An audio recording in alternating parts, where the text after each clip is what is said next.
The Secret Agent, A Simple Tale ******. The Secret Agent, A Simple Tale by Joseph Conrad, 2nd edition, Methuen and Co., 36 Essex Street, W.C. London. First published September 1907, 2nd edition. October 1907 to H. G. Wells, the chronicler of Mr. Lewisham's love, the biographer of Kipes and the historian of the ages to come. This simple tale of the 19th century is affectionately offered. Chapter I. Mr. Verloc, going out in the morning, left his shop nominally in charge of his brother-in-law. It could be done, because there was very little business at any time, and practically none at all before the evening. Mr. Verloc cared but little about his ostensible business. And, moreover, his wife was in charge of his brother-in-law. The shop was small, and so was the house. It was one of those grimy brick houses which existed in large quantities before the era of reconstruction dawned upon London. The shop was a square box of a place, with the front glazed in small panes. In the daytime the door remained closed, in the evening it stood discreetly but suspiciously ajar. The window contained photographs of more or less undressed dancing girls, nondescript packages in wrappers like patent medicines, closed yellow paper envelopes, very flimsy, and marked 2 and 6 in heavy black figures, a few numbers of ancient French comic publications hung across a string as if to dry, a dingy blue china bowl, a casket of black wood, bottles of marking ink, and rubber stamps, a few books, with titles hinting at impropriety, a few apparently old copies of obscure newspapers, badly printed, with titles like The Torch, The Gong, rousing titles. And the 2 gas jets inside the panes were always turned low, either for economy's sake or for the sake of the customers. These customers were either very young men, who hung about the window for a time before slipping in suddenly, or men of a more mature age, but looking generally as if they were not in funds. Some of that last kind had the collars of their overcoats turned right up to their moustaches, and traces of mud on the bottom of their nether garments, which had the appearance of being much worn and not very valuable. And the legs inside them did not, as a general rule, seem of much account either. With their hands plunged deep in the side pockets of their coats, they dodged in sideways, one shoulder first, as if afraid to start the bell going. The bell, hung on the door by means of a curved ribbon of steel, was difficult to circumvent. It was hopelessly cracked, but of an evening, at the slightest provocation, it clattered behind the customer with impudent virulence.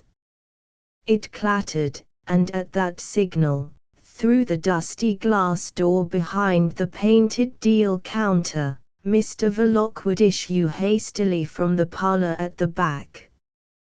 His eyes were naturally heavy, he had an air of having wallowed, fully dressed, all day on an unmade bed.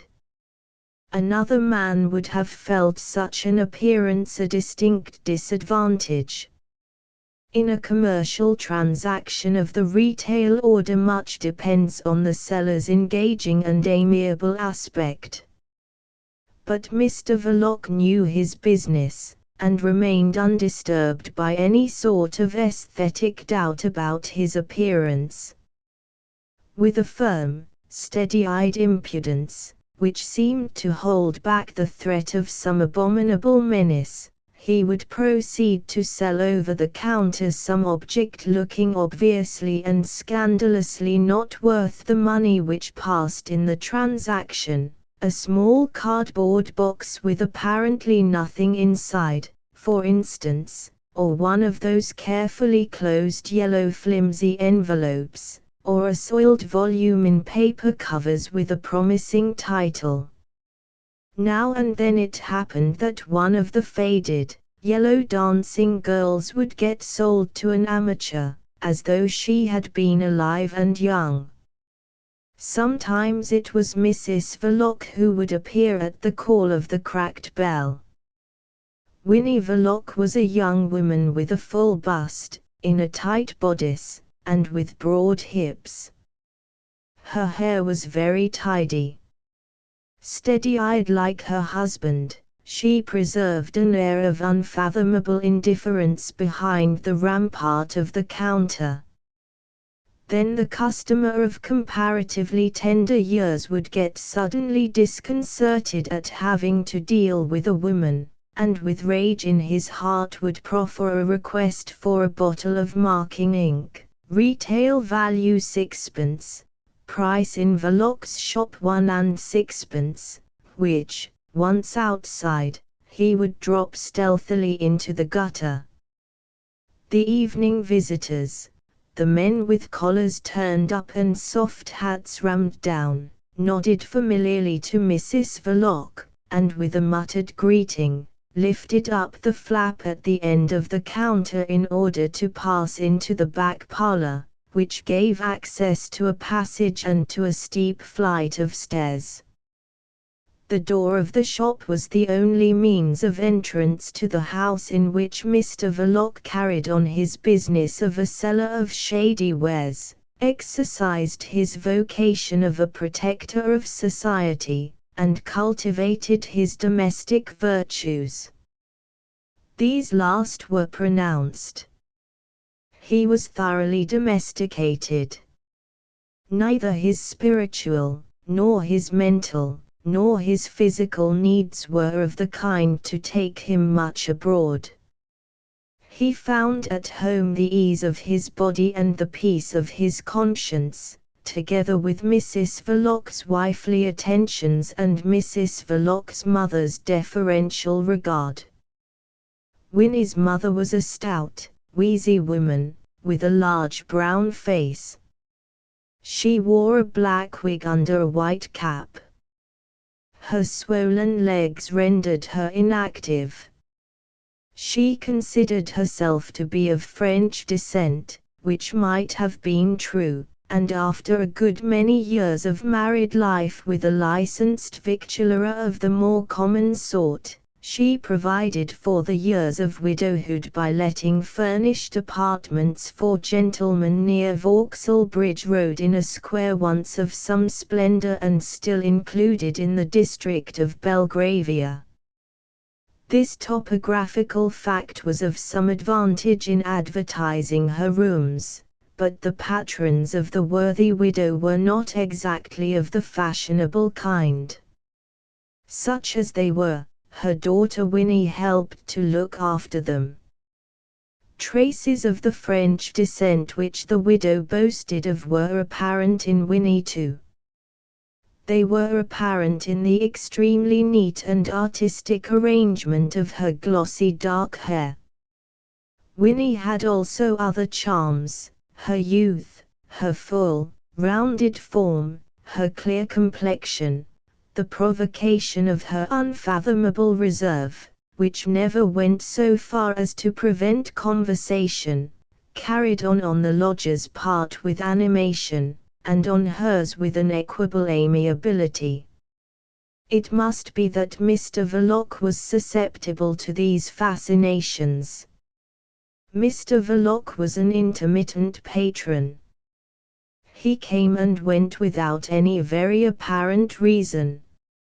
He generally arrived in London, like the influenza, from the continent, only he arrived unheralded by the press, and his visitations set in with great severity. He breakfasted in bed, and remained wallowing there with an air of quiet enjoyment till noon every day, and sometimes even to a later hour.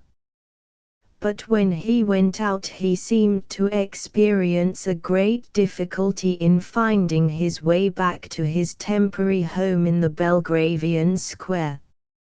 He left it late, and returned to it early as 3 or 4 in the morning, and on waking up at 10 addressed Winnie, bringing in the breakfast tray, with jocular, exhausted civility, in the hoarse, failing tones of a man who had been talking vehemently for many hours together.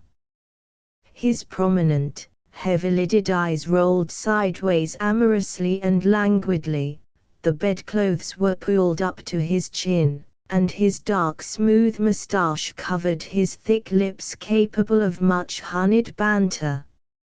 In Winnie's mother's opinion Mr. Verloc was a very nice gentleman. From her life's experience gathered in various business houses, the good woman had taken into her retirement an ideal of gentlemanliness as exhibited by the patrons of private saloon bars.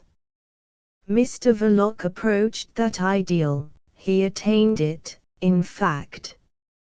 "Of course, we'll take over your furniture," Mother Winnie had remarked. The lodging house was to be given up. It seems it would not answer to carry it on. It would have been too much trouble for Mr. Verloc. It would not have been convenient for his other business. What his business was he did not say, but after his engagement to Winnie he took the trouble to get up before noon, and descending the basement stairs, make himself pleasant to Winnie's mother in the breakfast room downstairs where she had her motionless being. He stroked the cat, poked the fire, had his lunch served to him there. He left its slightly stuffy coziness with evident reluctance, but, all the same, remained out till the night was far advanced. He never offered to take Winnie to theatres, as such a nice gentleman ought to have done. His evenings were occupied. His work was in a way political, he told Winnie once. She would have, he warned her, to be very nice to his political friends.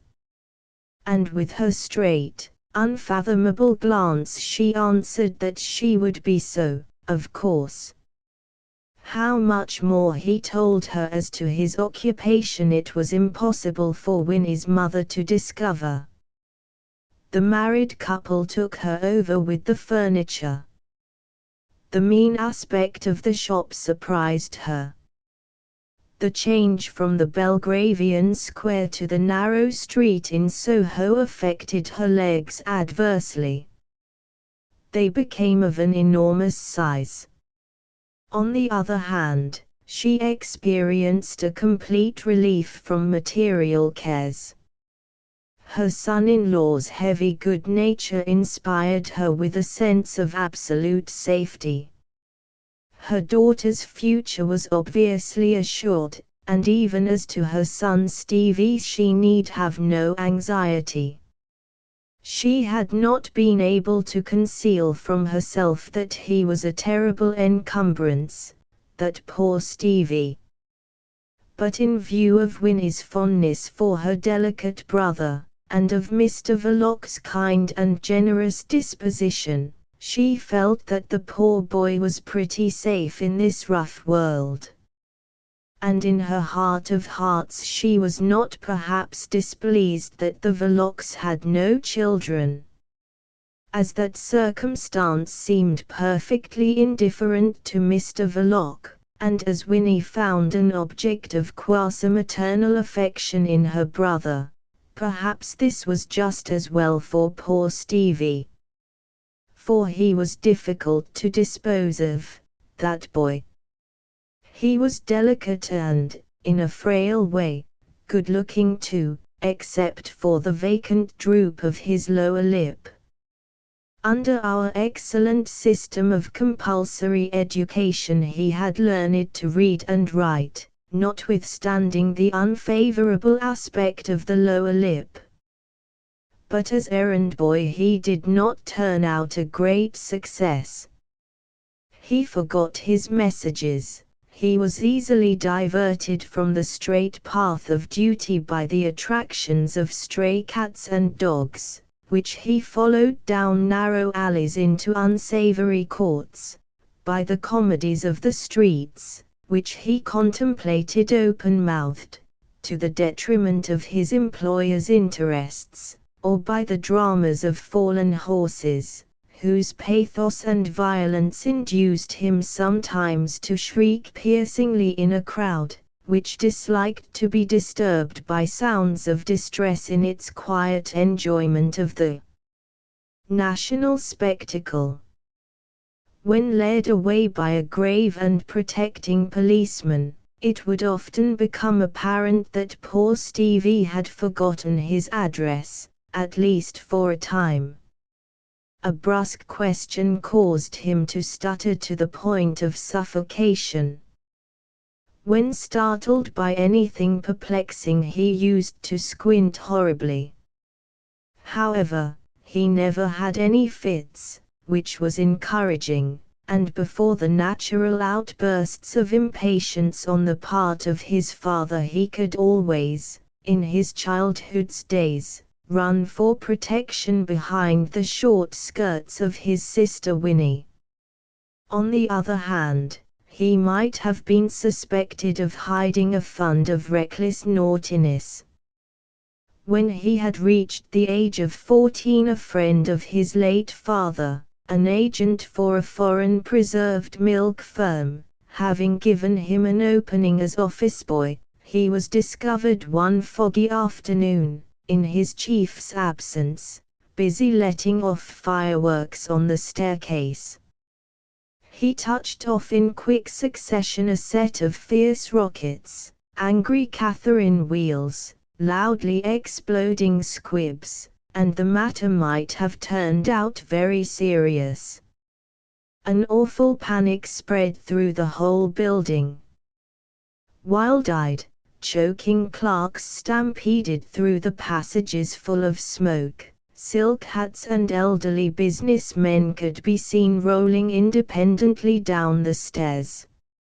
Stevie did not seem to derive any personal gratification from what he had done. His motives for this stroke of originality were difficult to discover. It was only later on that Winnie obtained from him a misty and confused confession. It seems that 2 other office boys in the building had worked upon his feelings by tales of injustice and oppression till they had wrought his compassion to the pitch of that frenzy. But his father's friend, of course, dismissed him summarily as likely to ruin his business. After that altruistic exploit Stevie was put to help wash the dishes in the basement kitchen, and to black the boots of the gentleman patronizing the Belgravian mansion. There was obviously no future in such work. The gentleman tipped him a shilling now and then. Mr. Verloc showed himself the most generous of lodgers.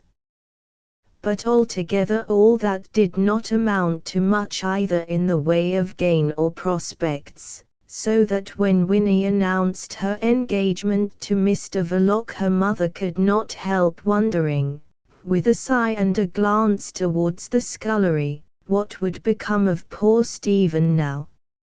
It appeared that Mr. Verloc was ready to take him over together with his wife's mother and with the furniture, which was the whole visible fortune of the family.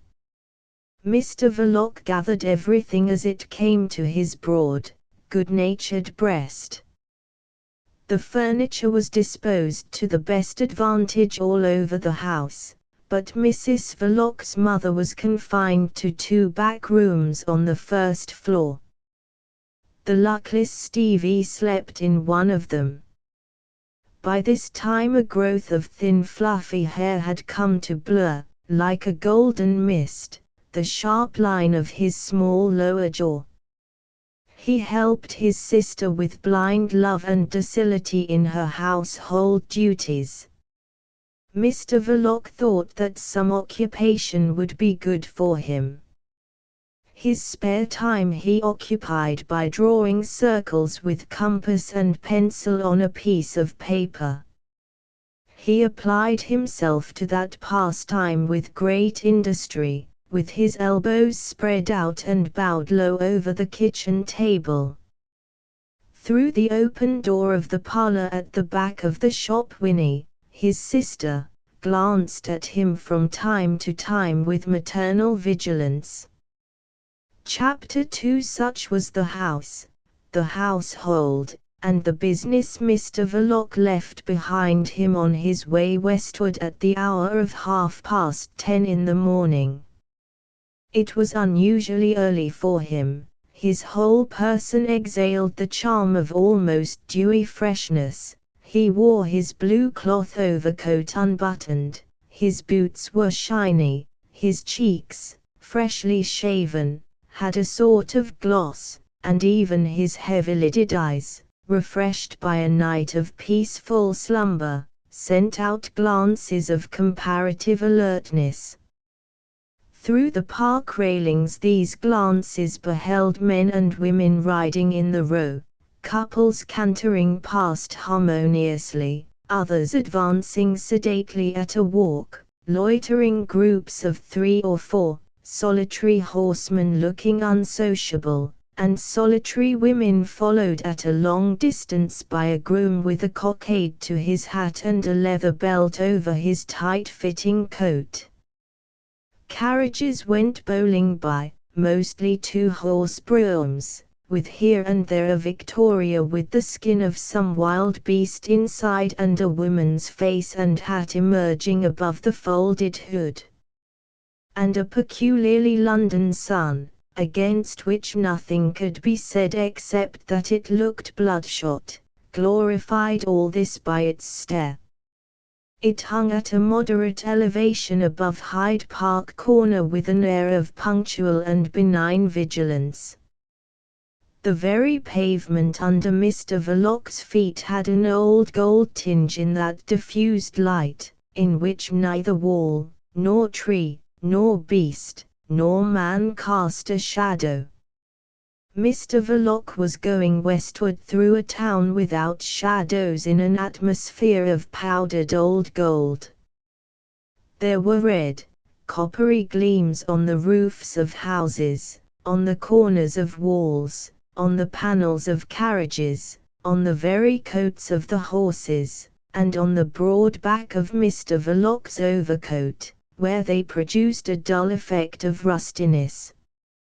But Mr. Verloc was not in the least conscious of having got rusty. He surveyed through the park railings the evidences of the town's opulence and luxury with an approving eye. All these people had to be protected. Protection is the first necessity of opulence and luxury. They had to be protected, and their horses, carriages, houses, servants had to be protected, and the source of their wealth had to be protected in the heart of the city and the heart of the country. The whole social order favorable to their hygienic idleness had to be protected against the shallow enviousness of unhygienic labor. It had to. And Mr. Verloc would have rubbed his hands with satisfaction had he not been constitutionally averse from every superfluous exertion. His idleness was not hygienic, but it suited him very well. He was in a manner devoted to it with a sort of inert fanaticism, or perhaps rather with a fanatical inertness.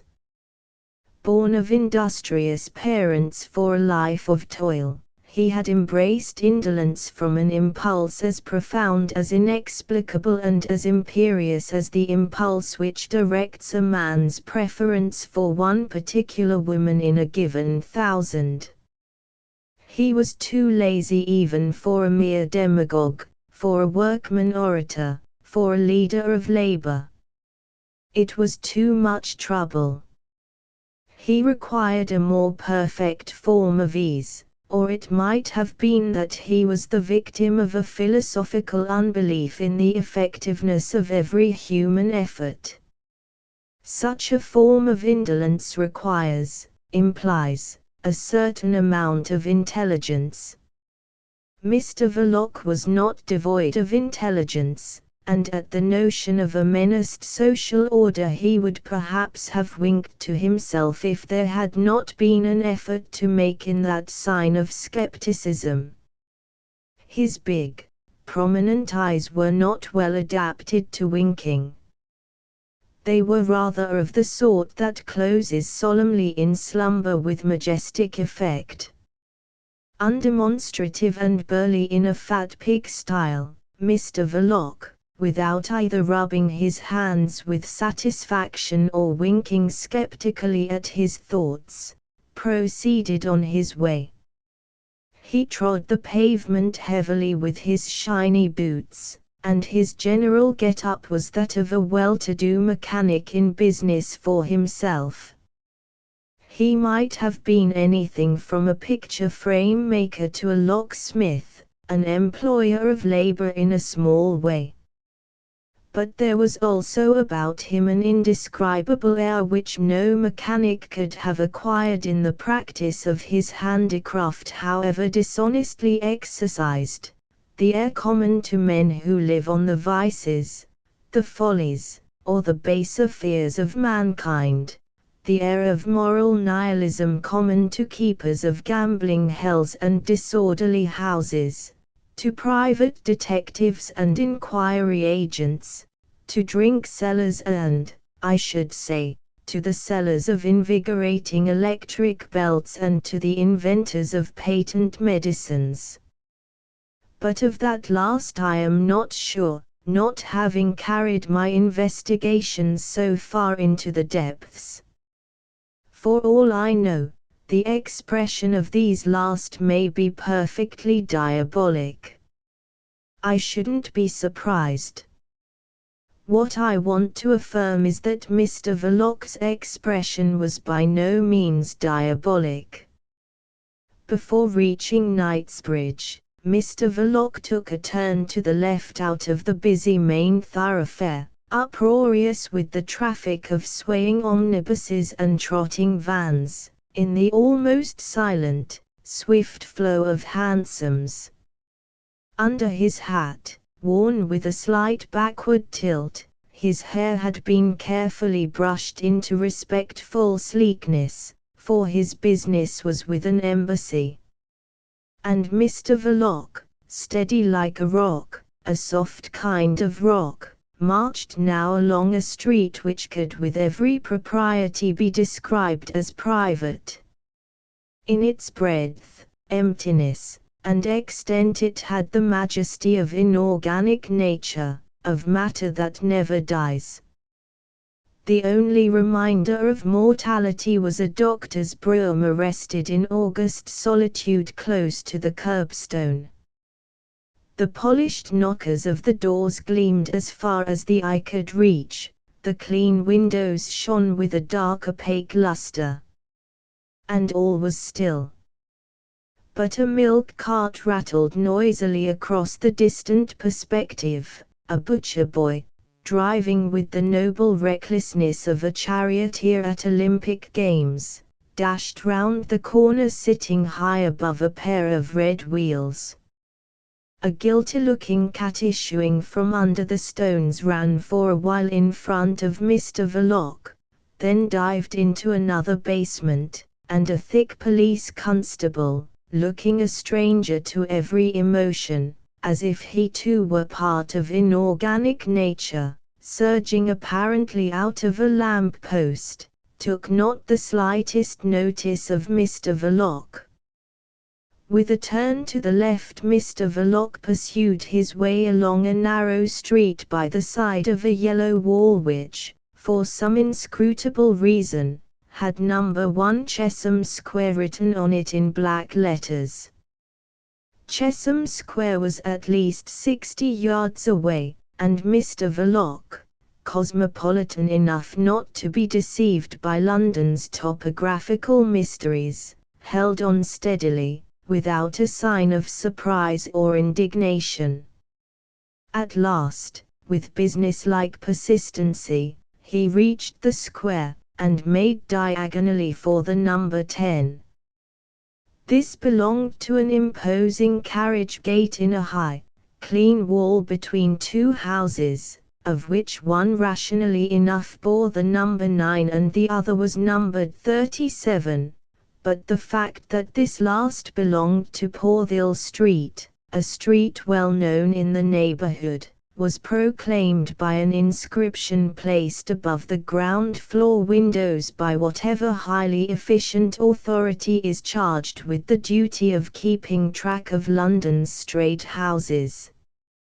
Why powers are not asked of Parliament, a short act would do, for compelling those edifices to return where they belong is one of the mysteries of municipal administration. Mr. Verloc did not trouble his head about it, his mission in life being the protection of the social mechanism, not its perfectionment or even its criticism. It was so early that the porter of the embassy issued hurriedly out of his lodge, still struggling with the left sleeve of his livery coat. His waistcoat was red, and he wore knee breeches, but his aspect was flustered. Mr. Verloc, aware of the rush on his flank, drove it off by simply holding out an envelope stamped with the arms of the embassy, and passed on. He produced the same talisman also to the footman who opened the door, and stood back to let him enter the hall. A clear fire burned in a tall fireplace, and an elderly man standing with his back to it, in evening dress and with a chain round his neck, glanced up from the newspaper he was holding spread out in both hands before his calm and severe face. He didn't move, but another lackey, in brown trousers and claw-hammer coat edged with thin yellow cord, approaching Mr. Verloc, listened to the murmur of his name, and turning round on his heel in silence, began to walk, without looking back once. Mr. Verloc, thus led along a ground-floor passage to the left of the great carpeted staircase, was suddenly motioned to enter a quite small room furnished with a heavy writing table and a few chairs. The servant shut the door, and Mr. Verloc remained alone. He did not take a seat. With his hat and stick held in one hand he glanced about, passing his other podgy hand over his uncovered sleek head. Another door opened noiselessly, and Mr. Verloc, immobilizing his glance in that direction, saw at first only black clothes, the bald top of a head, and a drooping dark grey whisker on each side of a pair of wrinkled hands. The person who had entered was holding a batch of papers before his eyes and walked up to the table with a rather mincing step, turning the papers over the while. Privy Councillor Vermont, Chancelier d'Ambassade, was rather short-sighted. This meritorious official, laying the papers on the table, disclosed a face of pasty complexion and of melancholy ugliness, surrounded by a lot of fine, long dark grey hairs, barred heavily by thick and bushy eyebrows. He put on a black-framed pince-nez upon a blunt and shapeless nose, and seemed struck by Mr. Verloc's appearance. Under the enormous eyebrows his weak eyes blinked pathetically through the glasses. He made no sign of greeting, neither did Mr. Verloc, who certainly knew his place, but a subtle change about the general outlines of his shoulders and back suggested a slight bending of Mr. Verloc's spine under the vast surface of his overcoat. The effect was of unobtrusive deference. "I have here some of your reports," said the bureaucrat in an unexpectedly soft and weary voice, and pressing the tip of his forefinger on the papers with force. He paused, and Mr. Verloc, who had recognized his own handwriting very well, waited in an almost breathless silence. "We are not very satisfied with the attitude of the police here," the other continued, with every appearance of mental fatigue. The shoulders of Mr. Verloc, without actually moving, suggested a shrug. And for the first time since he left his home that morning his lips opened. "Every country has its police," he said philosophically. But as the official of the embassy went on blinking at him steadily, he felt constrained to add, "Allow me to observe that I have no means of action upon the police here." "What is desired," said the man of papers, "is the occurrence of something definite which should stimulate their vigilance. That is within your province, is it not so?" Mr. Verloc made no answer except by a sigh, which escaped him involuntarily, for instantly he tried to give his face a cheerful expression. The official blinked doubtfully, as if affected by the dim light of the room. He repeated vaguely, "The vigilance of the police, and the severity of the magistrates. The general leniency of the judicial procedure here, and the utter absence of all repressive measures, are a scandal to Europe.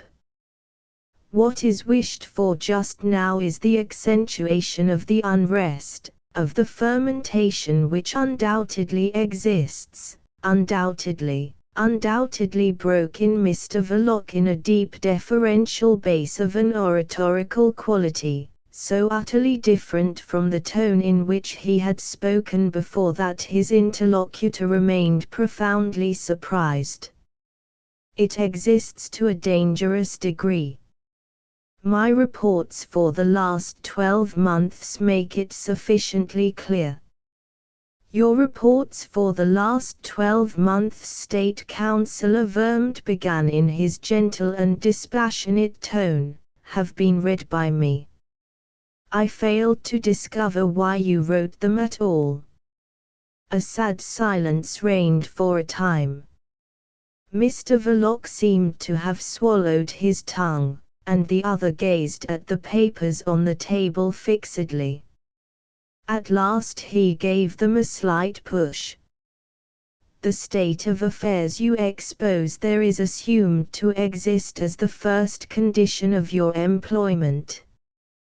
What is required at present is not writing, but the bringing to light of a distinct, significant fact, I would almost say of an alarming fact. I need not say that all my endeavors shall be directed to that end," Mr. Verloc said, with convinced modulations in his conversational husky tone. But the sense of being blinked at watchfully behind the blind glitter of these eyeglasses on the other side of the table disconcerted him. He stopped short with a gesture of absolute devotion. The useful, hard-working, if obscure member of the embassy had an air of being impressed by some newly-born thought. "You are very corpulent," he said.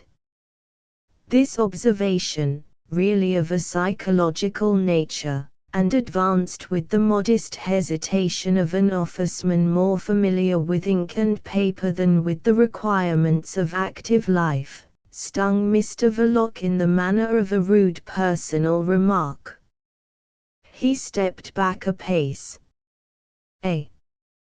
What were you pleased to say?" he exclaimed, with husky resentment. The Chancelier d'Ambassade entrusted with the conduct of this interview seemed to find it too much for him. "I think," he said, "that you had better see Mr. Vladimir." "Yes, decidedly I think you ought to see Mr. Vladimir. Be good enough to wait here," he added, and went out with mincing steps. At once Mr. Verloc passed his hand over his hair. A slight perspiration had broken out on his forehead.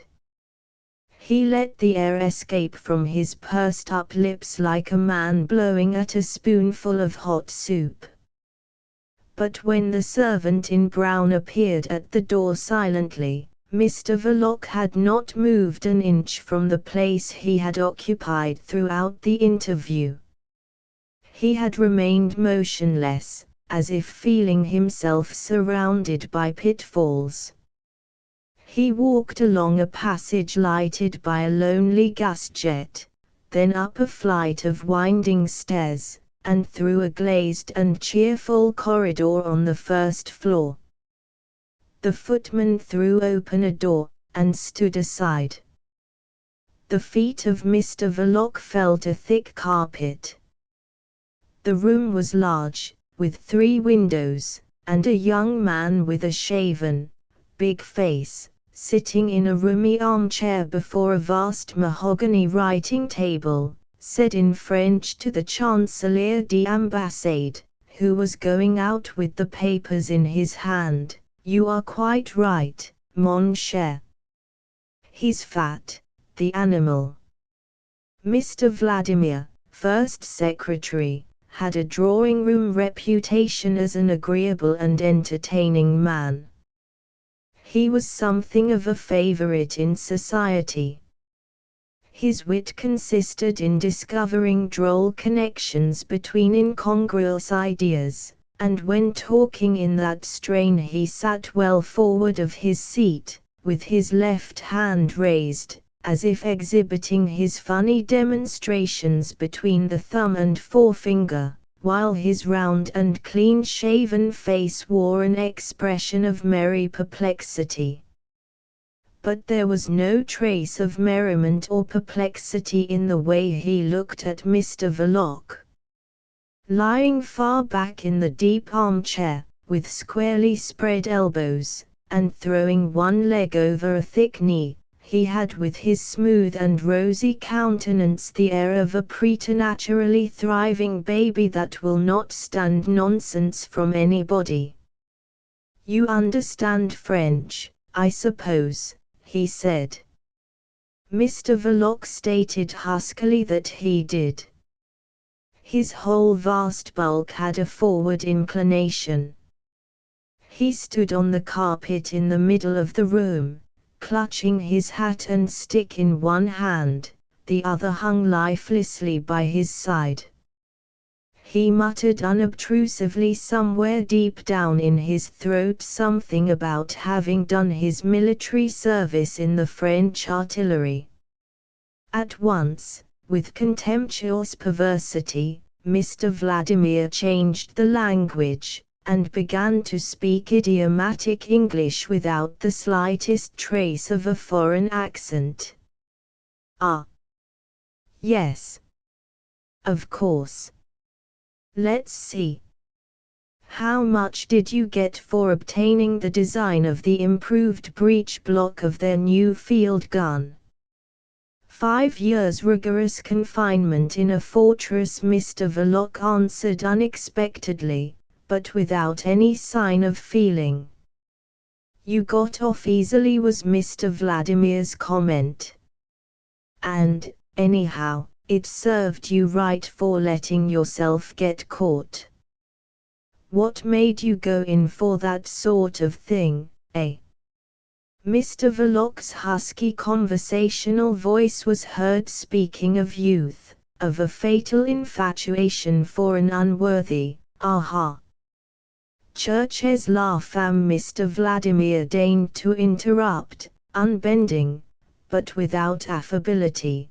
There was, on the contrary, a touch of grimness in his condescension. "How long have you been employed by the embassy here?" he asked. "Ever since the time of the late Baron Stotwartenheim," Mr. Verloc answered in subdued tones, and protruding his lips sadly, in sign of sorrow for the deceased diplomat. The first secretary observed this play of physiognomy steadily. "Ah, ever since. Well, what have you got to say for yourself?" he asked sharply. Mr. Verloc answered with some surprise that he was not aware of having anything special to say.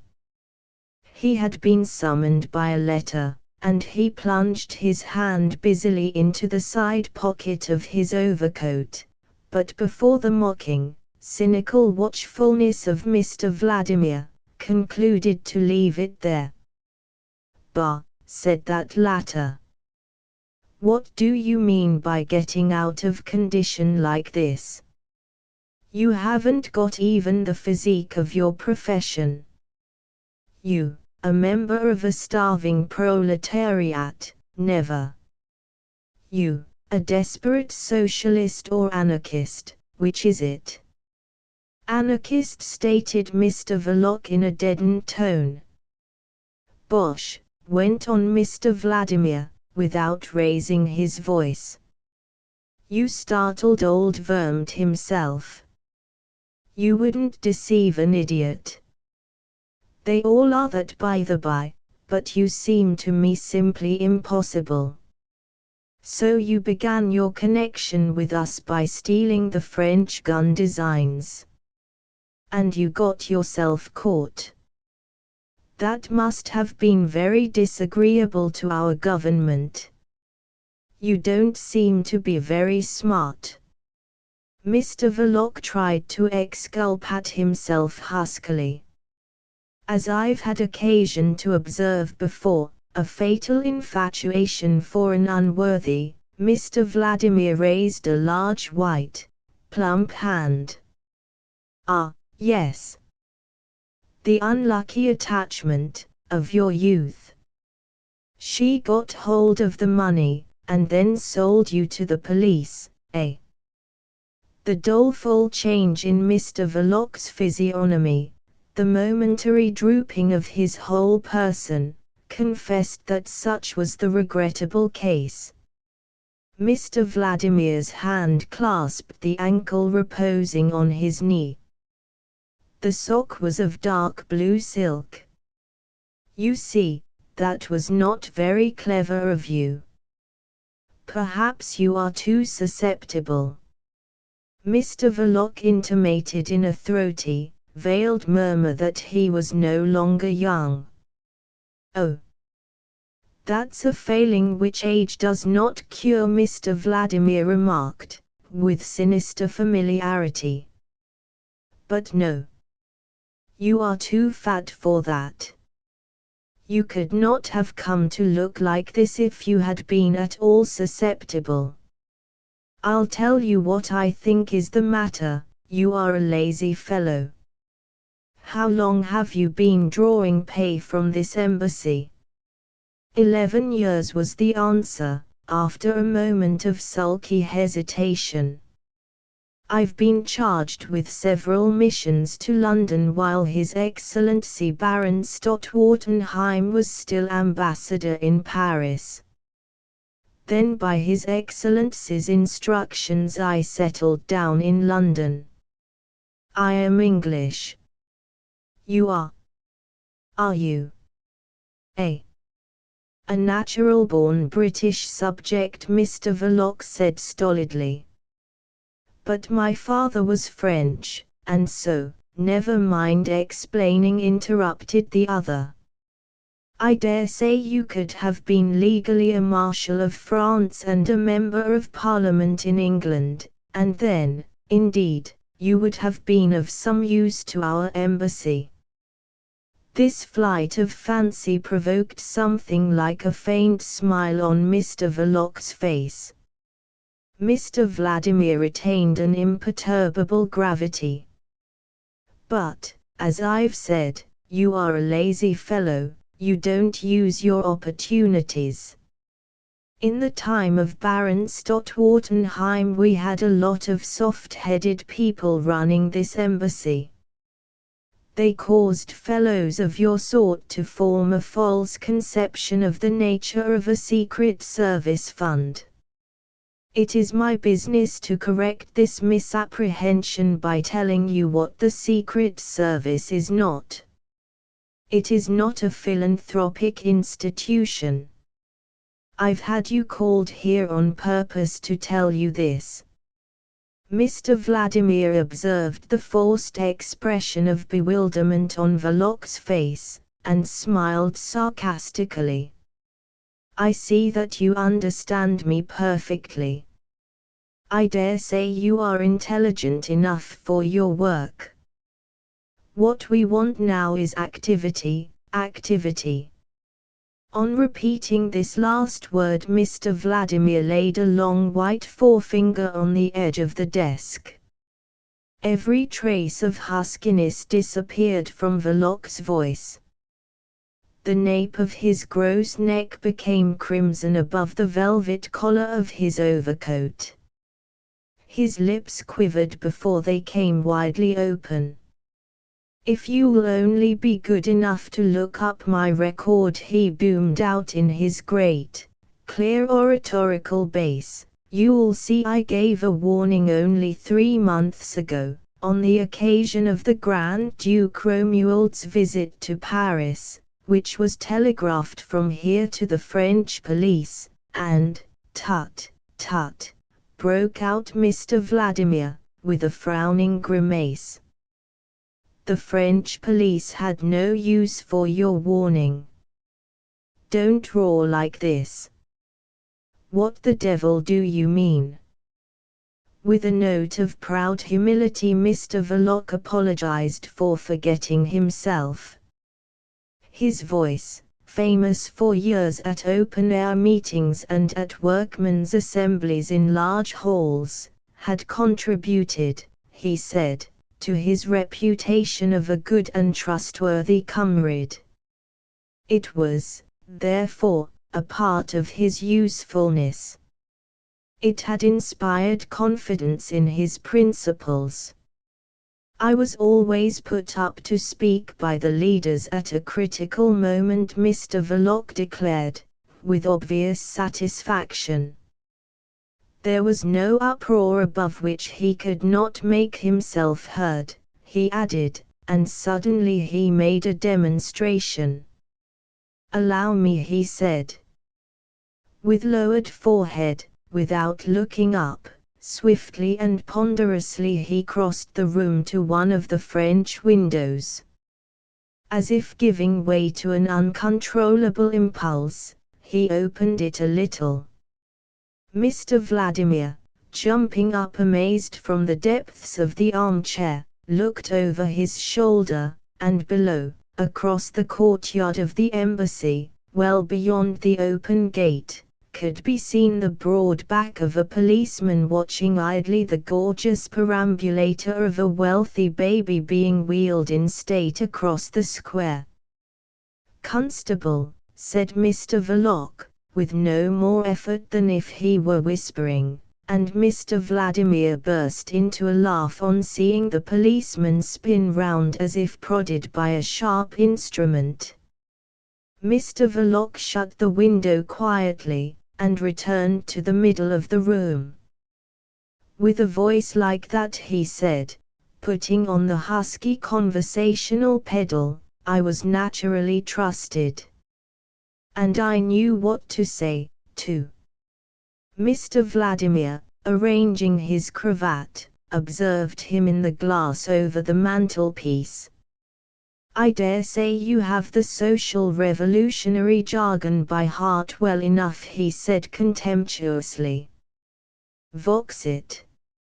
You haven't ever studied Latin, have you?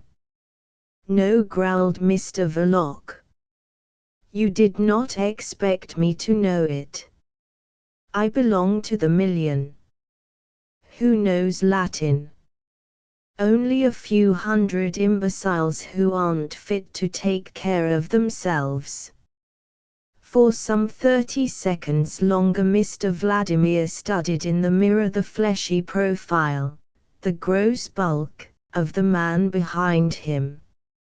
And at the same time he had the advantage of seeing his own face, clean-shaved and round, rosy about the gills, and with the thin sensitive lips formed exactly for the utterance of those delicate witticisms which had made him such a favorite in the very highest society. Then he turned, and advanced into the room with such determination that the very ends of his quaintly old-fashioned bow necktie seemed to bristle with unspeakable menaces. The movement was so swift and fierce that Mr. Verloc, casting an oblique glance, quailed inwardly. "Aha! You dare be impudent," Mr. Vladimir began, with an amazingly guttural intonation not only utterly un-English, but absolutely un-European, and startling even to Mr. Verloc's experience of cosmopolitan slums. "You dare? Well, I am going to speak plain English to you. Voice won't do. We have no use for your voice. We don't want a voice. We want facts, startling facts, damn you," he added, with a sort of ferocious discretion, right into Mr. Verloc's face. "Don't you try to come over me with your Hyperborean manners," Mr. Verloc defended himself huskily, looking at the carpet. At this his interlocutor, smiling mockingly above the bristling bow of his necktie, switched the conversation into French. "You give yourself for an agent provocateur. The proper business of an agent provocateur is to provoke. As far as I can judge from your record kept here, you have done nothing to earn your money for the last 3 years. "Nothing," exclaimed Verloc, stirring not a limb, and not raising his eyes, but with the note of sincere feeling in his tone. "I have several times prevented what might have been. There is a proverb in this country which says prevention is better than cure," interrupted Mr. Vladimir, throwing himself into the armchair. "It is stupid in a general way. There is no end to prevention. But it is characteristic. They dislike finality in this country. Don't you be too English. And in this particular instance, don't be absurd. The evil is already here. We don't want prevention, we want cure." He paused, turned to the desk, and turning over some papers lying there, spoke in a changed businesslike tone, without looking at Mr. Verloc. "You know, of course, of the international conference assembled in Milan." Mr. Verloc intimated hoarsely that he was in the habit of reading the daily papers. To a further question his answer was that, of course, he understood what he read. At this Mr. Vladimir, smiling faintly at the documents he was still scanning one after another, murmured, "As long as it is not written in Latin, I suppose." "Or Chinese," added Mr. Verloc stolidly. Some of your revolutionary friends' effusions are written in a charabia every bit as incomprehensible as Chinese. Mr. Vladimir let fall disdainfully a grey sheet of printed matter. What are all these leaflets headed FP, with a hammer, pen, and torch crossed? What does it mean, this FP dot? Mr. Verloc approached the imposing writing table.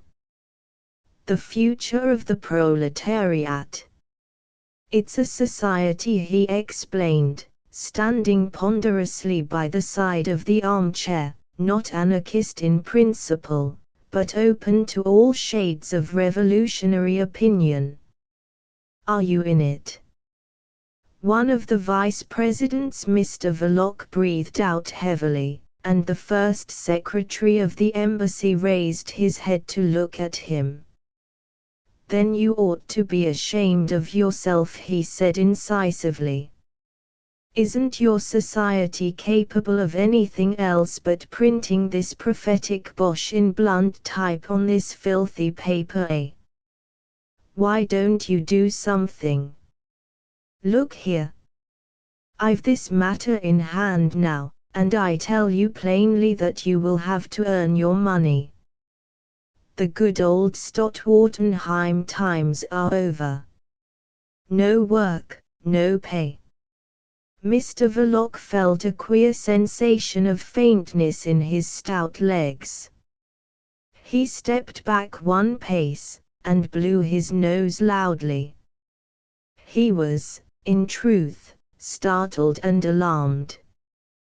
The rusty London sunshine struggling clear of the London mist shed a lukewarm brightness into the first secretary's private room, and in the silence Mr. Verloc heard against a window pane the faint buzzing of a fly, his first fly of the year, heralding better than any number of swallows the approach of spring. The useless fussing of that tiny energetic organism affected unpleasantly this big man, threatened in his indolence. In the pause Mr. Vladimir formulated in his mind a series of disparaging remarks concerning Mr. Verloc's face and figure. The fellow was unexpectedly vulgar, heavy, and impudently unintelligent. He looked uncommonly like a master plumber come to present his bill. The first secretary of the embassy, from his occasional excursions into the field of American humor, had formed a special notion of that class of mechanic as the embodiment of fraudulent laziness and incompetency. This was then the famous and trusty secret agent, so secret that he was never designated otherwise but by the symbol, delta, in the late Baron Stadtwartenheim's official, semi-official, and confidential correspondence, the celebrated agent, delta, whose warnings had the power to change the schemes and the dates of royal, imperial, grand ducal journeys, and sometimes caused them to be put off altogether. This fellow. And Mr. Vladimir indulged mentally in an enormous and derisive fit of merriment, partly at his own astonishment, which he judged naive, but mostly at the expense of the universally regretted Baron Stadtwartenheim. His late Excellency, whom the august favor of his imperial master had imposed as ambassador upon several reluctant ministers of foreign affairs, had enjoyed in his lifetime a fame for an owlish, pessimistic gullibility. His Excellency had the social revolution on the brain. He imagined himself to be a diplomatist set apart by a special dispensation to watch the end of diplomacy, and pretty nearly the end of the world, in a horrid democratic upheaval. His prophetic and doleful dispatches had been for years the joke of foreign offices. He was said to have exclaimed on his deathbed, visited by his imperial friend and master unhappy Europe, "Thou shalt perish by the moral insanity of thy children." He was fated to be the victim of the first humbugging rascal that came along, thought Mr. Vladimir, smiling vaguely at Mr. Verloc. "You ought to venerate the memory of Baron Stott-Wartenheim," he exclaimed suddenly. The lowered physiognomy of Mr. Verloc expressed a sombre and weary annoyance. "Permit me to observe to you," he said, "that I came here because I was summoned by a peremptory letter. I have been here only twice before in the last 11 years, and certainly never at 11 in the morning. It isn't very wise to call me up like this. There is just a chance of being seen. And that would be no joke for me." Mr. Vladimir shrugged his shoulders. "It would destroy my usefulness," continued the other hotly. "That's your affair," murmured Mr. Vladimir, with soft brutality. "When you cease to be useful you shall cease to be employed. Yes. Right off. Cut short. You shall." Mr. Vladimir, frowning, paused, at a loss for a sufficiently idiomatic expression, and instantly brightened up, with a grin of beautifully white teeth. "You shall be chucked," he brought out ferociously. Once more Mr. Verloc had to react with all the force of his will against that sensation of faintness running down one's legs which once upon a time had inspired some poor devil with the felicitous expression, "My heart went down into my boots." Mr. Verloc, aware of the sensation, raised his head bravely. Mr. Vladimir bore the look of heavy inquiry with perfect serenity. "What we want is to administer a tonic to the conference in Milan," he said airily. "Its deliberations upon international action for the suppression of political crime don't seem to get anywhere. England lags.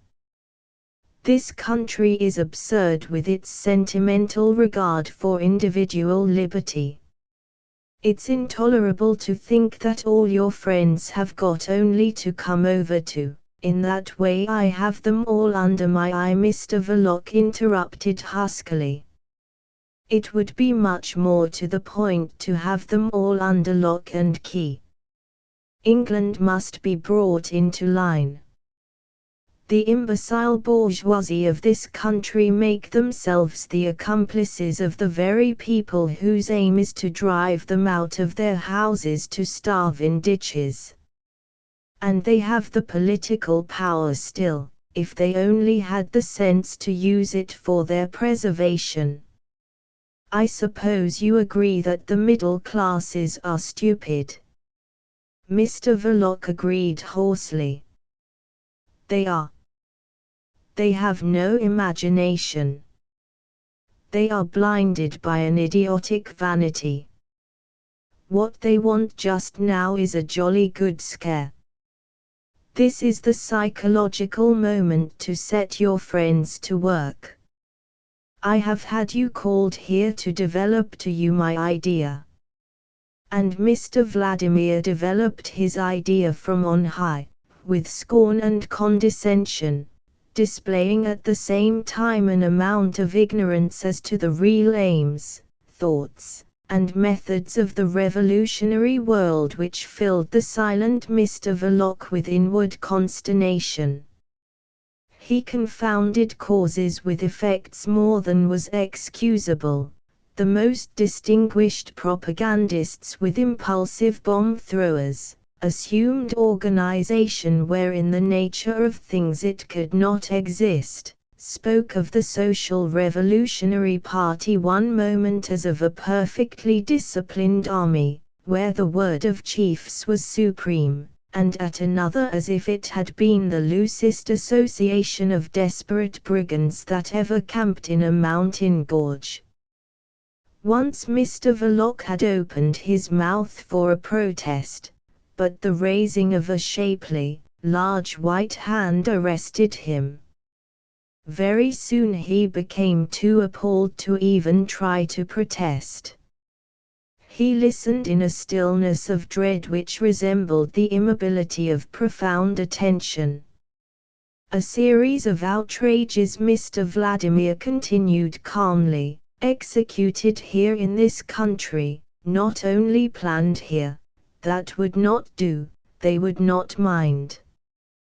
Your friends could set half the continent on fire without influencing the public opinion here in favor of a universal repressive legislation. They will not look outside their backyard here. Mr. Verloc cleared his throat, but his heart failed him, and he said nothing. These outrages need not be especially sanguinary, Mr. Vladimir went on, as if delivering a scientific lecture, but they must be sufficiently startling, effective. Let them be directed against buildings, for instance. What is the fetish of the hour that all the bourgeoisie recognize, Mr. Verloc? Mr. Verloc opened his hands and shrugged his shoulders slightly. You are too lazy to think, was Mr. Vladimir's comment upon that gesture. Pay attention to what I say. The fetish of today is neither royalty nor religion. Therefore the palace and the church should be left alone. You understand what I mean, Mr. Verloc. The dismay and the scorn of Mr. Verloc found vent in an attempt at levity. Perfectly. But what of the embassies? A series of attacks on the various embassies he began, but he could not withstand the cold, watchful stare of the first secretary. You can be facetious, I see, the latter observed carelessly. That's all right. It may enliven your oratory at socialistic congresses. But this room is no place for it. It would be infinitely safer for you to follow carefully what I am saying. As you are being called upon to furnish facts instead of cock and bull stories, you had better try to make your profit off what I am taking the trouble to explain to you. The sacrosanct fetish of today is science. Why don't you get some of your friends to go for that wooden-faced panjandrum, Is it not part of these institutions which must be swept away before the FP comes along? Mr. Verloc said nothing. He was afraid to open his lips lest a groan should escape him. This is what you should try for. An attempt upon a crowned head or on a president is sensational enough in a way, but not so much as it used to be. It has entered into the general conception of the existence of all chiefs of state. It's almost conventional, especially since so many presidents have been assassinated. Now let us take an outrage upon, say, a church. Horrible enough at first sight, no doubt, and yet not so effective as a person of an ordinary mind might think. No matter how revolutionary and anarchist in inception, there would be fools enough to give such an outrage the character of a religious manifestation. And that would detract from the especial alarming significance we wish to give to the act.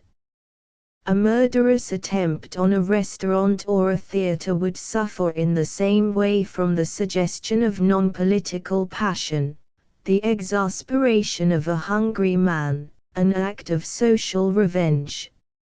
All this is used up. It is no longer instructive as an object lesson in revolutionary anarchism. Every newspaper has ready-made phrases to explain such manifestations away. I am about to give you the philosophy of bomb throwing from my point of view, from the point of view you pretend to have been serving for the last 11 years. I will try not to talk above your head. The sensibilities of the class you are attacking are soon blunted. Property seems to them an indestructible thing. You can't count upon their emotions either of pity or fear for very long. A bomb outrage to have any influence on public opinion now must go beyond the intention of vengeance or terrorism. It must be purely destructive. It must be that, and only that, beyond the faintest suspicion of any other object. You anarchists should make it clear that you are perfectly determined to make a clean sweep of the whole social creation. But how to get that appallingly absurd notion into the heads of the middle classes so that there should be no mistake? That's the question. By directing your blows at something outside the ordinary passions of humanity is the answer. Of course, there is art. A bomb in the National Gallery would make some noise. But it would not be serious enough. Art has never been their fetish. It's like breaking a few back windows in a man's house, whereas, if you want to make him really sit up, you must try at least to raise the roof. There would be some screaming, of course, but from whom? Artists, art critics and such like, people of no account. Nobody minds what they say. But there is learning, science. Any imbecile that has got an income believes in that. He does not know why, but he believes it matters somehow. It is the sacrosanct fetish. All the damned professors are radicals at heart. Let them know that their great panjandrum has got to go to make room for the future of the proletariat. A howl from all these intellectual idiots is bound to help forward the labors of the Milan Conference. They will be writing to the papers. Their indignation would be above suspicion, no material interests being openly at stake, and it will alarm every selfishness of the class which should be impressed. They believe that in some mysterious way science is at the source of their material prosperity. They do. And the absurd ferocity of such a demonstration will affect them more profoundly than the mangling of a whole street, or theatre, full of their own kind.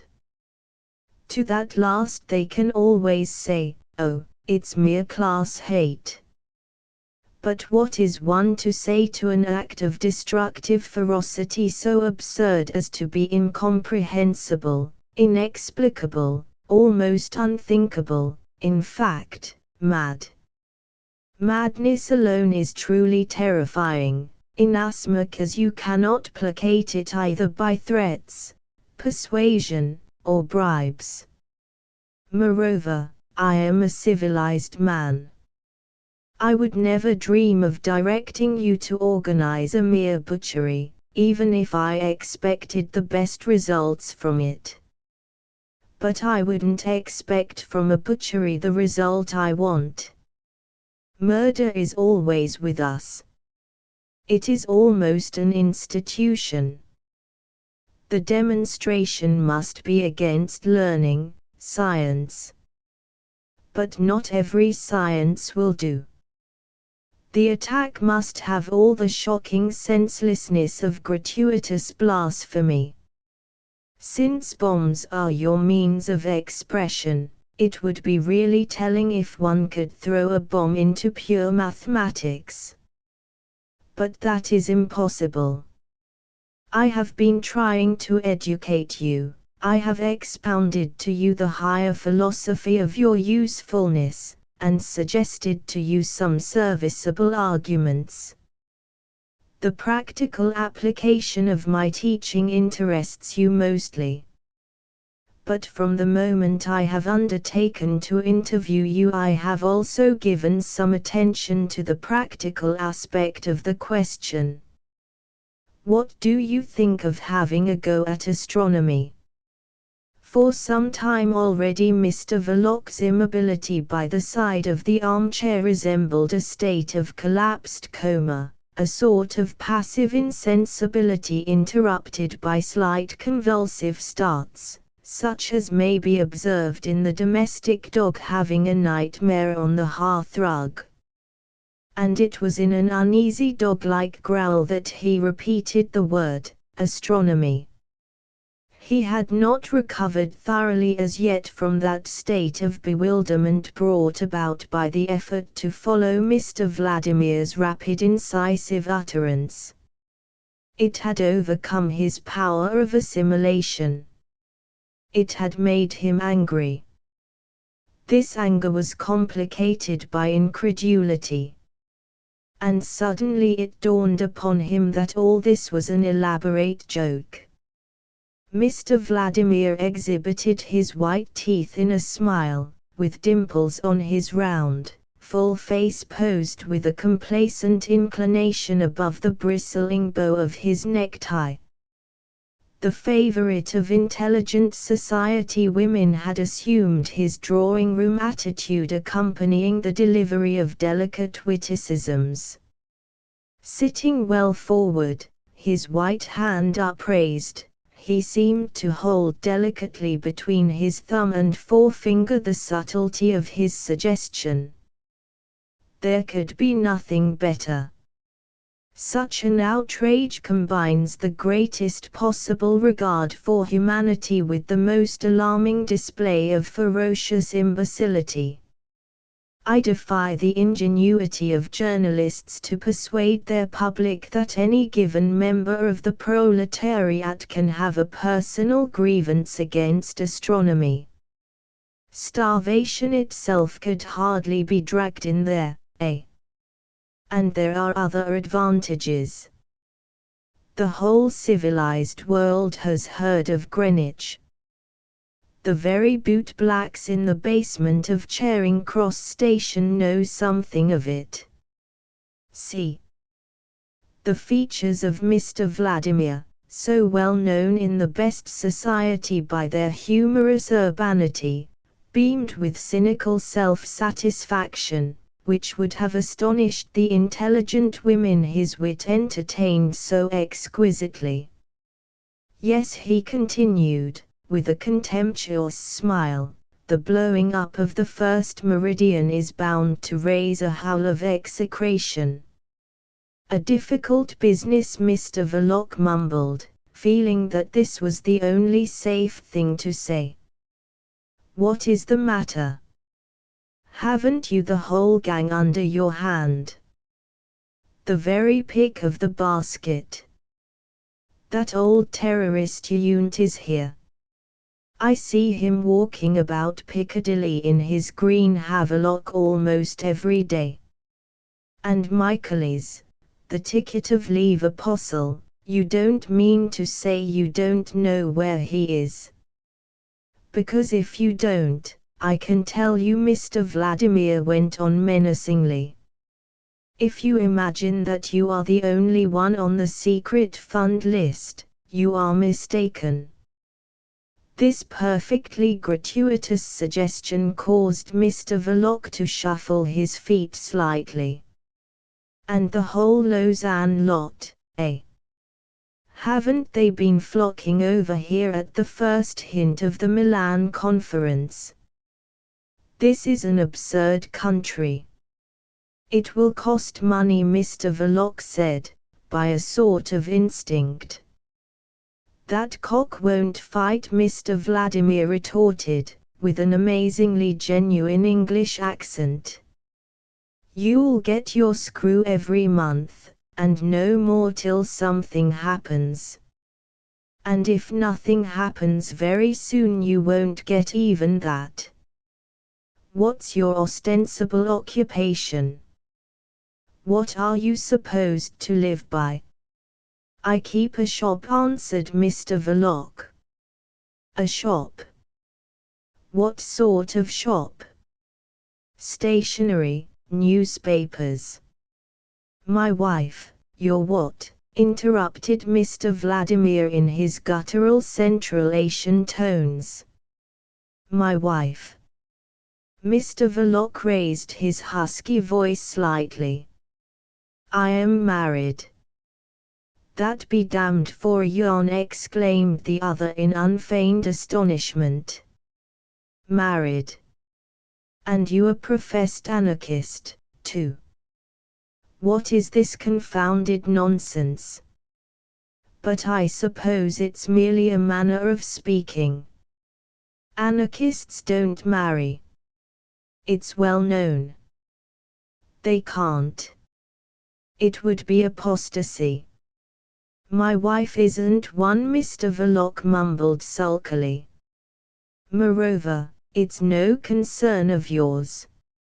Oh yes, it is, snapped Mr. Vladimir. I am beginning to be convinced that you are not at all the man for the work you've been employed on. Why, you must have discredited yourself completely in your own world by your marriage. Couldn't you have managed without? This is your virtuous attachment, eh? What with one sort of attachment and another you are doing away with your usefulness. Mr. Verloc, puffing out his cheeks, let the air escape violently, and that was all. He had armed himself with patience. It was not to be tried much longer. The first secretary became suddenly very curt, detached, final. You may go now, he said. A dynamite outrage must be provoked. I give you a month. The sittings of the conference are suspended.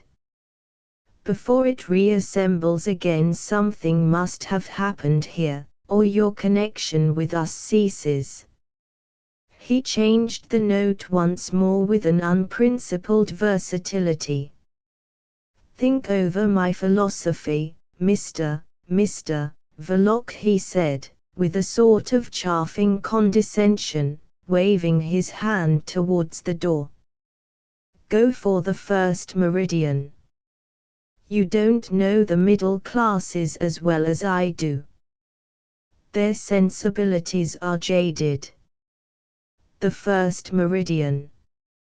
Nothing better, and nothing easier, I should think. He had got up, and with his thin sensitive lips twitching humorously, watched in the glass over the mantelpiece Mr. Verloc backing out of the room heavily, hat and stick in hand. The door closed. The footman in trousers, appearing suddenly in the corridor, let Mr. Verloc another way out and through a small door in the corner of the courtyard. The porter standing at the gate ignored his exit completely, and Mr. Verloc retraced the path of his morning's pilgrimage as if in a dream, an angry dream. This detachment from the material world was so complete that, though the mortal envelope of Mr. Verloc had not hastened unduly along the streets, that part of him to which it would be unwarrantably rude to refuse immortality, found itself at the shop door all at once, as if borne from west to east on the wings of a great wind.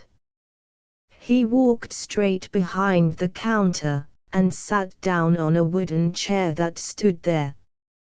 No one appeared to disturb his solitude. Stevie, put into a green baize apron, was now sweeping and dusting upstairs, intent and conscientious, as though he were playing at it, and Mrs. Verloc, warned in the kitchen by the clatter of the cracked bell, had merely come to the glazed door of the parlour, and putting the curtain aside a little, had peered into the dim shop. Seeing her husband sitting there shadowy and bulky, with his hat tilted far back on his head, she had at once returned to her stove. An hour or more later she took the green baize apron off her brother Stevie, and instructed him to wash his hands and face in the peremptory tone she had used in that connection for 15 years or so, ever since she had, in fact, ceased to attend to the boy's hands and face herself. She spared presently a glance away from her dishing up for the inspection of that face and those hands which Stevie, approaching the kitchen table, offered for her approval with an air of self-assurance hiding a perpetual residue of anxiety. Formerly the anger of the father was the supremely effective sanction of these rites, but Mr. Verloc's placidity in domestic life would have made all mention of anger incredible even to poor Stevie's nervousness. The theory was that Mr. Verloc would have been inexpressibly pained and shocked by any deficiency of cleanliness at meal times. Winnie, after the death of her father, found considerable consolation in the feeling that she need no longer tremble for poor Stevie. She could not bear to see the boy hurt. It maddened her. As a little girl she had often faced with blazing eyes the irascible licensed victualler in defense of her brother.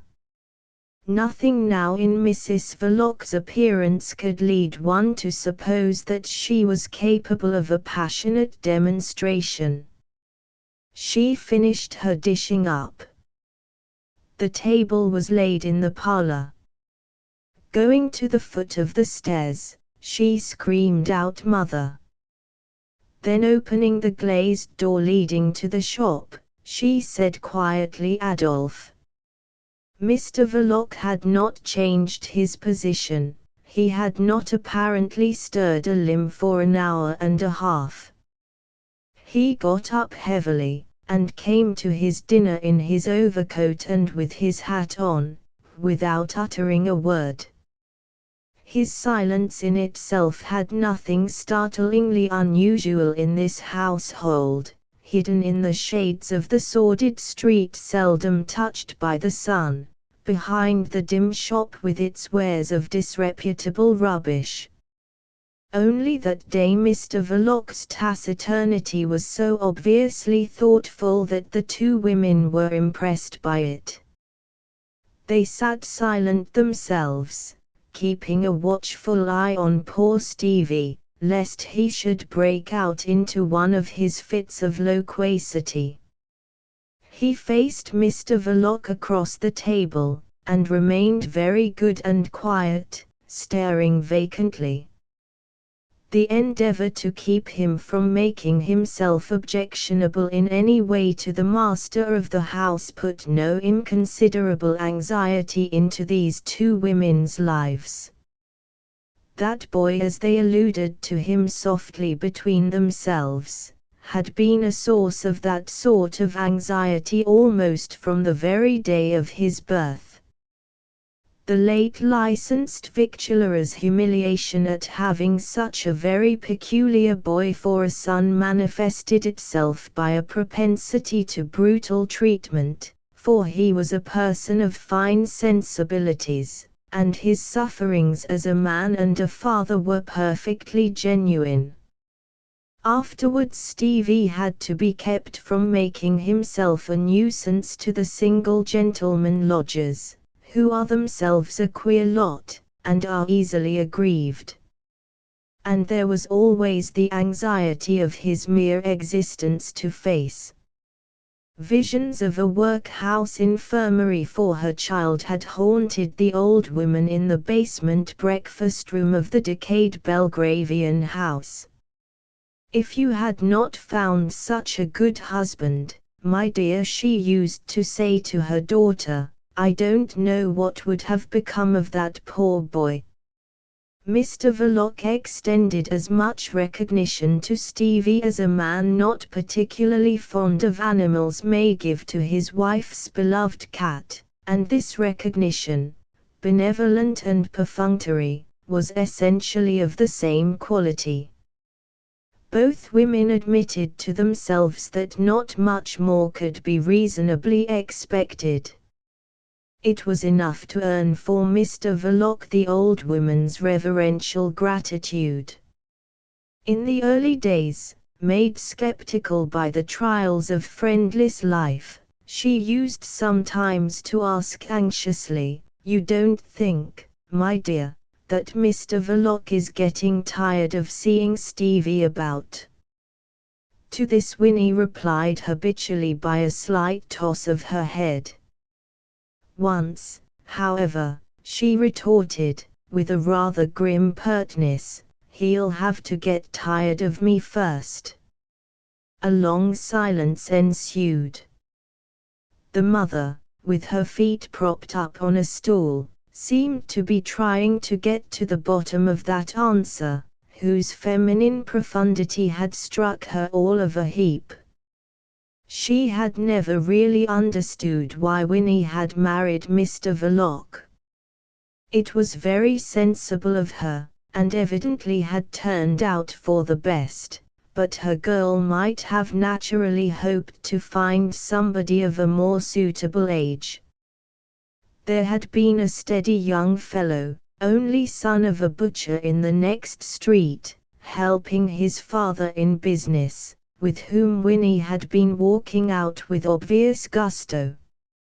He was dependent on his father, it is true, but the business was good, and his prospects excellent. He took her girl to the theatre on several evenings. Then, just as she began to dread to hear of their engagement, for what could she have done with that big house alone, with Stevie on her hands, that romance came to an abrupt end, and Winnie went about looking very dull. But Mr. Verloc, turning up providentially to occupy the first-floor front bedroom, there had been no more question of the young butcher. It was clearly providential. Chapter 3. All idealization makes life poorer. To beautify it is to take away its character of complexity, it is to destroy it.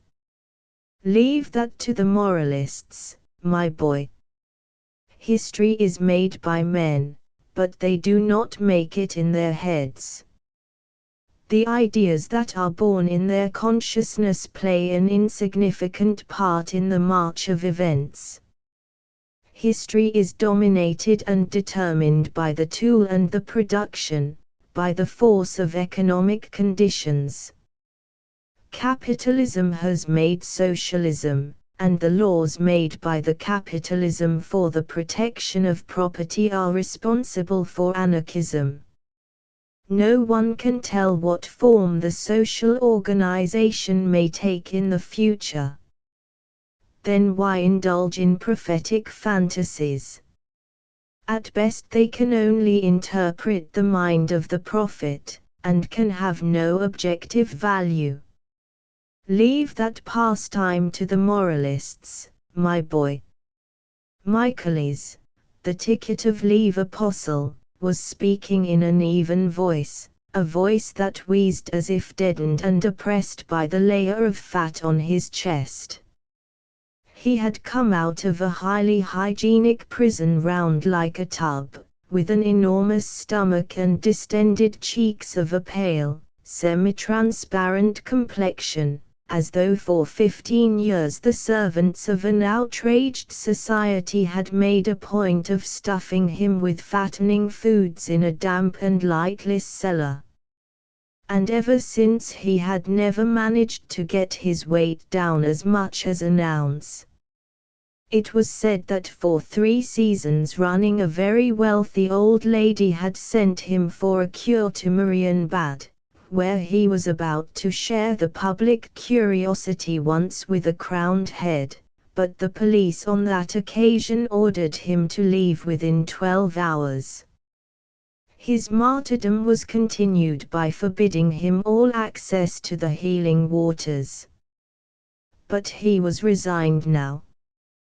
With his elbow presenting no appearance of a joint, but more like a bend in a dummy's limb, thrown over the back of a chair, he leaned forward slightly over his short and enormous thighs to spit into the grate.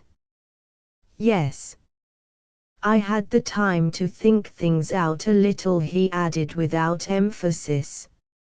"Society has given me plenty of time for meditation." On the other side of the fireplace, in the horsehair armchair where Mrs. Verloc's mother was generally privileged to sit, Carl Jund giggled grimly, with a faint black grimace of a toothless mouth. The terrorist, as he called himself, was old and bald, with a narrow, snow-white wisp of a goatee hanging limply from his chin. An extraordinary expression of underhand malevolence survived in his extinguished eyes. When he rose painfully, the thrusting forward of a skinny groping hand deformed by gouty swellings suggested the effort of a moribund murderer summoning all his remaining strength for a last stab. He leaned on a thick stick, which trembled under his other hand. "I have always dreamed," he mouthed fiercely, "of a band of men absolute in their resolve to discard all scruples in the choice of means, strong enough to give themselves frankly the name of destroyers, and free from the taint of that resigned pessimism which rots the world. No pity for anything on earth, including themselves, and death enlisted for good and all in the service of humanity. That's what I would have liked to see." His little bald head quivered, imparting a comical vibration to the wisp of white goatee. His enunciation would have been almost totally unintelligible to a stranger. His worn-out passion, resembling in its impotent fierceness the excitement of a senile sensualist, was badly served by a dried throat and toothless gums which seemed to catch the tip of his tongue. Mr. Verloc, established in the corner of the sofa at the other end of the room, emitted 2 hearty grunts of assent. The old terrorist turned slowly his head on his skinny neck from side to side. "And I could never get as many as 3 such men together. So much for your rotten pessimism," he snarled at Michaelis, who uncrossed his thick legs, similar to bolsters, and slid his feet abruptly under his chair in sign of exasperation. "He a pessimist? Preposterous!" He cried out that the charge was outrageous. He was so far from pessimism that he saw already the end of all private property coming along logically, unavoidably, by the mere development of its inherent viciousness. The possessors of property had not only to face the awakened proletariat, but they had also to fight amongst themselves. Yes. Struggle, warfare, was the condition of private ownership. It was fatal.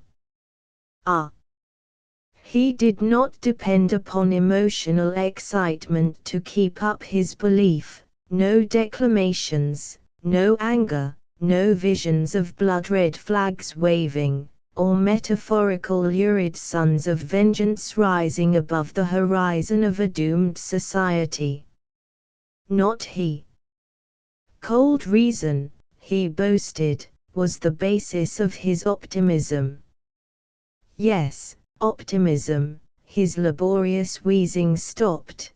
Then, after a gasp or two, he added, "Don't you think that, if I had not been the optimist I am, I could not have found in 15 years some means to cut my throat? And, in the last instance, there were always the walls of my cell to dash my head against." The shortness of breath took all fire, all animation out of his voice. His great, pale cheeks hung like filled pouches, motionless, without a quiver, but in his blue eyes, narrowed as if peering, there was the same look of confident shrewdness, a little crazy in its fixity, they must have had while the indomitable optimist sat thinking at night in his cell. Before him, Carl Jund remained standing, one wing of his faded greenish havelock thrown back cavalierly over his shoulder. Seated in front of the fireplace, Conrad Ossipon, ex-medical student, the principal writer of the FP leaflets, stretched out his robust legs, keeping the soles of his boots turned up to the glow in the grate. A bush of crinkly yellow hair topped his red, freckled face, with a flattened nose and prominent mouth cast in the rough mold of the Negro type. His almond-shaped eyes leered languidly over the high cheekbones. He wore a grey flannel shirt. The loose ends of a black silk tie hung down the buttoned breast of his serge coat, and his head resting on the back of his chair, his throat largely exposed, he raised to his lips a cigarette in a long wooden tube, puffing jets of smoke straight up at the ceiling. Michaelis pursued his idea, the idea of his solitary reclusion, the thought vouchsafed to his captivity and growing like a faith revealed in visions. He talked to himself, indifferent to the sympathy or hostility of his hearers, indifferent indeed to their presence, from the habit he had acquired of thinking aloud hopefully in the solitude of the four whitewashed walls of his cell, in the sepulchral silence of the great blind pile of bricks near a river, sinister and ugly like a colossal mortuary for the socially drowned. He was no good in discussion, not because any amount of argument could shake his faith, but because the mere fact of hearing another voice disconcerted him painfully, confusing his thoughts at once, these thoughts that for so many years, in a mental solitude more barren than a waterless desert, no living voice had ever combated, commented, or approved. No one interrupted him now, and he made again the confession of his faith, mastering him irresistible and complete like an act of grace, the secret of fate discovered in the material side of life, the economic condition of the world responsible for the past and shaping the future, the source of all history, of all ideas, guiding the mental development of mankind and the very impulses of their passion. A harsh laugh from Conrad Ossipon cut the tirade dead short in a sudden faltering of the tongue and a bewildered unsteadiness of the apostle's mildly exalted eyes. He closed them slowly for a moment, as if to collect his routed thoughts. A silence fell. But what with the two gas jets over the table and the glowing grate, the little parlor behind Mr. Verloc's shop had become frightfully hot. Mr. Verloc, getting off the sofa with ponderous reluctance, opened the door leading into the kitchen to get more air, and thus disclosed the innocent Stevie, seated very good and quiet at a deal table, drawing circles, circles, circles, innumerable circles, concentric, eccentric, a coruscating whirl of circles that by their tangled multitude of repeated curves, uniformity of form, and confusion of intersecting lines suggested a rendering of cosmic chaos, the symbolism of a mad art attempting the inconceivable. The artist never turned his head, and in all his soul's application to the task his back quivered, his thin neck, sunk into a deep hollow at the base of the skull, seemed ready to snap. Mr. Verloc, after a grunt of disapproving surprise, returned to the sofa. Alexander Ossipon got up, tall in his threadbare blue serge suit under the low ceiling, shook off the stiffness of long immobility, and strolled away into the kitchen, down 2 steps, to look over Stevie's shoulder. He came back, pronouncing oracularly, "Very good. Very characteristic, perfectly typical." "What's very good?" grunted inquiringly Mr. Verloc, settled again in the corner of the sofa. The other explained his meaning negligently, with a shade of condescension and a toss of his head towards the kitchen. "Typical of this form of degeneracy, these drawings, I mean." "You would call that lad a degenerate, would you?" mumbled Mr. Verloc.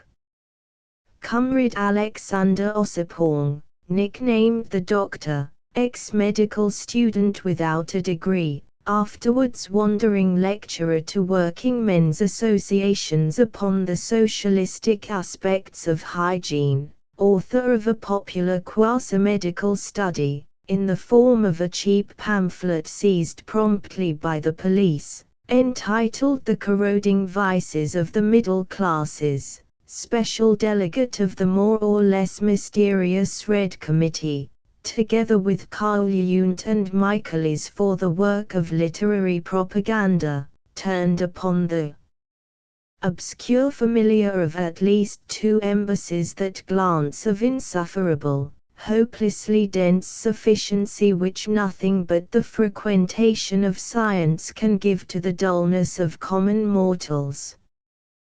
That's what he may be called scientifically. Very good type too, altogether, of that sort of degenerate. It's enough to glance at the lobes of his ears. If you read Lombroso, Mr. Verloc, moody and spread largely on the sofa, continued to look down the row of his waistcoat buttons, but his cheeks became tinged by a faint blush. Of late even the merest derivative of the word science, a term in itself inoffensive and of indefinite meaning, had the curious power of evoking a definitely offensive mental vision of Mr. Vladimir, in his body as he lived, with an almost supernatural clearness.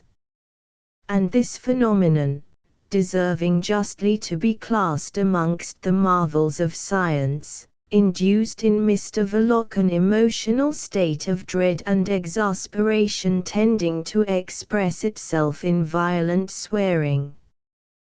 But he said nothing. It was Carl Jung who was heard, implacable to his last breath. "Lombroso is an ass." Conrad Ossipon met the shock of this blasphemy by an awful, vacant stare. And the other, his extinguished eyes without gleams blackening the deep shadows under the great, bony forehead, mumbled, catching the tip of his tongue between his lips at every second word as though he were chewing it angrily, "Did you ever see such an idiot? For him the criminal is the prisoner. Simple, is it not? What about those who shut him up there, forced him in there? Exactly. Forced him in there. And what is crime? Does he know that? This imbecile who has made his way in this world of gorged fools by looking at the ears and teeth of a lot of poor, luckless devils. Teeth and ears mark the criminal. Do they? And what about the law that marks him still better, the pretty branding instrument invented by the overfed to protect themselves against the hungry? Red-hot applications on their vile skins, hey! Can't you smell and hear from here the thick hide of the people burn and sizzle? That's how criminals are made for your Lombrosos to write their silly stuff about. The knob of his stick and his legs shook together with passion, whilst the trunk, draped in the wings of the havelock, preserved his historic attitude of defiance. He seemed to sniff the tainted air of social cruelty, to strain his ear for its atrocious sounds. There was an extraordinary force of suggestion in this posturing. The all-but moribund veteran of dynamite wars had been a great actor in his time, actor on platforms, in secret assemblies, in private interviews. The famous terrorist had never in his life raised personally as much as his little finger against the social edifice. He was no man of action, he was not even an orator of torrential eloquence, sweeping the masses along in the rushing noise and foam of a great enthusiasm.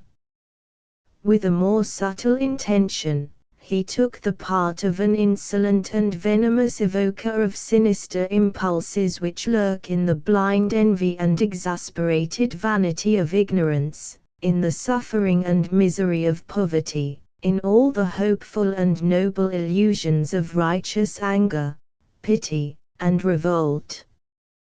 The shadow of his evil gift clung to him yet like the smell of a deadly drug in an old vial of poison, emptied now, useless, ready to be thrown away upon the rubbish heap of things that had served their time. Michaelis, the ticket of leave apostle, smiled vaguely with his glued lips, his pasty moon face drooped under the weight of melancholy assent. He had been a prisoner himself. His own skin had sizzled under the red-hot brand, he murmured softly. But Conrad Ossipon, nicknamed the Doctor, had got over the shock by that time. You don't understand, he began disdainfully, but stopped short, intimidated by the dead blackness of the cavernous eyes in the face turned slowly towards him with a blind stare, as if guided only by the sound. He gave the discussion up, with a slight shrug of the shoulders.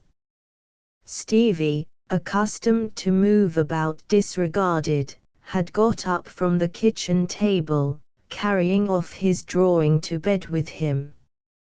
He had reached the parlor door in time to receive in full the shock of Carl Jungt's eloquent imagery. The sheet of paper covered with circles dropped out of his fingers, and he remained staring at the old terrorist, as if rooted suddenly to the spot by his morbid horror and dread of physical pain.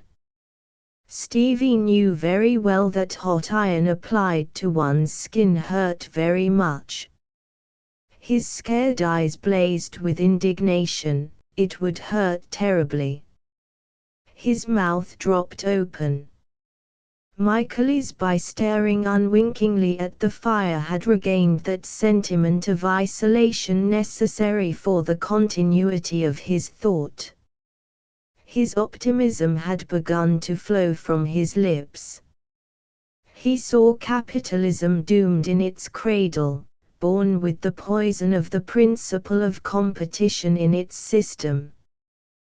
The great capitalists devouring the little capitalists, concentrating the power and the tools of production in great masses, perfecting industrial processes, and in the madness of self-aggrandizement only preparing, organizing, enriching, making ready the lawful inheritance of the suffering proletariat.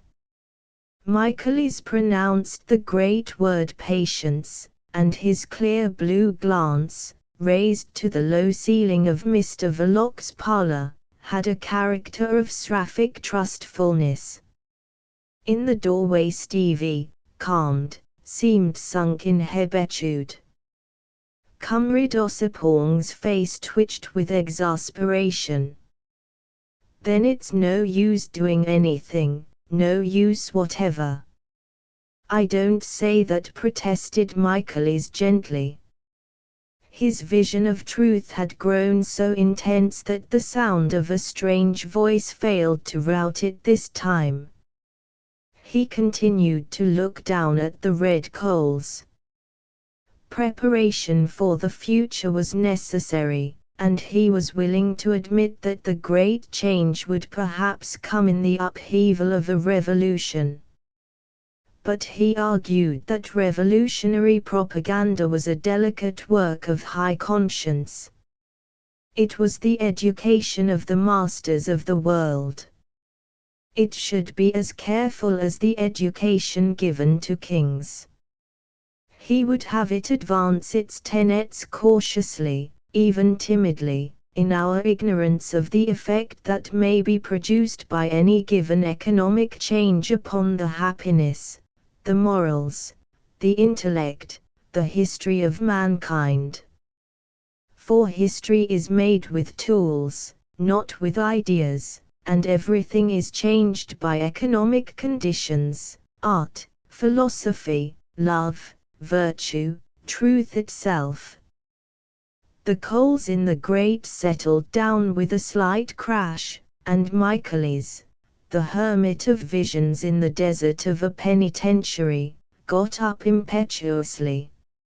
Round like a distended balloon, he opened his short, thick arms, as if in a pathetically hopeless attempt to embrace and hug to his breast a self-regenerated universe.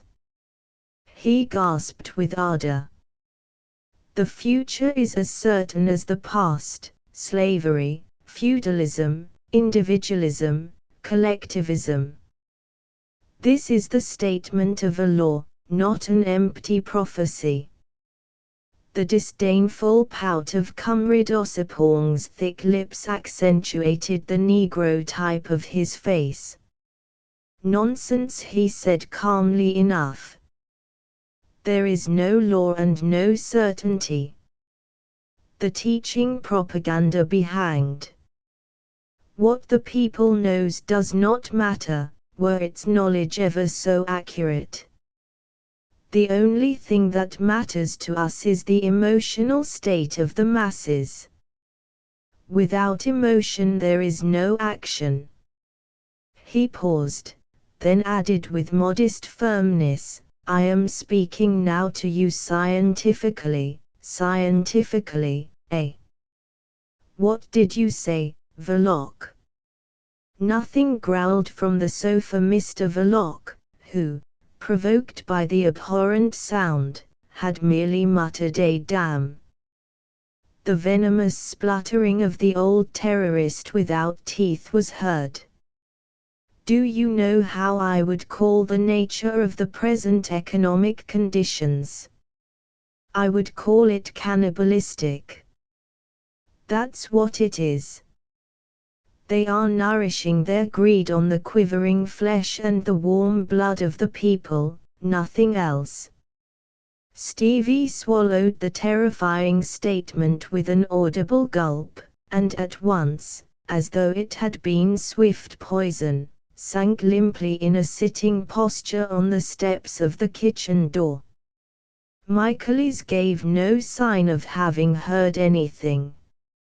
His lips seemed glued together for good, not a quiver passed over his heavy cheeks. With troubled eyes he looked for his round, hard hat, and put it on his round head. His round and obese body seemed to float low between the chairs under the sharp elbow of Carl Jeunt. The old terrorist, raising an uncertain and claw-like hand, gave a swaggering tilt to a black felt sombrero shading the hollows and ridges of his wasted face. He got in motion slowly, striking the floor with his stick at every step. It was rather an affair to get him out of the house because, now and then, he would stop, as if to think, and did not offer to move again till impelled forward by Michaelis. The gentle apostle grasped his arm with brotherly care, and behind them, his hands in his pockets, the robust Ossipon yawned vaguely. A blue cap with a patent leather peak set well at the back of his yellow bush of hair gave him the aspect of a Norwegian sailor bored with the world after a thundering spree. Mr. Verloc saw his guests off the premises, attending them bareheaded, his heavy overcoat hanging open, his eyes on the ground. He closed the door behind their backs with restrained violence, turned the key, shot the bolt. He was not satisfied with his friends. In the light of Mr. Vladimir's philosophy of bomb-throwing they appeared hopelessly futile. The part of Mr. Verloc in revolutionary politics having been to observe, he could not all at once, either in his own home or in larger assemblies, take the initiative of action. He had to be cautious. Moved by the just indignation of a man well over 40, menaced in what is dearest to him, his repose and his security, he asked himself scornfully what else could have been expected from such a lot, this Carl Jeunt, this Michaelis, this Ossipon. Pausing in his intention to turn off the gas burning in the middle of the shop, Mr. Verloc descended into the abyss of moral reflections. With the insight of a kindred temperament he pronounced his verdict. A lazy lot, this Carl Jeunt, nursed by a blear-eyed old woman, a woman he had years ago enticed away from a friend, and afterwards had tried more than once to shake off into the gutter. Jolly lucky for Jeunt that she had persisted in coming up time after time, or else there would have been no one now to help him out of the bus by the Green Park railings, where that spectre took its constitutional crawl every fine morning. When that indomitable snarling old witch died, the swaggering spectre would have to vanish too, there would be an end to fiery Carl Jeunt. And Mr. Verloc's morality was offended also by the optimism of Michaelis, annexed by his wealthy old lady, who had taken lately to sending him to a cottage she had in the country. The ex-prisoner could moon about the shady lanes for days together in a delicious and humanitarian idleness. As to Ossipon, that beggar was sure to want for nothing as long as there were silly girls with savings bank books in the world. And Mr. Verloc, temperamentally identical with his associates, drew fine distinctions in his mind on the strength of insignificant differences. He drew them with a certain complacency, because the instinct of conventional respectability was strong within him, being only overcome by his dislike of all kinds of recognized labor, a temperamental defect which he shared with a large proportion of revolutionary reformers of a given social state. for obviously one does not revolt against the advantages and opportunities of that state, but against the price which must be paid for the same in the coin of accepted morality, self-restraint, and toil. The majority of revolutionists are the enemies of discipline and fatigue mostly. There are natures too, to whose sense of justice the price exacted looms up monstrously enormous, odious, oppressive, worrying, humiliating, extortionate, intolerable.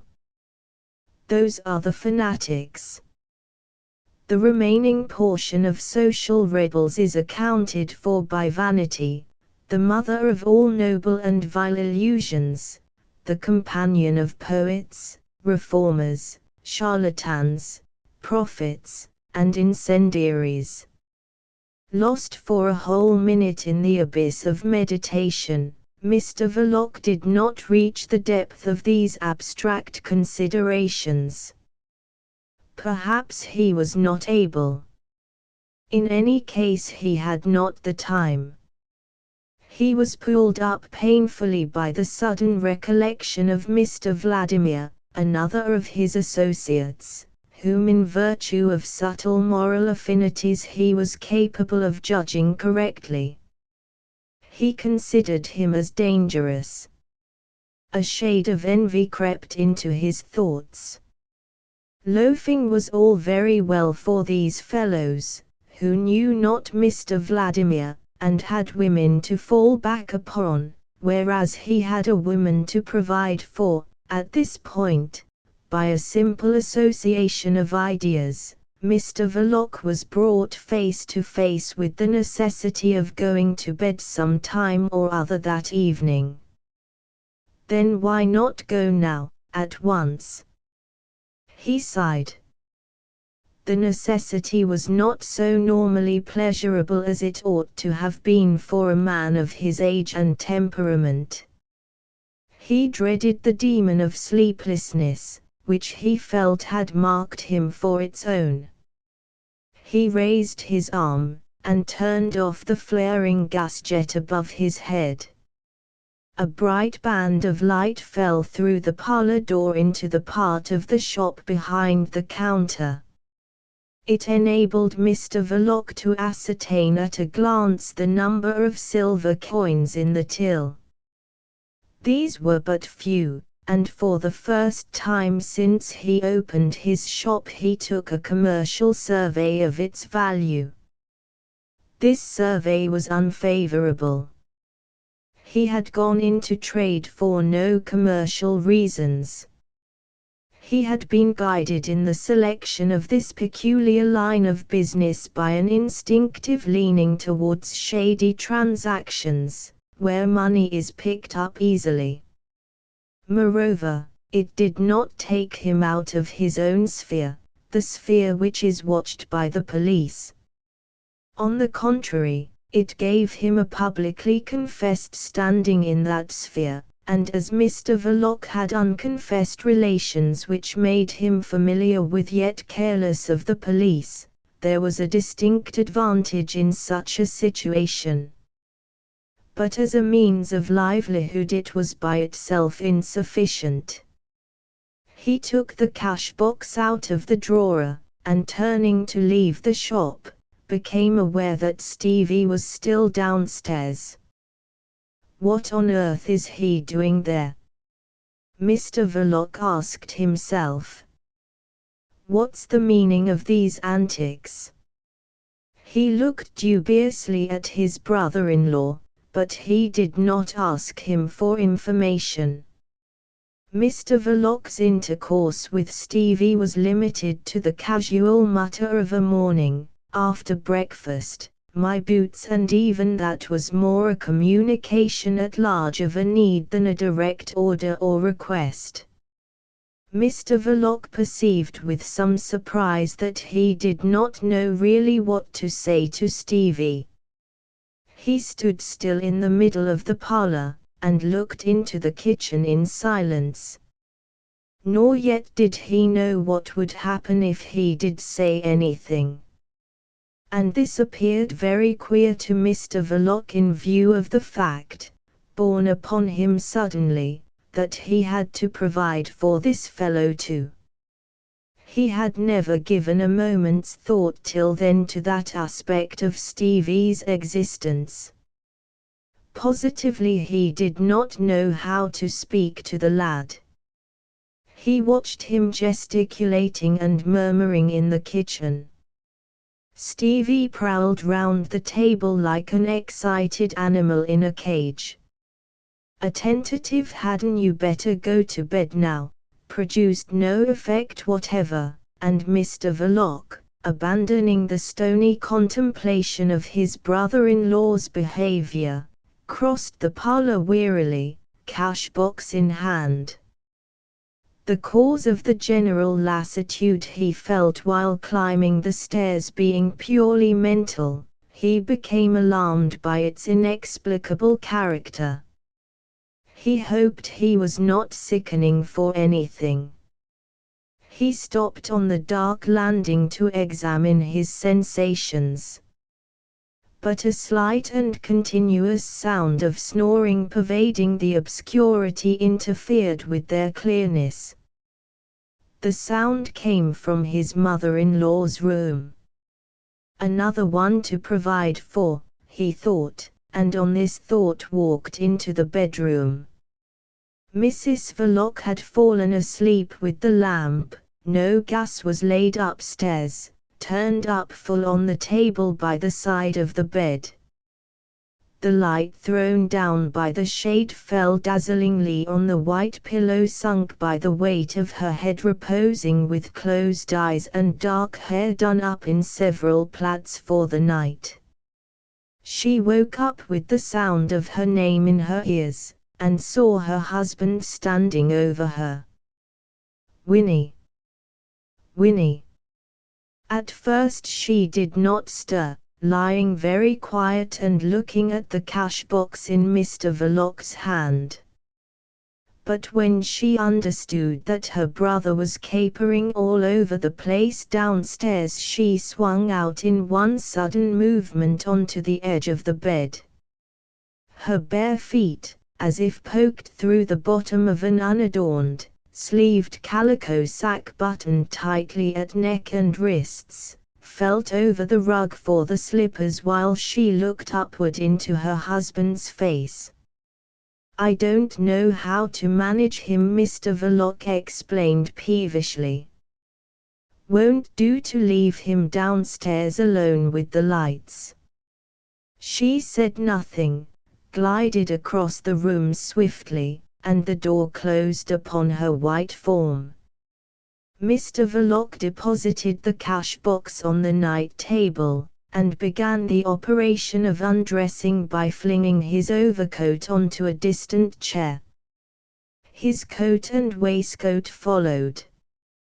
He walked about the room in his stockinged feet, and his burly figure, with the hands worrying nervously at his throat, passed and repassed across the long strip of looking-glass in the door of his wife's wardrobe.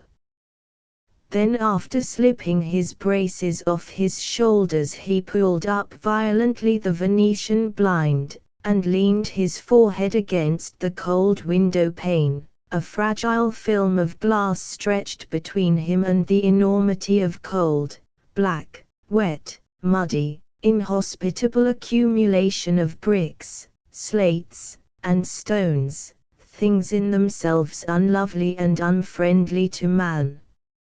Mr. Verloc felt the latent unfriendliness of all out of doors with a force approaching to positive bodily anguish. There is no occupation that fails a man more completely than that of a secret agent of police. It's like your horse suddenly falling dead under you in the midst of an uninhabited and thirsty plain.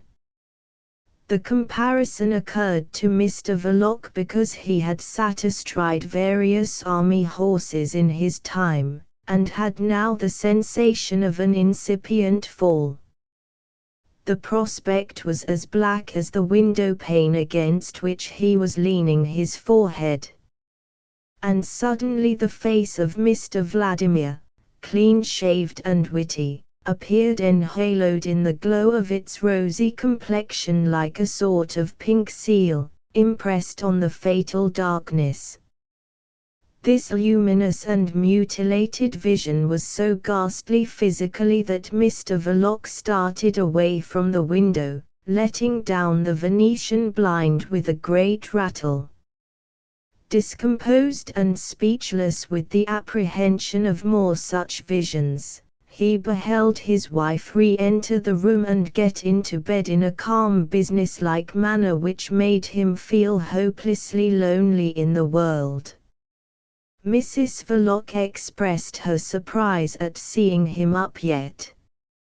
"I don't feel very well," he muttered, passing his hands over his moist brow.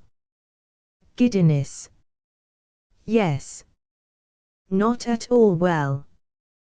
Mrs. Verloc, with all the placidity of an experienced wife, expressed a confident opinion as to the cause, and suggested the usual remedies, but her husband, rooted in the middle of the room, shook his lowered head sadly. "You'll catch cold standing there," she observed.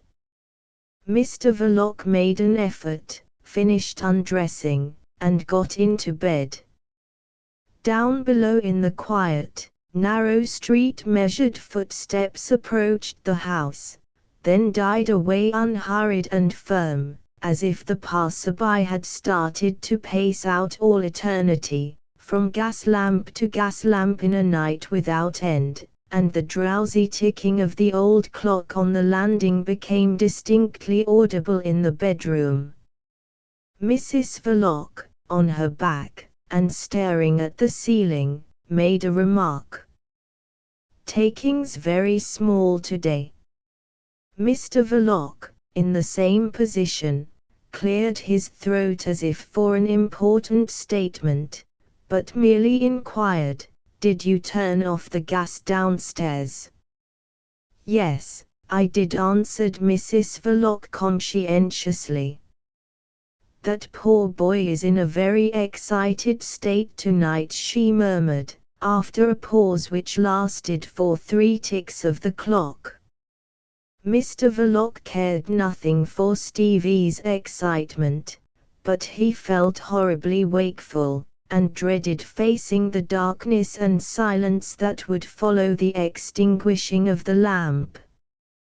This dread led him to make the remark that Stevie had disregarded his suggestion to go to bed.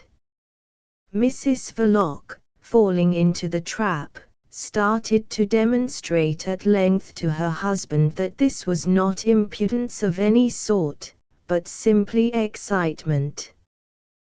There was no young man of his age in London more willing and docile than Stephen, she affirmed, none more affectionate and ready to please, and even useful, as long as people did not upset his poor head. Mrs. Verloc, turning towards her recumbent husband, raised herself on her elbow, and hung over him in her anxiety that he should believe Stevie to be a useful member of the family. That ardor of protecting compassion exalted morbidly in her childhood by the misery of another child tinged her sallow cheeks with a faint dusky blush, made her big eyes gleam under the dark lids. Mrs. Verloc then looked younger. She looked as young as Winnie used to look, and much more animated than the Winnie of the Belgravian mansion days had ever allowed herself to appear to gentlemen lodgers. Mr. Verloc's anxieties had prevented him from attaching any sense to what his wife was saying. It was as if her voice were talking on the other side of a very thick wall. It was her aspect that recalled him to himself. He appreciated this woman, and the sentiment of this appreciation, stirred by a display of something resembling emotion, only added another pang to his mental anguish. When her voice ceased, he moved uneasily, and said, "I haven't been feeling well for the last few days." He might have meant this as an opening to a complete confidence, but Mrs. Verloc laid her head on the pillow again, and staring upward, went on, "That boy hears too much of what is talked about here. If I had known they were coming tonight, I would have seen to it that he went to bed at the same time I did." He was out of his mind with something he overheard about eating people's flesh and drinking blood. "What's the good of talking like that?" There was a note of indignant scorn in her voice. Mr. Verloc was fully responsive now. "Ask Carl Yunt," he growled savagely. Mrs. Verloc, with great decision, pronounced Carl Yunt a disgusting old man. She declared openly her affection for Michaelis. Of the robust Ossipon, in whose presence she always felt uneasy behind an attitude of stony reserve, she said nothing whatever. And continuing to talk of that brother, who had been for so many years an object of care and fears, "He isn't fit to hear what's said here. He believes it's all true. He knows no better. He gets into his passions over it." Mr. Verloc made no comment. He glared at me, as if he didn't know who I was, when I went downstairs. His heart was going like a hammer. He can't help being excitable. I woke Mother up, and asked her to sit with him till he went to sleep. It isn't his fault. He's no trouble when he's left alone. Mr. Verloc made no comment. "I wish he had never been to school," Mrs. Verloc began again brusquely. "He's always taking away those newspapers from the window to read. He gets a red face poring over them. We don't get rid of a dozen numbers in a month. They only take up room in the front window. And Mr. Ossipon brings every week a pile of these FP tracts to sell at a halfpenny each. I wouldn't give a halfpenny for the whole lot. It's silly reading, that's what it is. There's no sale for it. The other day Stevie got hold of one, and there was a story in it of a German soldier officer tearing half off the ear of a recruit, and nothing was done to him for it. The brute! I couldn't do anything with Stevie that afternoon.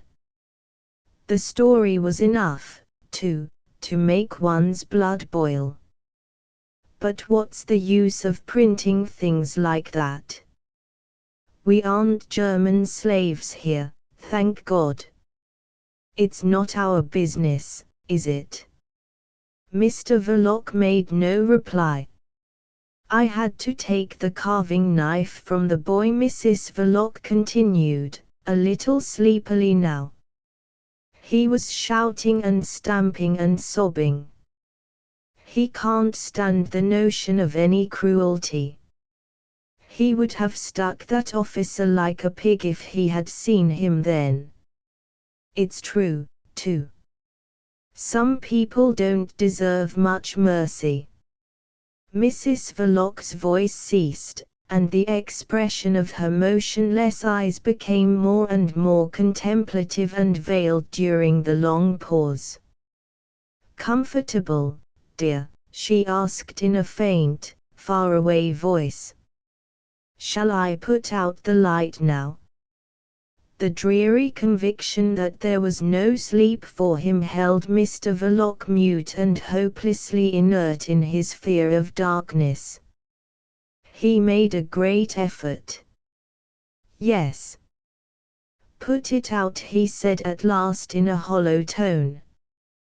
Chapter 4. Most of the 30 or so little tables covered by red cloths with a white design stood ranged at right angles to the deep brown wainscoting of the underground hall. Bronze chandeliers with many globes depended from the low, slightly vaulted ceiling, and the fresco paintings ran flat and dull all round the walls without windows, representing scenes of the chase and of outdoor revelry in medieval costumes. Varlets in green jerkins brandished hunting knives and raised on high tankards of foaming beer.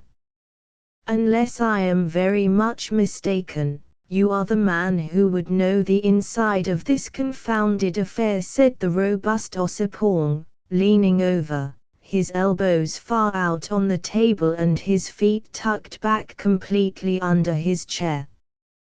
His eyes stared with wild eagerness.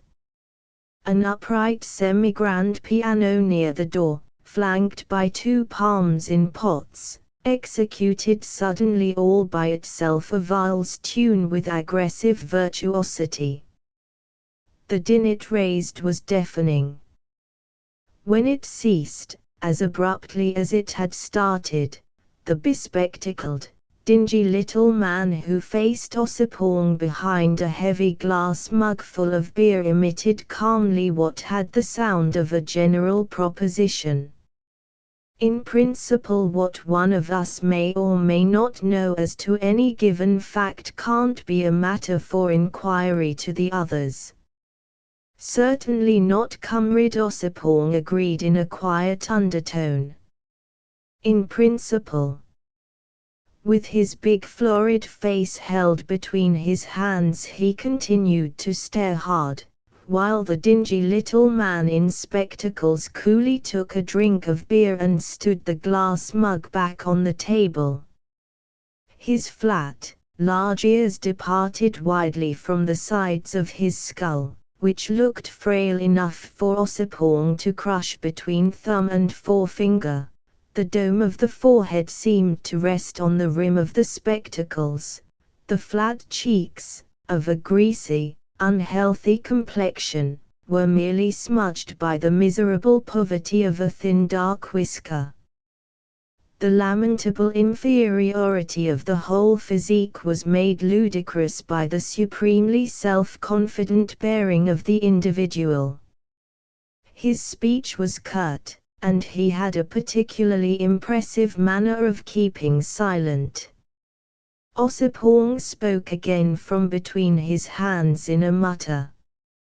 "Have you been out much today?" "No, I stayed in bed all the morning," answered the other. "Why?" "Oh, nothing," said Ossipon, gazing earnestly and quivering inwardly with the desire to find out something, but obviously intimidated by the little man's overwhelming air of unconcern. When talking with this comrade, which happened but rarely, the big Ossipon suffered from a sense of moral and even physical insignificance. However, he ventured another question. "Did you walk down here?" "No, omnibus," the little man answered readily enough. He lived far away in Islington, in a small house down a shabby street, littered with straw and dirty paper, where out of school hours a troop of assorted children ran and squabbled with a shrill, joyless, rowdy clamour. His single back room, remarkable for having an extremely large cupboard, he rented furnished from 2 elderly spinsters, dressmakers in a humble way with a clientele of servant girls mostly. He had a heavy padlock put on the cupboard, but otherwise he was a model lodger, giving no trouble, and requiring practically no attendance. His oddities were that he insisted on being present when his room was being swept, and that when he went out he locked his door, and took the key away with him. Ossipon had a vision of these round black-rimmed spectacles progressing along the streets on the top of an omnibus, their self-confident glitter falling here and there on the walls of houses or lowered upon the heads of the unconscious stream of people on the pavements. The ghost of a sickly smile altered the set of Ossipon's thick lips at the thought of the walls nodding, of people running for life at the sight of those spectacles. If they had only known. What a panic! He murmured interrogatively, "Been sitting long here?" "An hour or more," answered the other negligently, and took a pull at the dark beer. All his movements, the way he grasped the mug, the act of drinking, the way he set the heavy glass down and folded his arms, had a firmness, an assured precision which made the big and muscular Ossipon, leaning forward with staring eyes and protruding lips, look the picture of eager indecision. "An hour," he said. "Then it may be you haven't heard yet the news I've heard just now, in the street." "Have you?" The little man shook his head negatively the least bit. But as he gave no indication of curiosity, Ossipon ventured to add that he had heard it just outside the place. A newspaper boy had yelled the thing under his very nose, and not being prepared for anything of that sort, he was very much startled and upset. He had to come in there with a dry mouth. "I never thought of finding you here," he added, murmuring steadily, with his elbows planted on the table. "I come here sometimes," said the other, preserving his provoking coolness of demeanor. "It's wonderful that you of all people should have heard nothing of it," the big Ossipon continued. His eyelids snapped nervously upon the shining eyes. "You of all people," he repeated tentatively. This obvious restraint argued an incredible and inexplicable timidity of the big fellow before the calm little man, who again lifted the glass mug, drank, and put it down with brusque and assured movements. And that was all. Ossipon, after waiting for something, word or sign, that did not come, made an effort to assume a sort of indifference. "Do you," he said, deadening his voice still more, "give your stuff to anybody who's up to asking you for it?" "My absolute rule is never to refuse anybody, as long as I have a pinch by me," answered the little man with decision. "That's a principle," commented Ossipon. "It's a principle. And you think it's sound?" The large round spectacles, which gave a look of staring self-confidence to the sallow face, confronted Ossipon like sleepless, unwinking orbs flashing a cold fire. "Perfectly. Always. Under every circumstance. What could stop me? Why should I not? Why should I think twice about it?" Ossipon gasped, as it were, discreetly. "Do you mean to say you would hand it over to a tech if one came to ask you for your wares?" The other smiled faintly. "Let them come and try it on, and you will see," he said. "They know me, but I know also every one of them. They won't come near me, not they." His thin livid lips snapped together firmly. Ossipon began to argue. "But they could send someone, rig a plant on you. Don't you see? Get the stuff from you in that way, and then arrest you with the proof in their hands. Proof of what? Dealing in explosives without a license perhaps. This was meant for a contemptuous jeer, though the expression of the thin, sickly face remained unchanged, and the utterance was negligent. I don't think there's one of them anxious to make that arrest. I don't think they could get one of them to apply for a warrant. I mean one of the best. Not one. Why? Ossipon asked. Because they know very well I take care never to part with the last handful of my wares. I've it always by me. He touched the breast of his coat lightly. In a thick glass flask he added. So I have been told, said Ossipon, with a shade of wonder in his voice. But I didn't know if they know, interrupted the little man crisply, leaning against the straight chair back, which rose higher than his fragile head. I shall never be arrested. The game isn't good enough for any policeman of them all. To deal with a man like me you require sheer, naked, inglorious heroism. Again his lips closed with a self-confident snap. Ossipon repressed a movement of impatience. Or recklessness, or simply ignorance, he retorted. They've only to get somebody for the job who does not know you carry enough stuff in your pocket to blow yourself and everything within 60 yards of you to pieces. I never affirmed I could not be eliminated, rejoined the other. But that wouldn't be an arrest. Moreover, it's not so easy as it looks. Bah! Ossipon contradicted. Don't be too sure of that. What's to prevent half a dozen of them jumping upon you from behind in the street? With your arms pinned to your sides you could do nothing, could you? Yes, I could. I am seldom out in the streets after dark, said the little man impassively, and never very late.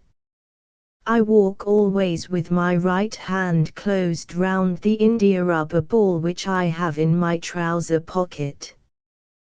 The pressing of this ball actuates a detonator inside the flask I carry in my pocket. It's the principle of the pneumatic instantaneous shutter for a camera lens. The tube leads up. With a swift disclosing gesture he gave Ossipon a glimpse of an india rubber tube, resembling a slender brown worm, issuing from the armhole of his waistcoat and plunging into the inner breast pocket of his jacket. His clothes, of a nondescript brown mixture, were threadbare and marked with stains, dusty in the folds, with ragged buttonholes. The detonator is partly mechanical, partly chemical, he explained, with casual condescension. It is instantaneous, of course, murmured Ossipon, with a slight shudder. Far from it, confessed the other, with a reluctance which seemed to twist his mouth dolorously. A full 20 seconds must elapse from the moment I press the ball till the explosion takes place. Phew, whistled Ossipon, completely appalled. 20 seconds. Horrors. You mean to say that you could face that? I should go crazy, wouldn't matter if you did. Of course. It's the weak point of this special system, which is only for my own use. The worst is that the manner of exploding is always the weak point with us. I am trying to invent a detonator that would adjust itself to all conditions of action, and even to unexpected changes of conditions. A variable and yet perfectly precise mechanism. A really intelligent detonator. 20 seconds, muttered Ossipon again. Off. And then, with a slight turn of the head, the glitter of the spectacles seemed to gauge the size of the beer saloon in the basement of the renowned Silness restaurant. Nobody in this room could hope to escape, was the verdict of that survey. Nor yet this couple going up the stairs now. The piano at the foot of the staircase clanged through a mazurka with brazen impetuosity, as though a vulgar and impudent ghost were showing off. The keys sank and rose mysteriously. Then all became still. For a moment Ossipon imagined the overlighted place changed into a dreadful black hole, belching horrible fumes choked with ghastly rubbish of smashed brickwork and mutilated corpses. He had such a distinct perception of ruin and death that he shuddered again. The other observed, with an air of calm sufficiency, in the last instance it is character alone that makes for one's safety. There are very few people in the world whose character is as well established as mine. I wonder how you managed it, growled Ossipon. Force of personality, said the other, without raising his voice, and coming from the mouth of that obviously miserable organism. The assertion caused the robust Ossipon to bite his lower lip. Force of personality, he repeated, with ostentatious calm. I have the means to make myself deadly, but that by itself, you understand, is absolutely nothing in the way of protection. What is effective is the belief those people have in my will to use the means. That's their impression. It is absolute. Therefore I am deadly. There are individuals of character amongst that lot too, muttered Ossipon ominously. Possibly. But it is a matter of degree, obviously, since, for instance, I am not impressed by them. Therefore they are inferior. They cannot be otherwise. Their character is built upon conventional morality. It leans on the social order. Mine stands free from everything artificial. They are bound in all sorts of conventions. They depend on life, which, in this connection, is a historical fact surrounded by all sorts of restraints and considerations, a complex organized fact open to attack at every point, whereas I depend on death, which knows no restraint and cannot be attacked. My superiority is evident. This is a transcendental way of putting it, said Ossipon, watching the cold glitter of the round spectacles. I've heard Carl Jung say much the same thing not very long ago. Carl Jung, mumbled the other contemptuously, the delegate of the International Red Committee, has been a posturing shadow all his life. There are 3 of you delegates, aren't there? I won't define the other 2, as you are one of them. But what you say means nothing. You are the worthy delegates for revolutionary propaganda, but the trouble is not only that you are as unable to think independently as any respectable grocer or journalist of them all, but that you have no character whatever. Ossipon could not restrain a start of indignation. But what do you want from us? He exclaimed in a deadened voice. What is it you are after yourself? A perfect detonator, was the peremptory answer. What are you making that face for? You see, you can't even bear the mention of something conclusive. I am not making a face, growled the annoyed Ossipon bearishly. You revolutionists, the other continued, with leisurely self-confidence, are the slaves of the social convention, which is afraid of you, slaves of it as much as the very police that stands up in the defense of that convention. Clearly you are, since you want to revolutionize it. It governs your thought, of course, and your action too, and thus neither your thought nor your action can ever be conclusive. He paused, tranquil, with that air of close, endless silence, then almost immediately went on. You are not a bit better than the forces arrayed against you, than the police, for instance.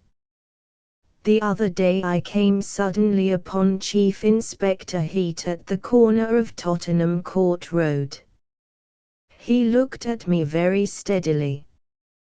But I did not look at him. Why should I give him more than a glance? He was thinking of many things, of his superiors, of his reputation, of the law courts, of his salary, of newspapers, of 100 things. But I was thinking of my perfect detonator only. He meant nothing to me. He was as insignificant as, I can't call to mind anything insignificant enough to compare him with, except Carl Jund perhaps. Like to like. The terrorist and the policeman both come from the same basket. Revolution, legality, counter moves in the same game, forms of idleness at bottom identical. He plays his little game, so do you propagandists. But I don't play, I work 14 hours a day, and go hungry sometimes. My experiments cost money now and again, and then I must do without food for a day or two. You're looking at my beer. Yes. I have had 2 glasses already, and shall have another presently. This is a little holiday, and I celebrate it alone. Why not?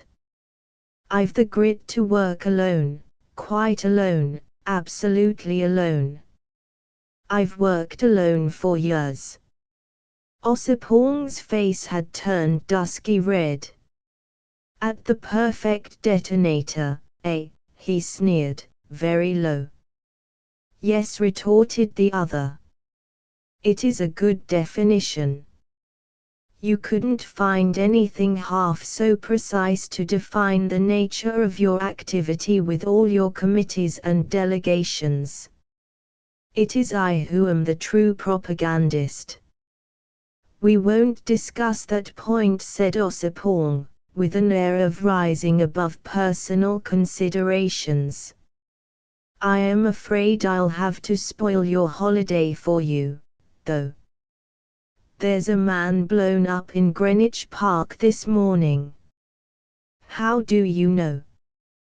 They have been yelling the news in the streets since 2 o'clock. I bought the paper, and just ran in here. Then I saw you sitting at this table. I've got it in my pocket now. He pulled the newspaper out. It was a good-sized rosy sheet, as if flushed by the warmth of its own convictions, which were optimistic. He scanned the pages rapidly. Ah! Here it is. Bomb in Greenwich Park. There isn't much so far. 11:30. Foggy morning. Effects of explosion felt as far as Romney Road and Park Place. Enormous hole in the ground under a tree filled with smashed roots and broken branches. all round fragments of a man's body blown to pieces. That's all. The rest's mere newspaper gup. No doubt a wicked attempt to blow up the observatory, they say. That's hardly credible. He looked at the paper for a while longer in silence, then passed it to the other, who after gazing abstractedly at the print laid it down without comment. It was Ossipon who spoke first, still resentful. The fragments of only one man, you note. Ergo, blew himself up. That spoils your day off for you, don't it? Were you expecting that sort of move? I hadn't the slightest idea, not the ghost of a notion of anything of the sort being planned to come off here, in this country. Under the present circumstances it's nothing short of criminal. The little man lifted his thin black eyebrows with dispassionate scorn. Criminal? What is that? What is crime? What can be the meaning of such an assertion? How am I to express myself? One must use the current words, said Ossipon impatiently. The meaning of this assertion is that this business may affect our position very adversely in this country. Isn't that crime enough for you? I am convinced you have been giving away some of your stuff lately. Ossipon stared hard. The other, without flinching, lowered and raised his head slowly. You have, burst out the editor of the FP leaflets in an intense whisper. No. And are you really handing it over at large like this, for the asking, to the first fool that comes along? Just so.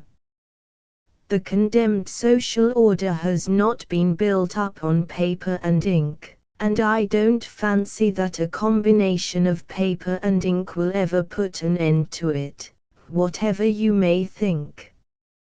Yes, I would give the stuff with both hands to every man, woman, or fool that likes to come along.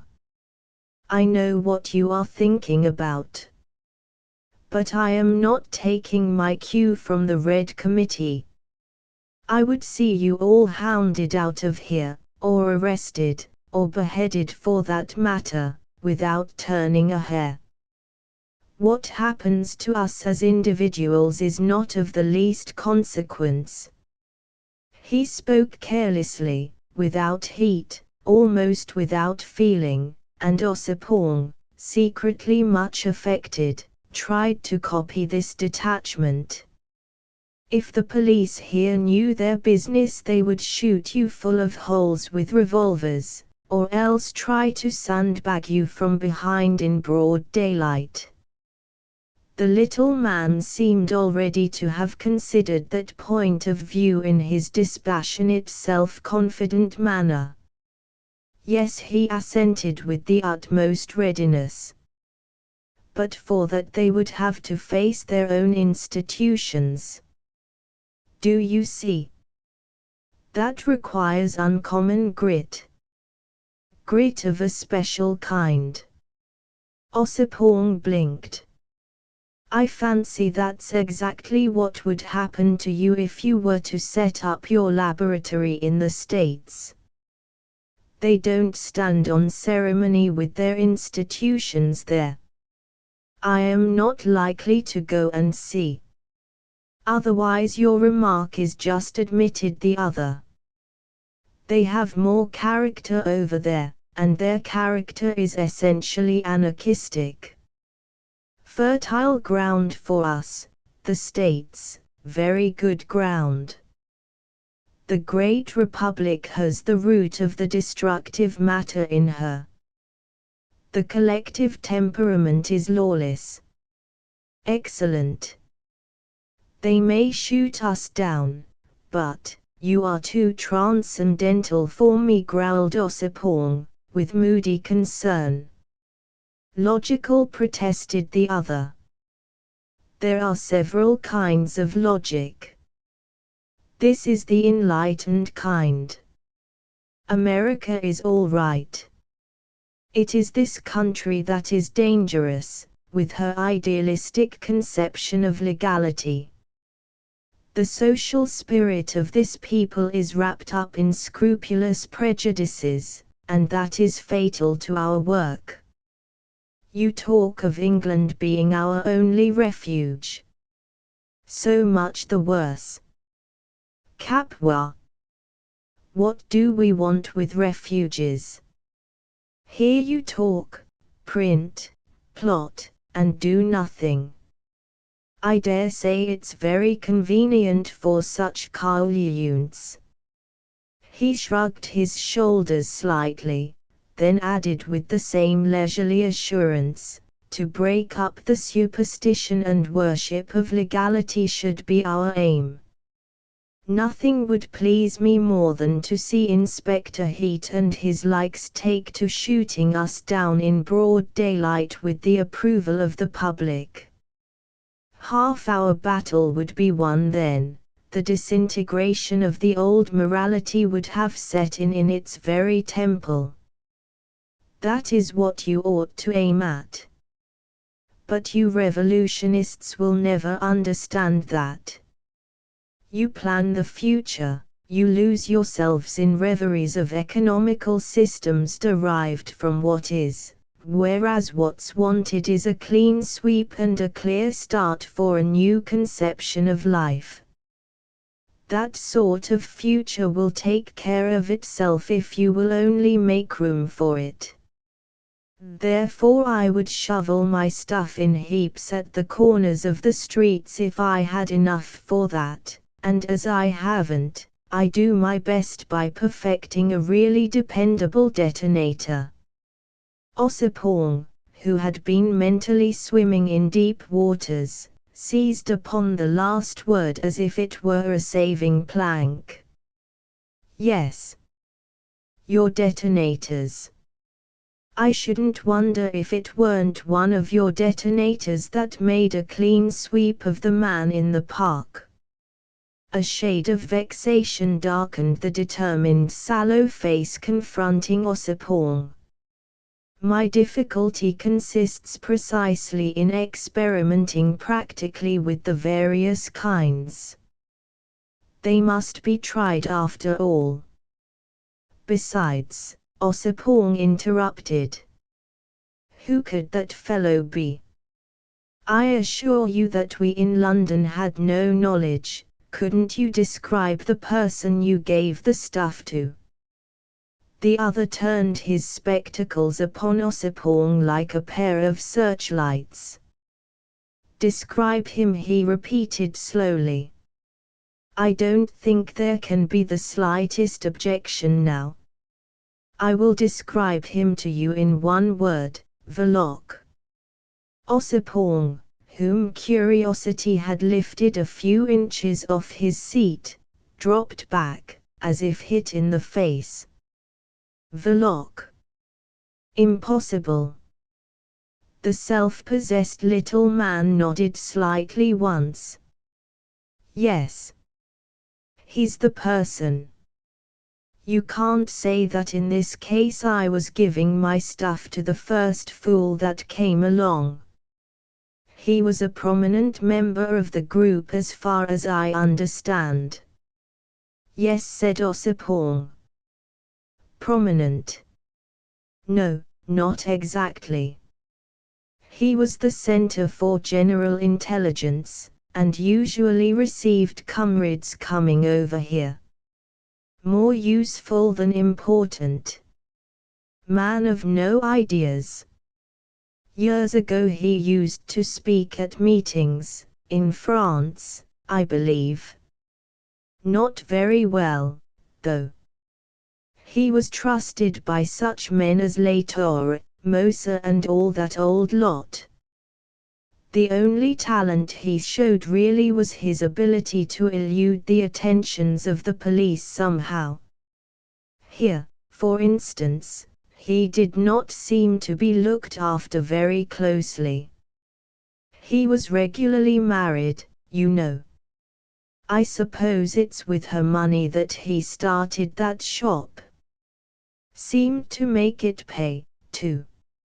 Ossipon paused abruptly, muttered to himself, "I wonder what that woman will do now," and fell into thought. The other waited with ostentatious indifference. His parentage was obscure, and he was generally known only by his nickname of Professor. His title to that designation consisted in his having been once assistant demonstrator in chemistry at some technical institute. He quarreled with the authorities upon a question of unfair treatment. Afterwards he obtained a post in the laboratory of a manufactory of dyes. There too he had been treated with revolting injustice. His struggles, his privations, his hard work to raise himself in the social scale, had filled him with such an exalted conviction of his merits that it was extremely difficult for the world to treat him with justice, the standard of that notion depending so much upon the patience of the individual. The professor had genius, but lacked the great social virtue of resignation. Intellectually an nonentity, Ossipon pronounced aloud, abandoning suddenly the inward contemplation of Mrs. Verloc's bereaved person and business. Quite an ordinary personality. You are wrong in not keeping more in touch with the comrades, Professor, he added in a reproving tone. Did he say anything to you, give you some idea of his intentions? I hadn't seen him for a month. It seems impossible that he should be gone. He told me it was going to be a demonstration against a building, said the professor. I had to know that much to prepare the missile. I pointed out to him that I had hardly a sufficient quantity for a completely destructive result, but he pressed me very earnestly to do my best. As he wanted something that could be carried openly in the hand, I proposed to make use of an old 1-gallon copal varnish can I happened to have by me. He was pleased at the idea. It gave me some trouble, because I had to cut out the bottom first and solder it on again afterwards. When prepared for use, the can enclosed a wide-mouthed, well-corked jar of thick glass packed around with some wet clay and containing 16 ounces of X2 green powder. The detonator was connected with the screw top of the can. It was ingenious, a combination of time and shock. I explained the system to him. It was a thin tube of tin enclosing a. Ossipon's attention had wandered. What do you think has happened? He interrupted. Can't tell. Screwed the top on tight, which would make the connection, and then forgot the time. It was set for 20 minutes. On the other hand, the time contact being made, a sharp shock would bring about the explosion at once. He either ran the time too close, or simply let the thing fall. The contact was made all right, that's clear to me at any rate. The systems worked perfectly. And yet you would think that a common fool in a hurry would be much more likely to forget to make the contact altogether. I was worrying myself about that sort of failure mostly. But there are more kinds of fools than one can guard against. You can't expect a detonator to be absolutely foolproof. He beckoned to a waiter. Ossipon sat rigid, with the abstracted gaze of mental travail. After the man had gone away with the money, he roused himself, with an air of profound dissatisfaction. "It's extremely unpleasant for me," he mused. "Carl has been in bed with bronchitis for a week. There's an even chance that he will never get up again. Michael is luxuriating in the country somewhere. A fashionable publisher has offered him £500 for a book. It will be a ghastly failure. He has lost the habit of consecutive thinking in prison, you know." The professor, on his feet, now buttoning his coat, looked about him with perfect indifference. "What are you going to do?" asked Ossipon wearily. He dreaded the blame of the Central Red Committee, a body which had no permanent place of abode, and of whose membership he was not exactly informed. If this affair eventuated in the stoppage of the modest subsidy allotted to the publication of the FP pamphlets, then indeed he would have to regret Verloc's inexplicable folly. Solidarity with the extremist form of action is one thing, and silly recklessness is another, he said, with a sort of moody brutality. "I don't know what came to Verloc. There's some mystery there. However, he's gone.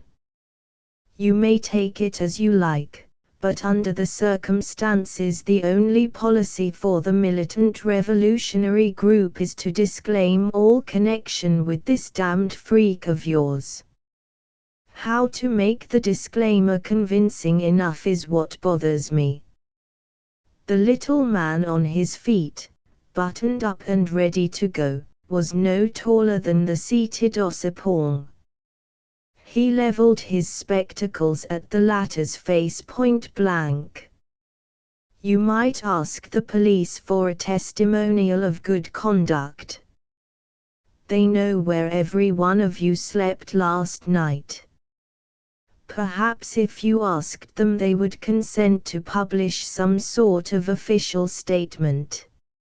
No doubt they are aware well enough that we had nothing to do with this," mumbled Ossipon bitterly. "What they will say is another thing." He remained thoughtful, disregarding the short, owlish, shabby figure standing by his side. "I must lay hands on Michaelis at once, and get him to speak from his heart at one of our gatherings. The public has a sort of sentimental regard for that fellow. His name is known. And I am in touch with a few reporters on the big dailies. What he would say would be utter bosh, but he has a turn of talk that makes it go down all the same." "Like treacle," interjected the professor, rather low, keeping an impassive expression. The perplexed Ossipon went on communing with himself half audibly, after the manner of a man reflecting in perfect solitude. "Confounded ass! To leave such an imbecile business on my hands. And I don't even know if," he sat with compressed lips. The idea of going for news straight to the shop lacked charm. His notion was that Verloc's shop might have been turned already into a police trap. "They will be bound to make some arrests," he thought, with something resembling virtuous indignation, for the even tenor of his revolutionary life was menaced by no fault of his. And yet unless he went there he ran the risk of remaining in ignorance of what perhaps it would be very material for him to know. Then he reflected that, If the man in the park had been so very much blown to pieces as the evening papers said, he could not have been identified. And if so, the police could have no special reason for watching Verloc's shop more closely than any other place known to be frequented by marked anarchists, no more reason, in fact, than for watching the doors of the Silness. There would be a lot of watching all round, no matter where he went. Still, I wonder what I had better do now, he muttered, taking counsel with himself. A rasping voice at his elbow said, with sedate scorn, "Fasten yourself upon the woman for all she's worth." After uttering these words, the professor walked away from the table. Ossipon, whom that piece of insight had taken unawares, gave one ineffectual start, and remained still, with a helpless gaze, as though nailed fast to the seat of his chair. The lonely piano, without as much as a music stool to help it, struck a few chords courageously, and beginning a selection of national airs, played him out at last to the tune of Bluebells of Scotland. The painfully detached notes grew faint behind his back while he went slowly upstairs, across the hall, and into the street. In front of the great doorway a dismal row of newspaper sellers standing clear of the pavement dealt out their wares from the gutter. It was a raw, gloomy day of the early spring, and the grimy sky, the mud of the streets, the rags of the dirty men, harmonized excellently with the eruption of the damp, rubbishy sheets of paper soiled with printer's ink. The posters, maculated with filth, garnished like tapestry the sweep of the curbstone. The trade in afternoon papers was brisk, yet, in comparison with the swift, constant march of foot traffic, the effect was of indifference, of a disregarded distribution. Ossipon looked hurriedly both ways before stepping out into the cross-currents, but the professor was already out of sight. Chapter V. The professor had turned into a street to the left, and walked along, with his head carried rigidly erect, in a crowd whose every individual almost overtopped his stunted stature. It was vain to pretend to himself that he was not disappointed. But that was mere feeling. The stoicism of his thought could not be disturbed by this or any other failure.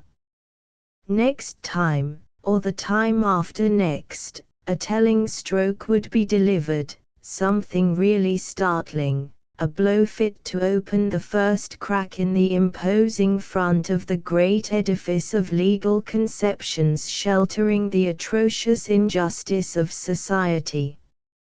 Of humble origin, and with an appearance really so mean as to stand in the way of his considerable natural abilities, his imagination had been fired early by the tales of men rising from the depths of poverty to positions of authority and affluence. The extreme, almost ascetic purity of his thought, combined with an astounding ignorance of worldly conditions, had set before him a goal of power and prestige to be attained without the medium of arts, graces, tact, wealth, by sheer weight of merit alone. On that view he considered himself entitled to undisputed success. His father, a delicate dark enthusiast with a sloping forehead, had been an itinerant and rousing preacher of some obscure but rigid Christian sect, a man supremely confident in the privileges of his righteousness. In the son, individualist by temperament, once the science of colleges had replaced thoroughly the faith of conventicles, This moral attitude translated itself into a frenzied puritanism of ambition. He nursed it as something secularly holy. To see it thwarted opened his eyes to the true nature of the world, whose morality was artificial, corrupt, and blasphemous. The way of even the most justifiable revolutions is prepared by personal impulses disguised into creeds. The professor's indignation found in itself a final cause that absolved him from the sin of turning to destruction as the agent of his ambition. To destroy public faith in legality was the imperfect formula of his pedantic fanaticism, but the subconscious conviction that the framework of an established social order cannot be effectually shattered except by some form of collective or individual violence was precise and correct. He was a moral agent, that was settled in his mind.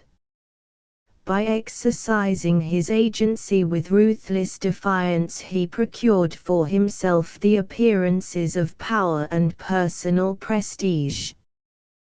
That was undeniable to his vengeful bitterness. It pacified its unrest, and in their own way the most ardent of revolutionaries are perhaps doing no more but seeking for peace in common with the rest of mankind.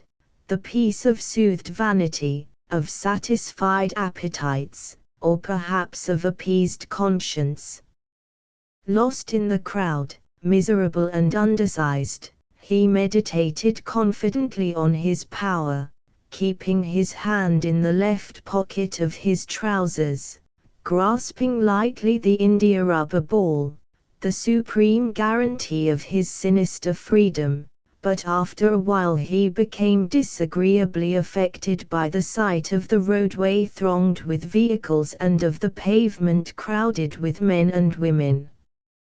He was in a long, straight street, peopled by a mere fraction of an immense multitude, but all round him, on and on, even to the limits of the horizon hidden by the enormous piles of bricks, he felt the mass of mankind mighty in its numbers. They swarmed numerous like locusts, industrious like ants, thoughtless like a natural force, pushing on blind and orderly and absorbed, impervious to sentiment, to logic, to terror too perhaps. That was the form of doubt he feared most. Impervious to fear. Often while walking abroad, when he happened also to come out of himself, he had such moments of dreadful and sane mistrust of mankind. What if nothing could move them? Such moments come to all men whose ambition aims at a direct grasp upon humanity, to artists, politicians, thinkers, reformers, or saints. A despicable emotional state this, against which solitude fortifies a superior character, and with severe exultation the professor thought of the refuge of his room, with its padlocked cupboard, lost in a wilderness of poor houses, the hermitage of the perfect anarchist. In order to reach sooner the point where he could take his omnibus, he turned brusquely out of the populous street into a narrow and dusky alley paved with flagstones. On one side the low brick houses had in their dusty windows the sightless, moribund look of incurable decay, empty shells awaiting demolition. From the other side life had not departed wholly as yet. Facing the only gas lamp yawned the cavern of a second-hand furniture dealer, where, deep in the gloom of a sort of narrow avenue winding through a bizarre forest of wardrobes, with an undergrowth tangle of table legs, a tall pier glass glimmered like a pool of water in a wood. An unhappy, homeless couch, accompanied by two unrelated chairs, stood in the open. The only human being making use of the alley besides the professor, coming stalwart and erect from the opposite direction, checked his swinging pace suddenly. "Hello," he said, and stood a little on one side watchfully. The professor had already stopped, with a ready half-turn which brought his shoulders very near the other wall. His right hand fell lightly on the back of the outcast couch, the left remained purposefully plunged deep in the trousers pocket, and the roundness of the heavy-rimmed spectacles imparted an owlish character to his moody, unperturbed face. It was like a meeting in a side corridor of a mansion full of life. The stalwart man was buttoned up in a dark overcoat, and carried an umbrella. His hat, tilted back, uncovered a good deal of forehead, which appeared very white in the dusk. In the dark patches of the orbits the eyeballs glimmered piercingly. Long, drooping moustaches, the color of ripe corn, framed with their points the square block of his shaved chin. "I am not looking for you," he said curtly. The professor did not stir an inch. The blended noises of the enormous town sank down to an inarticulate low murmur. Chief Inspector Heat of the Special Crimes Department changed his tone. "Not in a hurry to get home?" he asked, with mocking simplicity. The unwholesome-looking little moral agent of destruction exulted silently in the possession of personal prestige, keeping in check this man armed with the defensive mandate of a menaced society. More fortunate than Caligula, who wished that the Roman Senate had only one head for the better satisfaction of his cruel lust, he beheld in that one man all the forces he had set at defiance, the force of law, property, oppression, and injustice. He beheld all his enemies, and fearlessly confronted them all in a supreme satisfaction of his vanity.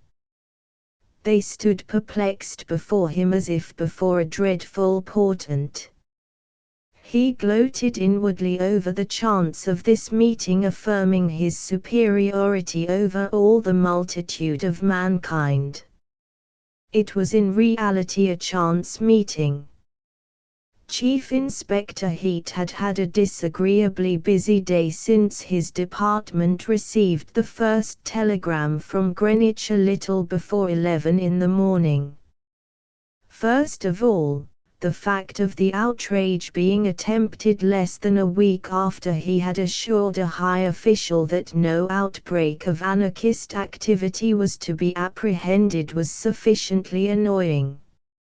If he ever thought himself safe in making a statement, it was then. He had made that statement with infinite satisfaction to himself, because it was clear that the high official desired greatly to hear that very thing. He had affirmed that nothing of the sort could even be thought of without the department being aware of it within 24 hours. And he had spoken thus in his consciousness of being the great expert of his department. He had gone even so far as to utter words which true wisdom would have kept back. But Chief Inspector Heat was not very wise, at least not truly so. True wisdom, which is not certain of anything in this world of contradictions, would have prevented him from attaining his present position. It would have alarmed his superiors, and done away with his chances of promotion. His promotion had been very rapid. "There isn't one of them, sir, that we couldn't lay our hands on at any time of night and day. We know what each of them is doing hour by hour, he had declared. And the high official had deigned to smile. This was so obviously the right thing to say for an officer of Chief Inspector Heat's reputation that it was perfectly delightful. The high official believed the declaration, which chimed in with his idea of the fitness of things. His wisdom was of an official kind, or else he might have reflected upon a matter not of theory but of experience, that in the close-woven stuff of relations between conspirator and police there occur unexpected solutions of continuity, sudden holes in space and time. A given anarchist may be watched inch by inch and minute by minute, but a moment always comes when somehow all sight and touch of him are lost for a few hours, during which something, generally an explosion, more or less deplorable, does happen. But the high official, carried away by his sense of the fitness of things, had smiled, and now the recollection of that smile was very annoying to Chief Inspector Heat, principal expert in anarchist procedure. This was not the only circumstance whose recollection depressed the usual serenity of the eminent specialist. There was another dating back only to that very morning. The thought that when called urgently to his assistant commissioner's private room he had been unable to conceal his astonishment was distinctly vexing. His instinct of a successful man had taught him long ago that, as a general rule, a reputation is built on manner as much as on achievement. And he felt that his manner when confronted with the telegram had not been impressive. He had opened his eyes widely, and had exclaimed "Impossible," exposing himself thereby to the unanswerable retort of a fingertip laid forcibly on the telegram which the Assistant Commissioner, after reading it aloud, had flung on the desk. To be crushed, as it were, under the tip of a forefinger was an unpleasant experience. Very damaging, too. Furthermore, Chief Inspector Heat was conscious of not having mended matters by allowing himself to express a conviction. "One thing I can tell you at once, none of our lot had anything to do with this." He was strong in his integrity of a good detective, but he saw now that an impenetrably attentive reserve towards this incident would have served his reputation better. On the other hand, he admitted to himself that it was difficult to preserve one's reputation if rank outsiders were going to take a hand in the business. Outsiders are the bane of the police as of other professions. The tone of the Assistant Commissioner's remarks had been sour enough to set one's teeth on edge. And since breakfast Chief Inspector Heat had not managed to get anything to eat. Starting immediately to begin his investigation on the spot, he had swallowed a good deal of raw, unwholesome fog in the park. Then he had walked over to the hospital, and when the investigation in Greenwich was concluded at last he had lost his inclination for food. Not accustomed, as the doctors are, to examine closely the mangled remains of human beings, he had been shocked by the sight disclosed to his view when a waterproof sheet had been lifted off a table in a certain apartment of the hospital. Another waterproof sheet was spread over that table in the manner of a tablecloth, with the corners turned up over a sort of mound, a heap of rags, scorched and blood-stained, half concealing what might have been an accumulation of raw material for a cannibal feast. It required considerable firmness of mind not to recoil before that sight. Chief Inspector Heat, an efficient officer of his department, stood his ground, but for a whole minute he did not advance. A local constable in uniform cast a sidelong glance, and said, with stolid simplicity, "He's all there. Every bit of him." It was a job. He had been the first man on the spot after the explosion. He mentioned the fact again. He had seen something like a heavy flash of lightning in the fog. At that time he was standing at the door of the King William Street Lodge talking to the keeper. The concussion made him tingle all over. He ran between the trees towards the observatory. "As fast as my legs would carry me," he repeated twice. Chief Inspector Heat, bending forward over the table in a gingerly and horrified manner, let him run on. The hospital porter and another man turned down the corners of the cloth, and stepped aside. The chief inspector's eyes searched the gruesome detail of that heap of mixed things, which seemed to have been collected in shambles and rag shops. "You used a shovel," he remarked, observing a sprinkling of small gravel, tiny brown bits of bark, and particles of splintered wood as fine as needles. "Had to in one place," said the stolid constable. "I sent a keeper to fetch a spade. When he heard me scraping the ground with it, he leaned his forehead against a tree, and was as sick as a dog." The chief inspector, stooping guardedly over the table, fought down the unpleasant sensation in his throat. The shattering violence of destruction which had made of that body a heap of nameless fragments affected his feelings with a sense of ruthless cruelty, though his reason told him the effect must have been as swift as a flash of lightning. The man, whoever he was, had died instantaneously, and yet it seemed impossible to believe that a human body could have reached that state of disintegration without passing through the pangs of inconceivable agony.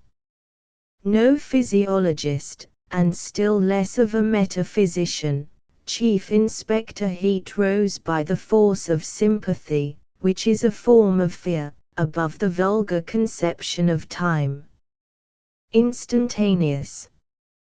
He remembered all he had ever read in popular publications of long and terrifying dreams dreamed in the instant of waking, of the whole past life lived with frightful intensity by a drowning man as his doomed head bobs up, streaming, for the last time.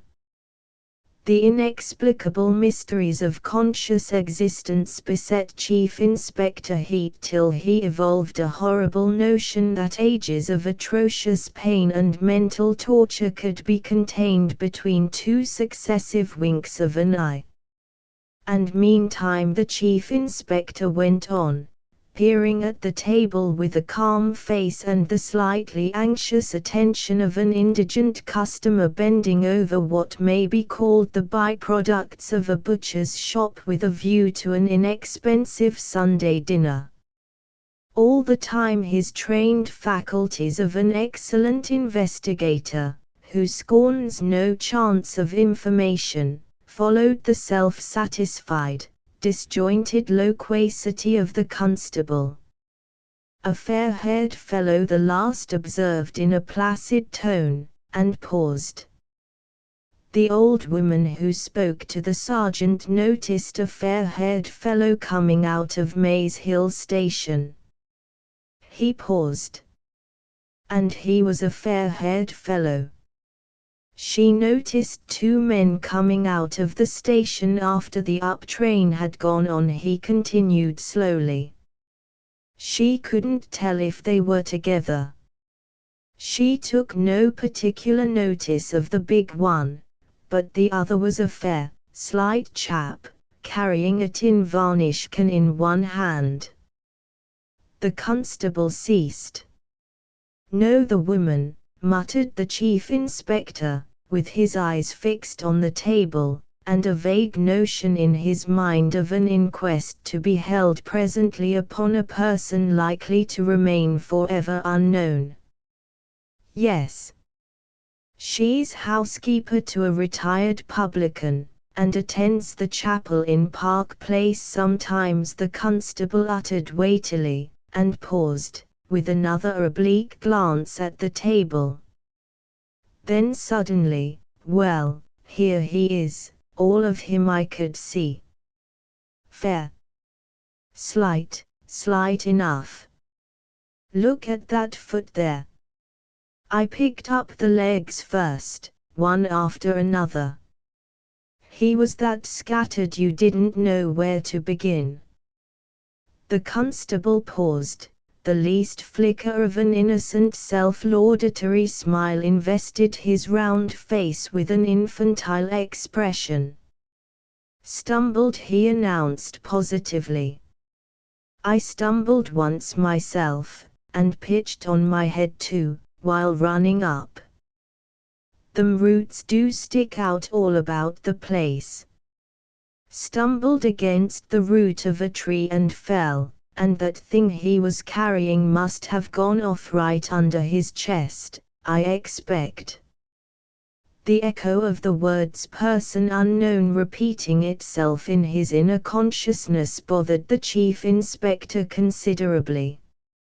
He would have liked to trace this affair back to its mysterious origin for his own information. He was professionally curious.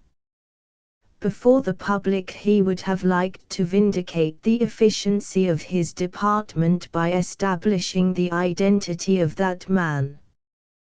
He was a loyal servant. That, however, appeared impossible. The first term of the problem was unreadable, lacked all suggestion but that of atrocious cruelty. Overcoming his physical repugnance, Chief Inspector Heat stretched out his hand without conviction for the salving of his conscience, and took up the least soiled of the rags. It was a narrow strip of velvet with a larger triangular piece of dark blue cloth hanging from it. He held it up to his eyes, and the police constable spoke. "Velvet collar. Funny the old woman should have noticed the velvet collar. Dark blue overcoat with a velvet collar, she has told us. He was the chap she saw, and no mistake. And here he is all complete, velvet collar and all. I don't think I missed a single piece as big as a postage stamp." At this point the trained faculties of the chief inspector ceased to hear the voice of the constable. He moved to one of the windows for better light. His face, averted from the room, expressed a startled intense interest while he examined closely the triangular piece of broadcloth. By a sudden jerk he detached it, and only after stuffing it into his pocket turned round to the room, and flung the velvet collar back on the table. "Cover up," he directed the attendants curtly, without another look, and, saluted by the constable, carried off his spoil hastily. A convenient train whirled him up to town, alone and pondering deeply, in a third-class compartment. That singed piece of cloth was incredibly valuable, and he could not defend himself from astonishment at the casual manner it had come into his possession.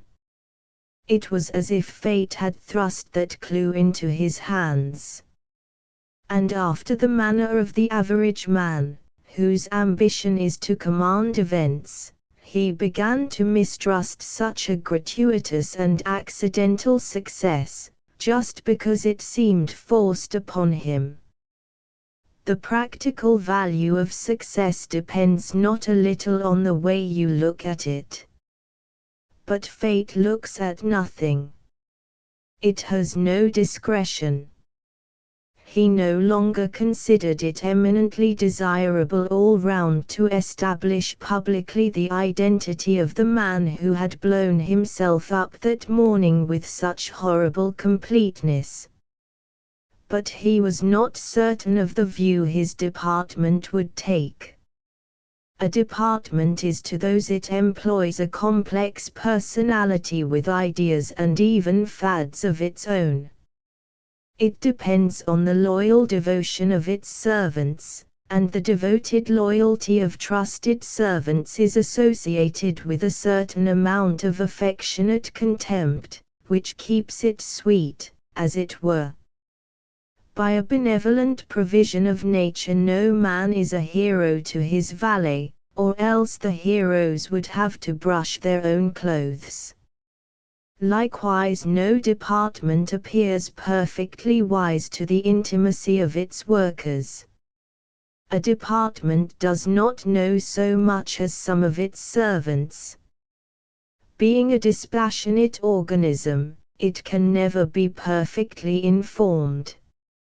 It would not be good for its efficiency to know too much. Chief Inspector Heat got out of the train in a state of thoughtfulness entirely untainted with disloyalty, but not quite free of that jealous mistrust which so often springs on the ground of perfect devotion, whether to women or to institutions. It was in this mental disposition, physically very empty, but still nauseated by what he had seen, that he had come upon the professor.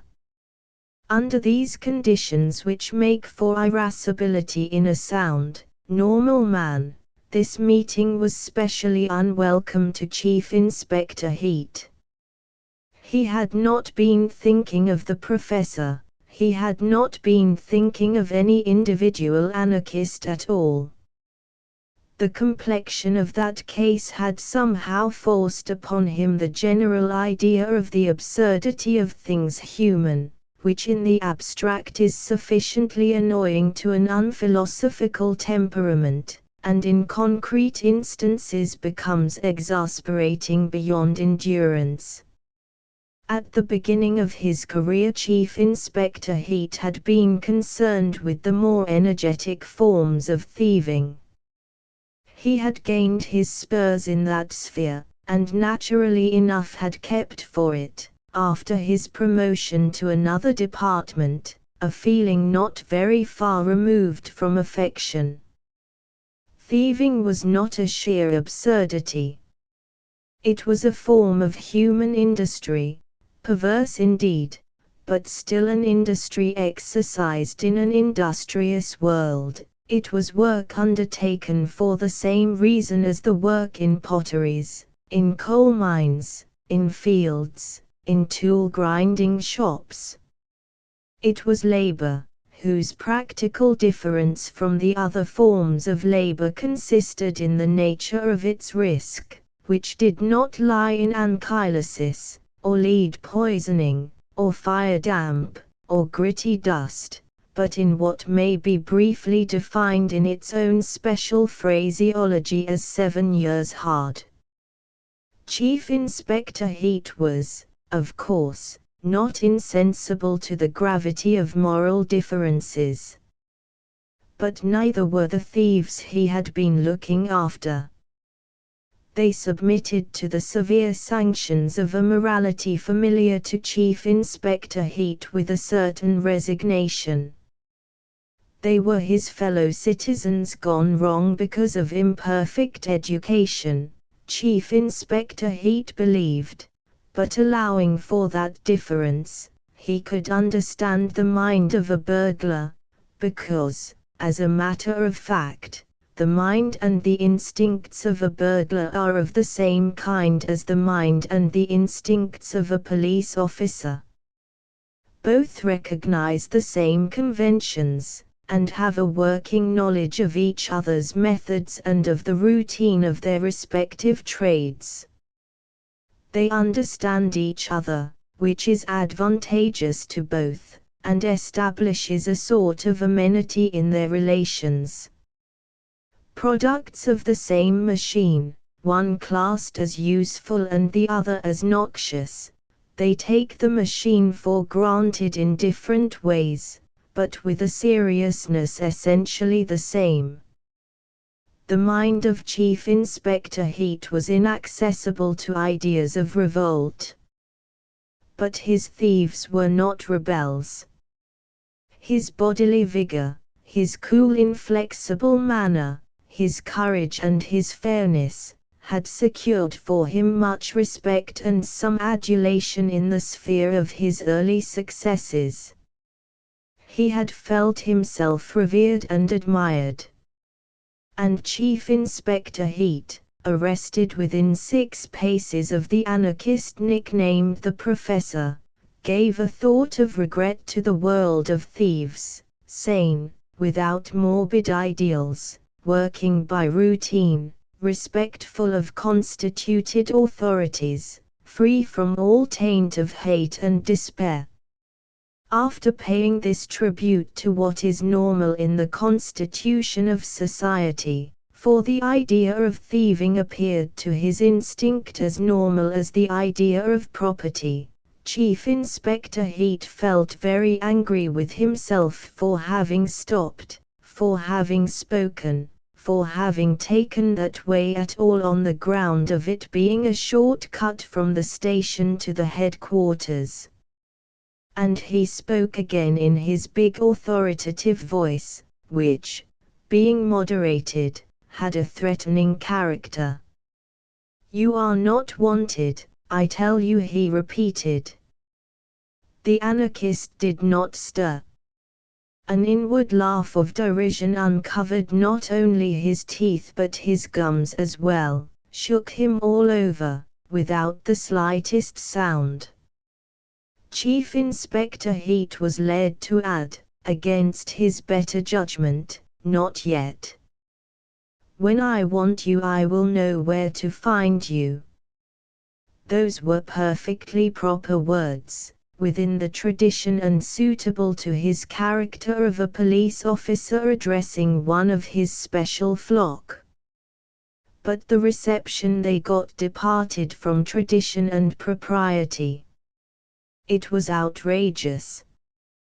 The stunted, weakly figure before him spoke at last. "I've no doubt the papers would give you an obituary notice then. You know best what that would be worth to you. I should think you can imagine easily the sort of stuff that would be printed.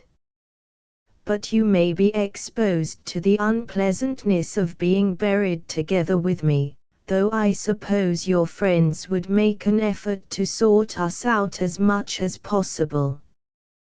With all his healthy contempt for the spirit dictating such speeches, the atrocious elusiveness of the words had its effect on Chief Inspector Heat.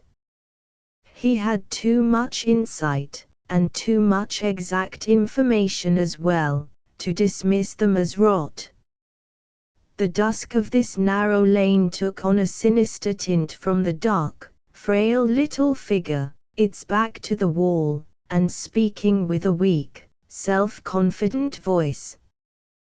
To the vigorous, tenacious vitality of the Chief Inspector, the physical wretchedness of that being, so obviously not fit to live, was ominous, for it seemed to him that if he had the misfortune to be such a miserable object he would not have cared how soon he died.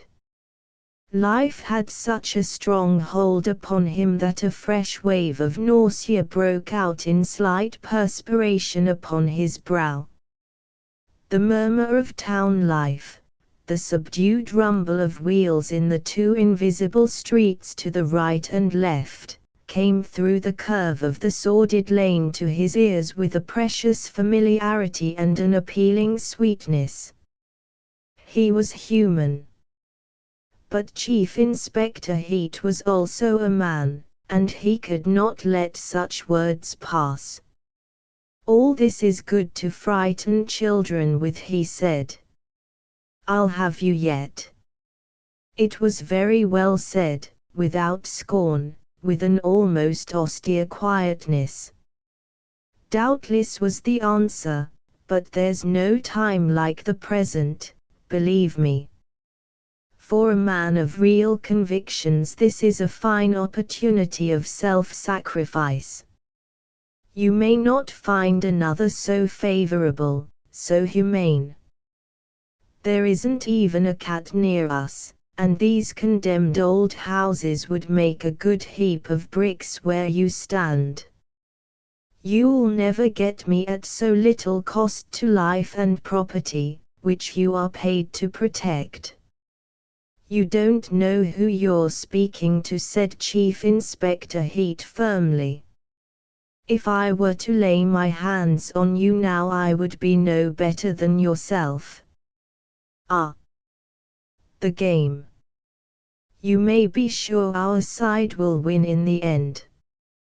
It may yet be necessary to make people believe that some of you ought to be shot at sight like mad dogs. Then that will be the game. But I'll be damned if I know what yours is. I don't believe you know yourselves. You'll never get anything by it. Meantime it's you who get something from it, so far. And you get it easily, too. I won't speak of your salary, but haven't you made your name simply by not understanding what we are after?" "What are you after, then?" asked Chief Inspector Heat, with scornful haste, like a man in a hurry who perceives he is wasting his time. The perfect anarchist answered by a smile which did not part his thin colorless lips, and the celebrated Chief Inspector felt a sense of superiority which induced him to raise a warning finger. "Give it up, whatever it is," he said in an admonishing tone, but not so kindly as if he were condescending to give good advice to a cracksman of repute. "Give it up. You'll find we are too many for you." The fixed smile on the professor's lips wavered, as if the mocking spirit within had lost its assurance. Chief Inspector Heat went on, "Don't you believe me, eh? Well, you've only got to look about you. We are. And anyway, you're not doing it well. You're always making a mess of it. Why, if the thieves didn't know their work better they would starve." The hint of an invincible multitude behind that man's back roused a somber indignation in the breast of the professor. He smiled no longer his enigmatic and mocking smile. The resisting power of numbers, the unattackable stolidity of a great multitude, was the haunting fear of his sinister loneliness. His lips trembled for some time before he managed to say in a strangled voice, "I am doing my work better than you're doing yours." "That'll do now," interrupted Chief Inspector Heat hurriedly, and the professor laughed right out this time. While still laughing he moved on, but he did not laugh long. It was a sad-faced, miserable little man who emerged from the narrow passage into the bustle of the broad thoroughfare. He walked with the nerveless gait of a tramp going on, still going on, indifferent to rain or sun, in a sinister detachment from the aspects of sky and earth. Chief Inspector Heat, on the other hand, after watching him for a while, stepped out with the purposeful briskness of a man disregarding indeed the inclemencies of the weather, but conscious of having an authorized mission on this earth and the moral support of his kind. All the inhabitants of the immense town, the population of the whole country, and even the teeming millions struggling upon the planet, were with him, down to the very thieves and mendicants. Yes, the thieves themselves were sure to be with him in his present work. The consciousness of universal support in his general activity heartened him to grapple with the particular problem. The problem immediately before the chief inspector was that of managing the assistant commissioner of his department, his immediate superior. This is the perennial problem of trusty and loyal servants. Anarchism gave it its particular complexion, but nothing more. Truth to say, Chief Inspector Heat thought but little of anarchism. He did not attach undue importance to it, and could never bring himself to consider it seriously. It had more the character of disorderly conduct, disorderly without the human excuse of drunkenness, which at any rate implies good feeling and an amiable leaning towards festivity. As criminals, anarchists were distinctly no class at all. And recalling the professor, Chief Inspector Heat, without checking his swinging pace, muttered through his teeth, "Lunatic." Catching thieves was another matter altogether. It had that quality of seriousness belonging to every form of open sport where the best man wins under perfectly comprehensible rules. There were no rules for dealing with anarchists. And that was distasteful to the chief inspector. It was all foolishness, but that foolishness excited the public mind, affected persons in high places, and touched upon international relations. A hard, merciless contempt settled rigidly on the chief inspector's face as he walked on. His mind ran over all the anarchists of his flock. Not one of them had half the spunk of this or that burglar he had known. Not half, not 1/10. At headquarters the chief inspector was admitted at once to the assistant commissioner's private room.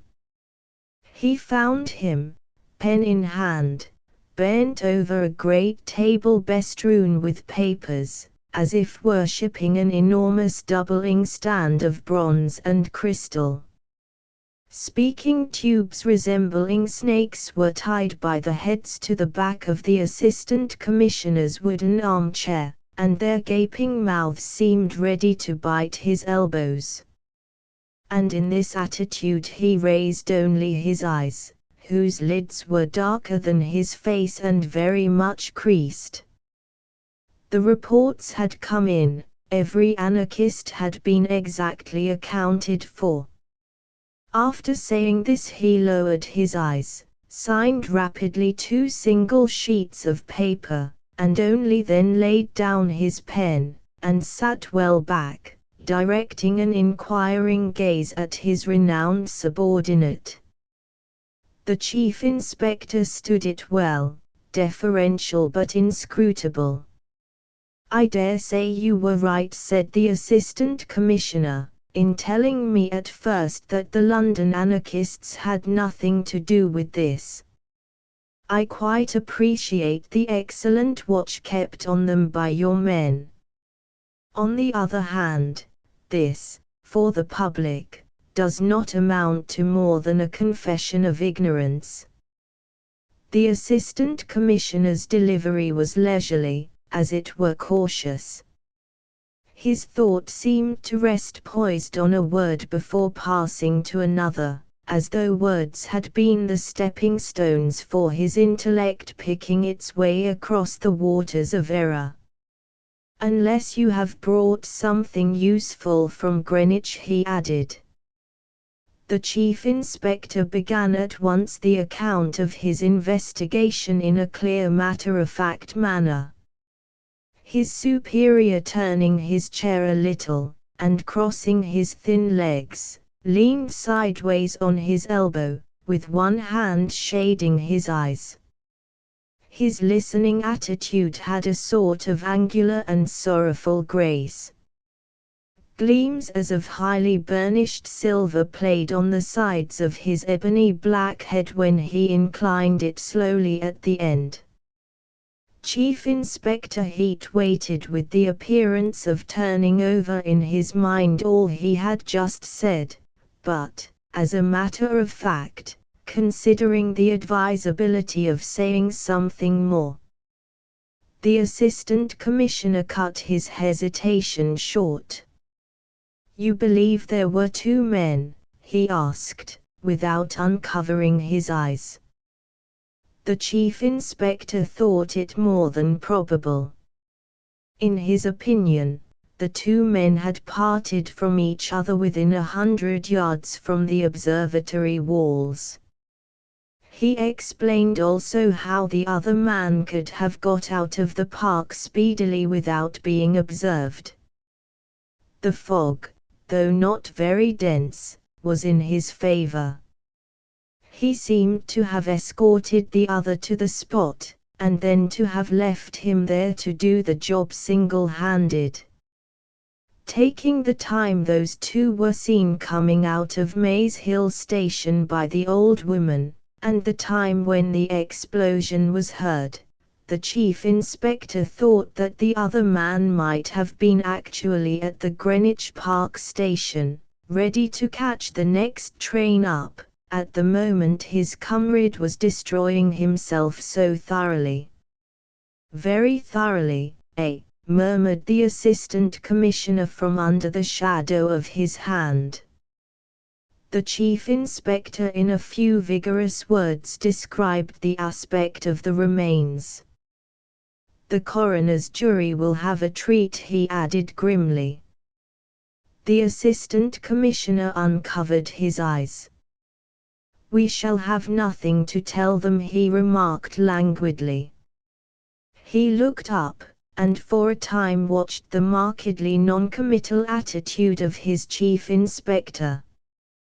His nature was one that is not easily accessible to illusions. He knew that a department is at the mercy of its subordinate officers, who have their own conceptions of loyalty. His career had begun in a tropical colony. He had liked his work there. It was police work. He had been very successful in tracking and breaking up certain nefarious secret societies amongst the natives. Then he took his long leave, and got married rather impulsively.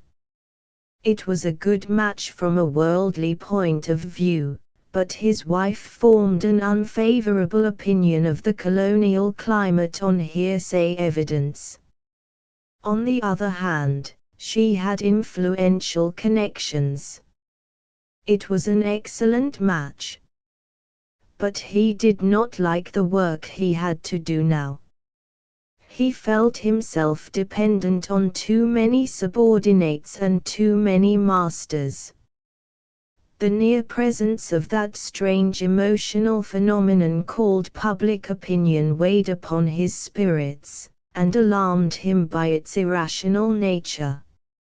No doubt that from ignorance he exaggerated to himself its power for good and evil, especially for evil, and the rough east winds of the English spring, which agreed with his wife, augmented his general mistrust of men's motives and of the efficiency of their organization.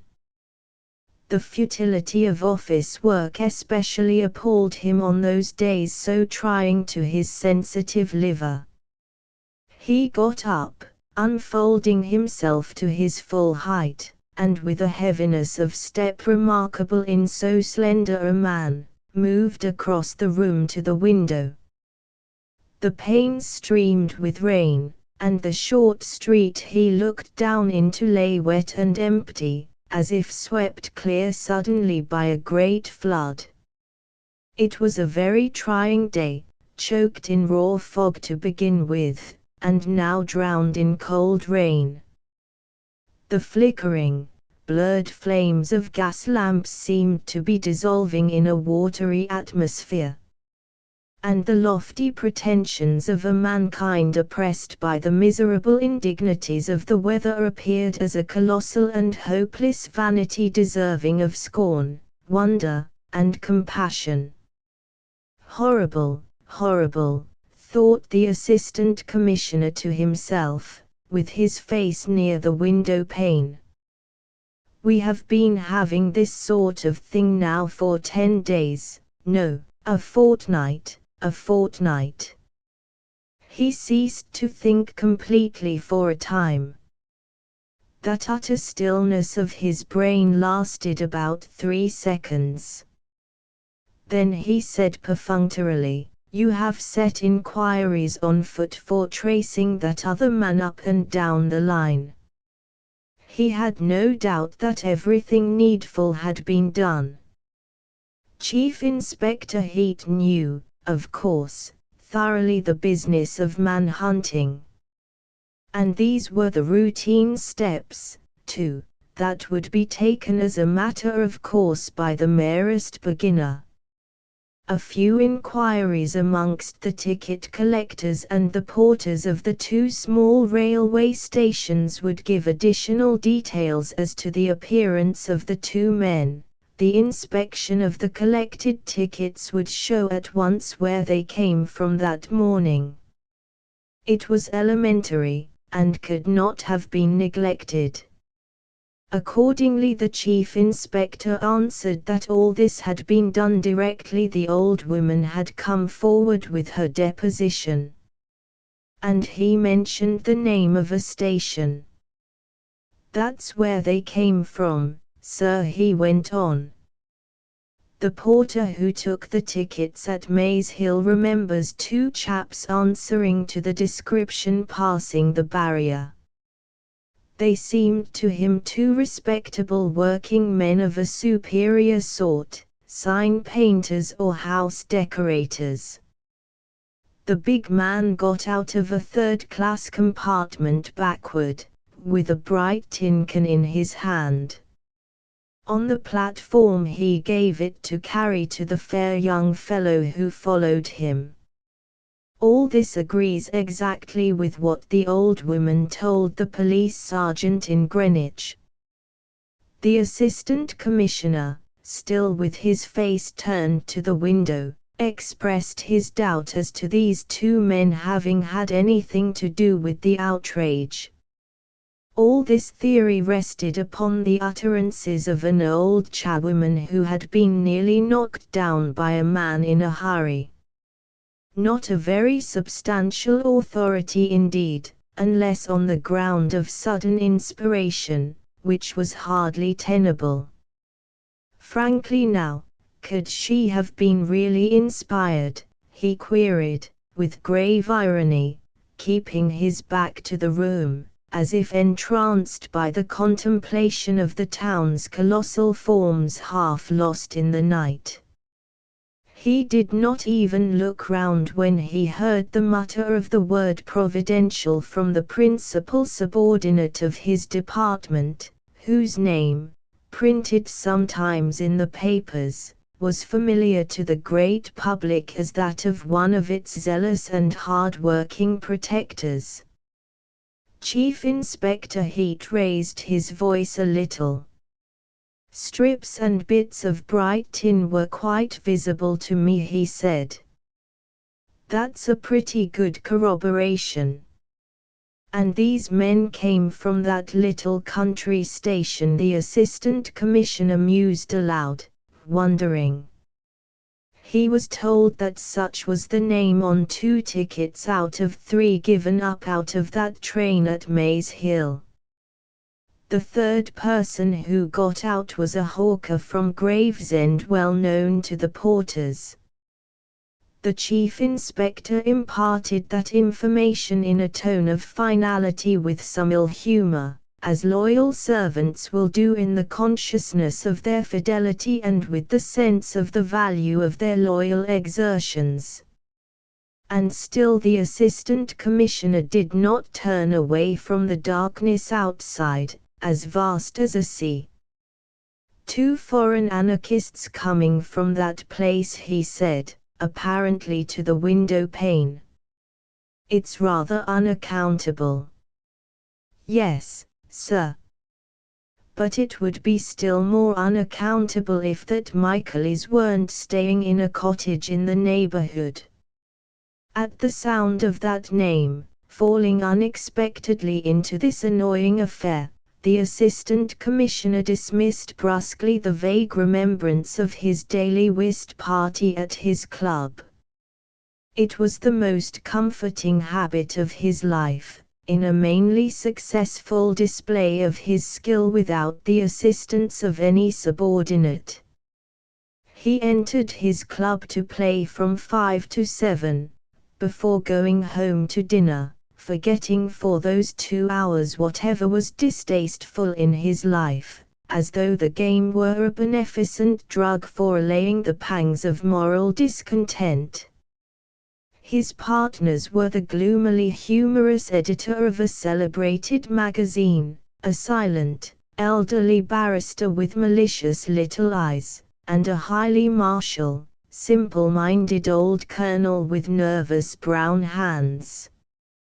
They were his club acquaintances merely. He never met them elsewhere except at the card table. But they all seemed to approach the game in the spirit of co-sufferers, as if it were indeed a drug against the secret ills of existence, and every day as the sun declined over the countless roofs of the town, a mellow, pleasurable impatience, resembling the impulse of a sure and profound friendship, lightened his professional labors. And now this pleasurable sensation went out of him with something resembling a physical shock, and was replaced by a special kind of interest in his work of social protection, an improper sort of interest, which may be defined best as a sudden and alert mistrust of the weapon in his hand. Chapter 6 The Lady Patroness of Michaelis, the ticket of leave apostle of humanitarian hopes, was one of the most influential and distinguished connections of the Assistant Commissioner's wife, whom she called Annie, and treated still rather as a not very wise and utterly inexperienced young girl. But she had consented to accept him on a friendly footing, which was by no means the case with all of his wife's influential connections. Married young and splendidly at some remote epoch of the past, she had had for a time a close view of great affairs and even of some great men. She herself was a great lady. Old now in the number of her years, she had that sort of exceptional temperament which defies time with scornful disregard, as if it were a rather vulgar convention submitted to by the mass of inferior mankind. Many other conventions easier to set aside, alas, failed to obtain her recognition, also on temperamental grounds, either because they bored her, or else because they stood in the way of her scorns and sympathies. Admiration was a sentiment unknown to her. It was one of the secret griefs of her most noble husband against her, first, as always more or less tainted with mediocrity, and next as being in a way an admission of inferiority. And both were frankly inconceivable to her nature. To be fearlessly outspoken in her opinions came easily to her, since she judged solely from the standpoint of her social position. She was equally untrammeled in her actions, and as her tactfulness proceeded from genuine humanity, her bodily vigor remained remarkable and her superiority was serene and cordial. 3 generations had admired her infinitely, and the last she was likely to see had pronounced her a wonderful woman.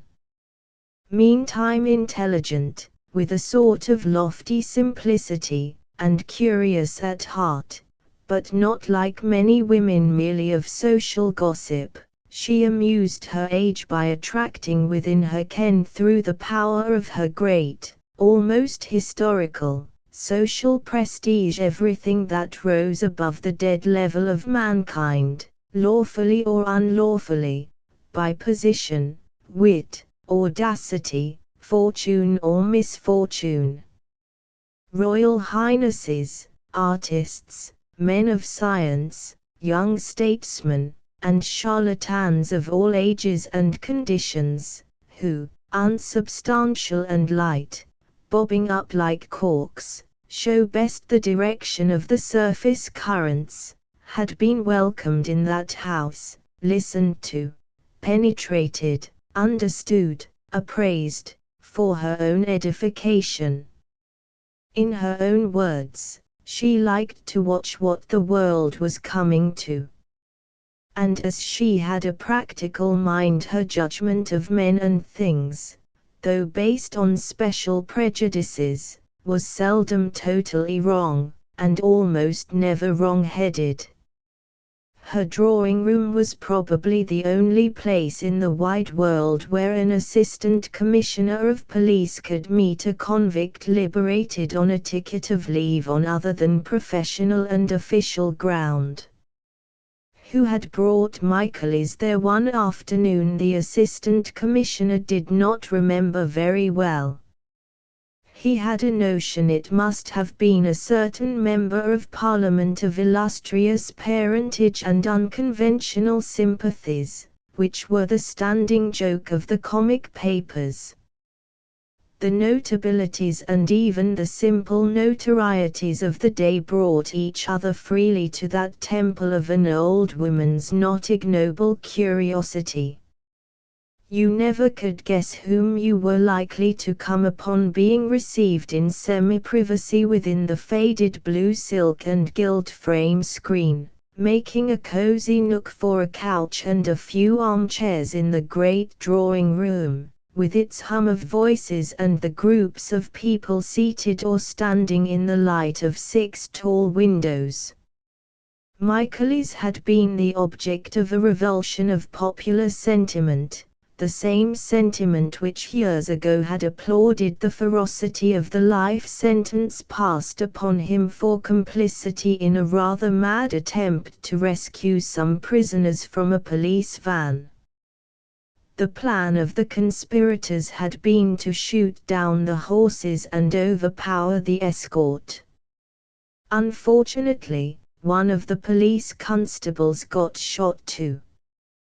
He left a wife and 3 small children, and the death of that man aroused through the length and breadth of a realm for whose defense, welfare, and glory men die every day as matter of duty, an outburst of furious indignation, of a raging implacable pity for the victim.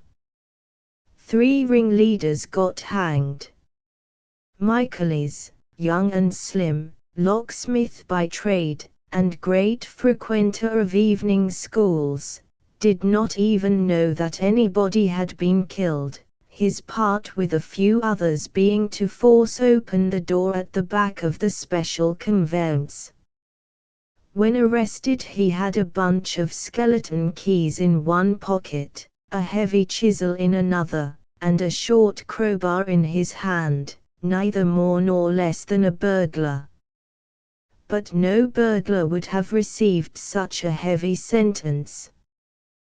The death of the constable had made him miserable at heart, but the failure of the plot also, He did not conceal either of these sentiments from his empanelled countrymen, and that sort of compunction appeared shockingly imperfect to the crammed court. The judge on passing sentence commented feelingly upon the depravity and callousness of the young prisoner. That made the groundless fame of his condemnation.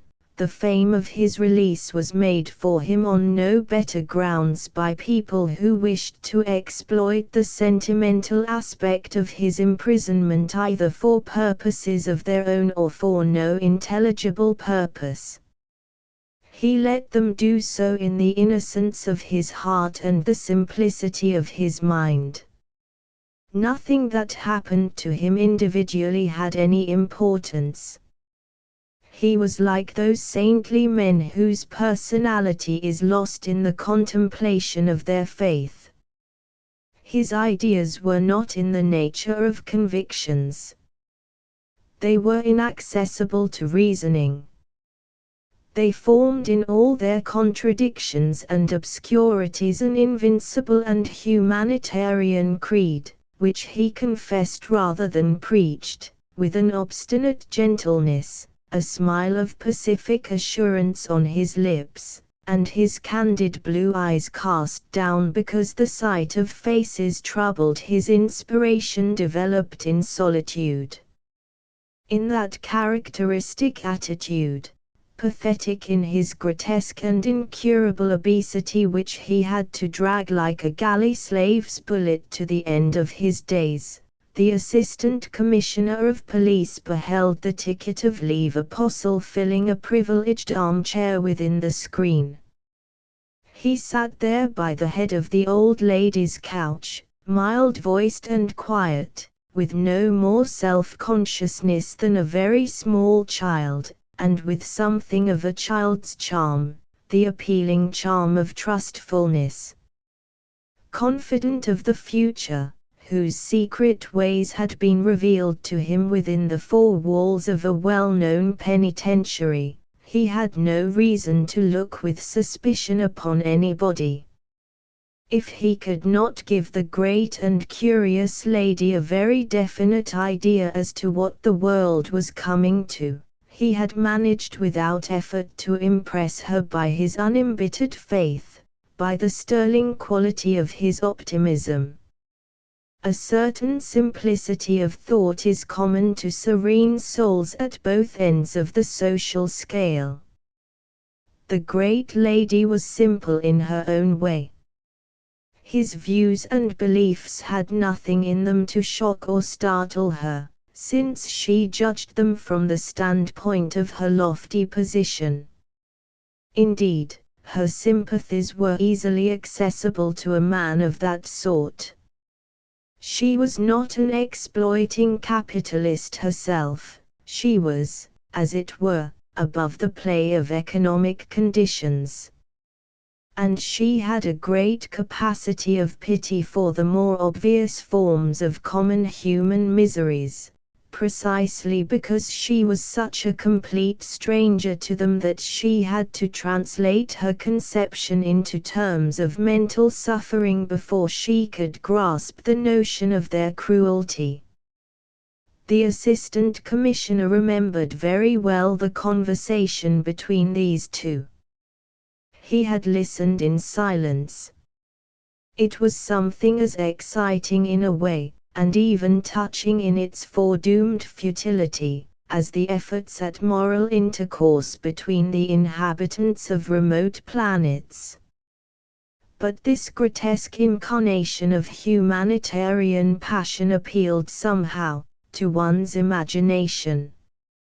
At last Michaelis rose, and taking the great lady's extended hand, shook it, retained it for a moment in his great cushioned palm with unembarrassed friendliness, and turned upon the semi-private nook of the drawing-room his back, vast and square, and as if distended under the short tweed jacket. Glancing about in serene benevolence, he waddled along to the distant door between the knots of other visitors. The murmur of conversations paused on his passage. He smiled innocently at a tall, brilliant girl, whose eyes met his accidentally, and went out unconscious of the glances following him across the room. Michael's first appearance in the world was a success of esteem unmarred by a single murmur of derision. The interrupted conversations were resumed in their proper tone, grave or light. Only a well-set-up, long-limbed, active-looking man of 40 talking with two ladies near a window remarked aloud, with an unexpected depth of feeling, 18 stone, I should say, and not 5'6". Poor fellow. It's terrible, terrible. The lady of the house, gazing absently at the assistant commissioner, left alone with her on the private side of the screen, seemed to be rearranging her mental impressions behind her thoughtful immobility of a handsome old face. Men with grey moustaches and full, healthy, vaguely smiling countenances approached, circling round the screen. Two mature women with a matronly air of gracious resolution, a clean-shaved individual with sunken cheeks, and dangling a gold-mounted eyeglass on a broad black ribbon with an old-world, dandified effect. A silence deferential, but full of reserves, reigned for a moment, and then the great lady exclaimed, not with resentment, but with a sort of protesting indignation, and that officially is supposed to be a revolutionist. What nonsense! She looked hard at the assistant commissioner, who murmured apologetically, not a dangerous one perhaps. Not dangerous, I should think not indeed. He is a mere believer. It's the temperament of a saint, declared the great lady in a firm tone. And they kept him shut up for 20 years. One shudders at the stupidity of it. And now they have let him out. Everybody belonging to him is gone away somewhere or dead. His parents are dead, the girl he was to marry has died while he was in prison. He has lost the skill necessary for his manual occupation.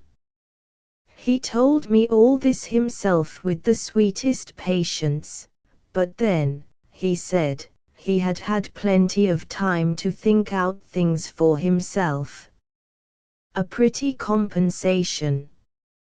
If that's the stuff revolutionists are made of, some of us may well go on their knees to them, she continued in a slightly bantering voice, while the banal society smiles hardened on the worldly faces turned towards her with conventional deference. The poor creature is obviously no longer in a position to take care of himself. Somebody will have to look after him a little. He should be recommended to follow a treatment of some sort. The soldierly voice of the active-looking man was heard advising earnestly from a distance. He was in the pink of condition for his age, and even the texture of his long frock coat had a character of elastic soundness, as if it were a living tissue. The man is virtually a cripple, he added with unmistakable feeling. Other voices, as if glad of the opening, murmured hasty compassion. Quite startling, monstrous, most painful to see. The lank man, with the eyeglass on a broad ribbon, pronounced mincingly the word grotesque, whose justness was appreciated by those standing near him. They smiled at each other. The assistant commissioner had expressed no opinion either then or later, his position making it impossible for him to ventilate any independent view of a ticket of leave convict. But, in truth, he shared the view of his wife's friend and patron that Michaelis was a humanitarian sentimentalist, a little mad, but upon the whole incapable of hurting a fly intentionally.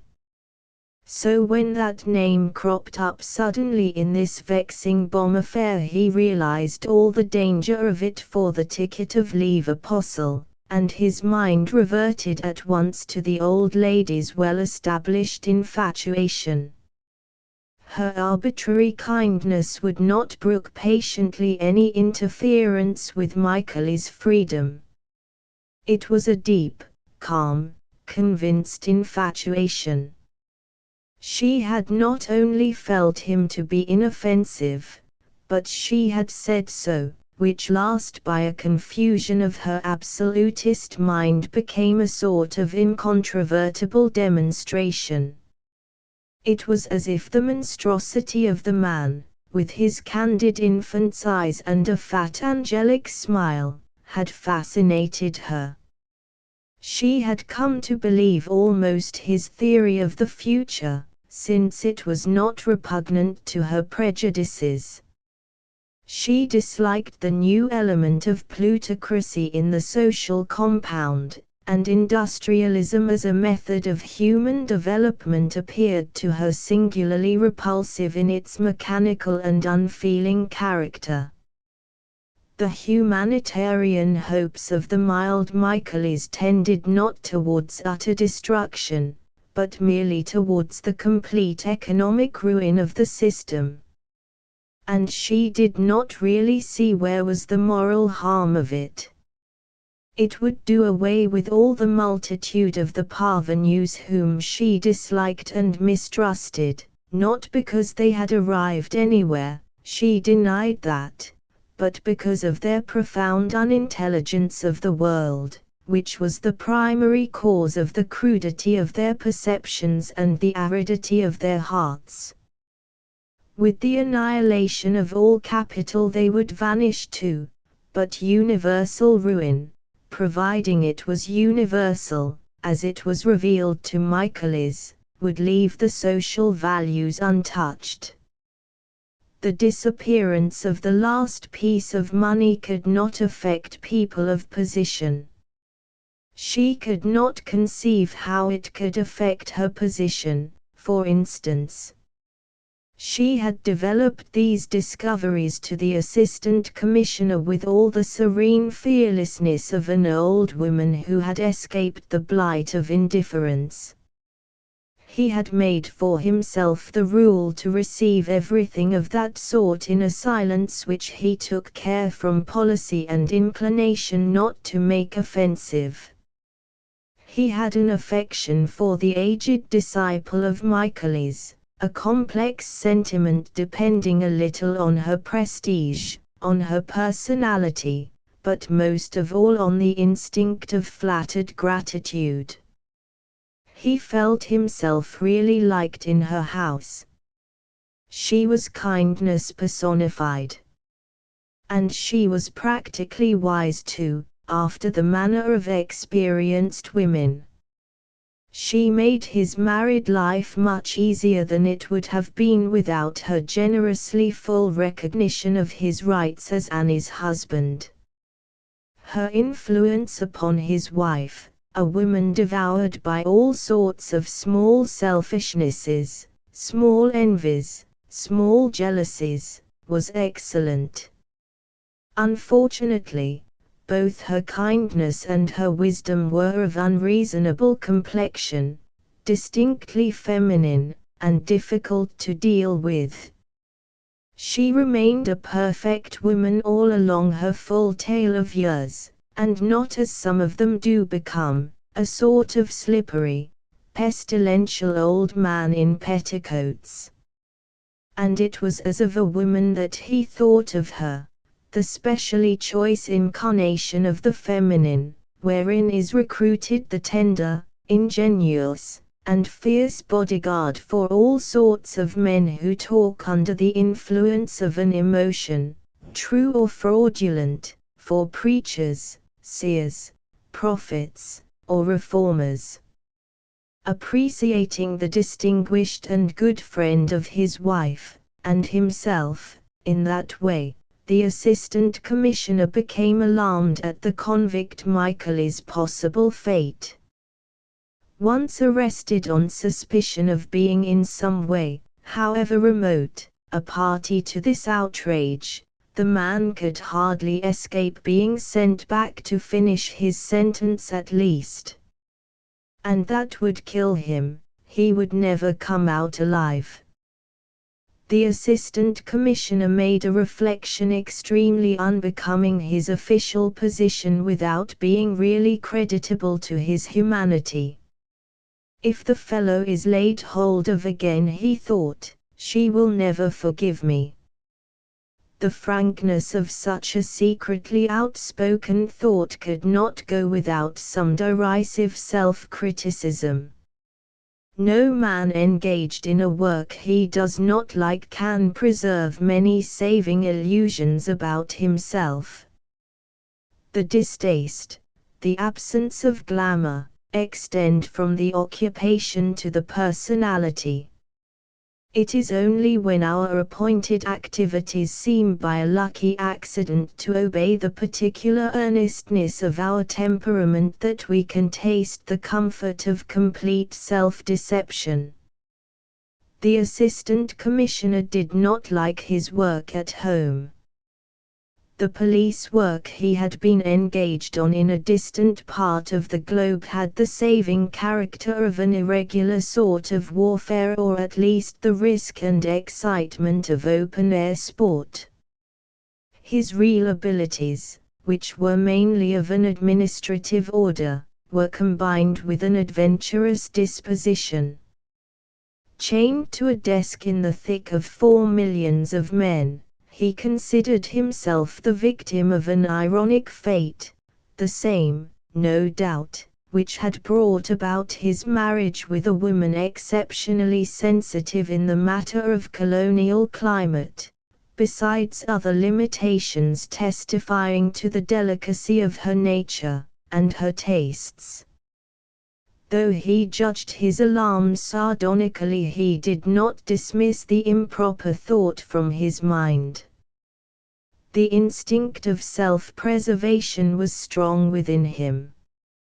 On the contrary, he repeated it mentally with profane emphasis and a fuller precision, "Damn it! If that infernal heat has his way, the fellow'll die in prison smothered in his fat, and she'll never forgive me."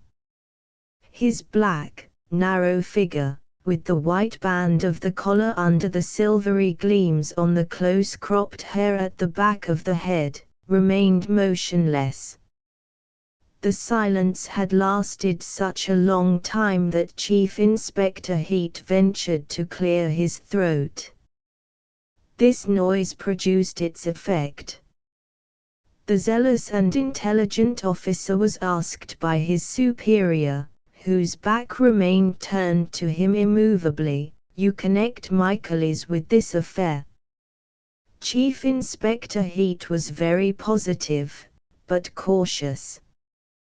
"Well, sir," he said, "we have enough to go upon. A man like that has no business to be at large, anyhow." "You will want some conclusive evidence," came the observation in a murmur. Chief Inspector Heat raised his eyebrows at the black, narrow back, which remained obstinately presented to his intelligence and his zeal.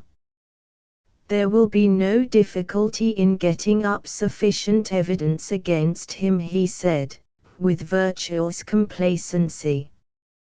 "You may trust me for that, sir," he added, quite unnecessarily, out of the fullness of his heart, for it seemed to him an excellent thing to have that man in hand to be thrown down to the public should it think fit to roar with any special indignation in this case.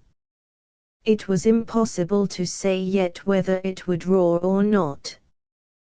That in the last instance depended, of course, on the newspaper press.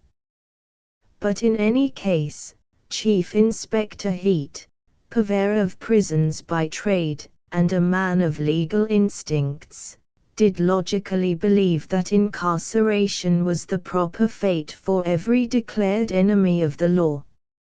In the strength of that conviction he committed a fault of tact.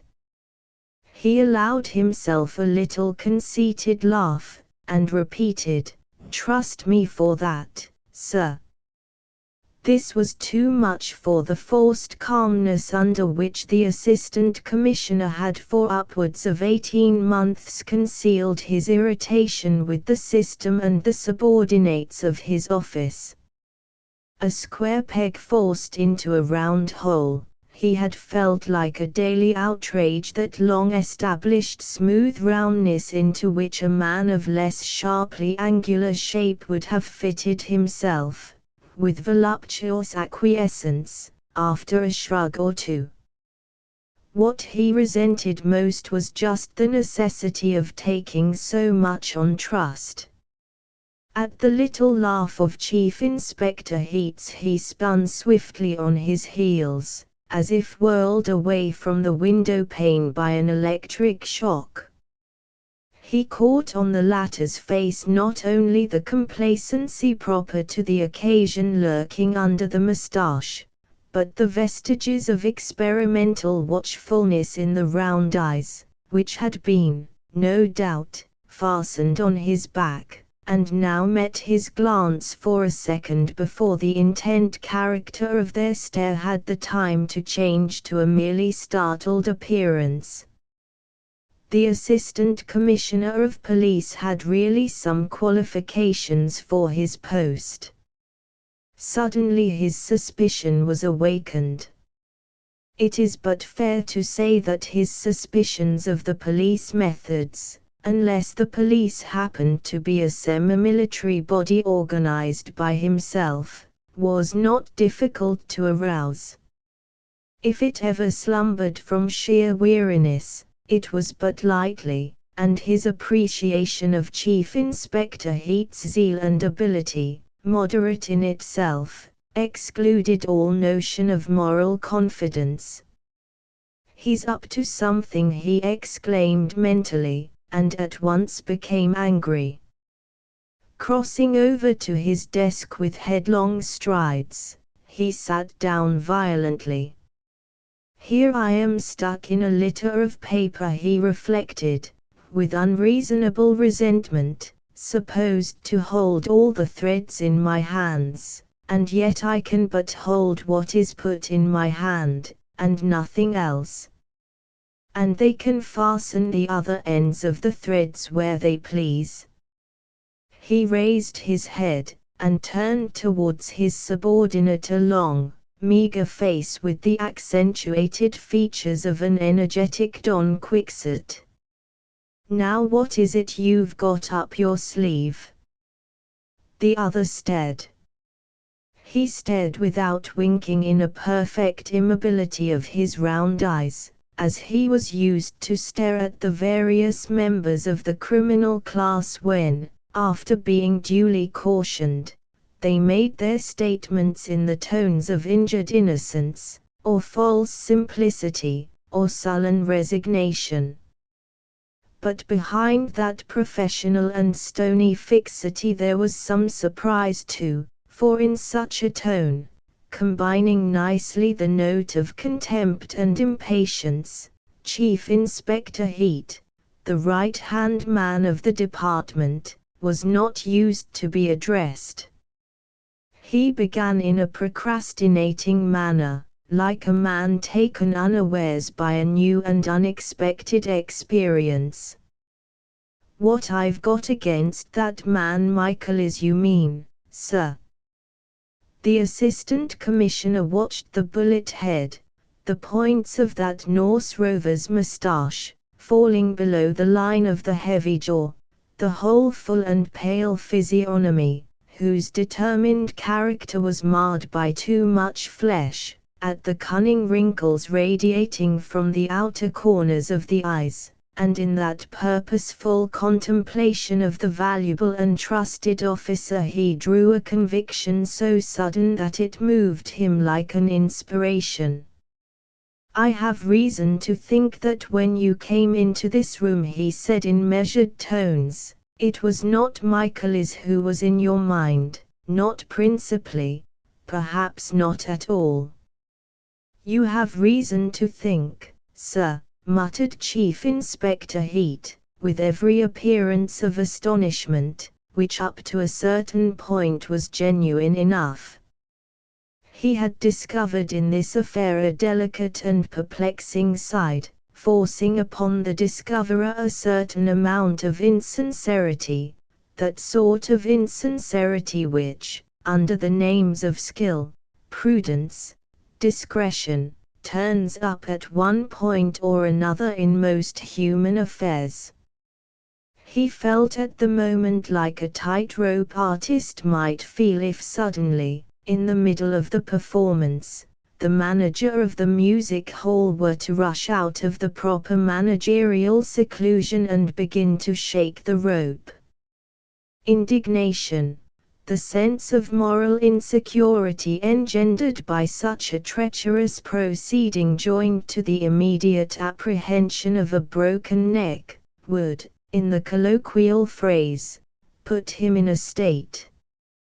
And there would be also some scandalized concern for his art too, since a man must identify himself with something more tangible than his own personality, and establish his pride somewhere, either in his social position, or in the quality of the work he is obliged to do, or simply in the superiority of the idleness he may be fortunate enough to enjoy. "Yes," said the Assistant Commissioner, "I have.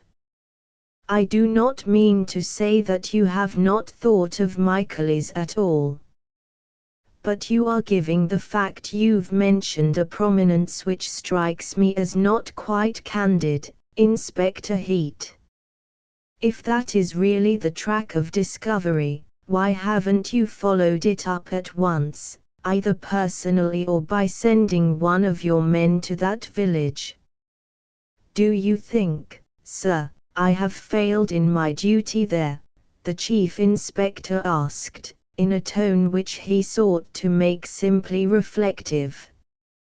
Forced unexpectedly to concentrate his faculties upon the task of preserving his balance, he had seized upon that point, and exposed himself to a rebuke, for, the Assistant Commissioner, frowning slightly, observed that this was a very improper remark to make. "But since you've made it," he continued coldly, "I'll tell you that this is not my meaning." He paused, with a straight glance of his sunken eyes which was a full equivalent of the unspoken termination, "and you know it." The head of the so-called Special Crimes Department, debarred by his position from going out of doors personally in quest of secrets locked up in guilty breasts, had a propensity to exercise his considerable gifts for the detection of incriminating truth upon his own subordinates. That peculiar instinct could hardly be called a weakness. It was natural.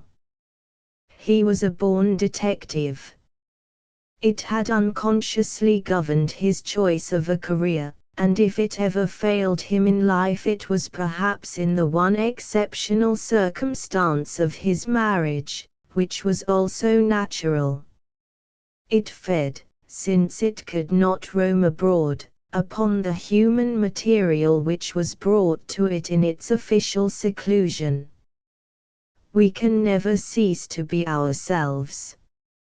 His elbow on the desk, his thin legs crossed, and nursing his cheek in the palm of his meager hand, the Assistant Commissioner in charge of the Special Crimes Branch was getting hold of the case with growing interest. His Chief Inspector, if not an absolutely worthy foeman of his penetration, was at any rate the most worthy of all within his reach. A mistrust of established reputations was strictly in character with the Assistant Commissioner's ability as detector. His memory evoked a certain old fat and wealthy native chief in the distant colony whom it was a tradition for the successive colonial governors to trust and make much of as a firm friend and supporter of the order and legality established by white men, whereas, when examined skeptically, he was found out to be principally his own good friend, and nobody else's.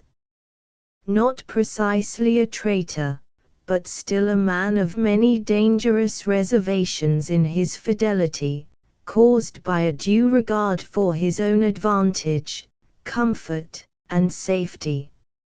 A fellow of some innocence in his naive duplicity, but none the less dangerous. He took some finding out. He was physically a big man, too, and, allowing for the difference of color, of course, Chief Inspector Heat's appearance recalled him to the memory of his superior. It was not the eyes nor yet the lips exactly. It was bizarre. But does not Alfred Wallace relate in his famous book on the Malay archipelago how, amongst the Aru Islanders, he discovered in an old and naked savage with a sooty skin a peculiar resemblance to a dear friend at home. For the first time since he took up his appointment, the Assistant Commissioner felt as if he were going to do some real work for his salary. And that was a pleasurable sensation. "I'll turn him inside out like an old glove," thought the Assistant Commissioner, with his eyes resting pensively upon Chief Inspector Heat. "No, that was not my thought," he began again.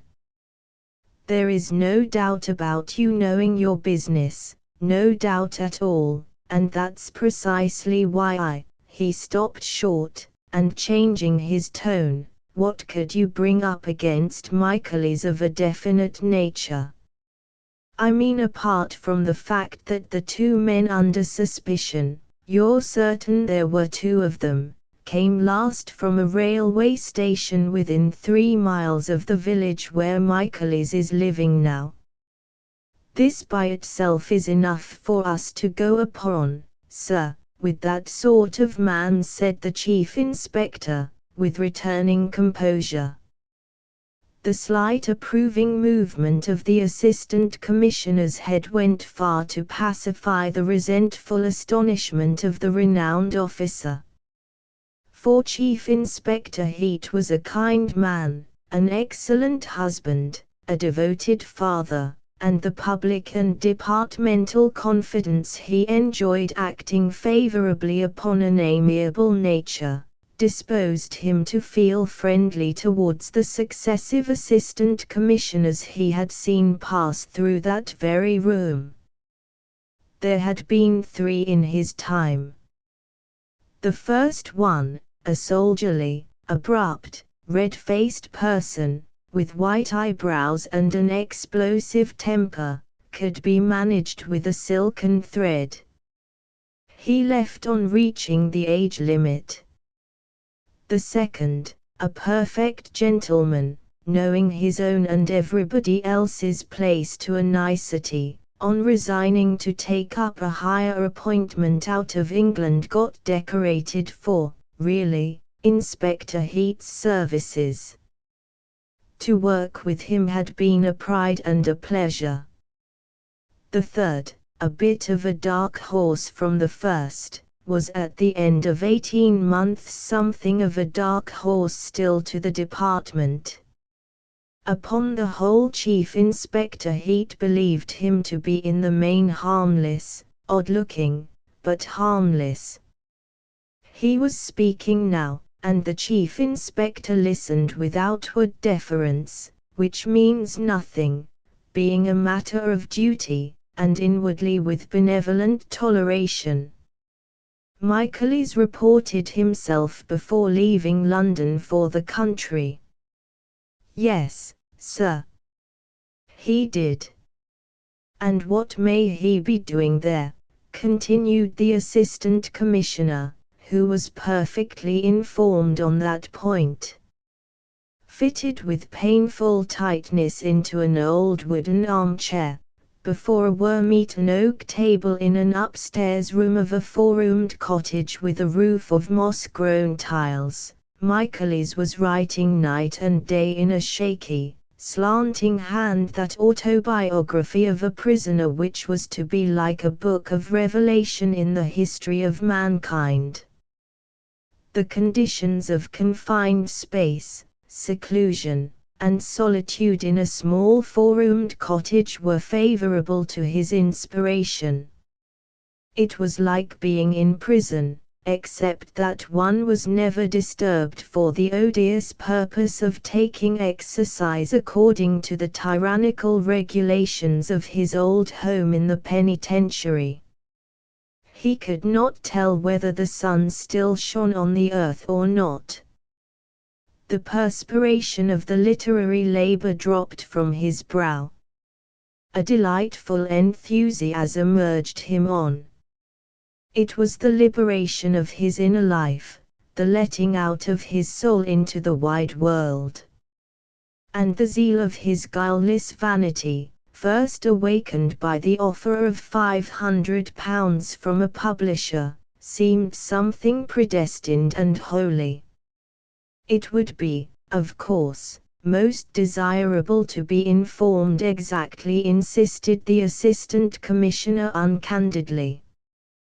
Chief Inspector Heat, conscious of renewed irritation at this display of scrupulousness, said that the county police had been notified from the first of Michaelis' arrival, and that a full report could be obtained in a few hours. A wire to the superintendent. Thus he spoke, rather slowly, while his mind seemed already to be weighing the consequences. A slight knitting of the brow was the outward sign of this. But he was interrupted by a question. "You've sent that wire already?" "No, sir," he answered, as if surprised. The Assistant Commissioner uncrossed his legs suddenly. The briskness of that movement contrasted with the casual way in which he threw out a suggestion. "Would you think that Michaelis had anything to do with the preparation of that bomb, for instance?" The Chief Inspector assumed a reflective manner. "I wouldn't say so. There's no necessity to say anything at present. He associates with men who are classed as dangerous. He was made a delegate of the Red Committee less than a year after his release on license. A sort of compliment, I suppose." And the Chief Inspector laughed a little angrily, a little scornfully. With a man of that sort, scrupulousness was a misplaced and even an illegal sentiment. The celebrity bestowed upon Michaelis on his release 2 years ago by some emotional journalists in want of special copy had rankled ever since in his breast. It was perfectly legal to arrest that man on the barest suspicion. It was legal and expedient on the face of it. His two former chiefs would have seen the point at once, whereas this one, without saying either yes or no, sat there, as if lost in a dream. Moreover, besides being legal and expedient, the arrest of Michaelis solved a little personal difficulty which worried Chief Inspector Heat somewhat. This difficulty had its bearing upon his reputation, upon his comfort, and even upon the efficient performance of his duties. For, if Michaelis no doubt knew something about this outrage, the Chief Inspector was fairly certain that he did not know too much. This was just as well. He knew much less, the chief inspector was positive, than certain other individuals he had in his mind, but whose arrest seemed to him inexpedient, besides being a more complicated matter, on account of the rules of the game. The rules of the game did not protect so much Michaelis, who was an ex-convict. It would be stupid not to take advantage of legal facilities, and the journalists who had written him up with emotional gush would be ready to write him down with emotional indignation. This prospect, viewed with confidence, had the attraction of a personal triumph for Chief Inspector Heat.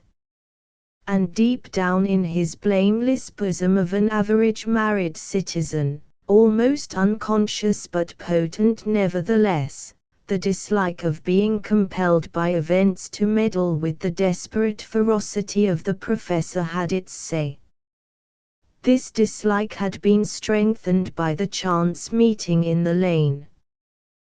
The encounter did not leave behind with Chief Inspector Heat that satisfactory sense of superiority the members of the police force get from the unofficial but intimate side of their intercourse with the criminal classes, by which the vanity of power is soothed, and the vulgar love of domination over our fellow creatures is flattered as worthily as it deserves. The perfect anarchist was not recognized as a fellow creature by Chief Inspector Heat. He was impossible, a mad dog to be left alone. Not that the Chief Inspector was afraid of him, on the contrary, he meant to have him some day. But not yet, he meant to get hold of him in his own time, properly and effectively according to the rules of the game. The present was not the right time for attempting that feat, not the right time for many reasons, personal and of public service. This being the strong feeling of Inspector Heat, it appeared to him just and proper that this affair should be shunted off its obscure and inconvenient track, leading goodness knows where, into a quiet, and lawful, siding called Michaelis. And he repeated, as if reconsidering the suggestion conscientiously. The bomb. No, I would not say that exactly. We may never find that out. But it's clear that he is connected with this in some way, which we can find out without much trouble. His countenance had that look of grave, overbearing indifference once well known and much dreaded by the better sort of thieves.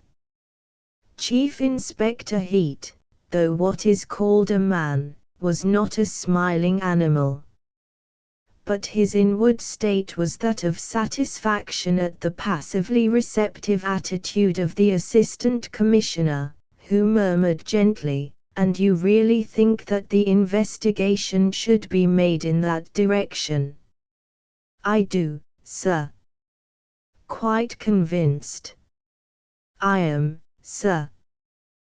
"That's the true line for us to take." The Assistant Commissioner withdrew the support of his hand from his reclining head with a suddenness that, considering his languid attitude, seemed to menace his whole person with collapse.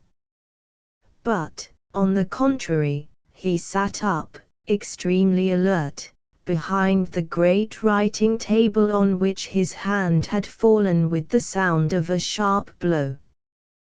"What I want to know is what put it out of your head till now." "Put it out of my head," repeated the Chief Inspector very slowly. "Yes. Till you were called into this room, you know." The Chief Inspector felt as if the air between his clothing and his skin had become unpleasantly hot. It was the sensation of an unprecedented and incredible experience. Of course, he said, exaggerating the deliberation of his utterance to the utmost limits of possibility, if there is a reason, of which I know nothing, for not interfering with the convict Michaelis, perhaps it's just as well I didn't start the county police after him. This took such a long time to say that the unflagging attention of the assistant commissioner seemed a wonderful feat of endurance. His retort came without delay. No reason whatever that I know of. Come, Chief Inspector, this finessing with me is highly improper on your part, highly improper. And it's also unfair, you know. You shouldn't leave me to puzzle things out for myself like this. Really, I am surprised. He paused, then added smoothly, I need scarcely tell you that this conversation is altogether unofficial. These words were far from pacifying the chief inspector. The indignation of a betrayed tightrope performer was strong within him. In his pride of a trusted servant, he was affected by the assurance that the rope was not shaken for the purpose of breaking his neck, as by an exhibition of impudence. As if anybody were afraid. Assistant commissioners come and go, but a valuable chief inspector is not an ephemeral office phenomenon. He was not afraid of getting a broken neck. To have his performance spoiled was more than enough to account for the glow of honest indignation. And as thought is no respecter of persons, the thought of Chief Inspector Heat took a threatening and prophetic shape. You, my boy, he said to himself, keeping his round and habitually roving eyes fastened upon the Assistant Commissioner's face, you, my boy, you don't know your place, and your place won't know you very long either, I bet. As if in provoking answer to that thought, something like the ghost of an amiable smile passed on the lips of the Assistant Commissioner. His manner was easy and businesslike while he persisted in administering another shake to the tight rope. Let us come now to what you have discovered on the spot, Chief Inspector, he said. A fool and his job are soon parted, went on the train of prophetic thought in Chief Inspector Heat's head. But it was immediately followed by the reflection that a higher official, even when fired out, this was the precise image, has still the time as he flies through the door to launch a nasty kick at the shin bones of a subordinate. Without softening very much the basilisk nature of his stare, he said impassively, we are coming to that part of my investigation, sir. That's right. Well, what have you brought away from it? The chief inspector, who had made up his mind to jump off the rope, came to the ground with gloomy frankness. I've brought away an address, he said, pulling out of his pocket without haste a singed rag of dark blue cloth. This belongs to the overcoat the fellow who got himself blown to pieces was wearing.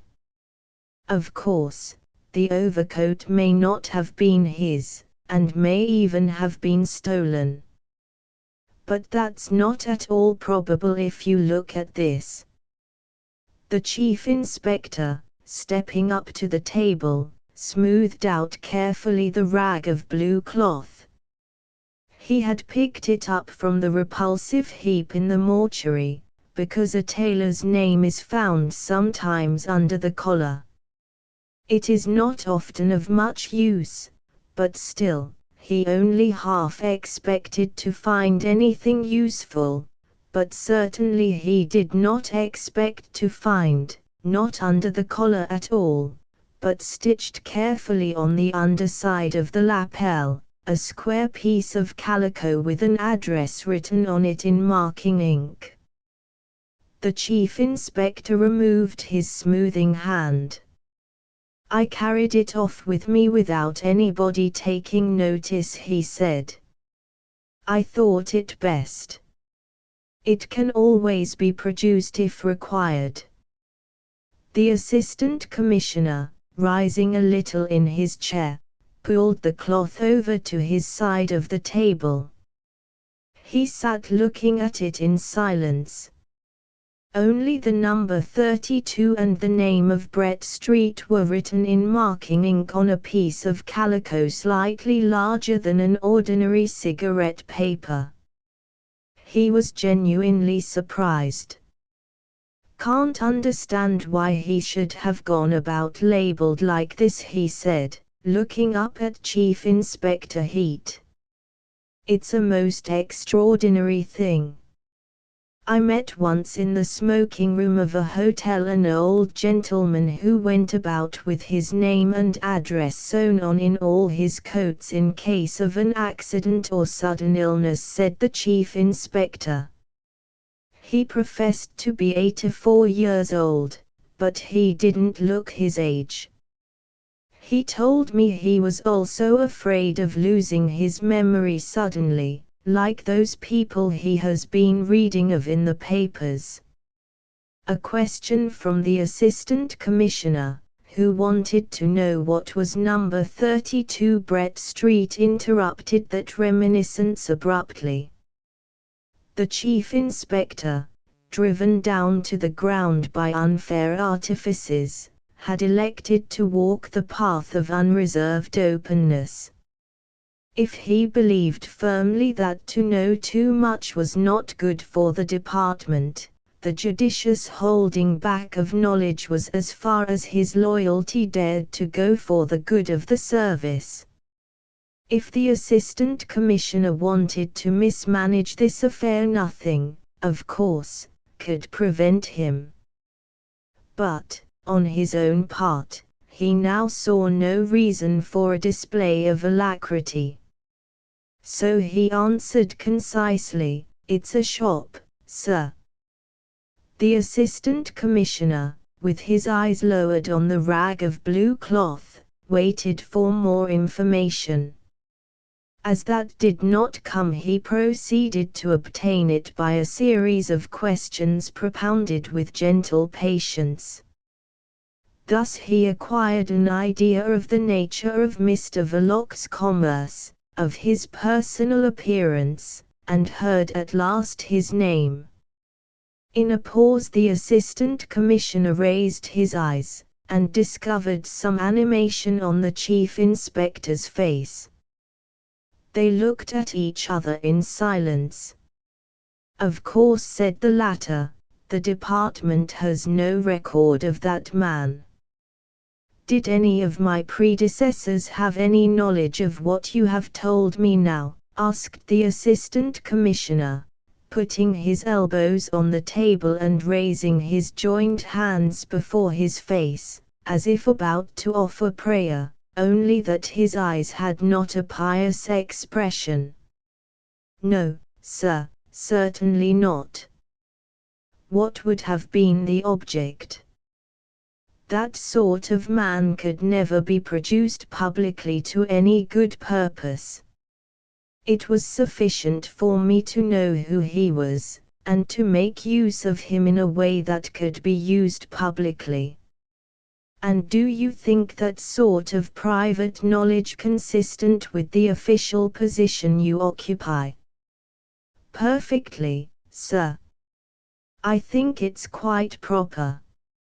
I will take the liberty to tell you, sir, that it makes me what I am, and I am looked upon as a man who knows his work. It's a private affair of my own. A personal friend of mine in the French police gave me the hint that the fellow was an embassy spy.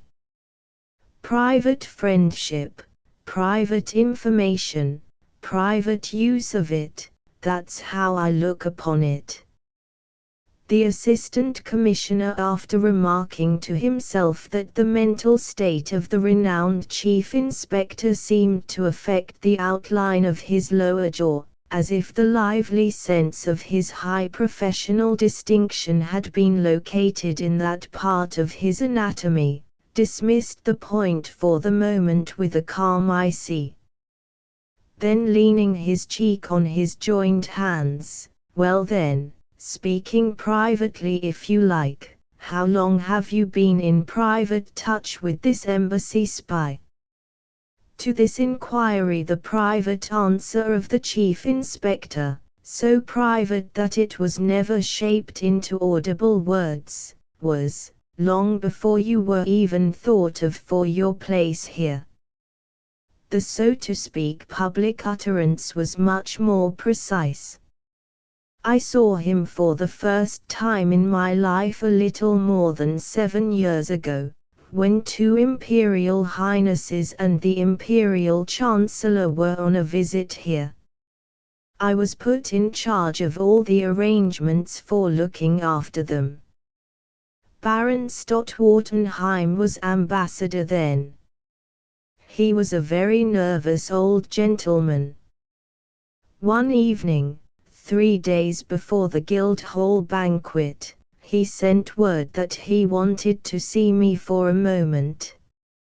I was downstairs, and the carriages were at the door to take the Imperial Highnesses and the Chancellor to the opera. I went up at once. I found the Baron walking up and down his bedroom in a pitiable state of distress, squeezing his hands together. He assured me he had the fullest confidence in our police and in my abilities, but he had there a man just come over from Paris whose information could be trusted implicitly. He wanted me to hear what that man had to say. He took me at once into a dressing room next door, where I saw a big fellow in a heavy overcoat sitting all alone on a chair, and holding his hat and stick in one hand. The Baron said to him in French, "Speak, my friend." The light in that room was not very good. I talked with him for some 5 minutes perhaps. He certainly gave me a piece of very startling news. Then the Baron took me aside nervously to praise him up to me, and when I turned round again I discovered that the fellow had vanished like a ghost. Got up and sneaked out down some back stairs, I suppose. There was no time to run after him, as I had to hurry off after the ambassador down the great staircase, and see the party started safe for the opera. However, I acted upon the information that very night. Whether it was perfectly correct or not, it did look serious enough. Very likely it saved us from an ugly trouble on the day of the imperial visit to the city. Some time later, a month or so after my promotion to chief inspector, my attention was attracted to a big burly man I thought I had seen somewhere before, coming out in a hurry from a jeweller's shop in the Strand. I went after him, as it was on my way towards Charing Cross, and there seeing one of our detectives across the road, I beckoned him over, and pointed out the fellow to him, with instructions to watch his movements for a couple of days, and then report to me. No later than next afternoon my man turned up to tell me that the fellow had married his landlady's daughter at a registrar's office that very day at 11:30 a.m., and had gone off with her to Margate for a week. Our man had seen the luggage being put on the cab. There were some old Paris labels on one of the bags. Somehow I couldn't get the fellow out of my head, and the very next time I had to go to Paris on service I spoke about him to that friend of mine in the Paris police. My friend said, "From what you tell me I think you must mean a rather well-known hanger-on and emissary of the Revolutionary Red Committee." He says he is an Englishman by birth. We have an idea that he has been for a good few years now a secret agent of one of the foreign embassies in London. This woke up my memory completely. He was the vanishing fellow I saw sitting on a chair in Baron Stotwartenheim's bathroom. I told my friend that he was quite right. The fellow was a secret agent to my certain knowledge. Afterwards my friend took the trouble to ferret out the complete record of that man for me. I thought I had better know all there was to know, but I don't suppose you want to hear his history now, sir. The Assistant Commissioner shook his supported head. The history of your relations with that useful personage is the only thing that matters just now, he said, closing slowly his weary, deep-set eyes, and then opening them swiftly with a greatly refreshed glance. "There's nothing official about them," said the Chief Inspector bitterly. "I went into his shop one evening, told him who I was, and reminded him of our first meeting. He didn't as much as twitch an eyebrow. He said that he was married and settled now, and that all he wanted was not to be interfered in his little business. I took it upon myself to promise him that, as long as he didn't go in for anything obviously outrageous, he would be left alone by the police. That was worth something to him, because a word from us to the custom house people would have been enough to get some of these packages he gets from Paris and Brussels opened in Dover, with confiscation to follow for certain, and perhaps a prosecution as well at the end of it." "That's a very precarious trade," murmured the Assistant Commissioner. "Why did he go in for that?" The Chief Inspector raised scornful eyebrows dispassionately. "Most likely got a connection, friends on the continent, amongst people who deal in such wares. They would be just the sort he would consort with. He's a lazy dog, too, like the rest of them. What do you get from him in exchange for your protection?" The Chief Inspector was not inclined to enlarge on the value of Mr. Verloc's services.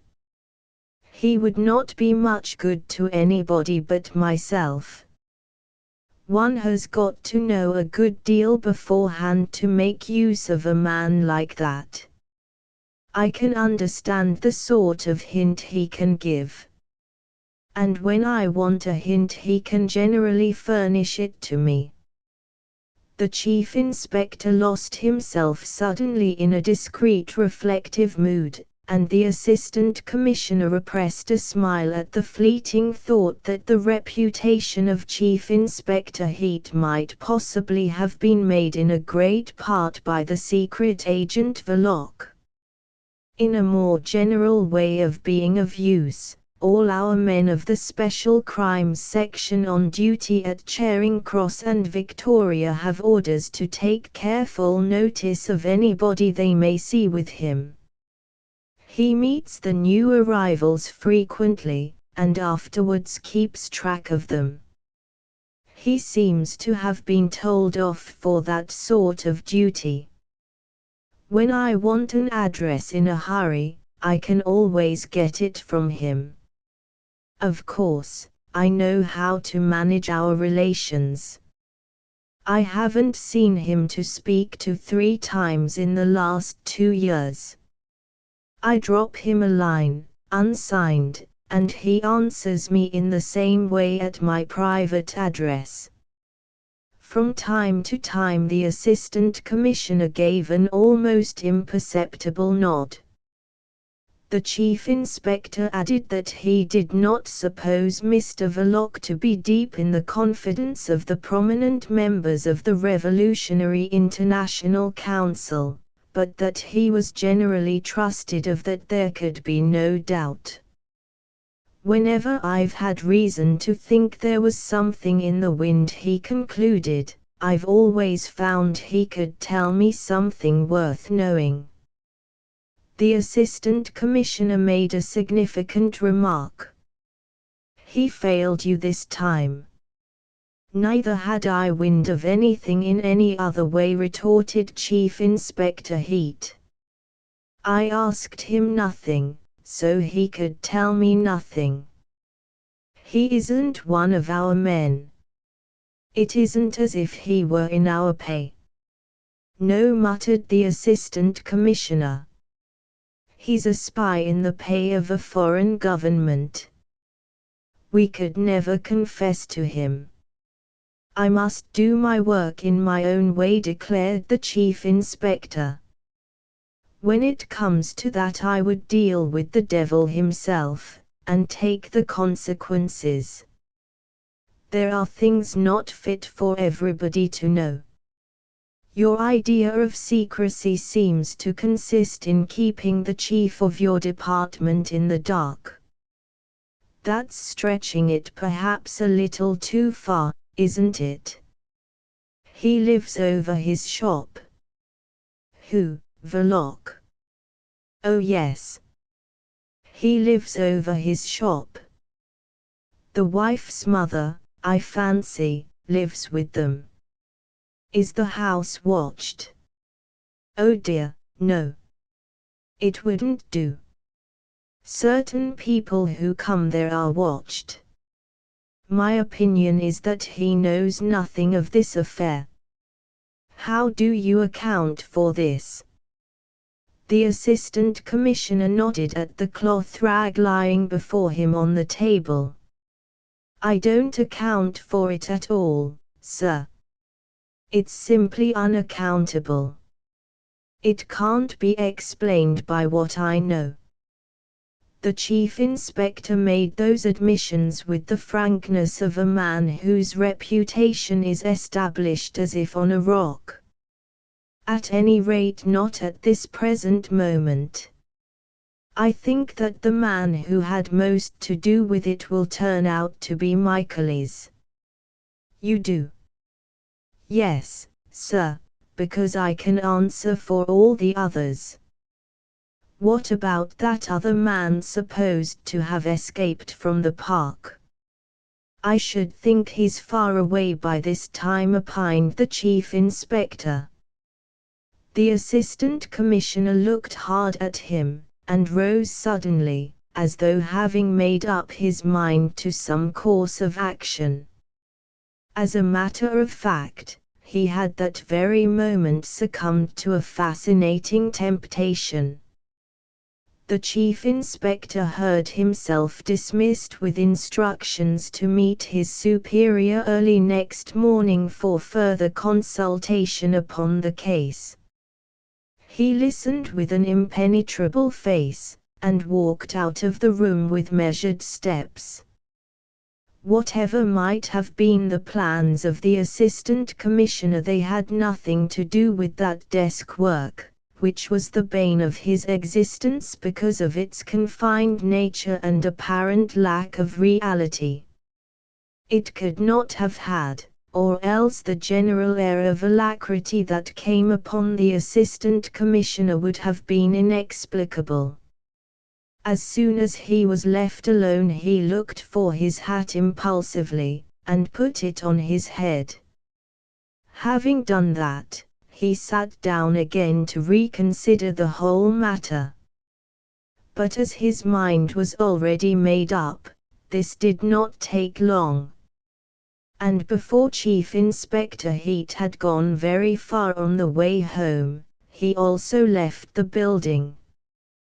Chapter 7. The Assistant Commissioner walked along a short and narrow street like a wet, muddy trench, then crossing a very broad thoroughfare entered a public edifice, and sought speech with a young private secretary, unpaid, of a great personage.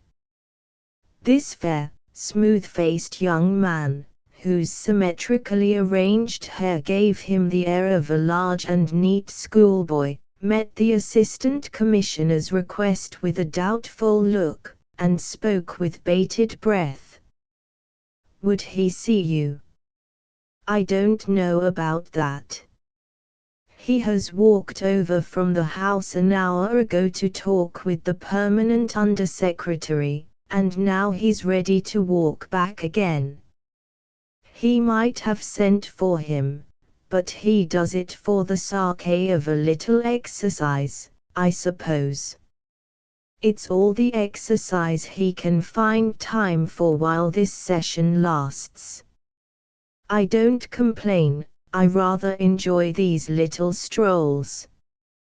He leans on my arm, and doesn't open his lips. "But, I say, he's very tired, and, well, not in the sweetest of tempers just now. It's in connection with that Greenwich affair." "Oh. I say. He's very bitter against you people. But I will go and see, if you insist." "Do." "That's a good fellow," said the Assistant Commissioner. The unpaid secretary admired this pluck. Composing for himself an innocent face, he opened a door, and went in with the assurance of a nice and privileged child. And presently he reappeared, with a nod to the Assistant Commissioner, who passing through the same door left open for him, found himself with the great personage in a large room. Vast in bulk and stature, with a long white face, which, broadened at the base by a big double chin, appeared egg-shaped in the fringe of thin greyish whisker, the great personage seemed an expanding man. Unfortunate from a tailoring point of view, the cross-folds in the middle of a buttoned black coat added to the impression, as if the fastenings of the garment were tried to the utmost. From the head, set upward on a thick neck, the eyes, with puffy lower lids, stared with a haughty droop on each side of a hooked aggressive nose, nobly salient in the vast pale circumference of the face. A shiny silk hat and a pair of worn gloves lying ready on the end of a long table looked expanded too, enormous. He stood on the hearthrug in big, roomy boots, and uttered no word of greeting. "I would like to know if this is the beginning of another dynamite campaign," he asked at once in a deep, very smooth voice. "Don't go into details.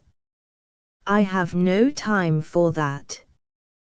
The Assistant Commissioner's figure before this big and rustic presence had the frail slenderness of a reed addressing an oak.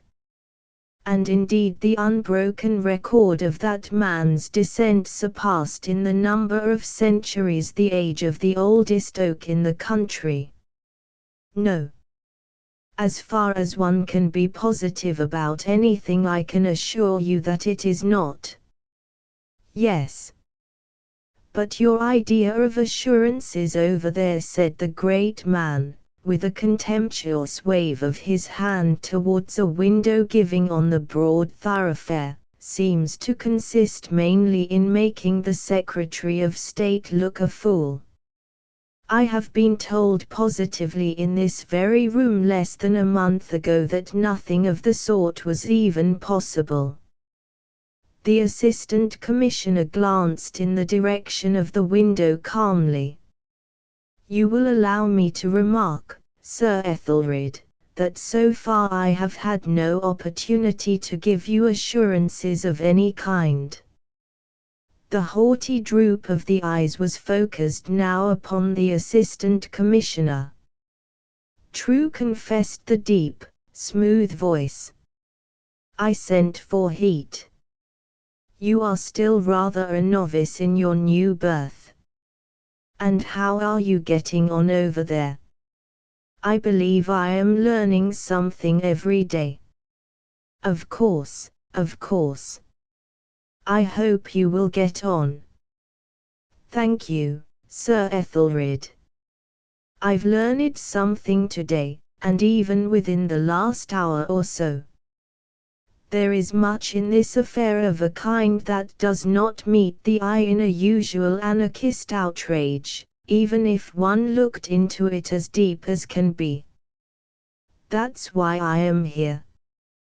The great man put his arms akimbo, the backs of his big hands resting on his hips. Very well. Go on. Only no details, pray. Spare me the details. You shall not be troubled with them, Sir Ethelred, the Assistant Commissioner began, with a calm and untroubled assurance. While he was speaking, the hands on the face of the clock behind the great man's back, a heavy, glistening affair of massive scrolls in the same dark marble as the mantelpiece, and with a ghostly, evanescent tick, had moved through the space of 7 minutes. He spoke with a studious fidelity to a parenthetical manner, into which every little fact, that is, every detail, fitted with delightful ease.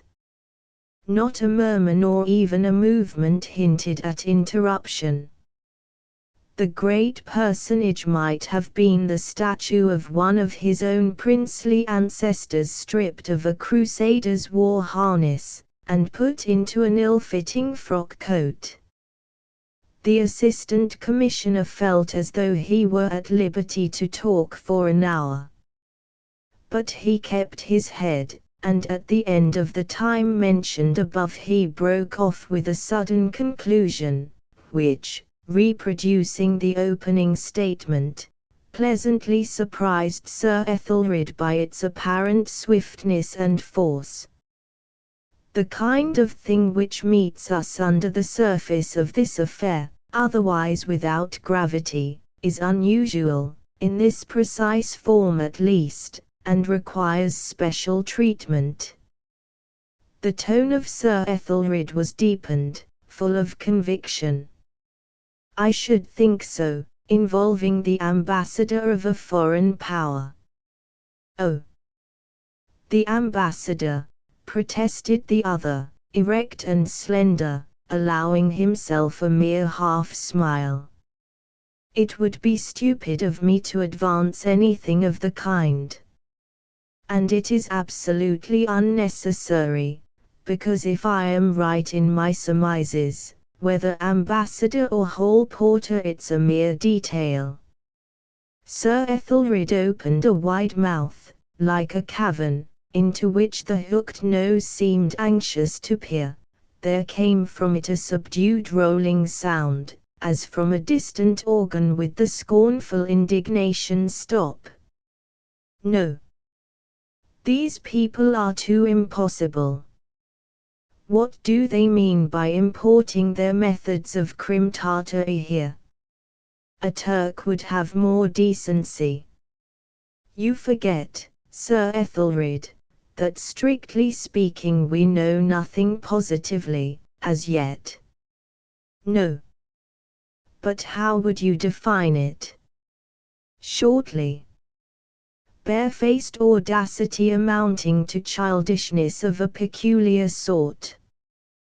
We can't put up with the innocence of nasty little children, said the great and expanded personage, expanding a little more, as it were. The haughty drooping glance struck crushingly the carpet at the Assistant Commissioner's feet. They'll have to get a hard rap on the knuckles over this affair. We must be in a position to, what is your general idea, stated shortly. No need to go into details. No, Sir Ethelred. In principle, I should lay it down that the existence of secret agents should not be tolerated, as tending to augment the positive dangers of the evil against which they are used. That the spy will fabricate his information is a mere commonplace. But in the sphere of political and revolutionary action, relying partly on violence, the professional spy has every facility to fabricate the very facts themselves, and will spread the double evil of emulation in one direction, and of panic, hasty legislation, unreflecting hate, on the other. However, this is an imperfect world. The deep-voiced presence on the hearthrug, motionless, with big elbows stuck out, said hastily, "Be lucid, please." "Yes, Sir Ethelred, an imperfect world."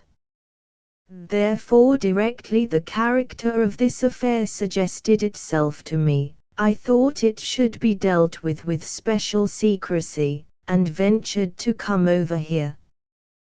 "That's right," approved the great personage, glancing down complacently over his double chin. "I am glad there's somebody over at your shop who thinks that the Secretary of State may be trusted now and then." The Assistant Commissioner had an amused smile. "I was really thinking that it might be better at this stage for heat to be replaced by, what? Heat? An ass, eh?" exclaimed the great man, with distinct animosity. "Not at all. Pray, Sir Ethelred, don't put that unjust interpretation on my remarks." "Then what? Too clever by half?" "Neither, at least not as a rule. All the grounds of my surmises I have from him. The only thing I've discovered by myself is that he has been making use of that man privately. Who could blame him? He's an old police hand. He told me virtually that he must have tools to work with. It occurred to me that this tool should be surrendered to the Special Crimes Division as a whole, instead of remaining the private property of Chief Inspector Heat. I extend my conception of our departmental duties to the suppression of the secret agent. But Chief Inspector Heat is an old departmental hand. He would accuse me of perverting its morality and attacking its efficiency. He would define it bitterly as protection extended to the criminal class of revolutionists. It would mean just that to him. Yes. But what do you mean? I mean to say, first, that there's but poor comfort in being able to declare that any given act of violence, damaging property or destroying life, is not the work of anarchism at all, but of something else altogether, some species of authorized scoundrelism. This, I fancy, is much more frequent than we suppose. Next, it's obvious that the existence of these people in the pay of foreign governments destroys in a measure the efficiency of our supervision. A spy of that sort can afford to be more reckless than the most reckless of conspirators. His occupation is free from all restraint. He's without as much faith as is necessary for complete negation, and without that much law as is implied in lawlessness. Thirdly, the existence of these spies amongst the revolutionary groups, which we are reproached for harboring here, does away with all certitude. You have received a reassuring statement from Chief Inspector Heat some time ago. It was by no means groundless, and yet this episode happens. I call it an episode, because this affair, I make bold to say, is episodic. It is no part of any general scheme, however wild. The very peculiarities which surprise and perplex Chief Inspector Heat establish its character in my eyes. I am keeping clear of details, Sir Ethelred. The personage on the hearthrug had been listening with profound attention. Just so. Be as concise as you can. The Assistant Commissioner intimated by an earnest deferential gesture that he was anxious to be concise. There is a peculiar stupidity and feebleness in the conduct of this affair which gives me excellent hopes of getting behind it and finding there something else than an individual freak of fanaticism. For it is a planned thing, undoubtedly. The actual perpetrator seems to have been led by the hand to the spot, and then abandoned hurriedly to his own devices. The inference is that he was imported from abroad for the purpose of committing this outrage. At the same time, one is forced to the conclusion that he did not know enough English to ask his way, unless one were to accept the fantastic theory that he was a deaf mute. I wonder now, but this is idle. He has destroyed himself by an accident, obviously. Not an extraordinary accident. But an extraordinary little fact remains: the address on his clothing discovered by the merest accident, too. It is an incredible little fact, so incredible that the explanation which will account for it is bound to touch the bottom of this affair. Instead of instructing Heat to go on with this case, my intention is to seek this explanation personally, by myself, I mean, where it may be picked up. That is in a certain shop in Brett Street, and on the lips of a certain secret agent once upon a time the confidential and trusted spy of the late Baron Stott Wartenheim, ambassador of a great power to the court of St. James. The Assistant Commissioner paused, then added, "Those fellows are a perfect pest."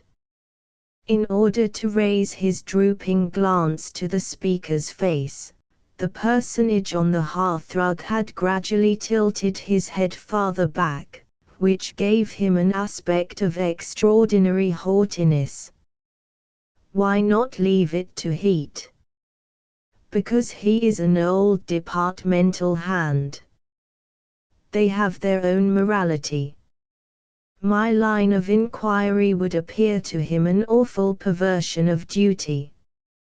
For him the plain duty is to fasten the guilt upon as many prominent anarchists as he can on some slight indications he had picked up in the course of his investigation on the spot, whereas I, he would say, am bent upon vindicating their innocence. I am trying to be as lucid as I can in presenting this obscure matter to you without details. He would he, muttered the proud head of Sir Ethelred from its lofty elevation. I am afraid so, with an indignation and disgust of which you or I can have no idea. He's an excellent servant. We must not put an undue strain on his loyalty. That's always a mistake. Besides, I want a free hand. A freer hand than it would be perhaps advisable to give Chief Inspector Heat. I haven't the slightest wish to spare this man Verloc. He will, I imagine, be extremely startled to find his connection with this affair, whatever it may be, brought home to him so quickly. Frightening him will not be very difficult. But our true objective lies behind him somewhere. I want your authority to give him such assurances of personal safety as I may think proper. Certainly, said the personage on the hearthrug. Find out as much as you can, find it out in your own way. I must set about it without loss of time, this very evening, said the Assistant Commissioner. Sir Ethelred shifted one hand under his coat tails, and tilting back his head, looked at him steadily. We'll have a late sitting tonight, he said. Come to the house with your discoveries if we are not gone home. I'll warn Toodles to look out for you. He'll take you into my room. The numerous family and the wide connections of the youthful-looking private secretary cherished for him the hope of an austere and exalted destiny. Meantime, the social sphere he adorned in his hours of idleness chose to pet him under the above nickname. And Sir Ethelred, hearing it on the lips of his wife and girls every day, mostly at breakfast time, had conferred upon it the dignity of unsmiling adoption. The Assistant Commissioner was surprised and gratified extremely. I shall certainly bring my discoveries to the house on the chance of you having the time to. I won't have the time, interrupted the great personage. But I will see you. I haven't the time now, and you are going yourself. Yes, Sir Ethelred. I think it the best way. The personage had tilted his head so far back that, in order to keep the Assistant Commissioner under his observation, he had to nearly close his eyes. Ha! And how do you propose? Will you assume a disguise? Hardly a disguise. I'll change my clothes, of course. Of course, repeated the great man, with a sort of absent-minded loftiness.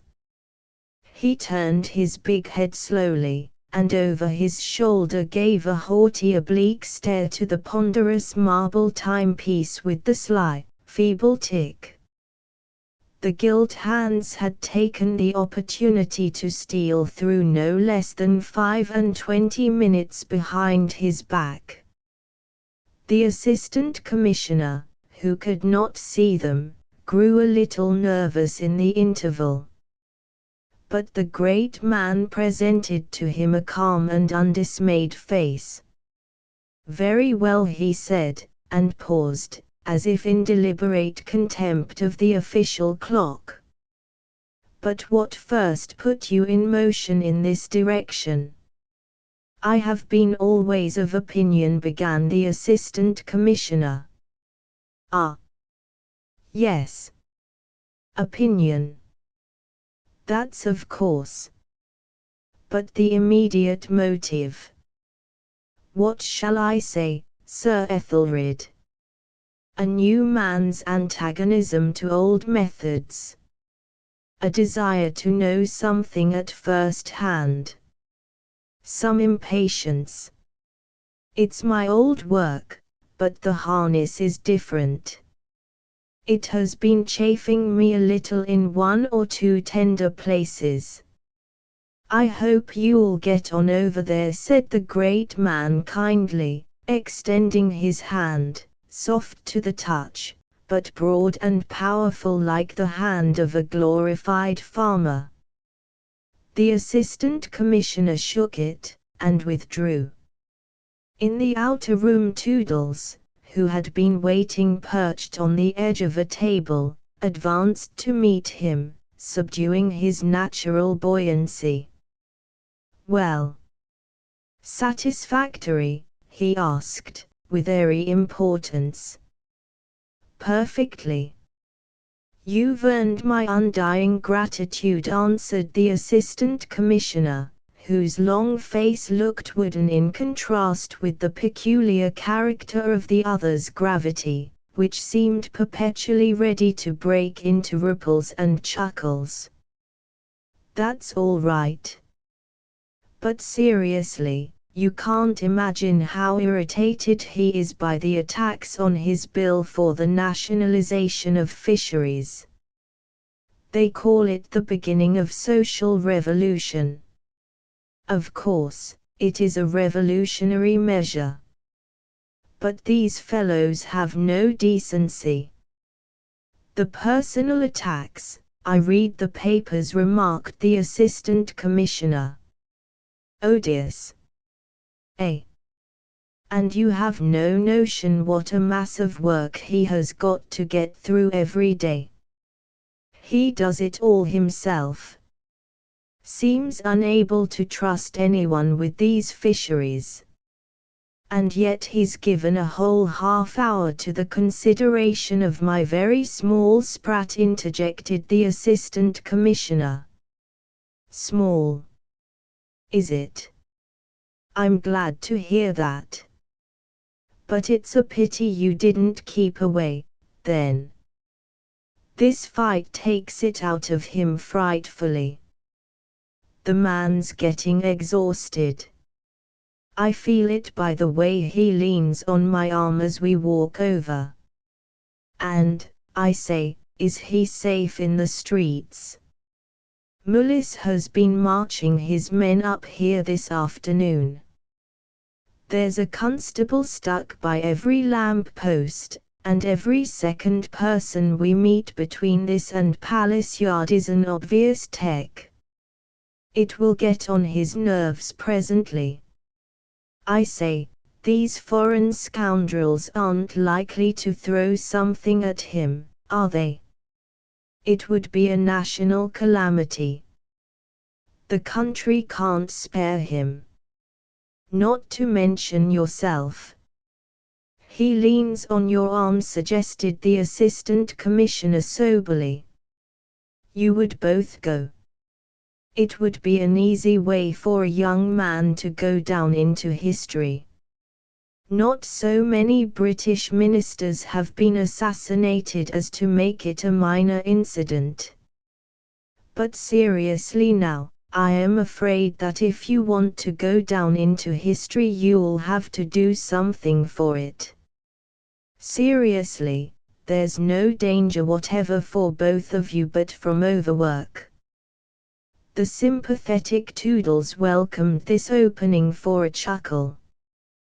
The fisheries won't kill me. I am used to late hours, he declared, with ingenuous levity. But, feeling an instant compunction, he began to assume an air of statesmanlike moodiness, as one draws on a glove. His massive intellect will stand any amount of work. It's his nerves that I am afraid of. The reactionary gang, with that abusive brute Cheeseman at their head, insult him every night. If he will insist on beginning a revolution, murmured the Assistant Commissioner. The time has come, and he is the only man great enough for the work, protested the revolutionary Toodles, flaring up under the calm, speculative gaze of the Assistant Commissioner. Somewhere in a corridor a distant bell tinkled urgently, and with devoted vigilance the young man pricked up his ears at the sound. He's ready to go now, he exclaimed in a whisper, snatched up his hat, and vanished from the room. The Assistant Commissioner went out by another door in a less elastic manner. Again he crossed the wide thoroughfare, walked along a narrow street, and re-entered hastily his own departmental buildings. He kept up this accelerated pace to the door of his private room.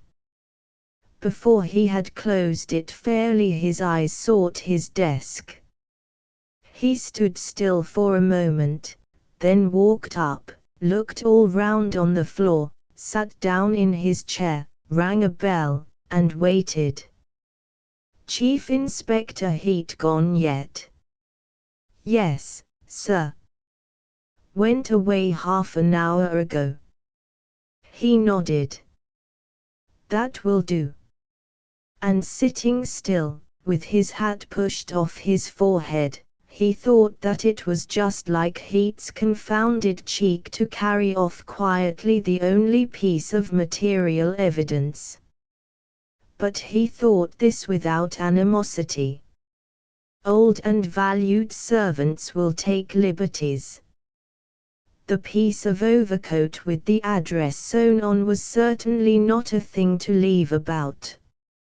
Dismissing from his mind this manifestation of Chief Inspector Heat's mistrust, he wrote and dispatched a note to his wife, charging her to make his apologies to Michael's great lady, with whom they were engaged to dine that evening.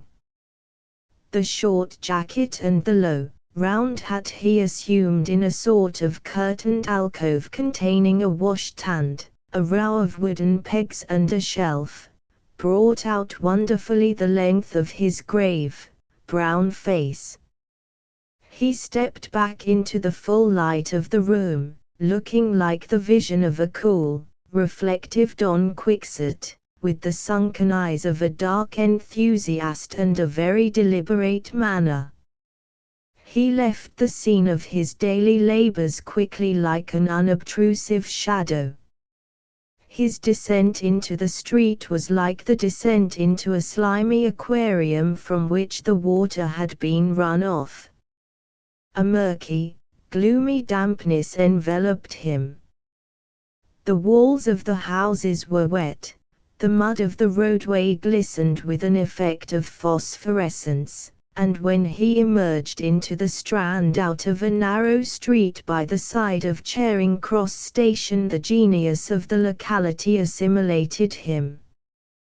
He might have been but one more of the queer foreign fish that can be seen of an evening about there flitting round the dark corners. He came to a stand on the very edge of the pavement, and waited. His exercised eyes had made out in the confused movements of lights and shadows thronging the roadway the crawling approach of a hansom. He gave no sign, but when the low step gliding along the curbstone came to his feet, he dodged in skillfully in front of the big turning wheel, and spoke up through the little trapdoor almost before the man gazing supinely ahead from his perch was aware of having been boarded by a fare. It was not a long drive. It ended by signal abruptly, nowhere in particular, between two lamp-posts before a large drapery establishment, a long range of shops already lapped up in sheets of corrugated iron for the night. Tendering a coin through the trapdoor, the fare slipped out and away, leaving an effect of uncanny, eccentric ghastliness upon the driver's mind. But the size of the coin was satisfactory to his touch, and his education not being literary, he remained untroubled by the fear of finding it presently turned to a dead leaf in his pocket. Raised above the world of fares by the nature of his calling, he contemplated their actions with a limited interest. The sharp pulling of his horse right round expressed his philosophy. Meantime the assistant commissioner was already giving his order to a waiter in a little Italian restaurant round the corner, one of those traps for the hungry, long and narrow, baited with a perspective of mirrors and white napery, without air, but with an atmosphere of their own, an atmosphere of fraudulent cookery mocking an abject mankind in the most pressing of its miserable necessities. In this immoral atmosphere, the assistant commissioner, reflecting upon his enterprise, seemed to lose some more of his identity. He had a sense of loneliness, of evil freedom. It was rather pleasant. When, after paying for his short meal, he stood up and waited for his change, he saw himself in the sheet of glass, and was struck by his foreign appearance. He contemplated his own image with a melancholy and inquisitive gaze, then by sudden inspiration raised the collar of his jacket. This arrangement appeared to him commendable, and he completed it by giving an upward twist to the ends of his black moustache.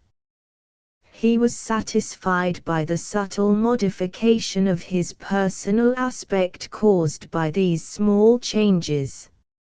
"That'll do very well," he thought. "I'll get a little wet, a little splashed." He became aware of the waiter at his elbow and of a small pile of silver coins on the edge of the table before him. The waiter kept one eye on it, while his other eye followed the long back of a tall, not very young girl, who passed up to a distant table looking perfectly sightless and altogether unapproachable. She seemed to be a habitual customer. On going out, the assistant commissioner made to himself the observation that the patrons of the place had lost in the frequentation of fraudulent cookery all their national and private characteristics. And this was strange, since the Italian restaurant is such a peculiarly British institution. But these people were as denationalized as the dishes set before them, with every circumstance of unstamped respectability. Neither was their personality stamped in any way, professionally, socially or racially. They seemed created for the Italian restaurant, unless the Italian restaurant had been perchance created for them. But that last hypothesis was unthinkable, since one could not place them anywhere outside those special establishments. One never met these enigmatical persons elsewhere. It was impossible to form a precise idea what occupations they followed by day and where they went to bed at night. And he himself had become unplaced. It would have been impossible for anybody to guess his occupation. As to going to bed, there was a doubt even in his own mind. Not indeed in regard to his domicile itself, but very much so in respect of the time when he would be able to return there. A pleasurable feeling of independence possessed him when he heard the glass doors swing to behind his back with a sort of imperfect baffled thud. He advanced at once into an immensity of greasy slime and damp plaster interspersed with lamps, and enveloped, oppressed, penetrated, choked, and suffocated by the blackness of a wet London night, which is composed of soot and drops of water. Brett Street was not very far away. It branched off, narrow, from the side of an open triangular space surrounded by dark and mysterious houses, temples of petty commerce emptied of traders for the night. Only a fruiterer's stall at the corner made a violent blaze of light and color. Beyond all was black, and the few people passing in that direction vanished at one stride beyond the glowing heaps of oranges and lemons. No footsteps echoed. They would never be heard of again.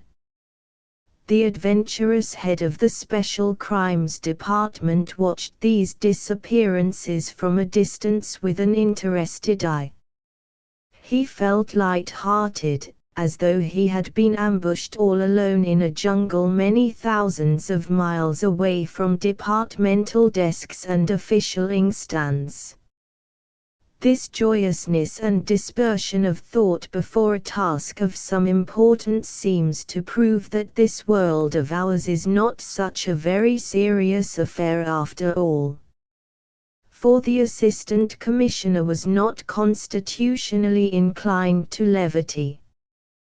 The policeman on the beat projected his somber and moving form against the luminous glory of oranges and lemons, and entered Brett Street without haste. The Assistant Commissioner, as though he were a member of the criminal classes, lingered out of sight, awaiting his return. But this constable seemed to be lost forever to the force. He never returned, must have gone out at the other end of Brett Street.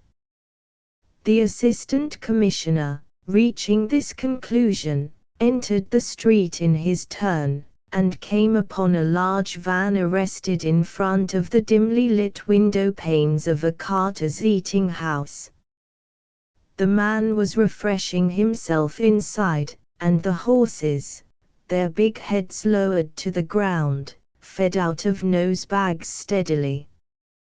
Farther on the opposite side of the street, another suspect patch of dim light issued from Mr. Verloc's shop front, hung with papers, heaving with vague piles of cardboard boxes and the shapes of books.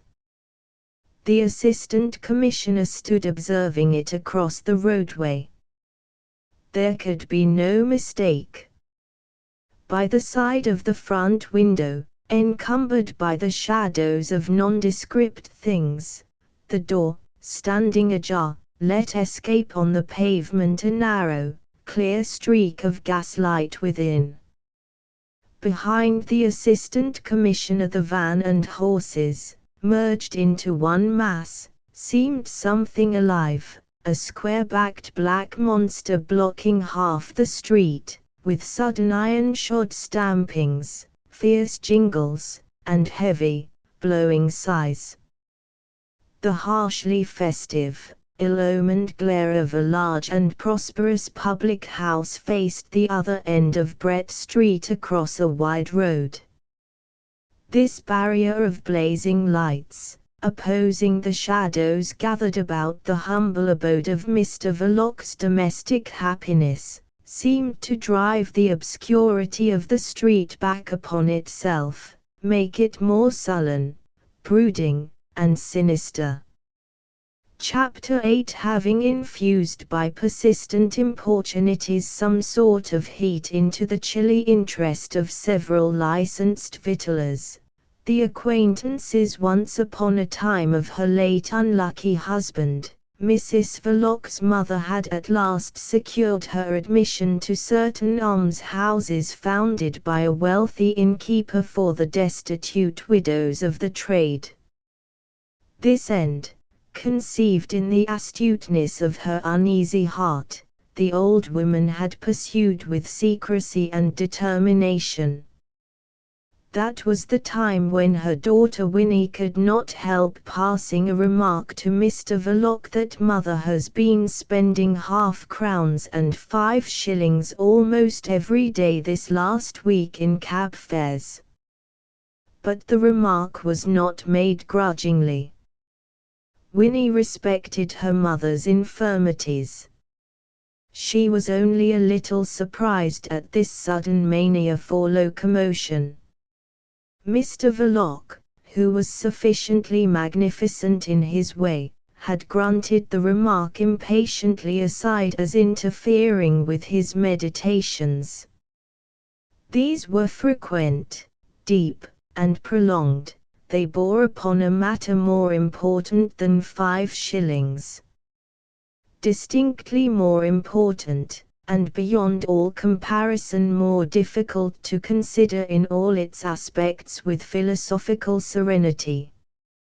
Her object attained in astute secrecy, the heroic old woman had made a clean breast of it to Mrs. Verloc. Her soul was triumphant and her heart tremulous. Inwardly she quaked, because she dreaded and admired the calm, self-contained character of her daughter Winnie, whose displeasure was made redoubtable by a diversity of dreadful silences.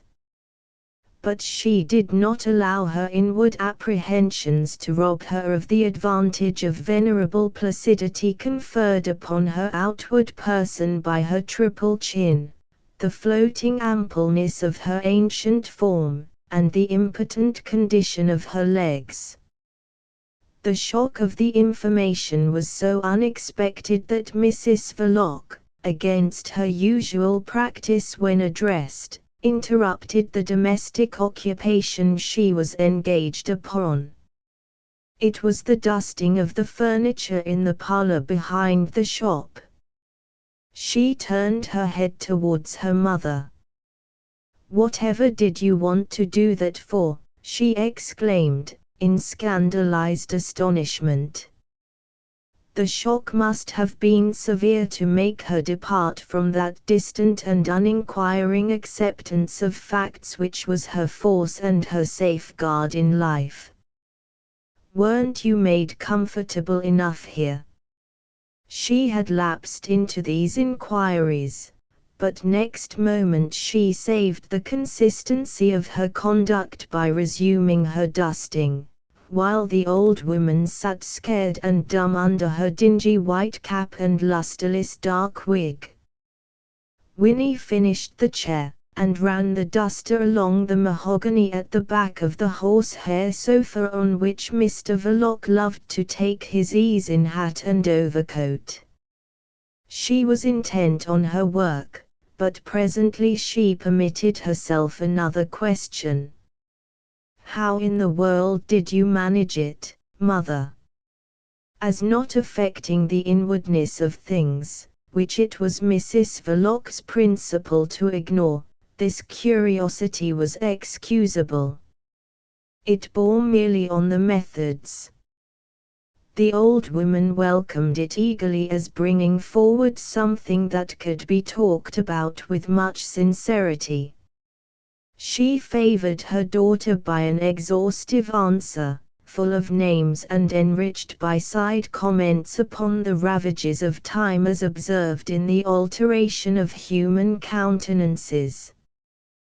The names were principally the names of licensed victuallers, "Poor Daddy's friends, my dear." She enlarged with special appreciation on the kindness and condescension of a large brewer, a baronet and an MP, the chairman of the governors of the charity. She expressed herself thus warmly because she had been allowed to interview by appointment his private secretary, a very polite gentleman, all in black, with a gentle, sad voice, but so very, very thin and quiet. "He was like a shadow, my dear." Winnie, prolonging her dusting operations till the tale was told to the end, walked out of the parlor into the kitchen, down 2 steps, in her usual manner, without the slightest comment. Shedding a few tears in sign of rejoicing at her daughter's mansuetude in this terrible affair, Mrs. Verloc's mother gave play to her astuteness in the direction of her furniture, because it was her own, and sometimes she wished it hadn't been. Heroism is all very well, but there are circumstances when the disposal of a few tables and chairs, brass bedsteads, and so on, may be big with remote and disastrous consequences. She required a few pieces herself, the foundation which, after many importunities, had gathered her to its charitable breast, giving nothing but bare planks and cheaply papered bricks to the objects of its solicitude.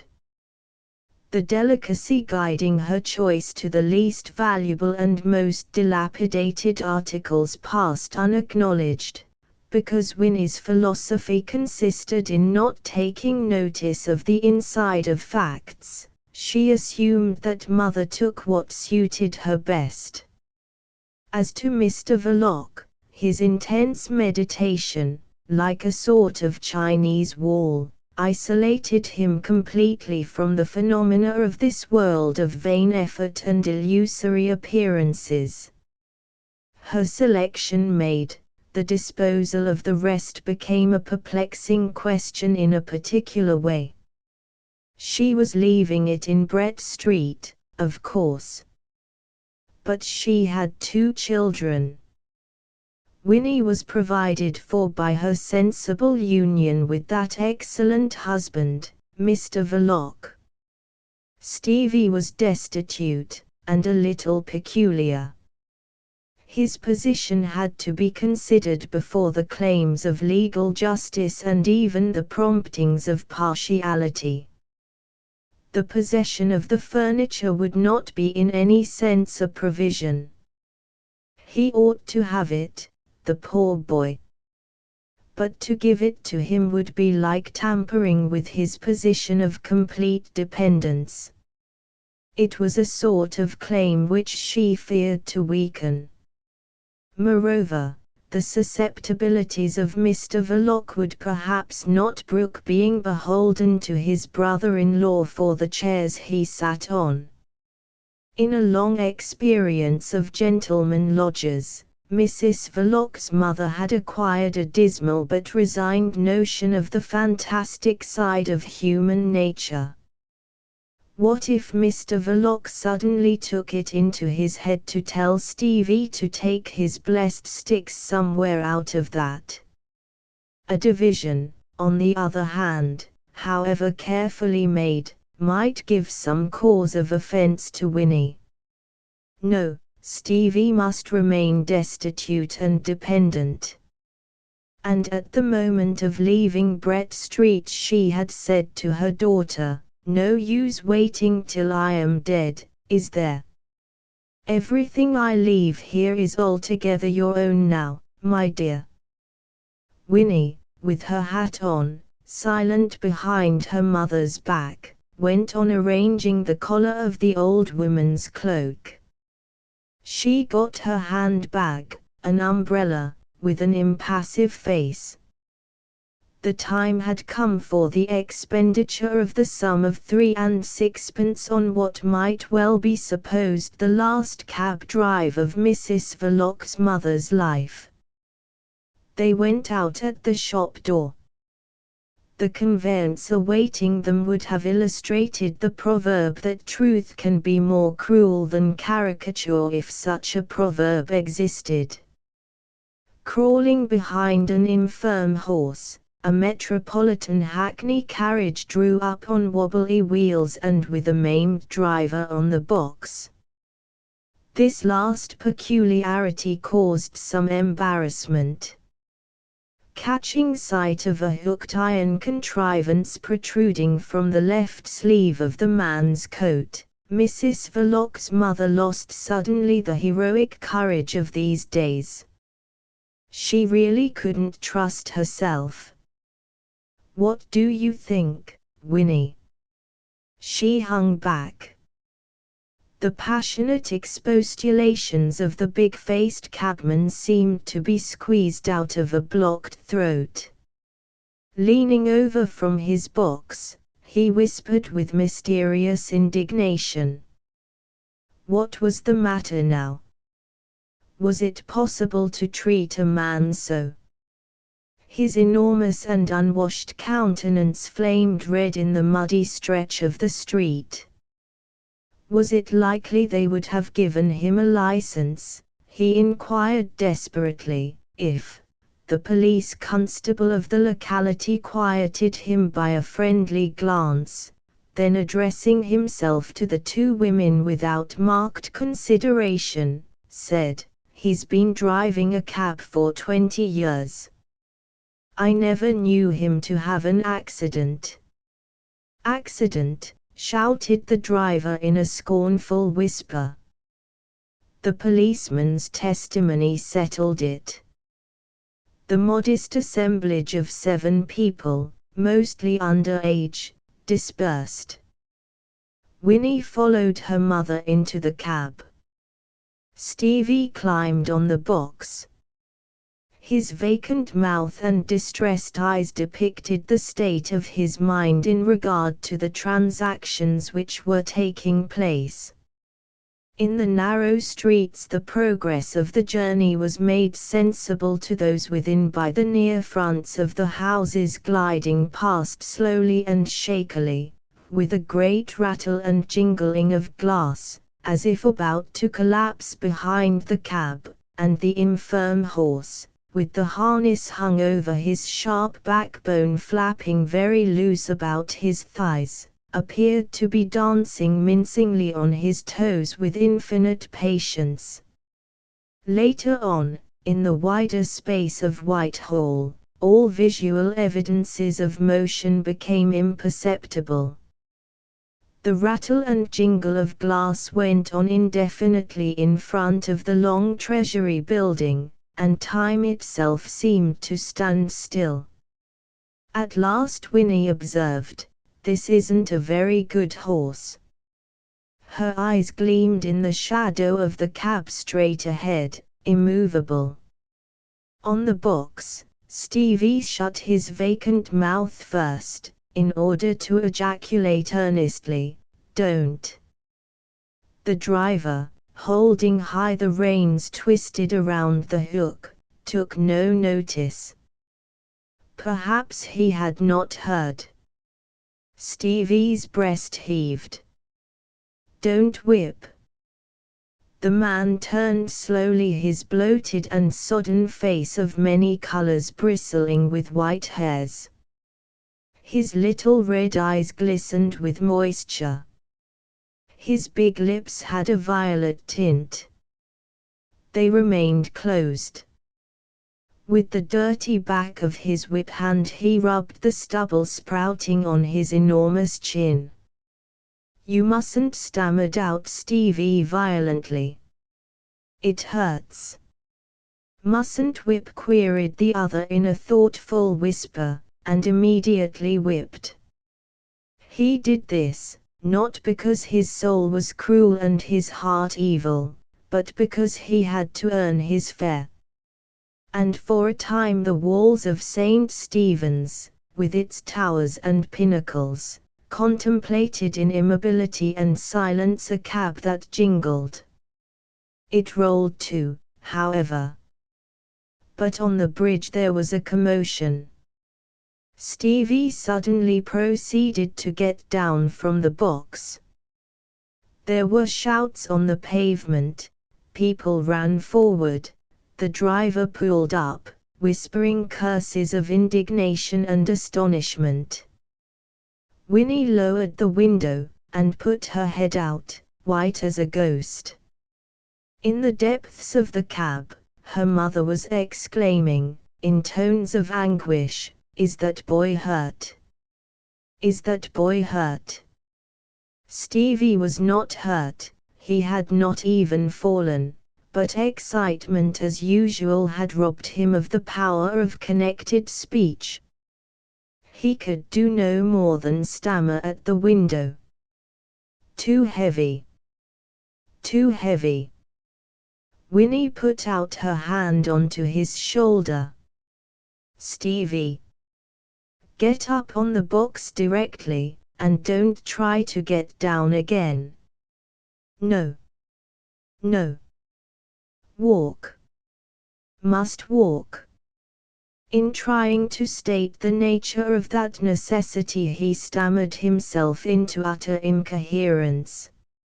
No physical impossibility stood in the way of his whim. Stevie could have managed easily to keep pace with the infirm, dancing horse without getting out of breath. But his sister withheld her consent decisively. The idea! Who ever heard of such a thing? Run after a cab!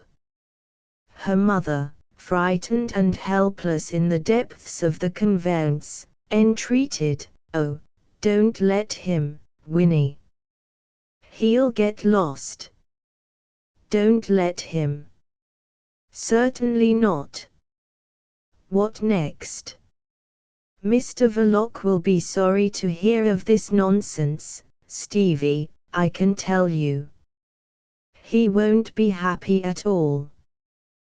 The idea of Mr. Verloc's grief and unhappiness acting as usual powerfully upon Stevie's fundamentally docile disposition, he abandoned all resistance, and climbed up again on the box, with a face of despair. The cabby turned at him his enormous and inflamed countenance truculently. Don't you go for trying this silly game again, young fellow. After delivering himself thus in a stern whisper, strained almost to extinction, he drove on, ruminating solemnly. To his mind the incident remained somewhat obscure. But his intellect, though it had lost its pristine vivacity in the benumbing years of sedentary exposure to the weather, lacked not independence or sanity. Gravely he dismissed the hypothesis of Stevie being a drunken young nipper. Inside the cab the spell of silence, in which the two women had endured shoulder to shoulder the jolting, rattling, and jingling of the journey, had been broken by Stevie's outbreak. Winnie raised her voice. You've done what you wanted, Mother. You'll have only yourself to thank for it if you aren't happy afterwards. And I don't think you'll be. That I don't. Weren't you comfortable enough in the house? Whatever people'll think of us, you throwing yourself like this on a charity. My dear, screamed the old woman earnestly above the noise, you've been the best of daughters to me. As to Mr. Verloc, there, words failing her on the subject of Mr. Verloc's excellence, she turned her old tearful eyes to the roof of the cab. Then she averted her head on the pretense of looking out of the window, as if to judge of their progress. It was insignificant, and went on close to the curbstone. Night, the early dirty night, the sinister, noisy, hopeless and rowdy night of South London, had overtaken her on her last cab drive. In the gaslight of the low-fronted shops her big cheeks glowed with an orange hue under a black and mauve bonnet. Mrs. Verloc's mother's complexion had become yellow by the effect of age and from a natural predisposition to biliousness, favored by the trials of a difficult and worried existence, first as wife, then as widow. It was a complexion that under the influence of a blush would take on an orange tint. And this woman, modest indeed but hardened in the fires of adversity, of an age, moreover, when blushes are not expected, had positively blushed before her daughter. In the privacy of a four-wheeler, on her way to a charity cottage, one of a row, which by the exiguity of its dimensions and the simplicity of its accommodation, might well have been devised in kindness as a place of training for the still more straitened circumstances of the grave, she was forced to hide from her own child a blush of remorse and shame. Whatever people will think. She knew very well what they did think, the people Winnie had in her mind, the old friends of her husband, and others too, whose interest she had solicited with such flattering success. She had not known before what a good beggar she could be. But she guessed very well what inference was drawn from her application. On account of that shrinking delicacy, which exists side by side with aggressive brutality in masculine nature, the inquiries into her circumstances had not been pushed very far. She had checked them by a visible compression of the lips and some display of an emotion determined to be eloquently silent. And the men would become suddenly incurious, after the manner of their kind. She congratulated herself more than once on having nothing to do with women, who, being naturally more callous and avid of details, would have been anxious to be exactly informed by what sort of unkind conduct her daughter and son-in-law had driven her to that sad extremity. It was only before the secretary of the great Brewer MP and chairman of the charity, who, acting for his principal, felt bound to be conscientiously inquisitive as to the real circumstances of the applicant, that she had burst into tears outright and aloud, as a cornered woman will weep. The thin and polite gentleman, after contemplating her with an air of being struck all of a heap, abandoned his position under the cover of soothing remarks. She must not distress herself. The deed of the charity did not absolutely specify childless widows. In fact, it did not by any means disqualify her. But the discretion of the committee must be an informed discretion. One could understand very well her unwillingness to be a burden, etc., etc. Thereupon, to his profound disappointment, Mrs. Verloc's mother wept some more with an augmented vehemence. The tears of that large female in a dark, dusty wig, and ancient silk dress festooned with dingy white cotton lace, were the tears of genuine distress. She had wept because she was heroic and unscrupulous and full of love for both her children. Girls frequently get sacrificed to the welfare of the boys. In this case she was sacrificing Winnie. By the suppression of truth she was slandering her. Of course, Winnie was independent, and need not care for the opinion of people that she would never see and who would never see her, whereas poor Stevie had nothing in the world he could call his own except his mother's heroism and unscrupulousness. The first sense of security following on Winnie's marriage wore off in time, for nothing lasts, and Mrs. Verloc's mother, in the seclusion of the back bedroom, had recalled the teaching of that experience which the world impresses upon a widowed woman. But she had recalled it without vain bitterness. Her store of resignation amounted almost to dignity.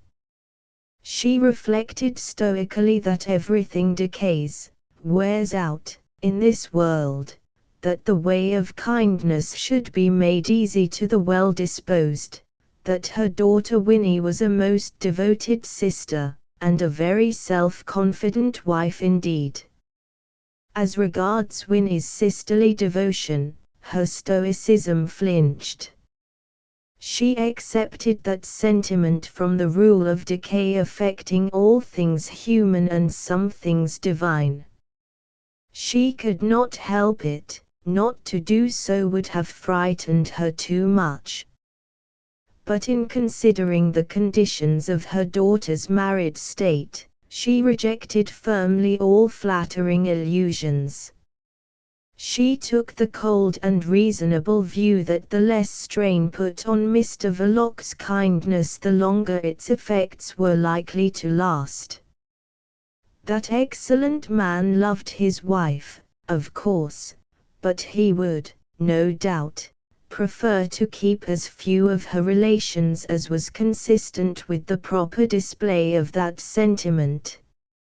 It would be better if its whole effect were concentrated on poor Stevie.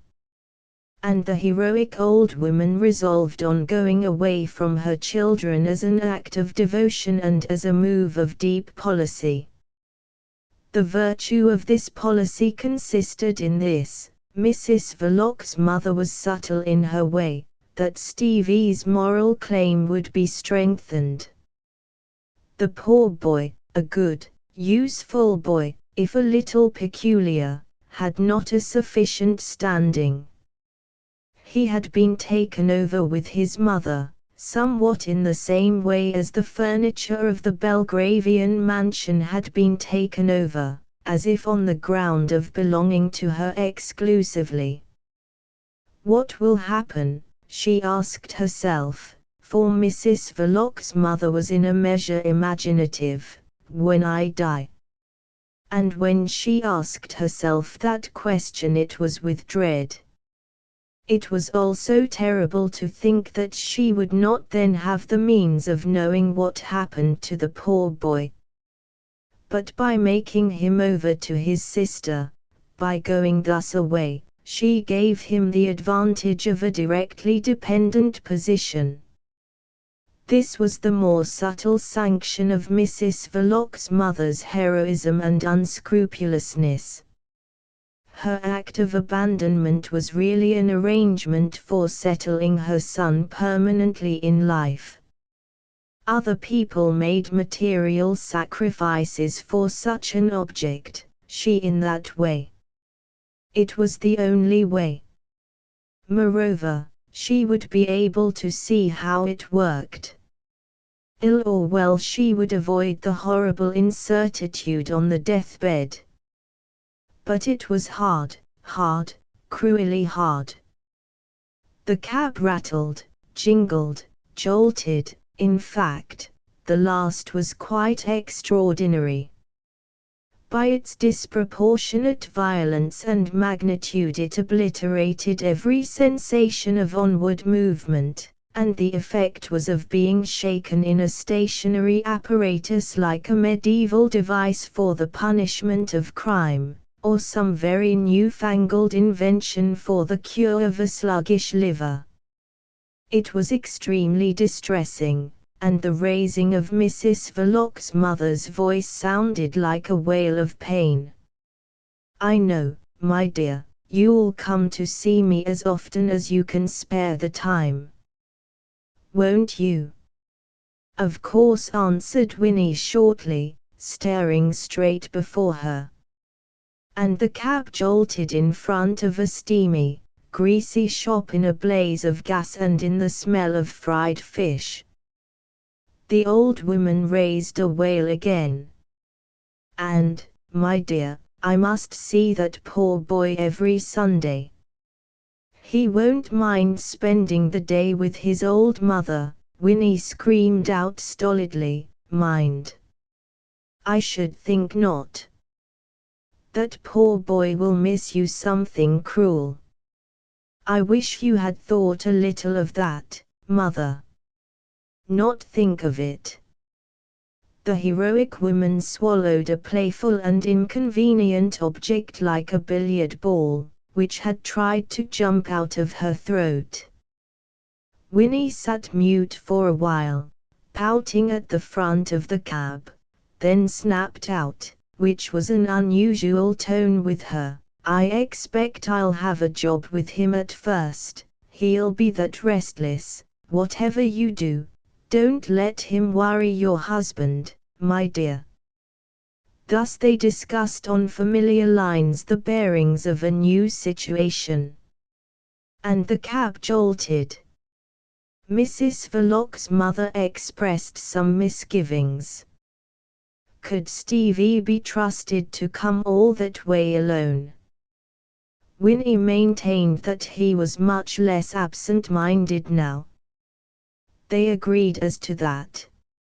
It could not be denied. Much less, hardly at all. They shouted at each other in the jingle with comparative cheerfulness. But suddenly the maternal anxiety broke out afresh. There were 2 omnibuses to take, and a short walk between. It was too difficult. The old woman gave way to grief and consternation. Winnie stared forward. "Don't you upset yourself like this, Mother. You must see him, of course." "No, my dear. I'll try not to." She mopped her streaming eyes. "But you can't spare the time to come with him. And if he should forget himself and lose his way and somebody spoke to him sharply, his name and address may slip his memory, and he'll remain lost for days and days." The vision of a workhouse infirmary for poor Stevie, if only during inquiries, wrung her heart. For she was a proud woman. Winnie's stare had grown hard, intent, inventive. "I can't bring him to you myself every week," she cried. "But don't you worry, Mother. I'll see to it that he don't get lost for long." They felt a peculiar bump. A vision of brick pillars lingered before the rattling windows of the cab. A sudden cessation of atrocious jolting and uproarious jingling dazed the two women. What had happened? They sat motionless and scared in the profound stillness, till the door came open, and a rough, strained whispering was heard. "Here you are." A range of gabled little houses, each with one dim yellow window, on the ground floor, surrounded the dark open space of a grass plot planted with shrubs and railed off from the patchwork of lights and shadows in the wide road, resounding with the dull rumble of traffic. Before the door of one of these tiny houses, one without a light in the little downstairs window, the cab had come to a standstill. Mrs. Verloc's mother got out first, backwards, with a key in her hand. Winnie lingered on the flagstone path to pay the cabman. Stevie, after helping to carry inside a lot of small parcels, came out and stood under the light of a gas lamp belonging to the charity. The cabman looked at the pieces of silver, which, appearing very minute in his big, grimy palm, symbolized the insignificant results which reward the ambitious courage and toil of a mankind whose day is short on this earth of evil. He had been paid decently, for 1 shilling pieces, and he contemplated them in perfect stillness, as if they had been the surprising terms of a melancholy problem. The slow transfer of that treasure to an inner pocket demanded much laborious groping in the depths of decayed clothing. His form was squat and without flexibility. Stevie, slender, his shoulders a little up, and his hands thrust deep in the side pockets of his warm overcoat, stood at the edge of the path, pouting. The cabman, pausing in his deliberate movements, seemed struck by some misty recollection. "Oh, there you are, young fellow," he whispered. "You'll know him again, won't you?" Stevie was staring at the horse, whose hind quarters appeared unduly elevated by the effect of emaciation. The little stiff tail seemed to have been fitted in for a heartless joke, and at the other end the thin, flat neck, like a plank covered with old horsehide, drooped to the ground under the weight of an enormous bony head. The ears hung at different angles, negligently, and the macabre figure of that mute dweller on the earth steamed straight up from ribs and backbone in the muggy stillness of the air. The cabman struck lightly Stevie's breast with the iron hook protruding from a ragged, greasy sleeve. "Look 'ere, young fella. "How do you like to sit behind this oss up to 2 o'clock in the morning, P-Raps?" Stevie looked vacantly into the fierce little eyes with red-edged lids. "He ain't lame," pursued the other, whispering with energy. "He ain't got no sore places on him.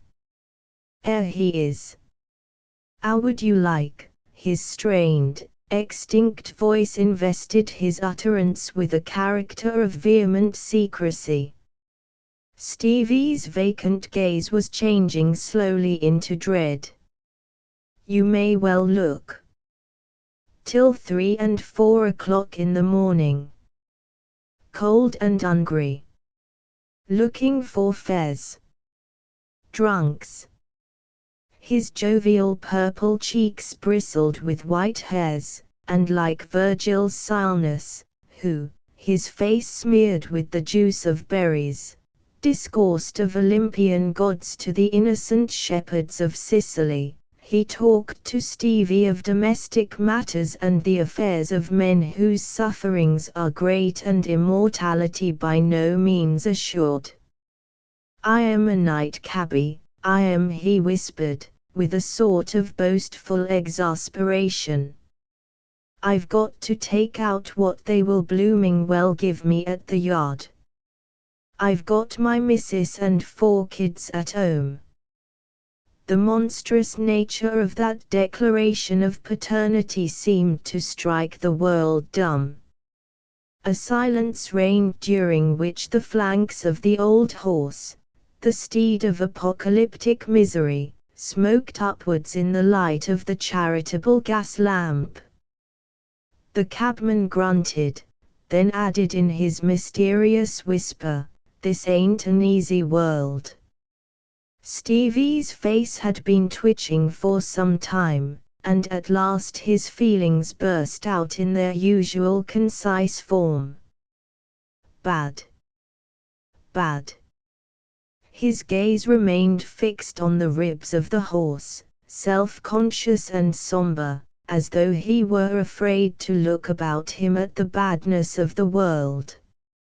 And his slenderness, his rosy lips and pale, clear complexion, gave him the aspect of a delicate boy, notwithstanding the fluffy growth of golden hair on his cheeks. He pouted in a scared way like a child. The cabman, short and broad, eyed him with his fierce little eyes that seemed to smart in a clear and corroding liquid. "Hard on osses, but damn sight harder on poor chaps like me," he wheezed just audibly. "Poor, poor," stammered out Stevie, pushing his hands deeper into his pockets with convulsive sympathy. He could say nothing, for the tenderness to all pain and all misery, the desire to make the horse happy and the cabman happy, had reached the point of a bizarre longing to take them to bed with him. And that, he knew, was impossible. For Stevie was not mad. It was, as it were, a symbolic longing, and at the same time it was very distinct, because springing from experience, the mother of wisdom. Thus when as a child he cowered in a dark corner scared, wretched, sore, and miserable with the black misery of the soul, his sister Winnie used to come along, and carry him off to bed with her, as into a heaven of consoling peace. Stevie, though apt to forget mere facts, such as his name and address for instance, had a faithful memory of sensations. To be taken into a bed of compassion was the supreme remedy, with the only one disadvantage of being difficult of application on a large scale. And looking at the cabman, Stevie perceived this clearly, because he was reasonable.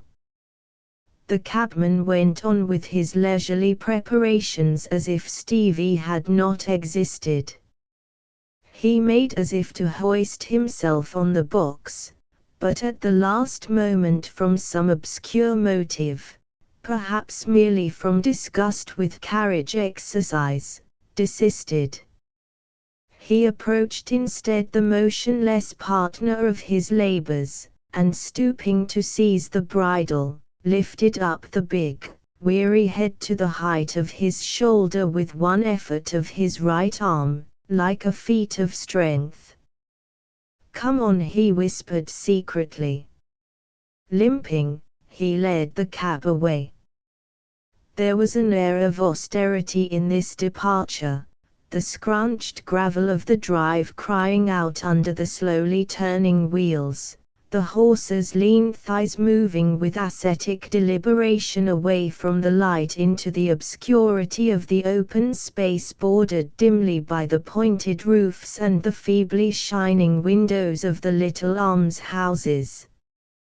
The plaint of the gravel travelled slowly all round the drive. Between the lamps of the charitable gateway the slow cortege reappeared, lighted up for a moment, the short, thick man limping busily, with the horse's head held aloft in his fist, the lank animal walking in stiff and forlorn dignity, the dark, low box on wheels rolling behind comically with an air of waddling. They turned to the left. There was a pub down the street, within 50 yards of the gate. Stevie left alone beside the private lamp-post of the charity, his hands thrust deep into his pockets, glared with vacant sulkiness. At the bottom of his pockets his incapable weak hands were clinched hard into a pair of angry fists. In the face of anything which affected directly or indirectly his morbid dread of pain, Stevie ended by turning vicious. A magnanimous indignation swelled his frail chest to bursting, and caused his candid eyes to squint. Supremely wise in knowing his own powerlessness, Stevie was not wise enough to restrain his passions. The tenderness of his universal charity had two phases as indissolubly joined and connected as the reverse and obverse sides of a medal. The anguish of immoderate compassion was succeeded by the pain of an innocent but pitiless rage. Those two states expressing themselves outwardly by the same signs of futile bodily agitation. His sister Winnie soothed his excitement without ever fathoming its twofold character. Mrs. Verloc wasted no portion of this transient life in seeking for fundamental information. This is a sort of economy having all the appearances and some of the advantages of prudence. Obviously it may be good for one not to know too much. And such a view accords very well with constitutional indolence. On that evening on which it may be said that Mrs. Verloc's mother, having parted for good from her children, had also departed this life, Winnie Verloc did not investigate her brother's psychology. The poor boy was excited, of course.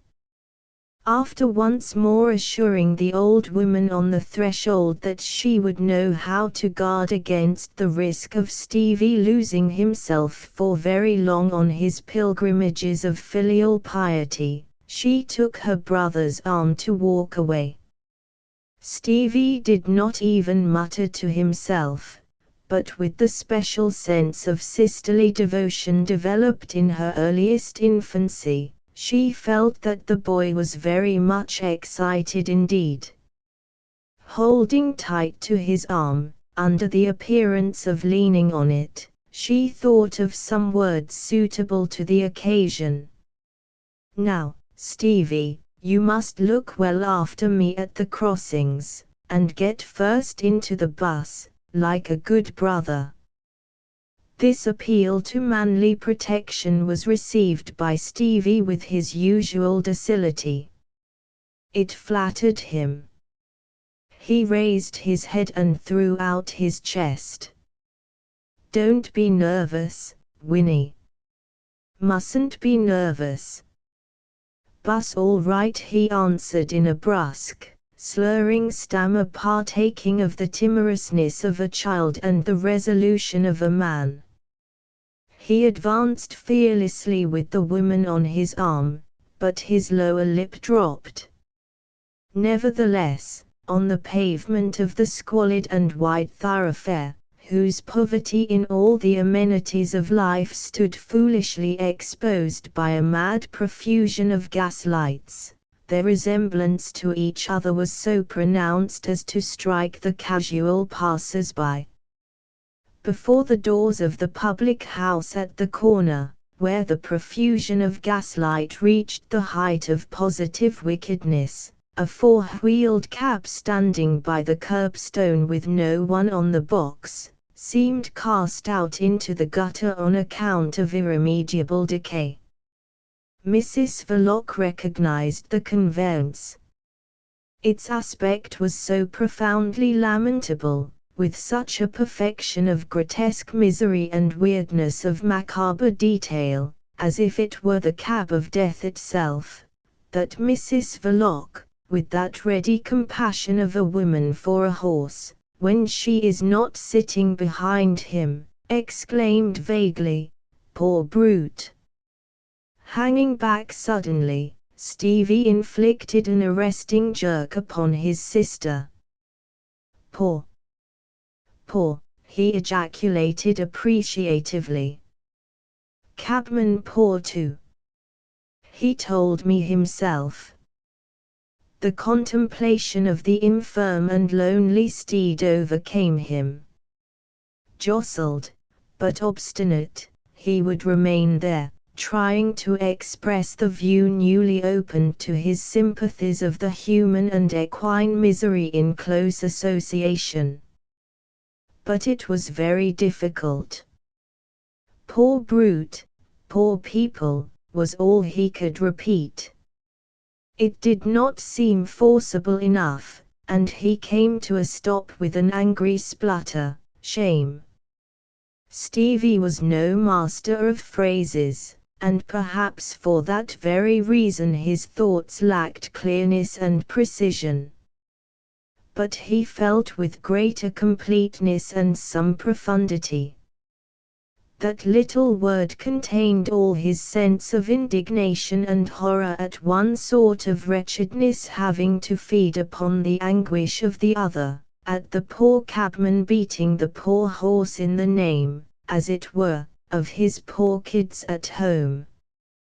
And Stevie knew what it was to be beaten.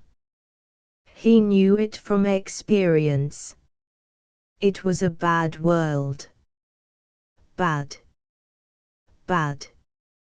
Mrs. Verloc, his only sister, guardian, and protector, could not pretend to such depths of insight. Moreover, she had not experienced the magic of the cabman's eloquence. She was in the dark as to the inwardness of the word shame. And she said placidly, "Come along, Stevie. You can't help that." The docile Stevie went along, but now he went along without pride, shamblingly, and muttering half-words, and even words that would have been whole if they had not been made up of halves that did not belong to each other. It was as though he had been trying to fit all the words he could remember to his sentiments in order to get some sort of corresponding idea. And, as a matter of fact, he got it at last. He hung back to utter it at once. Bad world for poor people. Directly he had expressed that thought he became aware that it was familiar to him already in all its consequences. This circumstance strengthened his conviction immensely, but also augmented his indignation. Somebody, he felt, ought to be punished for it, punished with great severity. Being no skeptic, but a moral creature, he was in a manner at the mercy of his righteous passions. Beastly, he added concisely. It was clear to Mrs. Verloc that he was greatly excited. "Nobody can help that," she said. "Do come along. Is that the way you're taking care of me?"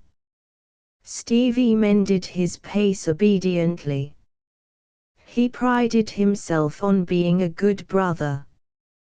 His morality, which was very complete, demanded that from him. Yet he was pained at the information imparted by his sister Winnie, who was good. Nobody could help that. He came along gloomily, but presently he brightened up. Like the rest of mankind, perplexed by the mystery of the universe, he had his moments of consoling trust in the organized powers of the earth. "Police," he suggested confidently. "The police aren't for that," observed Mrs. Verloc cursorily, hurrying on her way. Stevie's face lengthened considerably. He was thinking. The more intense his thinking, the slacker was the droop of his lower jaw. And it was with an aspect of hopeless vacancy that he gave up his intellectual enterprise. "Not for that," he mumbled, resigned but surprised. "Not for that." He had formed for himself an ideal conception of the Metropolitan Police as a sort of benevolent institution for the suppression of evil. The notion of benevolence especially was very closely associated with his sense of the power of the men in blue. He had liked all police constables tenderly, with a guileless trustfulness. And he was pained. He was irritated, too, by a suspicion of duplicity in the members of the force. For Stevie was frank and as open as the day himself. What did they mean by pretending then? Unlike his sister, who put her trust in face values, he wished to go to the bottom of the matter.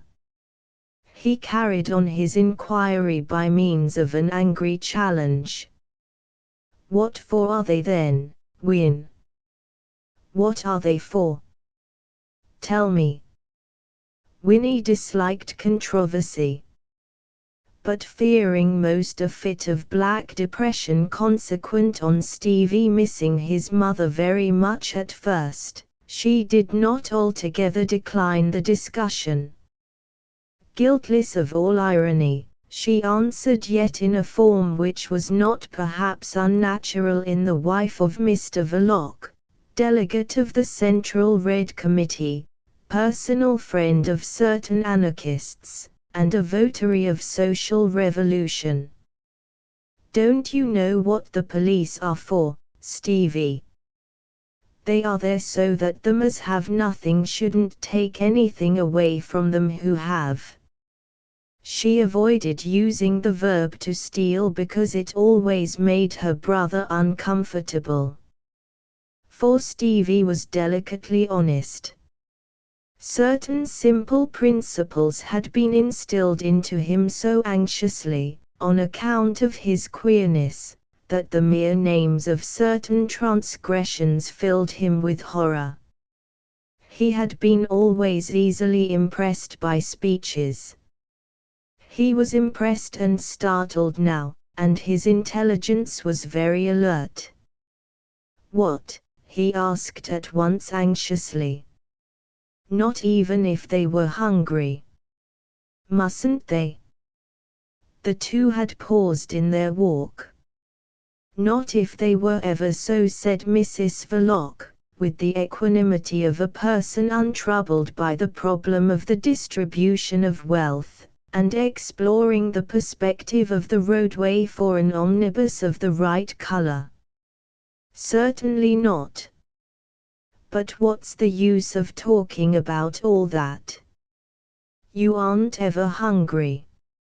She cast a swift glance at the boy, like a young man, by her side.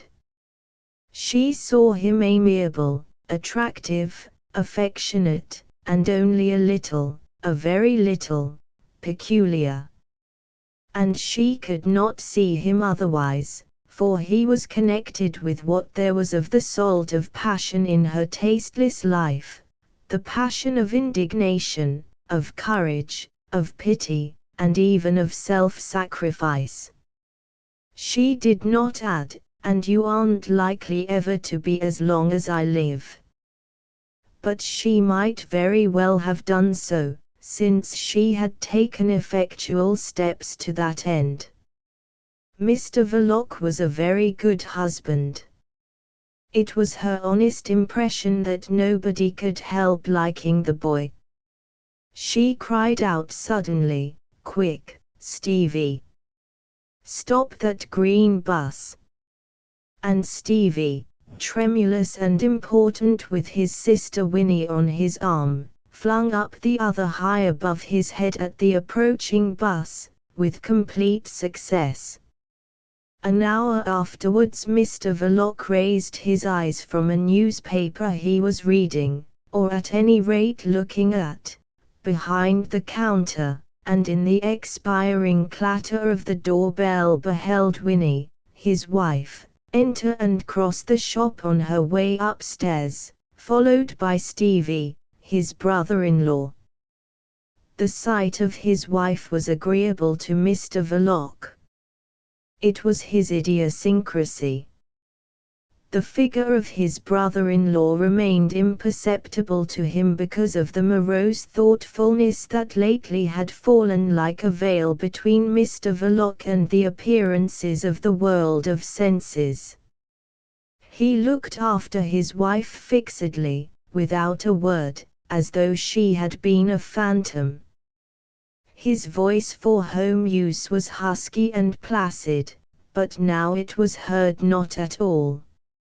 It was not heard at supper, to which he was called by his wife in the usual brief manner, "Adolf."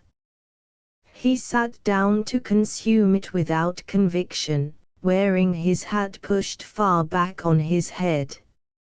It was not devotion to an outdoor life, but the frequentation of foreign cafes which was responsible for that habit, investing with a character of unceremonious impermanency Mr. Verloc's steady fidelity to his own fireside. Twice at the clatter of the cracked bell he arose without a word, disappeared into the shop, and came back silently. During these absences Mrs. Verloc, becoming acutely aware of the vacant place at her right hand, missed her mother very much, and stared stonily, while Stevie, from the same reason, kept on shuffling his feet, as though the floor under the table were uncomfortably hot. When Mr. Verloc returned to sit in his place, like the very embodiment of silence, the character of Mrs. Verloc's stare underwent a subtle change, and Stevie ceased to fidget with his feet, because of his great and awed regard for his sister's husband. He directed at him glances of respectful compassion. Mr. Verloc was sorry. His sister Winnie had impressed upon him, in the omnibus, that Mr. Verloc would be found at home in a state of sorrow, and must not be worried.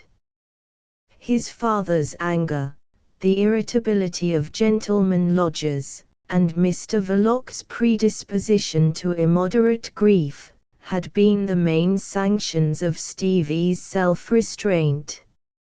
Of these sentiments, all easily provoked, but not always easy to understand, the last had the greatest moral efficiency, because Mr. Verloc was good. His mother and his sister had established that ethical fact on an unshakable foundation. They had established, erected, consecrated it behind Mr. Verloc's back, for reasons that had nothing to do with abstract morality. And Mr. Verloc was not aware of it. It is but bare justice to him to say that he had no notion of appearing good to Stevie. Yet so it was. He was even the only man so qualified in Stevie's knowledge, because the gentlemen lodgers had been too transient and too remote to have anything very distinct about them but perhaps their boots, and as regards the disciplinary measures of his father, the desolation of his mother and sister shrank from setting up a theory of goodness before the victim. It would have been too cruel. And it was even possible that Stevie would not have believed them. As far as Mr. Verloc was concerned, nothing could stand in the way of Stevie's belief. Mr. Verloc was obviously yet mysteriously good. And the grief of a good man is august. Stevie gave glances of reverential compassion to his brother-in-law. Mr. Verloc was sorry. The brother of Winnie had never before felt himself in such close communion with the mystery of that man's goodness. It was an understandable sorrow. And Stevie himself was sorry. He was very sorry. The same sort of sorrow. And his attention being drawn to this unpleasant state, Stevie shuffled his feet. His feelings were habitually manifested by the agitation of his limbs. "Keep your feet quiet, dear," said Mrs. Verloc, with authority and tenderness. Then turning towards her husband in an indifferent voice, the masterly achievement of instinctive tact, "Are you going out tonight?" she asked. The mere suggestion seemed repugnant to Mr. Verloc. He shook his head moodily, and then sat still with downcast eyes, looking at the piece of cheese on his plate for a whole minute. At the end of that time he got up, and went right out in the clatter of the shop door bell.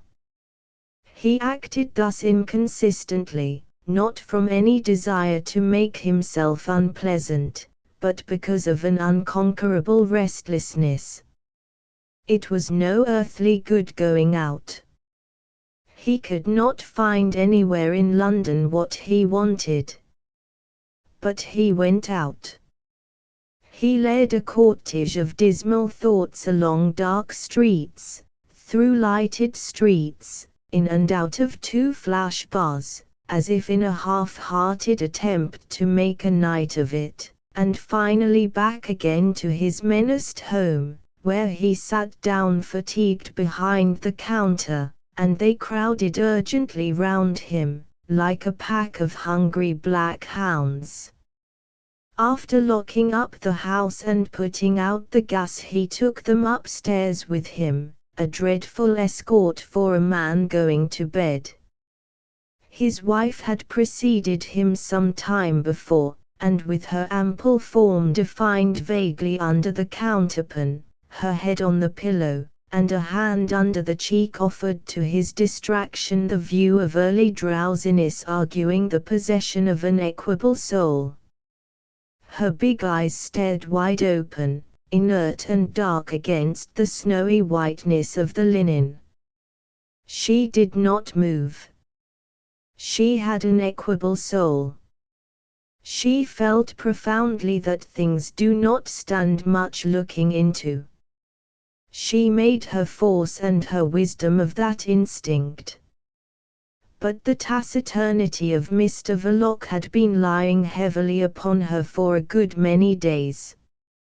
It was, as a matter of fact, affecting her nerves.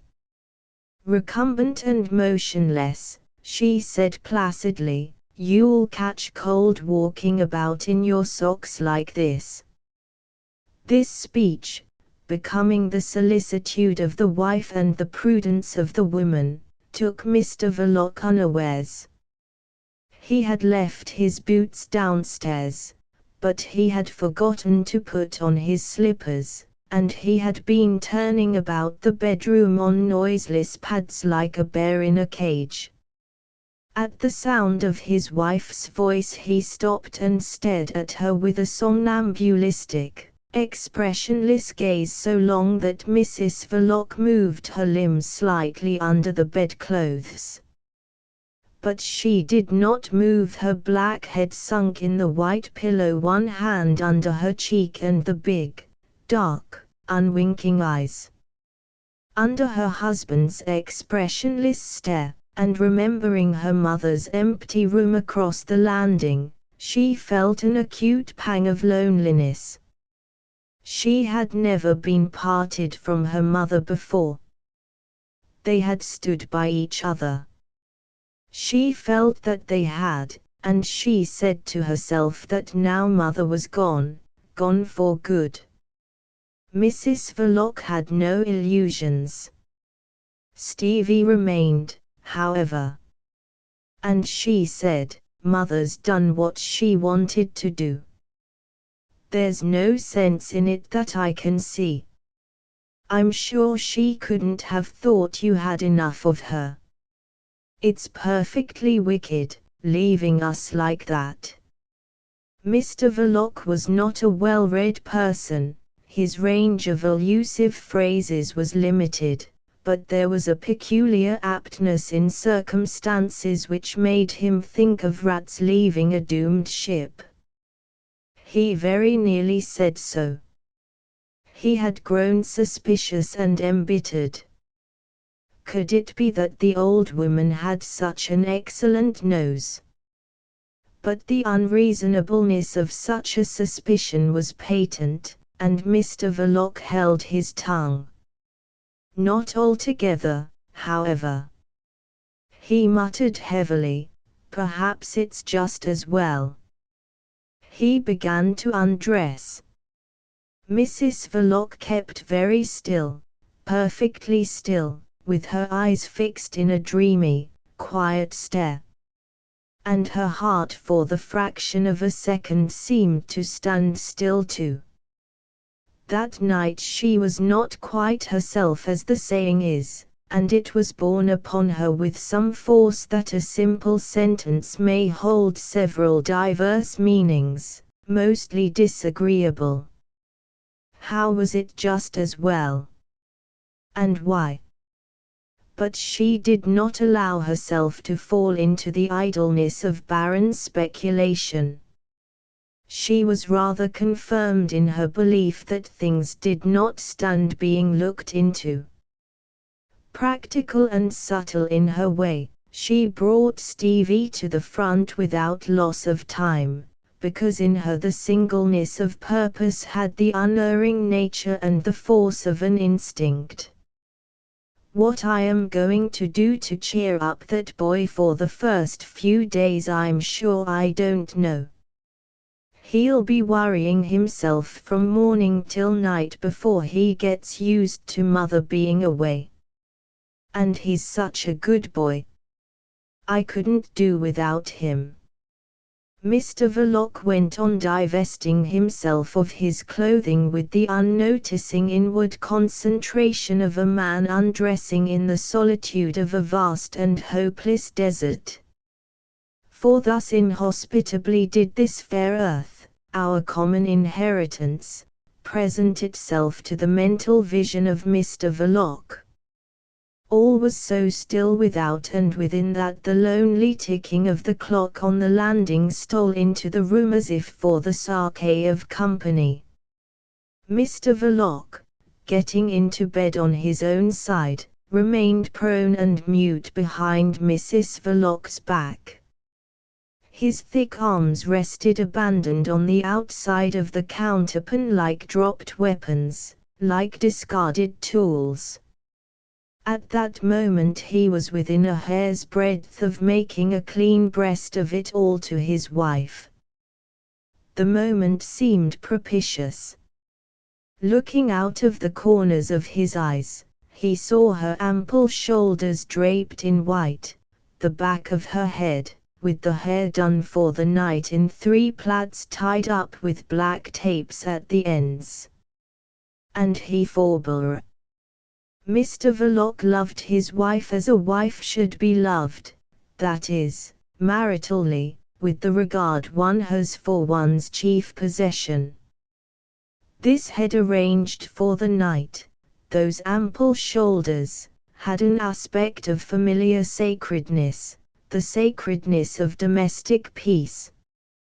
She moved not, massive and shapeless like a recumbent statue in the rough. He remembered her wide-open eyes looking into the empty room.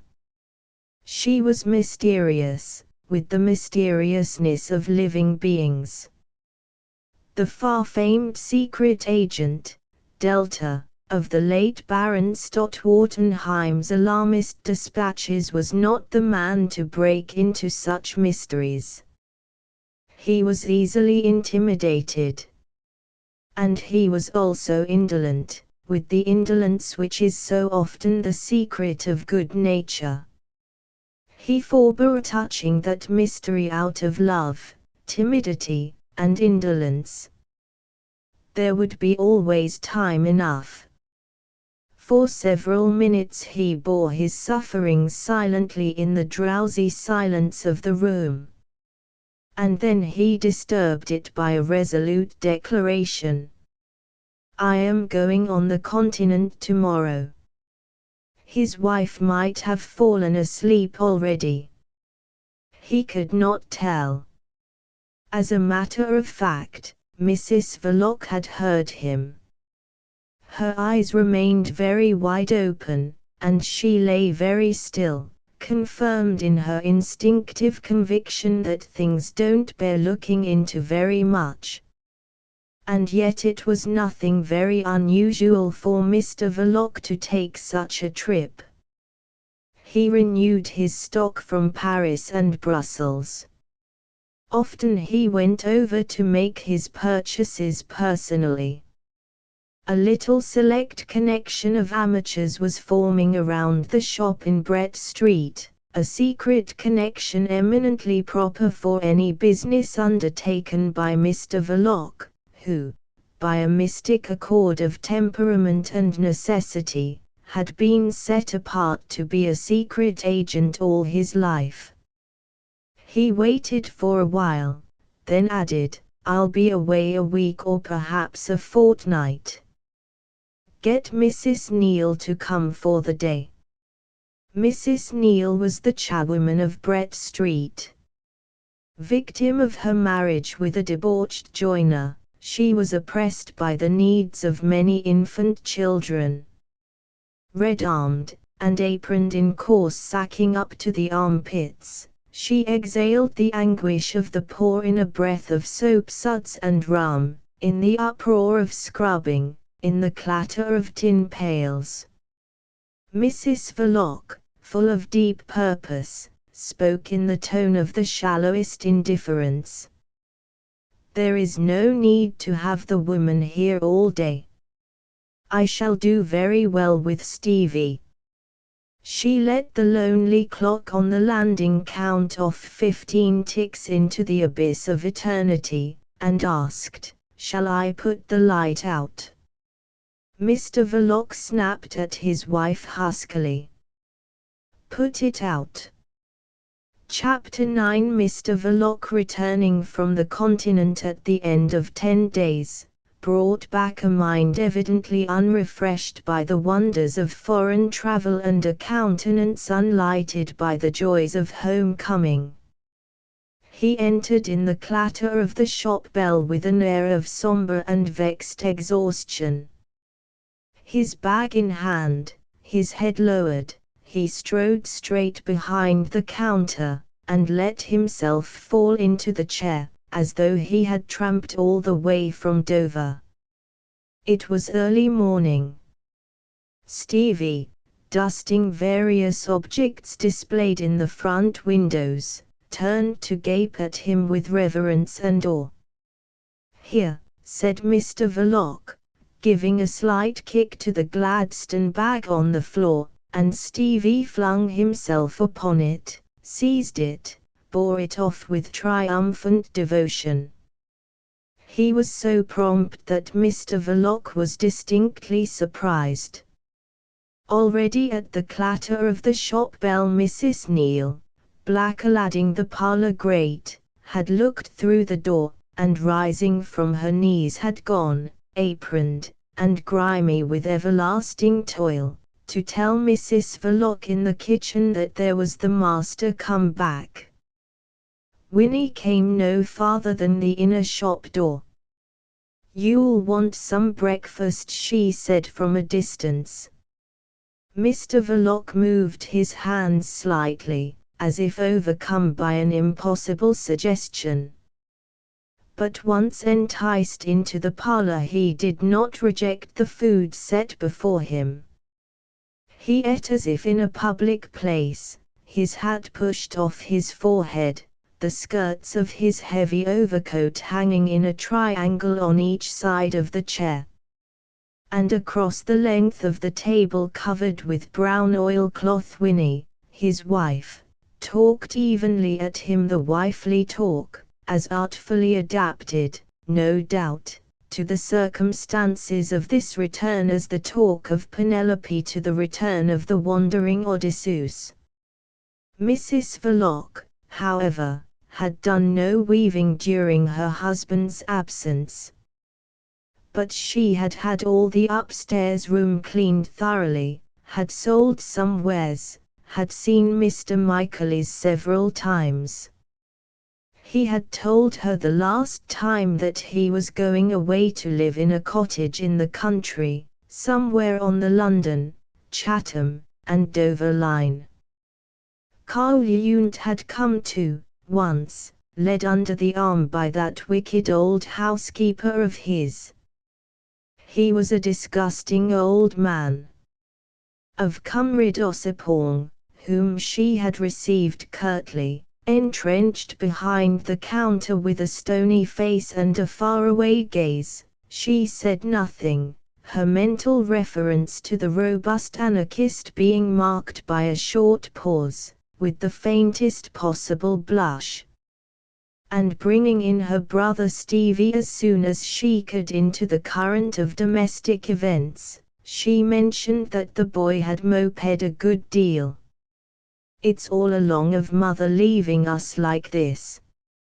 Mr. Verloc neither said, "Damn," nor yet Stevie be hanged. And Mrs. Verloc, not let into the secret of his thoughts, failed to appreciate the generosity of this restraint. "It isn't that he doesn't work as well as ever," she continued. "He's been making himself very useful. You'd think he couldn't do enough for us." Mr. Verloc directed a casual and somnolent glance at Stevie, who sat on his right, delicate, pale-faced, his rosy mouth open vacantly. It was not a critical glance. It had no intention. And if Mr. Verloc thought for a moment that his wife's brother looked uncommonly useless, it was only a dull and fleeting thought, devoid of that force and durability which enables sometimes a thought to move the world. Leaning back, Mr. Verloc uncovered his head. Before his extended arm could put down the hat, Stevie pounced upon it, and bore it off reverently into the kitchen. And again Mr. Verloc was surprised. "You could do anything with that boy, Adolf," Mrs. Verloc said, with her best air of inflexible calmness.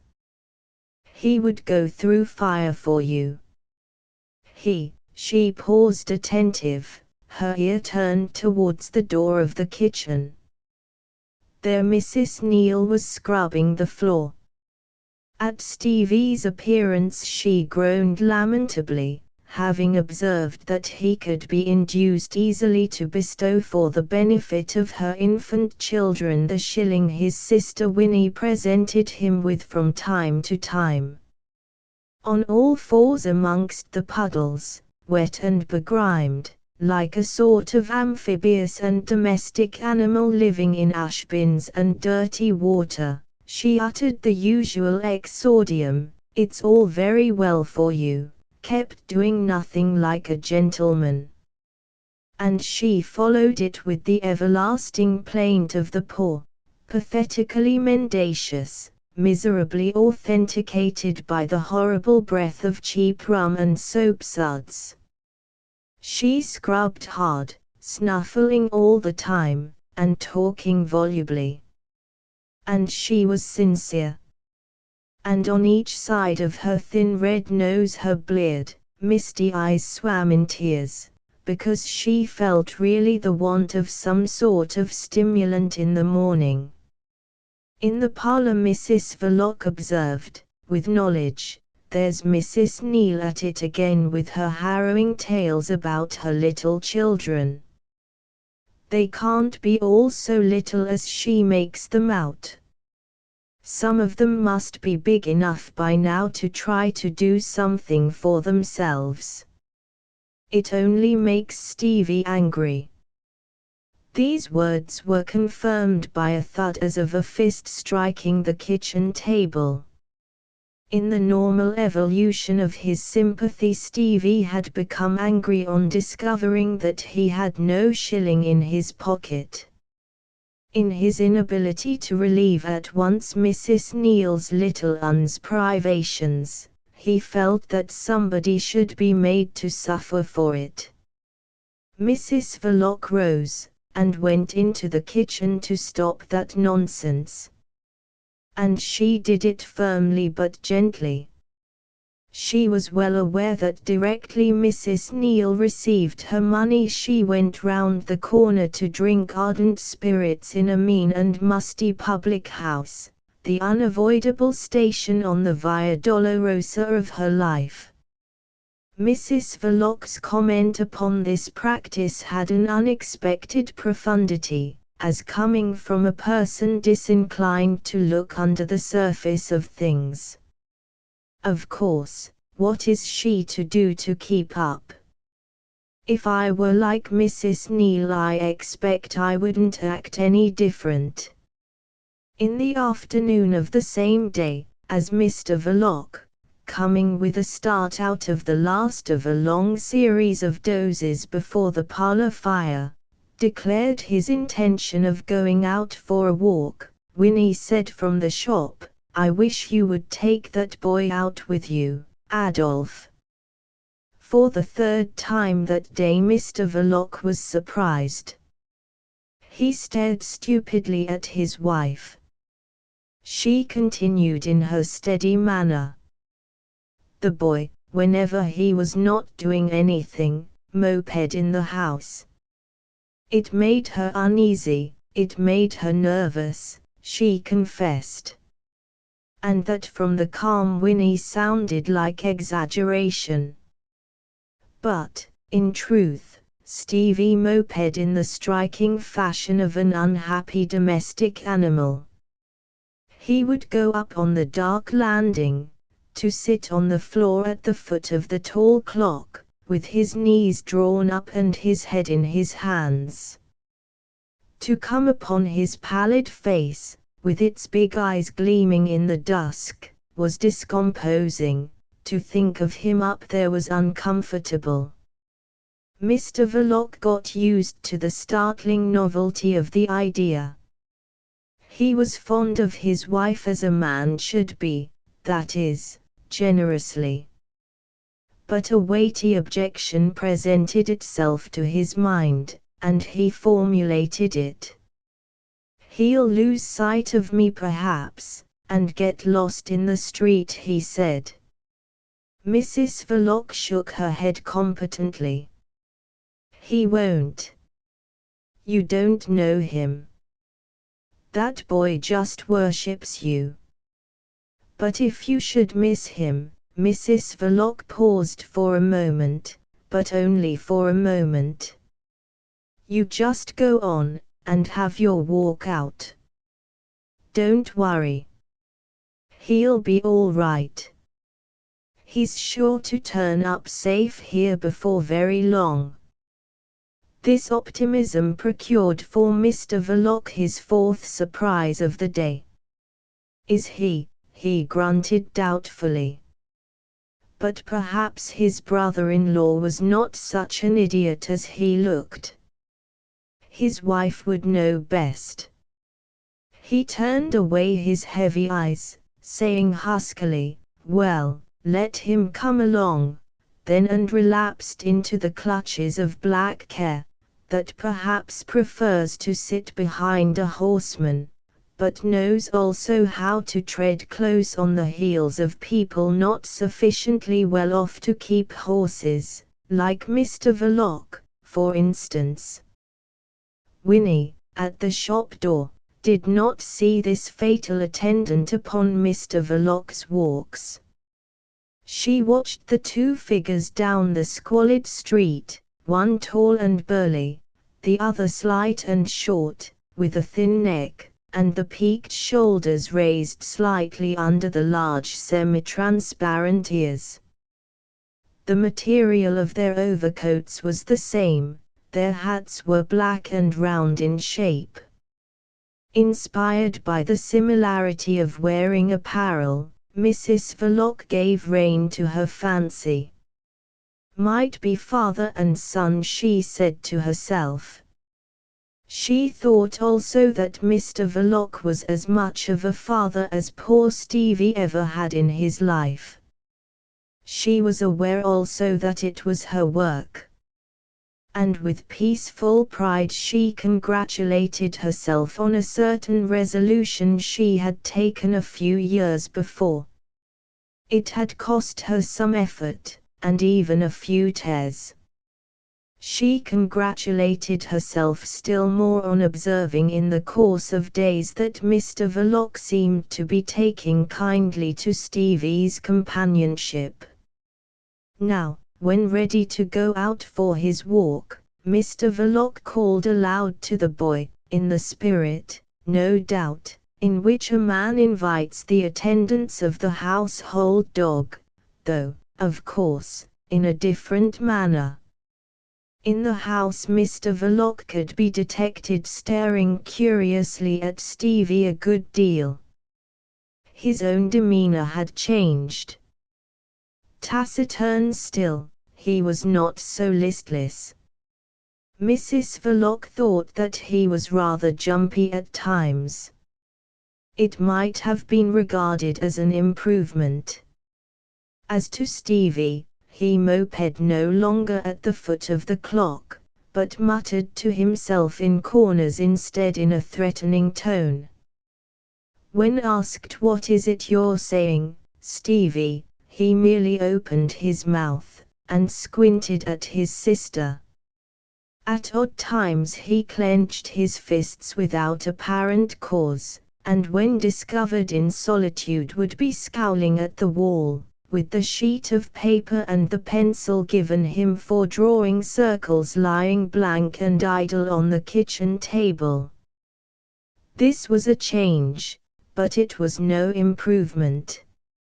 Mrs. Verloc, including all these vagaries under the general definition of excitement, began to fear that Stevie was hearing more than was good for him of her husband's conversations with his friends. During his walks Mr. Verloc, of course, met and conversed with various persons. It could hardly be otherwise. His walks were an integral part of his outdoor activities, which his wife had never looked deeply into. Mrs. Verloc felt that the position was delicate, but she faced it with the same impenetrable calmness which impressed and even astonished the customers of the shop and made the other visitors keep their distance a little wonderingly. "No," She feared that there were things not good for Stevie to hear of, she told her husband.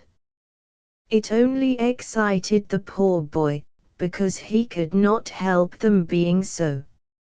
Nobody could. It was in the shop. Mr. Verloc made no comment. He made no retort, and yet the retort was obvious. But he refrained from pointing out to his wife that the idea of making Stevie the companion of his walks was her own, and nobody else's.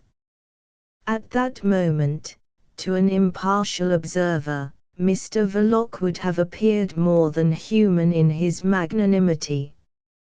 He took down a small cardboard box from a shelf, peeped in to see that the contents were all right, and put it down gently on the counter. Not till that was done did he break the silence, to the effect that most likely Stevie would profit greatly by being sent out of town for a while, only he supposed his wife could not get on without him. Could not get on without him, repeated Mrs. Verloc slowly.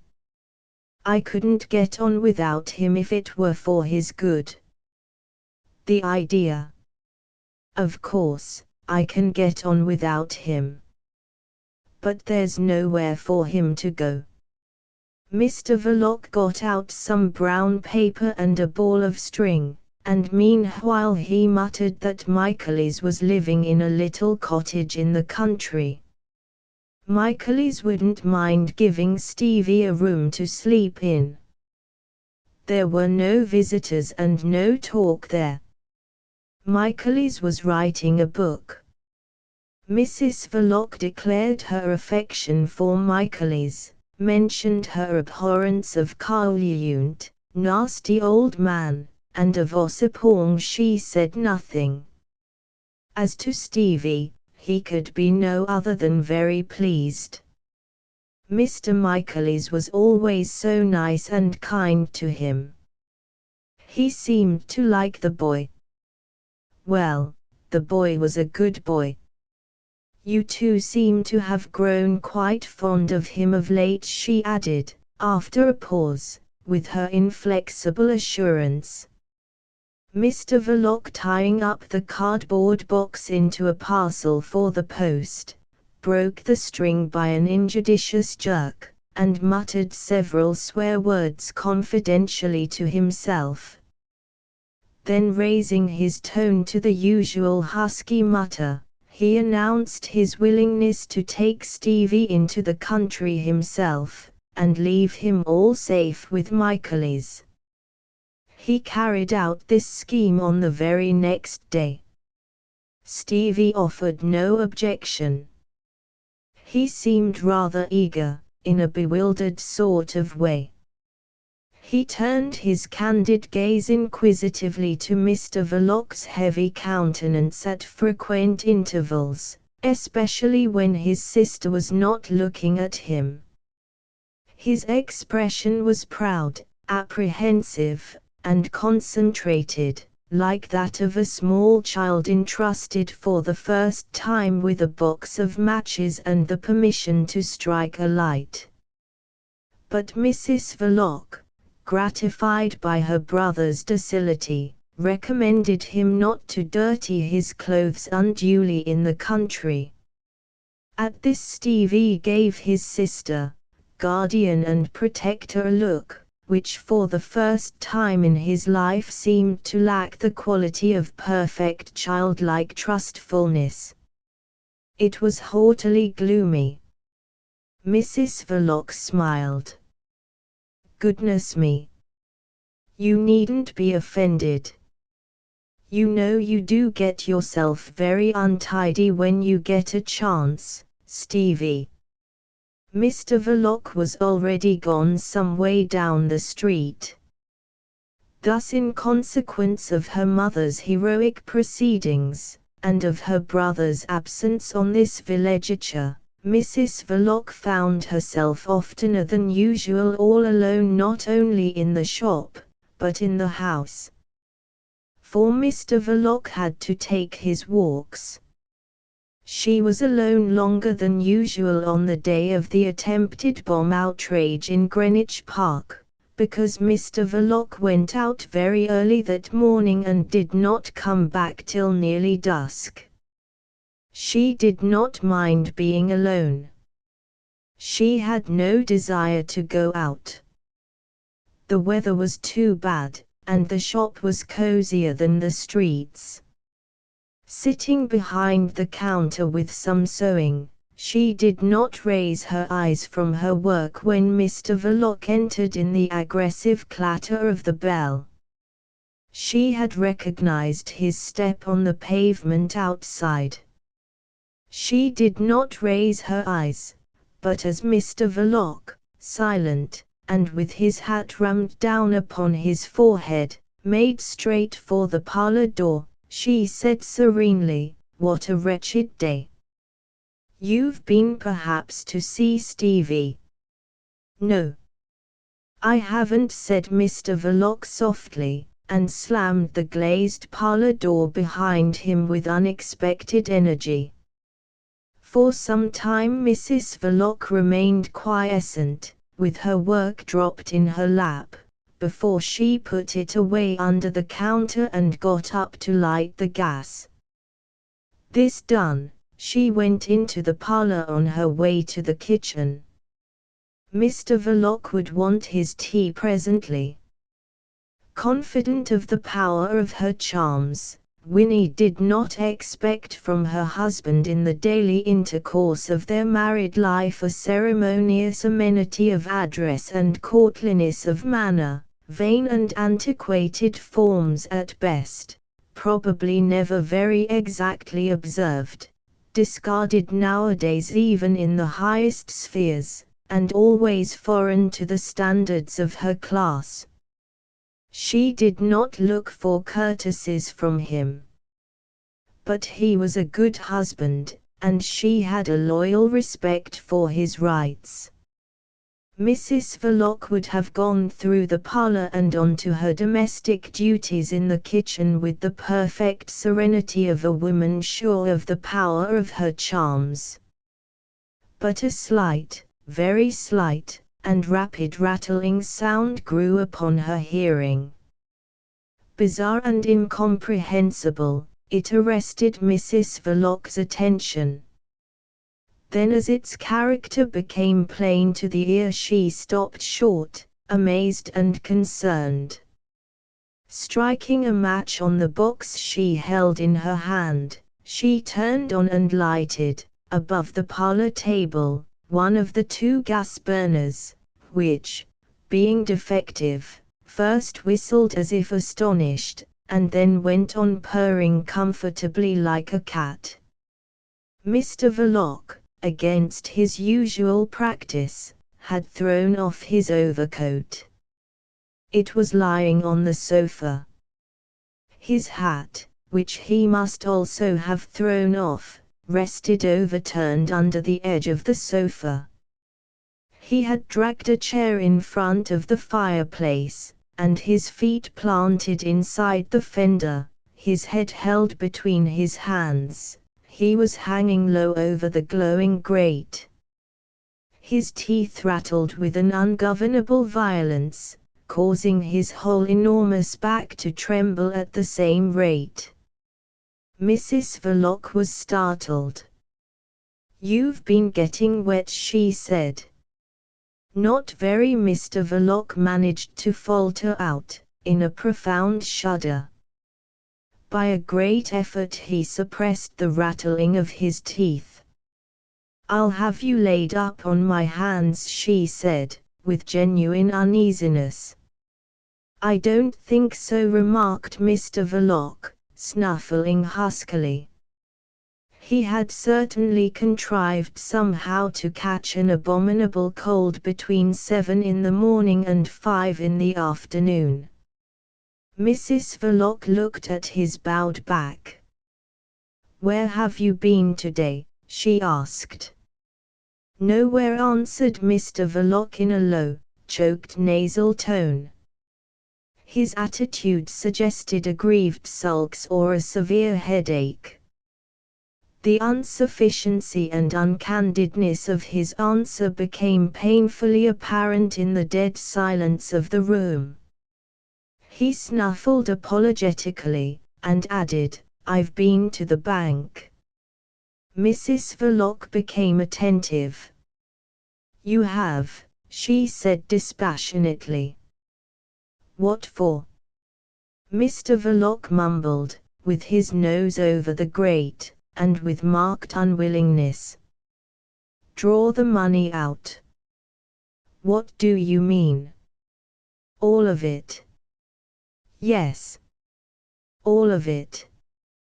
Mrs. Verloc spread out with care the scanty tablecloth, got 2 knives and 2 forks out of the table drawer, and suddenly stopped in her methodical proceedings. "What did you do that for?" "May want it soon," snuffled vaguely Mr. Verloc, who was coming to the end of his calculated indiscretions. "I don't know what you mean," remarked his wife in a tone perfectly casual, but standing stock still between the table and the cupboard. "You know you can trust me," Mr. Verloc remarked to the grate, with hoarse feeling. Mrs. Verloc turned slowly towards the cupboard, saying with deliberation, "Oh yes. I can trust you." And she went on with her methodical proceedings. She laid 2 plates, got the bread, the butter, going to and fro quietly between the table and the cupboard in the peace and silence of her home. On the point of taking out the jam, she reflected practically, he will be feeling hungry, having been away all day, and she returned to the cupboard once more to get the cold beef. She set it under the purring gas jet, and with a passing glance at her motionless husband hugging the fire, she went, down 2 steps, into the kitchen.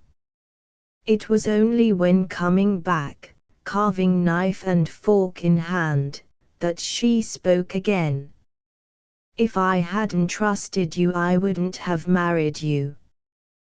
Bowed under the overmantel, Mr. Verloc, holding his head in both hands, seemed to have gone to sleep. Winnie made the tea, and called out in an undertone, "Adolf." Mr. Verloc got up at once, and staggered a little before he sat down at the table. His wife, examining the sharp edge of the carving knife, placed it on the dish, and called his attention to the cold beef. He remained insensible to the suggestion, with his chin on his breast. "You should feed your cold," Mrs. Verloc said dogmatically. He looked up, and shook his head.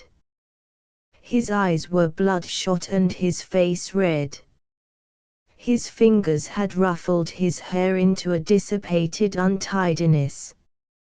Altogether he had a disreputable aspect, expressive of the discomfort, the irritation and the gloom following a heavy debauch. But Mr. Verloc was not a debauched man. In his conduct he was respectable. His appearance might have been the effect of a feverish cold. He drank 3 cups of tea, but abstained from food entirely. He recoiled from it with somber aversion when urged by Mrs. Verloc, who said at last, "Aren't your feet wet? You had better put on your slippers. You aren't going out any more this evening." Mr. Verloc intimated by morose grunts and signs that his feet were not wet, and that anyhow he did not care. The proposal as to slippers was disregarded as beneath his notice. But the question of going out in the evening received an unexpected development.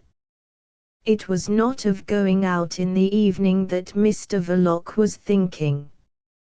His thoughts embraced a vaster scheme.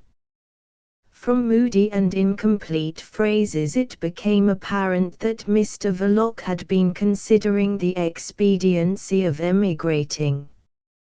It was not very clear whether he had in his mind France or California. The utter unexpectedness, improbability, and inconceivableness of such an event robbed this vague declaration of all its effect.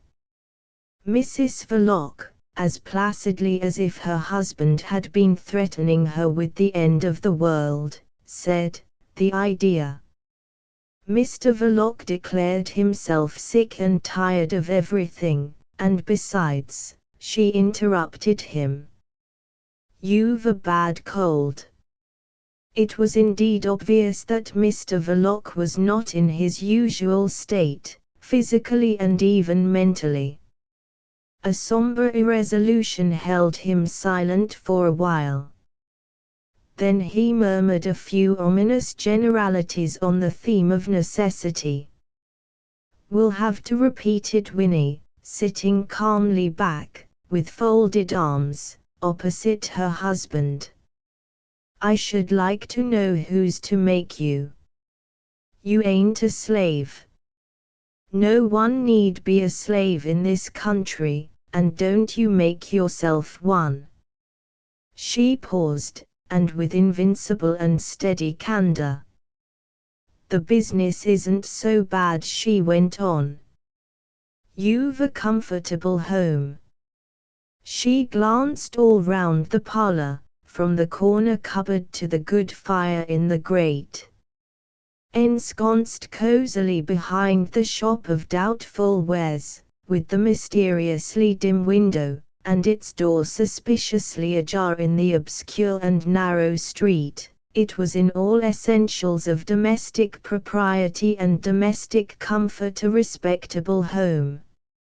Her devoted affection missed out of it her brother Stevie, now enjoying a damp villagiature in the Kentish lanes under the care of Mr. Michaelis. She missed him poignantly, with all the force of her protecting passion. This was the boy's home too, the roof, the cupboard, the stoked grate.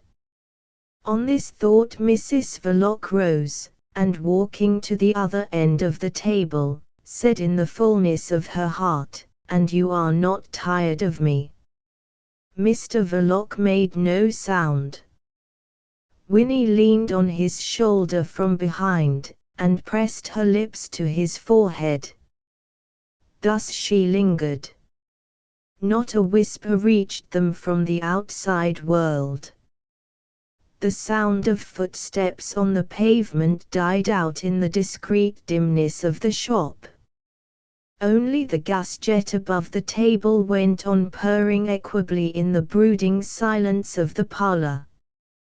During the contact of that unexpected and lingering kiss Mr. Verloc, gripping with both hands the edges of his chair, preserved a hieratic immobility.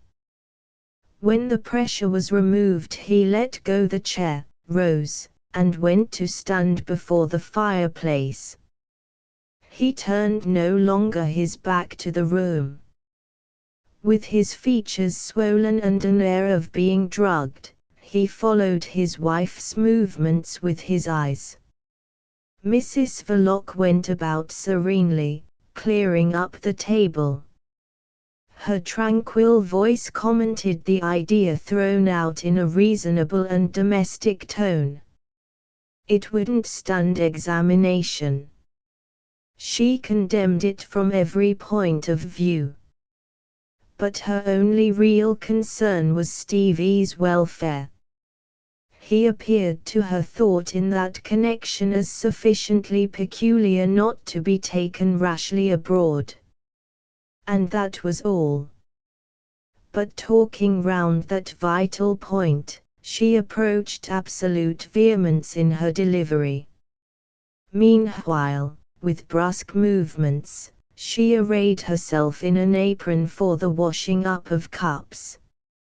And as if excited by the sound of her uncontradicted voice, she went so far as to say in a tone almost tart, "If you go abroad you'll have to go without me." "You know I wouldn't," said Mr. Verloc huskily, and the unresonant voice of his private life trembled with an enigmatical emotion. Already Mrs. Verloc was regretting her words. They had sounded more unkind than she meant them to be. They had also the unwisdom of unnecessary things. In fact, she had not meant them at all. It was a sort of phrase that is suggested by the demon of perverse inspiration. But she knew a way to make it as if it had not been.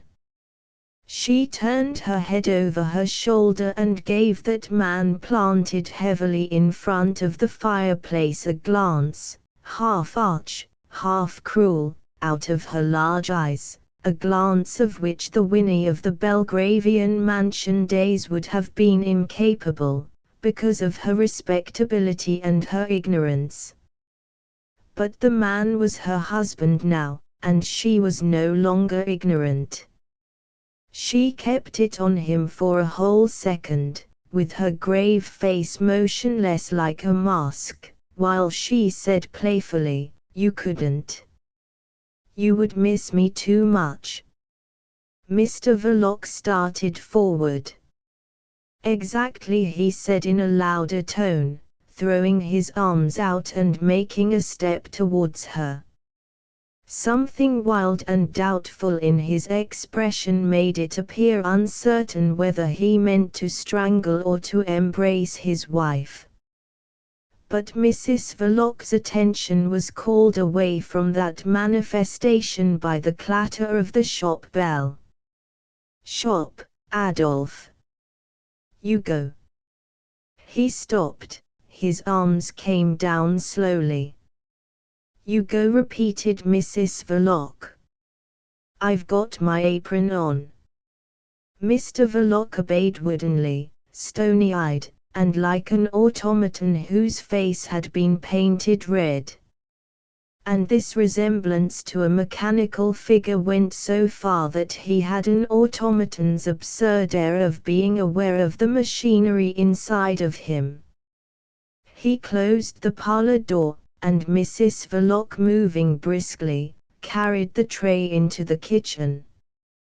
She washed the cups and some other things before she stopped in her work to listen. No sound reached her. The customer was a long time in the shop.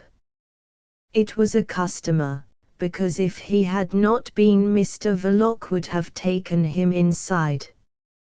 Undoing the strings of her apron with a jerk, she threw it on a chair, and walked back to the parlor slowly. At that precise moment Mr. Verloc entered from the shop. He had gone in red. He came out a strange papery white. His face, losing its drugged, feverish stupor, had in that short time acquired a bewildered and harassed expression. He walked straight to the sofa, and stood looking down at his overcoat lying there, as though he were afraid to touch it. "What's the matter?" asked Mrs. Verloc in a subdued voice. Through the door left ajar she could see that the customer was not gone yet. "I find I'll have to go out this evening," said Mr. Verloc. He did not attempt to pick up his outer garment. Without a word Winnie made for the shop, and shutting the door after her, walked in behind the counter. She did not look overtly at the customer till she had established herself comfortably on the chair. But by that time she had noted that he was tall and thin, and wore his moustaches twisted up. In fact, he gave the sharp points a twist just then. His long, bony face rose out of a turned-up collar. He was a little splashed, a little wet. A dark man, with the ridge of the cheekbone well defined under the slightly hollow temple. A complete stranger. Not a customer either. Mrs. Verloc looked at him placidly. "You came over from the continent," she said after a time. The long, thin stranger, without exactly looking at Mrs. Verloc, answered only by a faint and peculiar smile. Mrs. Verloc's steady, incurious gaze rested on him. "You understand English, don't you?" "Oh yes. I understand English." There was nothing foreign in his accent, except that he seemed in his slow enunciation to be taking pains with it. And Mrs. Verloc, in her varied experience, had come to the conclusion that some foreigners could speak better English than the natives. She said, looking at the door of the parlour fixedly, "You don't think perhaps of staying in England for good?"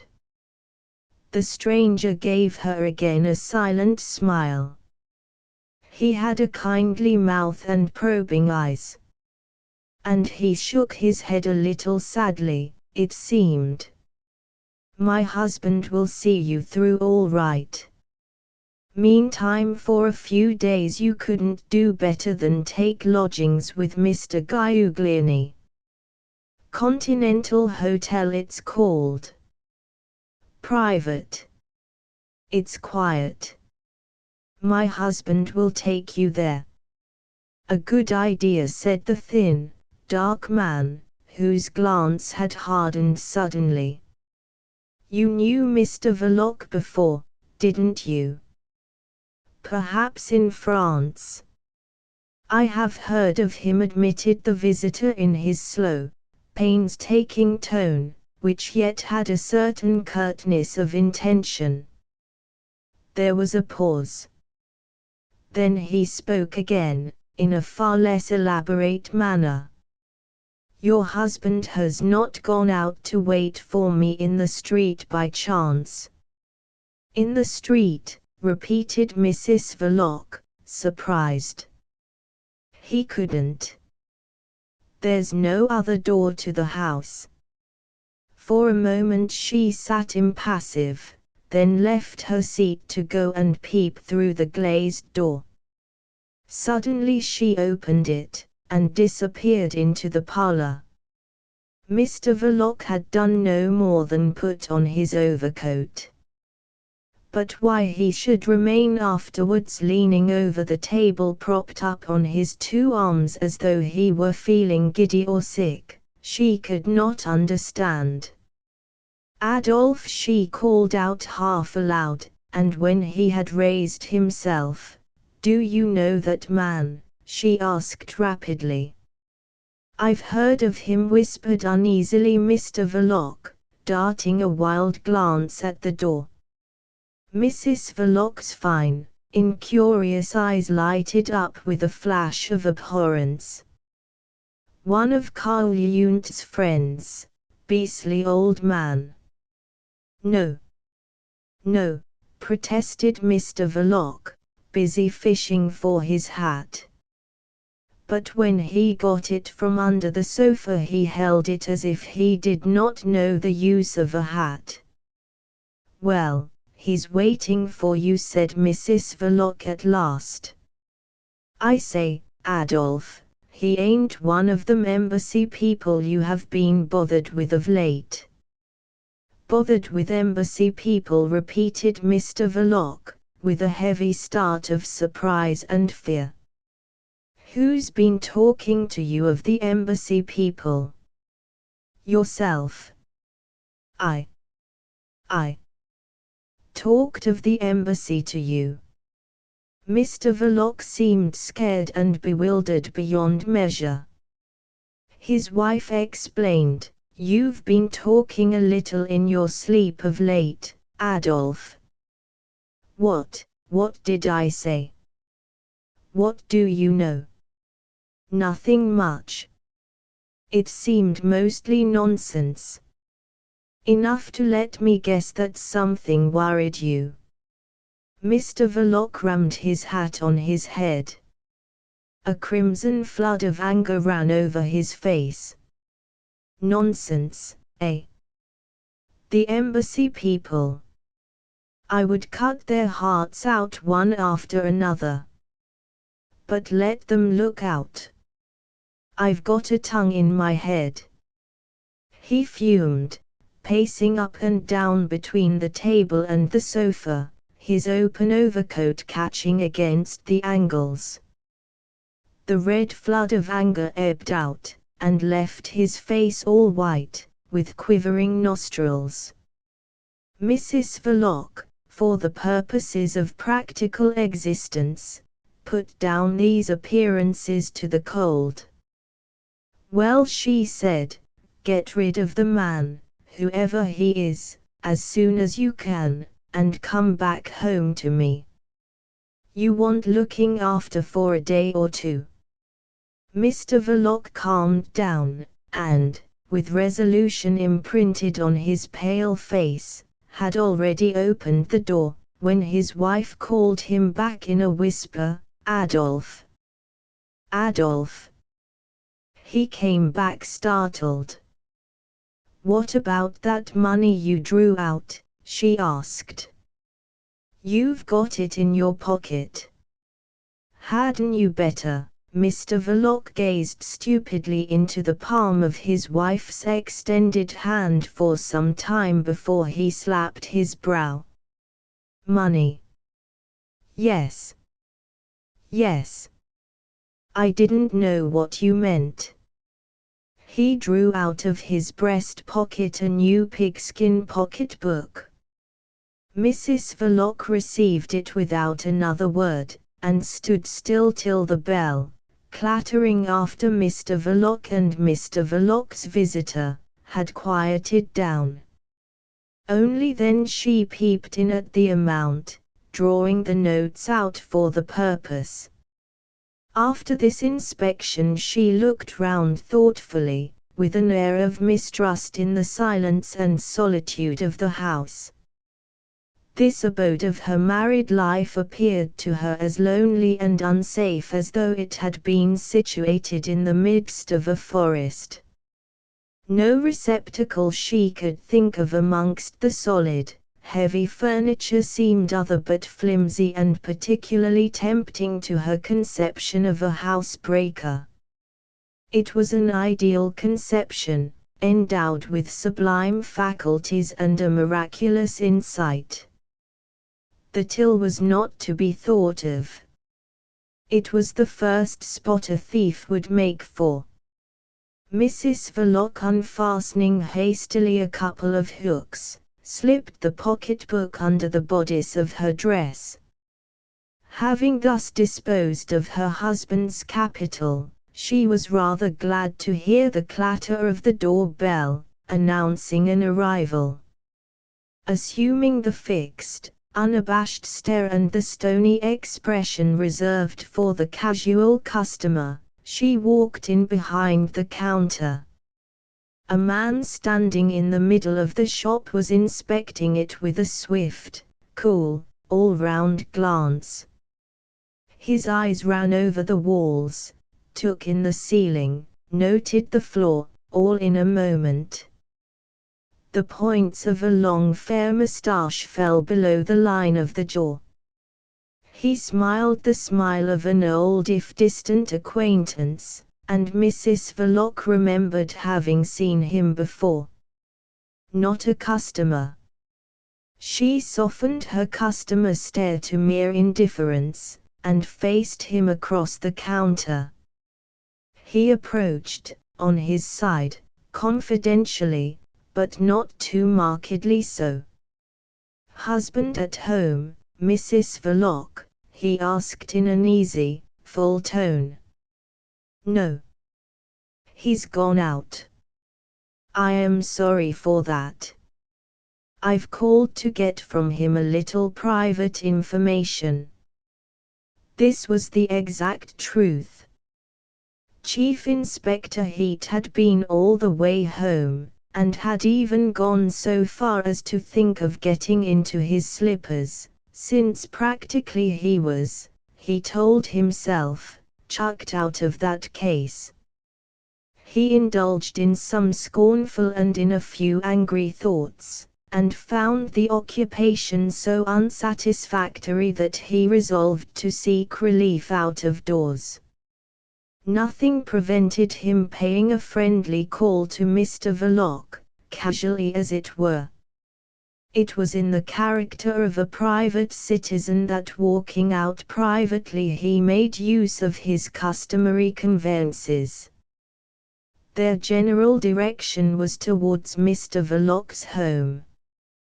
Chief Inspector Heat respected his own private character so consistently that he took especial pains to avoid all the police constables on point and patrol duty in the vicinity of Brett Street.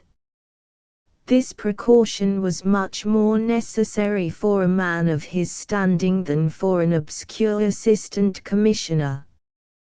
Private Citizen Heat entered the street, maneuvering in a way which in a member of the criminal classes would have been stigmatized as slinking. The piece of cloth picked up in Greenwich was in his pocket. Not that he had the slightest intention of producing it in his private capacity. On the contrary, he wanted to know just what Mr. Verloc would be disposed to say voluntarily.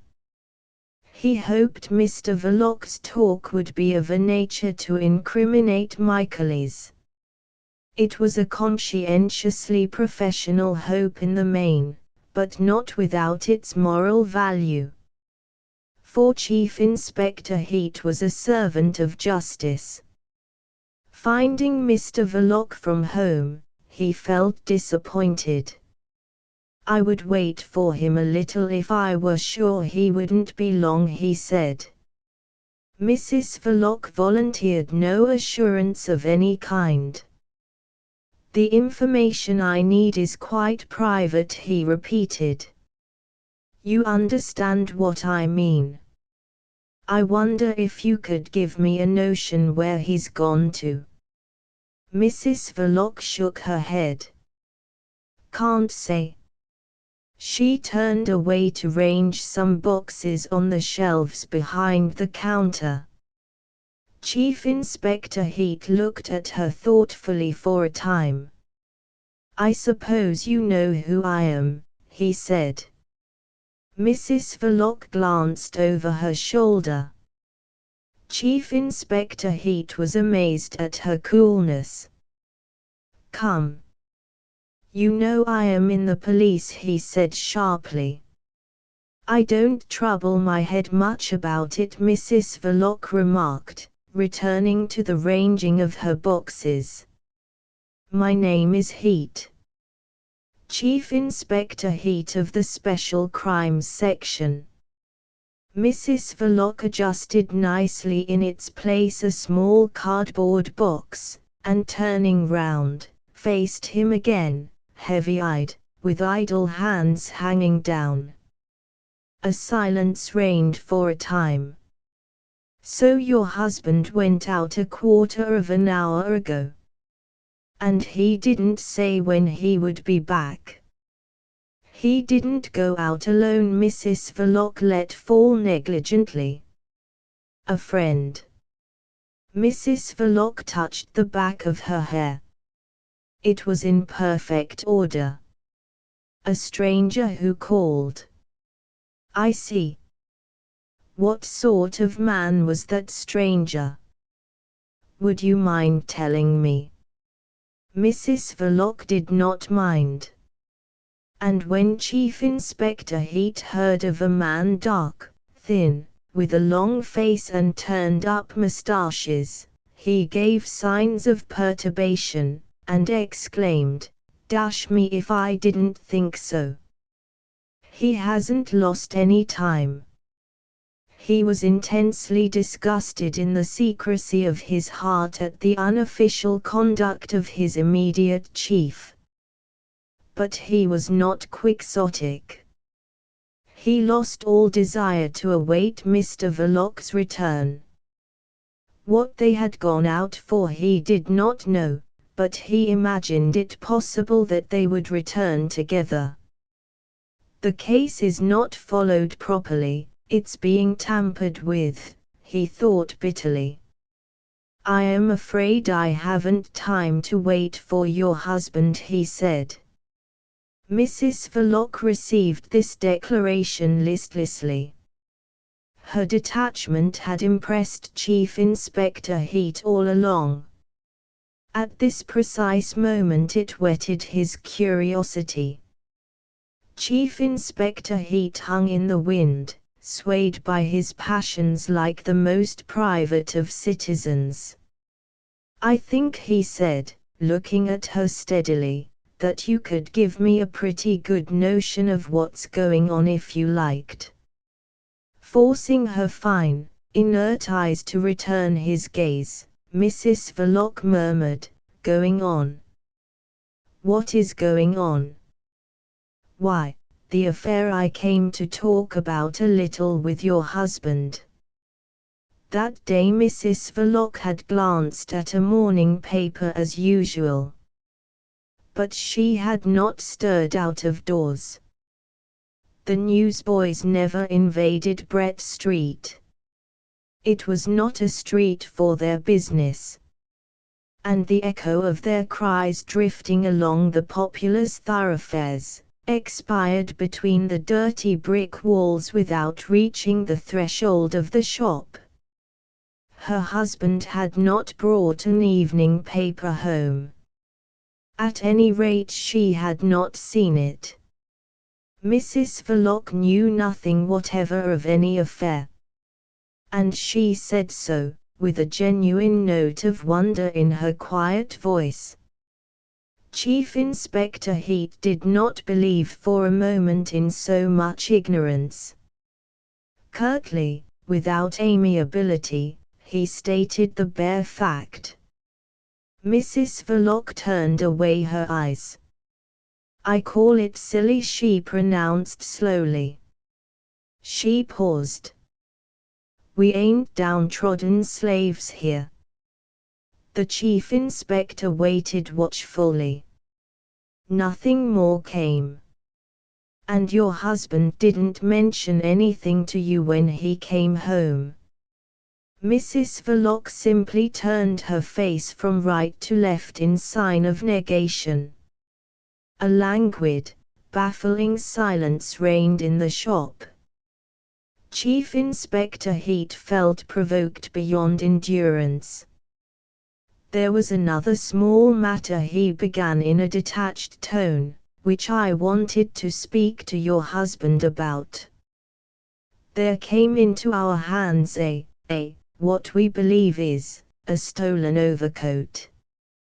Mrs. Verloc, with her mind specially aware of thieves that evening, touched lightly the bosom of her dress. We have lost no overcoats, she said calmly. That's funny, continued Private Citizen Heat. I see you keep a lot of marking ink here. He took up a small bottle, and looked at it against the gas jet in the middle of the shop.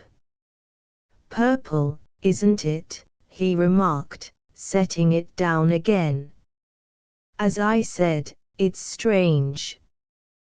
Because the overcoat has got a label sewn on the inside with your address written in marking ink. Mrs. Verloc leaned over the counter with a low exclamation. That's my brother's, then. Where's your brother? Can I see him? Asked the chief inspector briskly. Mrs. Verloc leaned a little more over the counter. No. He isn't here. I wrote that label myself. Where's your brother now? He's been away living with a friend in the country. The overcoat comes from the country. And what's the name of the friend? Michaelis confessed Mrs. Verloc in an awed whisper. The chief inspector let out a whistle. His eyes snapped. Just so. Capital. And your brother now, what's he like? A sturdy, darkish chap, eh? Oh no, exclaimed Mrs. Verloc fervently. That must be the thief. Stevie's slight and fair. Good, said the chief inspector in an approving tone. And while Mrs. Verloc, wavering between alarm and wonder, stared at him, he sought for information. Why have the address sewn like this inside the coat? And he heard that the mangled remains he had inspected that morning with extreme repugnance were those of a youth, nervous, absent-minded, peculiar, and also that the woman who was speaking to him had had the charge of that boy since he was a baby. Easily excitable, he suggested. Oh yes. He is. But how did he come to lose his coat? Chief Inspector Heat suddenly pulled out a pink newspaper he had bought less than half an hour ago. He was interested in horses. Forced by his calling into an attitude of doubt and suspicion towards his fellow citizens, Chief Inspector Heat relieved the instinct of credulity implanted in the human breast by putting unbounded faith in the sporting profits of that particular evening publication. Dropping the extra special onto the counter, he plunged his hand again into his pocket, and pulling out the piece of cloth fate had presented him with out of a heap of things that seemed to have been collected in shambles and rag shops, he offered it to Mrs. Verloc for inspection. I suppose you recognize this. She took it mechanically in both her hands. Her eyes seemed to grow bigger as she looked. Yes, she whispered, then raised her head, and staggered backward a little. Whatever for is it torn out like this? The chief inspector snatched across the counter the cloth out of her hands, and she sat heavily on the chair. He thought, identification's perfect. And in that moment he had a glimpse into the whole amazing truth. Verloc was the other man. Mrs. Verloc, he said, it strikes me that you know more of this bomb affair than even you yourself are aware of. Mrs. Verloc sat still, amazed, lost in boundless astonishment. What was the connection? And she became so rigid all over that she was not able to turn her head at the clatter of the bell, which caused the private investigator Heat to spin round on his heel. Mr. Verloc had shut the door, and for a moment the two men looked at each other. Mr. Verloc, without looking at his wife, walked up to the chief inspector, who was relieved to see him return alone. You here, muttered Mr. Verloc heavily. Who are you after? No one, said Chief Inspector Heat in a low tone. Look here, I would like a word or two with you. Mr. Verloc, still pale, had brought an air of resolution with him. Still he didn't look at his wife. He said, come in here, then. And he led the way into the parlor.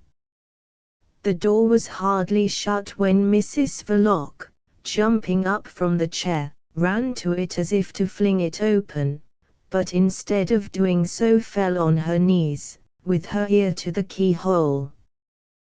The two men must have stopped directly they were through, because she heard plainly the chief inspector's voice, though she could not see his finger pressed against her husband's breast emphatically. "You are the other man, Verloc." 2 men were seen entering the park. And the voice of Mr. Verloc said, "Well, take me now. What's to prevent you? You have the right." "Oh no. I know too well who you have been giving yourself away to.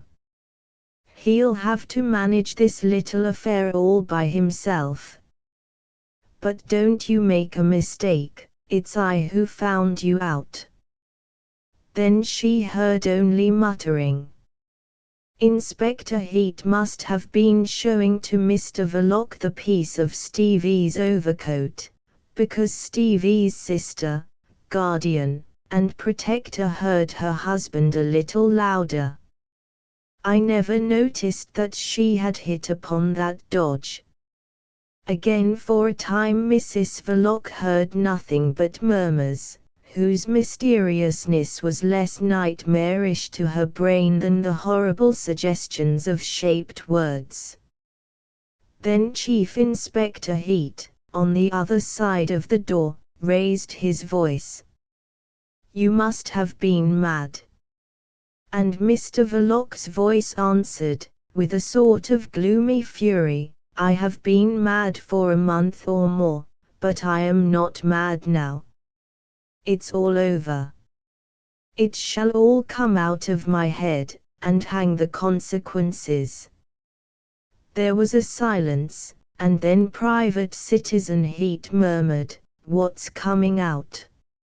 "Everything," exclaimed the voice of Mr. Verloc, and then sank very low. After a while it rose again. "You have known me for several years now, and you've found me useful, too. You know I was a straight man." "Yes, straight." This appeal to old acquaintance must have been extremely distasteful to the chief inspector. His voice took on a warning note. "Don't you trust so much to what you have been promised. If I were you I would clear out. I don't think we will run after you." Mr. Verloc was heard to laugh a little. "Oh yes. You hope the others will get rid of me for you, don't you? No, no, you don't shake me off now. I have been a straight man to those people too long, and now everything must come out." "Let it come out," then the indifferent voice of Chief Inspector Heat assented. "But tell me now, how did you get away?" "I was making for Chesterfield Walk," Mrs. Verloc heard her husband's voice, "when I heard the bang. I started running then. Fog. I saw no one till I was past the end of George Street. Don't think I met anyone till then." "So easy as that," marveled the voice of Chief Inspector Heat. "The bang startled you, eh?" "Yes, it came too soon," confessed the gloomy, husky voice of Mr. Verloc. Mrs. Verloc pressed her ear to the keyhole, her lips were blue, her hands cold as ice, and her pale face, in which the 2 eyes seemed like 2 black holes, felt to her as if it were enveloped in flames. On the other side of the door the voices sank very low. She caught words now and then, sometimes in her husband's voice, sometimes in the smooth tones of the chief inspector. She heard this last say, "We believe he stumbled against the root of a tree." There was a husky, voluble murmur, which lasted for some time, and then the chief inspector, as if answering some inquiry, spoke emphatically. "Of course. Blown to small bits, limbs, gravel, clothing, bones, splinters, all mixed up together. I tell you they had to fetch a shovel to gather him up with. Mrs. Verloc sprang up suddenly from her crouching position, and stopping her ears, reeled to and fro between the counter and the shelves on the wall towards the chair. Her crazed eyes noted the sporting sheet left by the chief inspector, and as she knocked herself against the counter she snatched it up, fell into the chair, tore the optimistic, rosy sheet right across in trying to open it, then flung it on the floor. On the other side of the door, Chief Inspector Heat was saying to Mr. Verloc, the secret agent, so your defense will be practically a full confession. It will. I am going to tell the whole story. You won't be believed as much as you fancy you will. And the chief inspector remained thoughtful. The turn this affair was taking meant the disclosure of many things, the laying waste of fields of knowledge, which, cultivated by a capable man, had a distinct value for the individual and for the society. It was sorry meddling.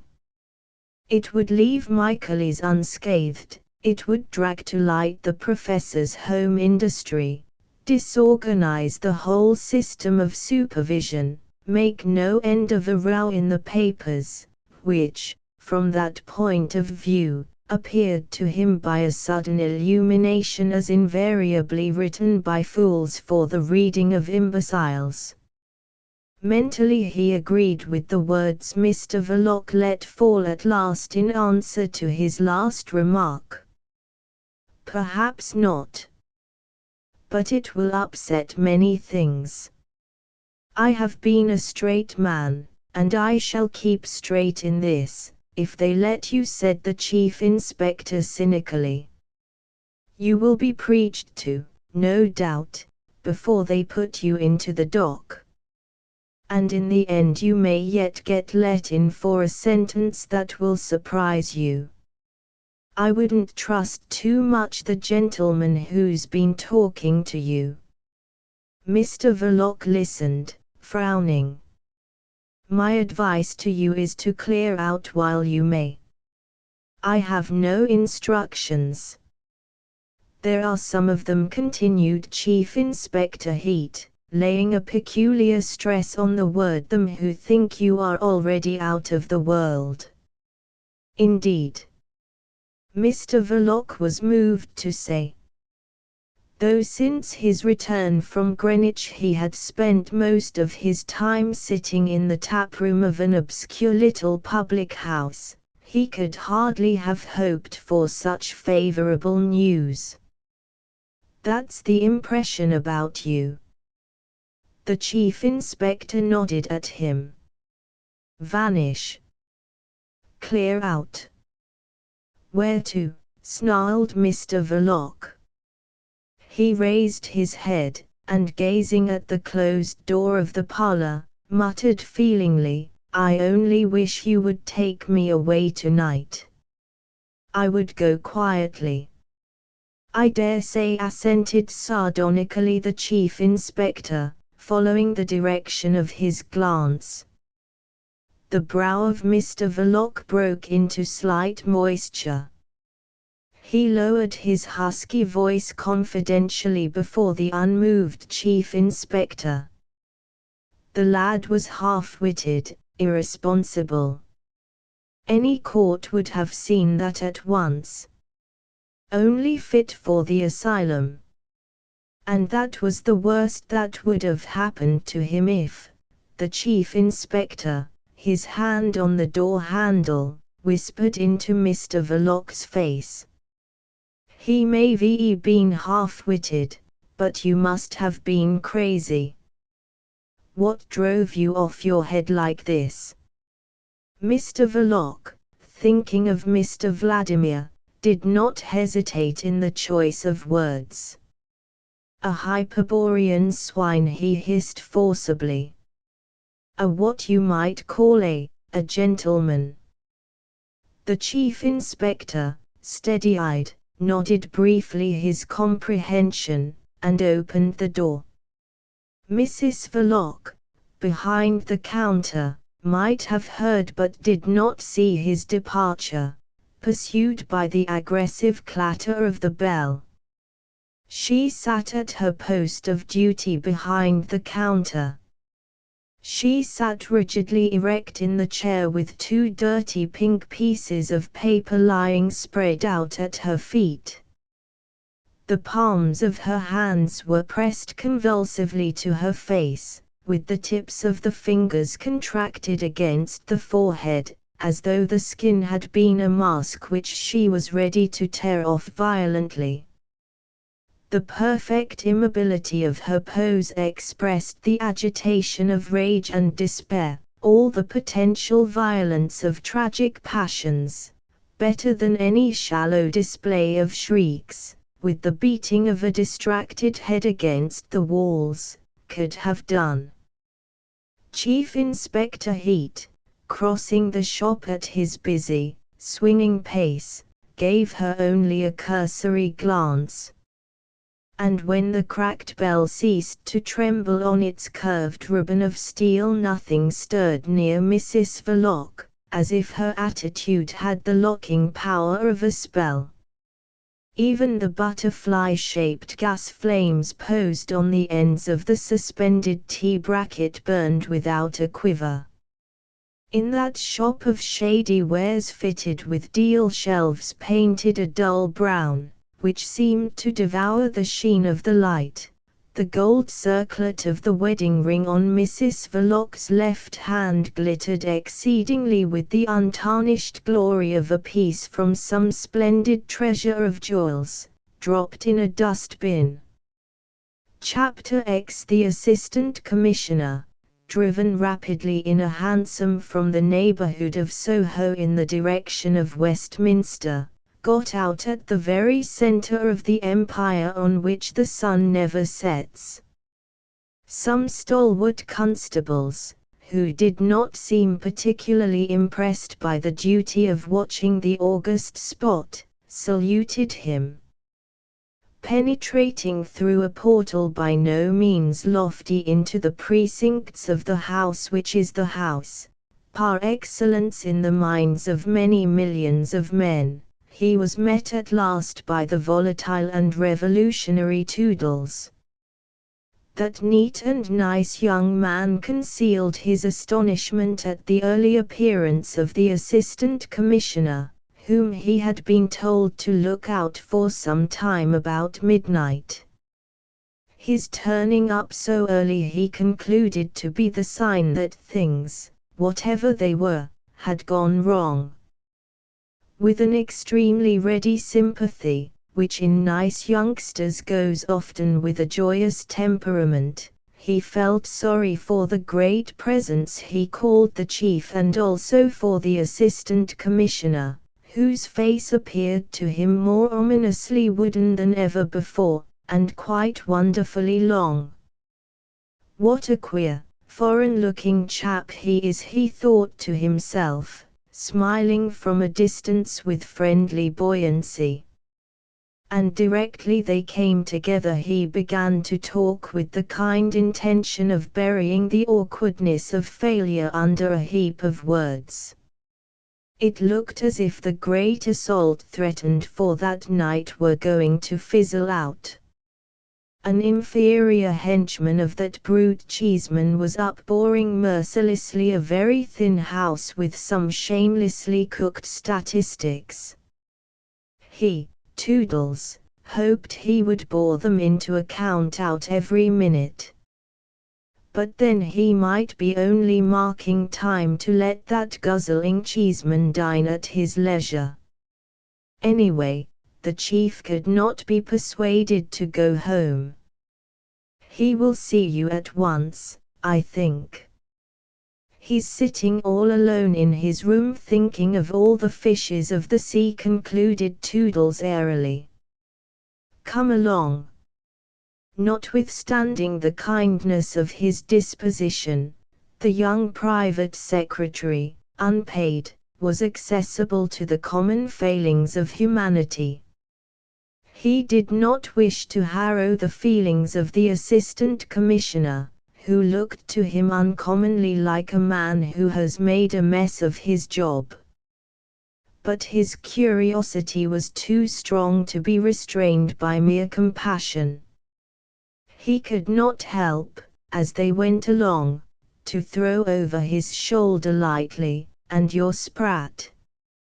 "Got him," answered the assistant commissioner with a concision which did not mean to be repellent in the least. "Good. You've no idea how these great men dislike to be disappointed in small things." After this profound observation the experienced Toodles seemed to reflect.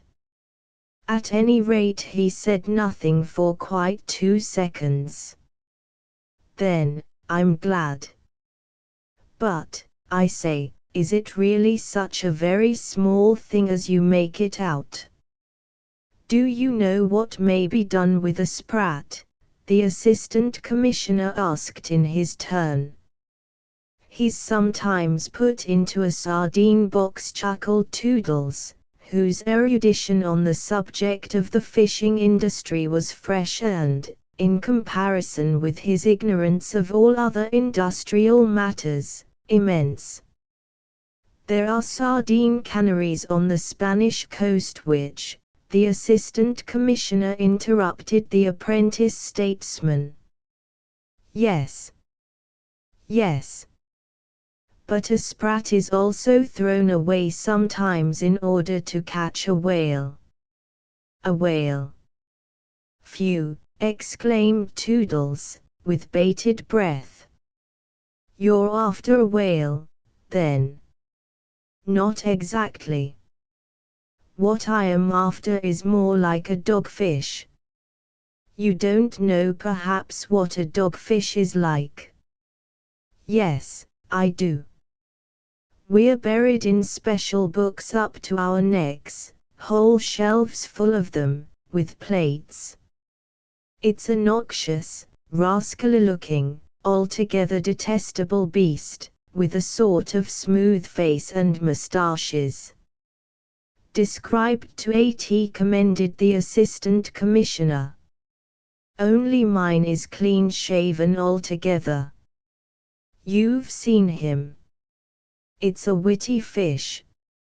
"I have seen him," said Toodles incredulously. "I can't conceive where I could have seen him." "At the Explorers, I should say," dropped the assistant commissioner calmly. At the name of that extremely exclusive club Toodles looked scared, and stopped short. "Nonsense," he protested, but in an awestruck tone. "What do you mean?" "A member honorary," muttered the assistant commissioner through his teeth. "Heavens!" Toodles looked so thunderstruck that the assistant commissioner smiled faintly. "That's between ourselves strictly," he said. "That's the beastliest thing I've ever heard in my life," declared Toodles feebly, as if astonishment had robbed him of all his buoyant strength in a second. The assistant commissioner gave him an unsmiling glance. Till they came to the door of the great man's room, Toodles preserved a scandalized and solemn silence, as though he were offended with the assistant commissioner for exposing such an unsavory and disturbing fact. It revolutionized his idea of the Explorers Club's extreme selectness, of its social purity. Toodles was revolutionary only in politics. His social beliefs and personal feelings he wished to preserve unchanged through all the years allotted to him on this earth which, upon the whole, he believed to be a nice place to live on. He stood aside. "Go in without knocking," he said. Shades of green silk fitted low over all the lights imparted to the room something of a forest's deep gloom. The haughty eyes were physically the great man's weak point. This point was wrapped up in secrecy. When an opportunity offered, he wrested them conscientiously. The assistant commissioner entering saw at first only a big pale hand supporting a big head, and concealing the upper part of a big pale face. An open dispatch box stood on the writing table near a few oblong sheets of paper and a scattered handful of quill pens.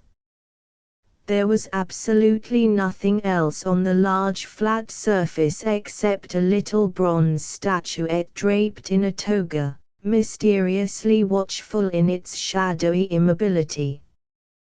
The assistant commissioner, invited to take a chair, sat down. In the dim light, the salient points of his personality, the long face, the black hair, his languidness, made him look more foreign than ever. The great man manifested no surprise, no eagerness, no sentiment whatever. The attitude in which he rested his menaced eyes was profoundly meditative. He did not alter it the least bit. But his tone was not dreamy. "Well, what is it that you've found out already? You came upon something unexpected on the first step." "Not exactly unexpected, Sir Ethelred. What I mainly came upon was a psychological state." The great presence made a slight movement. "You must be lucid, please." "Yes, Sir Ethelred. You know no doubt that most criminals at some time or other feel an irresistible need of confessing, of making a clean breast of it to somebody, to anybody. And they do it often to the police. In that Verloc whom he'd wished so much to screen, I've found a man in that particular psychological state." The man, figuratively speaking, flung himself on my breast. It was enough on my part to whisper to him who I was and to add, "I know that you are at the bottom of this affair." It must have seemed miraculous to him that we should know already, but he took it all in the stride. The wonderfulness of it never checked him for a moment. There remained for me only to put to him the two questions: who put you up to it? And who was the man who did it? He answered the first with remarkable emphasis. As to the second question, I gather that the fellow with the bomb was his brother-in-law, quite a lad, a weak-minded creature. It is rather a curious affair, too long perhaps to state fully just now. "What then have you learned?" asked the great man. "First, I've learned that the ex-convict Michaelis had nothing to do with it, though indeed the lad had been living with him temporarily in the country up to 8 o'clock this morning. It is more than likely that Michaelis knows nothing of it to this moment." "You are positive as to that?" asked the great man. "Quite certain, Sir Ethelred.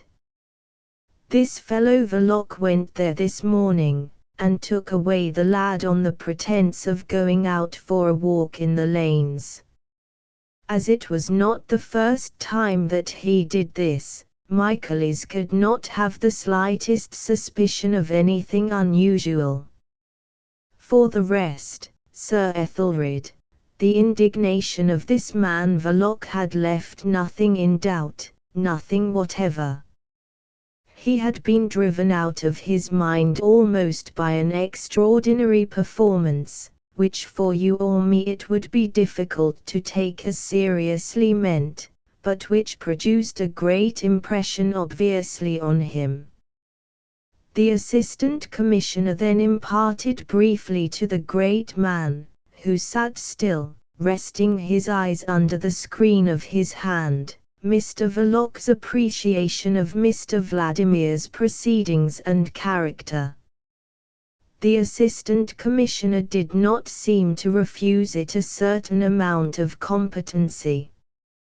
But the great personage remarked, "All this seems very fantastic.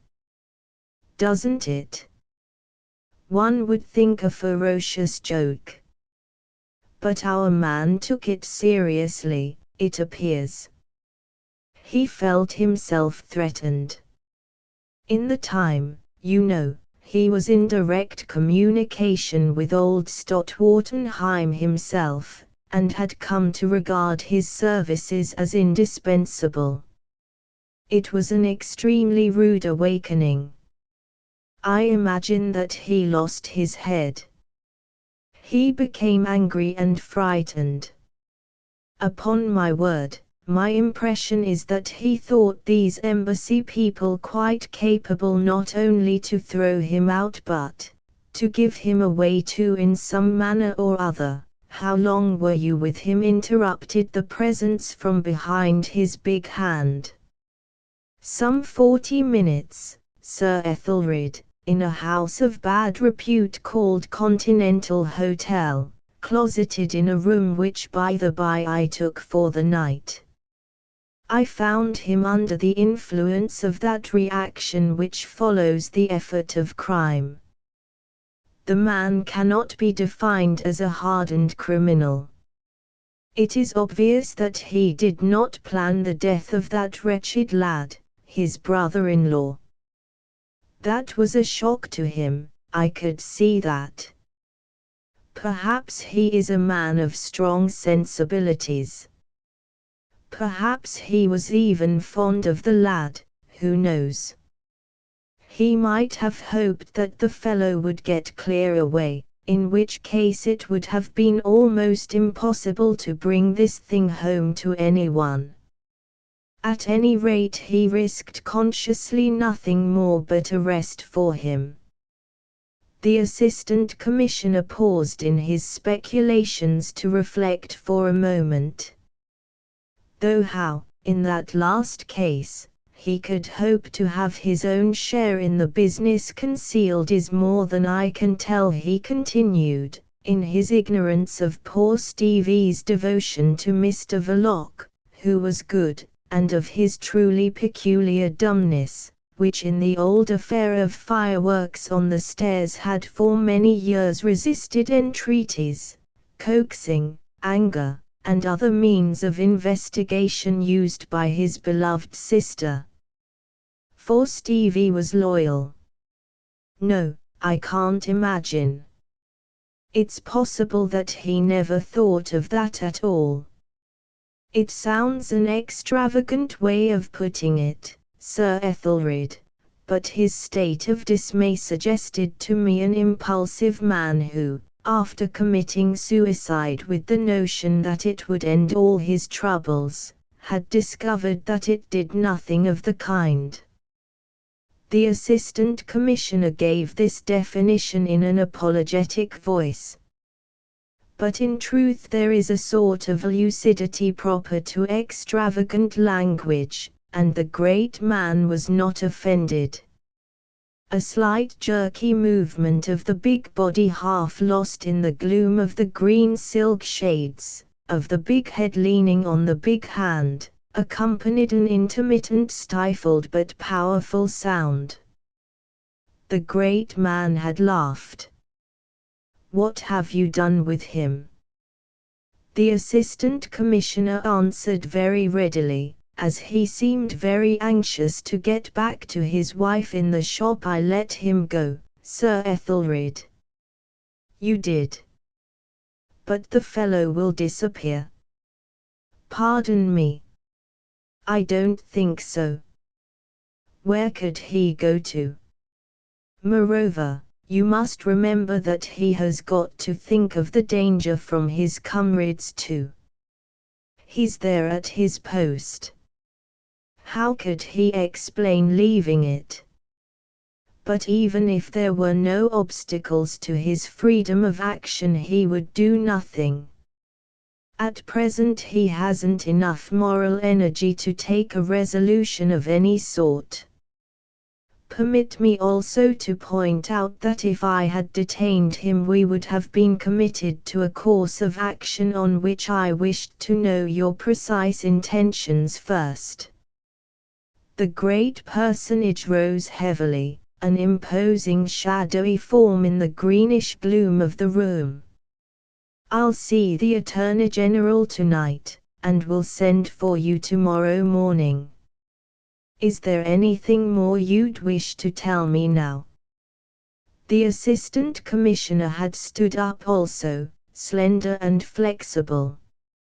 I think not, Sir Ethelred, unless I were to enter into details which, no details, please. The great shadowy form seemed to shrink away as if in physical dread of details, then came forward, expanded, enormous, and weighty, offering a large hand. And you say that this man has got a wife? Yes, Sir Ethelred, said the Assistant Commissioner, pressing deferentially the extended hand. A genuine wife and a genuinely, respectably, marital relation. He told me that after his interview at the embassy he would have thrown everything up, would have tried to sell his shop, and leave the country, only he felt certain that his wife would not even hear of going abroad. Nothing could be more characteristic of the respectable bond than that, went on, with a touch of grimness, the Assistant Commissioner, whose own wife too had refused to hear of going abroad. Yes, a genuine wife. And the victim was a genuine brother-in-law. From a certain point of view we are here in the presence of a domestic drama.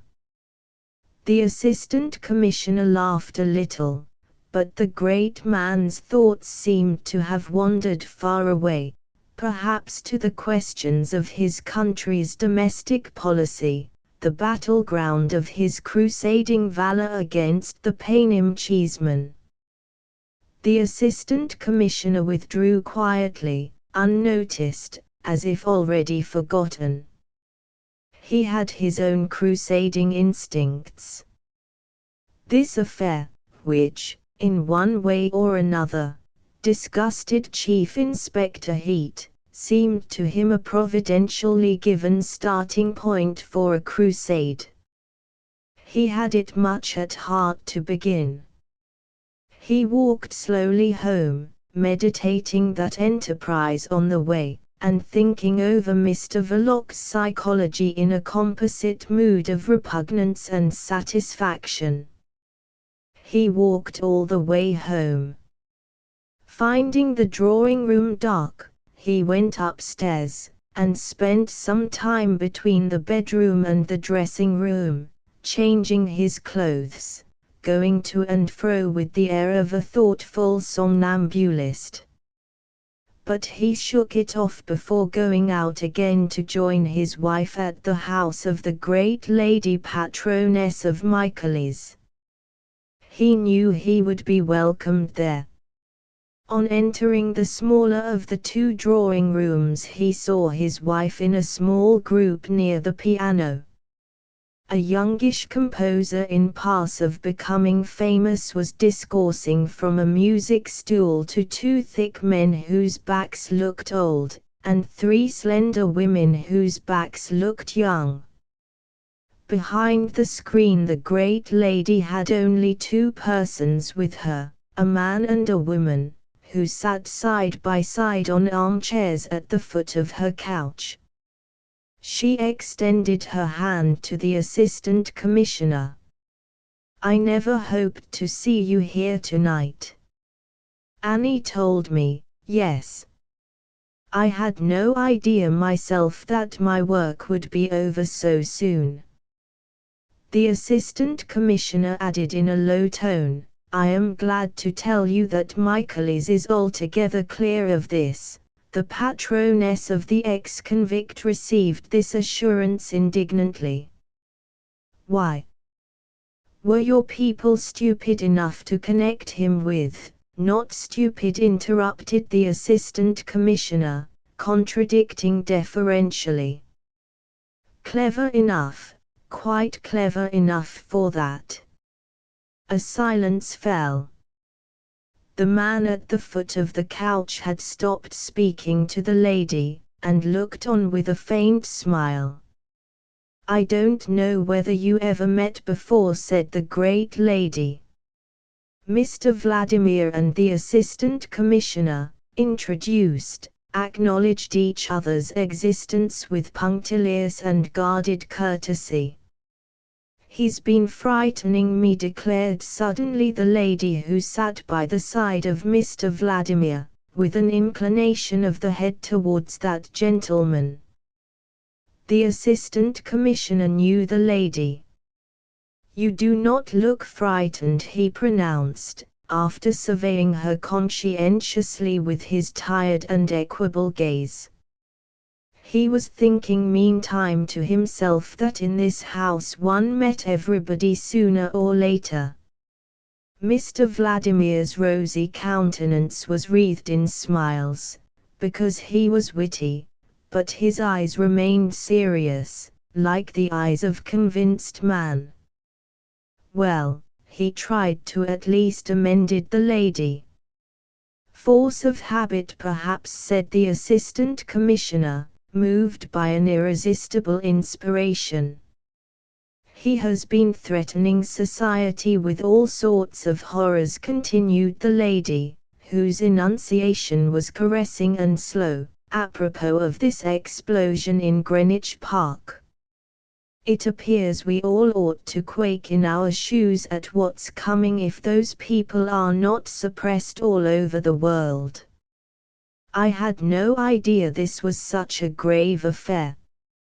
Mr. Vladimir, affecting not to listen, leaned towards the couch, talking amiably in subdued tones, but he heard the Assistant Commissioner say, I've no doubt that Mr. Vladimir has a very precise notion of the true importance of this affair.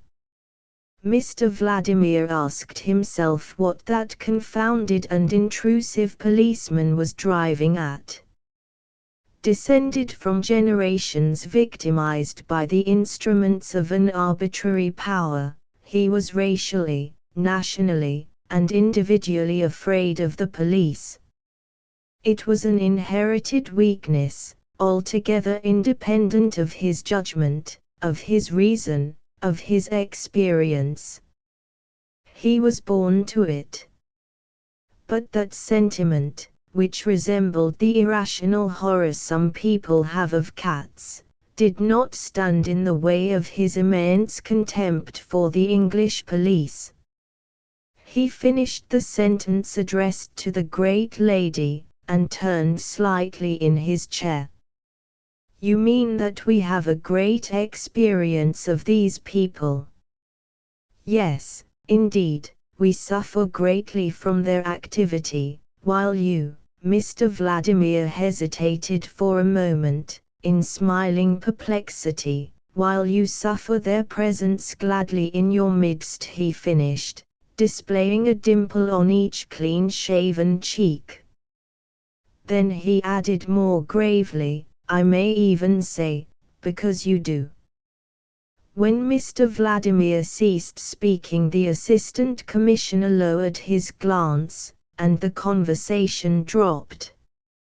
Almost immediately afterwards Mr. Vladimir took leave. Directly his back was turned on the couch, the Assistant Commissioner rose too. I thought you were going to stay and take Annie home, said the lady patroness of Michaelis. I find that I've yet a little work to do tonight. In connection. Well, yes, in a way. Tell me, what is it really, this horror?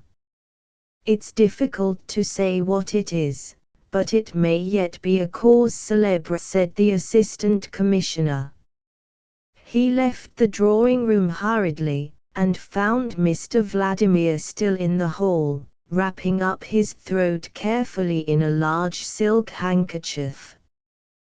Behind him a footman waited, holding his overcoat. Another stood ready to open the door. The Assistant Commissioner was duly helped into his coat, and let out at once. After descending the front steps he stopped, as if to consider the way he should take. On seeing this through the door held open, Mr. Vladimir lingered in the hall to get out a cigar and asked for a light. It was furnished to him by an elderly man out of livery with an air of calm solicitude. But the match went out. The footman then closed the door, and Mr. Vladimir lighted his large Havana with leisurely care. When at last he got out of the house, he saw with disgust the confounded policeman still standing on the pavement. Can he be waiting for me, thought Mr. Vladimir, looking up and down for some signs of a hansom. He saw none. A couple of carriages waited by the curbstone, their lamps blazing steadily, the horses standing perfectly still, as if carved in stone, the coachman sitting motionless under the big fur capes, without as much as a quiver stirring the white thongs of their big whips. Mr. Vladimir walked on, and the confounded policeman fell into step at his elbow. He said nothing. At the end of the fourth stride Mr. Vladimir felt infuriated and uneasy. This could not last. Rotten weather, he growled savagely. Mild, said the Assistant Commissioner without passion. He remained silent for a little while. We've got hold of a man called Volok, he announced casually. Mr. Vladimir did not stumble, did not stagger back, did not change his stride. But he could not prevent himself from exclaiming, "What?" The Assistant Commissioner did not repeat his statement. You know him, he went on in the same tone. Mr. Vladimir stopped, and became guttural. What makes you say that? I don't. It's Volok who says that. A lying dog of some sort, said Mr. Vladimir in somewhat oriental phraseology. But in his heart he was almost awed by the miraculous cleverness of the English police. The change of his opinion on the subject was so violent that it made him for a moment feel slightly sick. He threw away his cigar, and moved on. What pleased me most in this affair, the assistant went on, talking slowly, is that it makes such an excellent starting point for a piece of work which I've felt must be taken in hand, that is, the clearing out of this country of all the foreign political spies, police, and that sort of dogs. In my opinion they are a ghastly nuisance, also an element of danger. But we can't very well seek them out individually. The only way is to make their employment unpleasant to their employers. The thing's becoming indecent. And dangerous too, for us, here. Mr. Vladimir stopped again for a moment. What do you mean? The prosecution of this Volok will demonstrate to the public both the danger and the indecency. "Nobody will believe what a man of that sort says," said Mr. Vladimir contemptuously.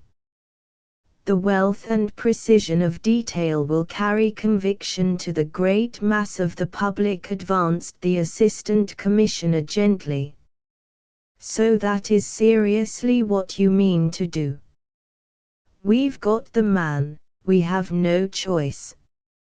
"You will be only feeding up the lying spirit of these revolutionary scoundrels," Mr. Vladimir protested. "What do you want to make a scandal for, from morality, or what?" Mr. Vladimir's anxiety was obvious. The Assistant Commissioner, having ascertained in this way that there must be some truth in the summary statements of Mr. Verloc, said indifferently, "There's a practical side too. We have really enough to do to look after the genuine article. You can't say we are not effective. But we don't intend to let ourselves be bothered by shams under any pretext whatever." Mr. Vladimir's tone became lofty. "For my part, I can't share your view. It is selfish. My sentiments for my own country cannot be doubted, but I've always felt that we ought to be good Europeans besides. I mean governments and men." "Yes," said the Assistant Commissioner simply. "Only you look at Europe from its other end." But he went on in a good-natured tone, "The foreign governments cannot complain of the inefficiency of our police. Look at this outrage, a case specially difficult to trace inasmuch as it was a sham. In less than 12 hours we have established the identity of a man literally blown to shreds, have found the organizer of the attempt, and have had a glimpse of the inciter behind him. And we could have gone further, only we stopped at the limits of our territory. So this instructive crime was planned abroad," Mr. Vladimir said quickly. "You admit it was planned abroad?" "Theoretically." "Theoretically only, on foreign territory, abroad only by a fiction," said the Assistant Commissioner, alluding to the character of embassies, which are supposed to be part and parcel of the country to which they belong.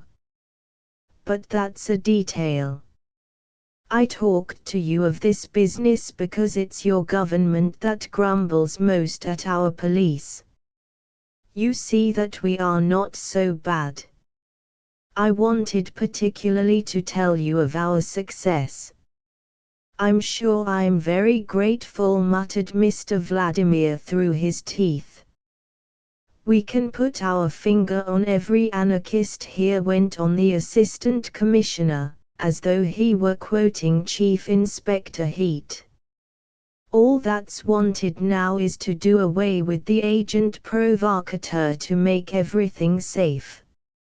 Mr. Vladimir held up his hand to a passing hansom. "You're not going in here," remarked the Assistant Commissioner, looking at a building of noble proportions and hospitable aspect, with the light of a great hall falling through its glass doors on a broad flight of steps. But Mr. Vladimir, sitting, stony-eyed, inside the hansom, drove off without a word. The Assistant Commissioner himself did not turn into the noble building. It was the Explorers' Club. The thought passed through his mind that Mr. Vladimir, honorary member, would not be seen very often there in the future. He looked at his watch. It was only 10:30. He had had a very full evening. Chapter 11. After Chief Inspector Heat had left him, Mr. Verloc moved about the parlor. From time to time he eyed his wife through the open door. She knows all about it now, he thought to himself, with commiseration for her sorrow and with some satisfaction as regarded himself. Mr. Verloc's soul, if lacking greatness perhaps, was capable of tender sentiments. The prospect of having to break the news to her had put him into a fever. Chief Inspector Heat had relieved him of the task. That was good as far as it went. It remained for him now to face her grief. Mr. Verloc had never expected to have to face it on account of death, whose catastrophic character cannot be argued away by sophisticated reasoning or persuasive eloquence. Mr. Verloc never meant Stevie to perish with such abrupt violence. He did not mean him to perish at all. Stevie dead was a much greater nuisance than ever he had been when alive.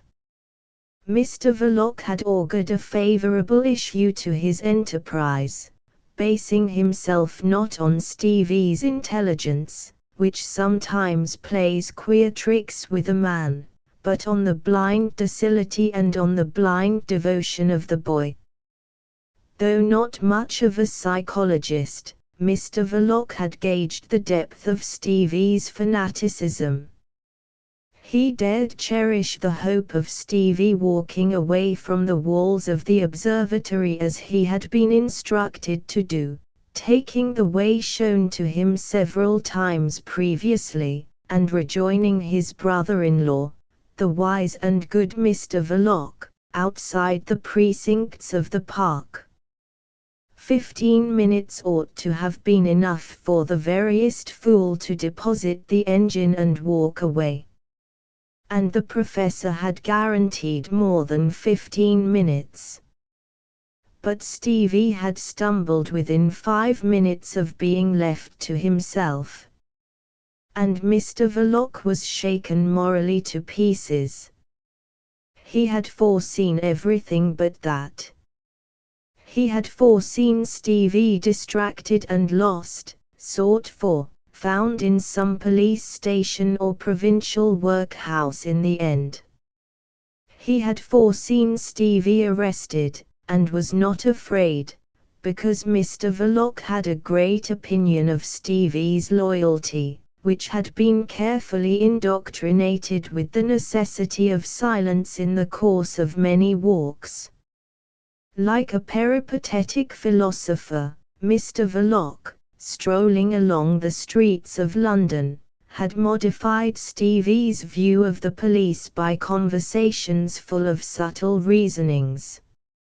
Never had a sage a more attentive and admiring disciple.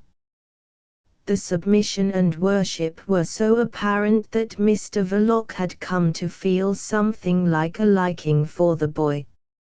In any case, he had not foreseen the swift bringing home of his connection. That his wife should hit upon the precaution of sewing the boy's address inside his overcoat was the last thing Mr. Verloc would have thought of. One can't think of everything.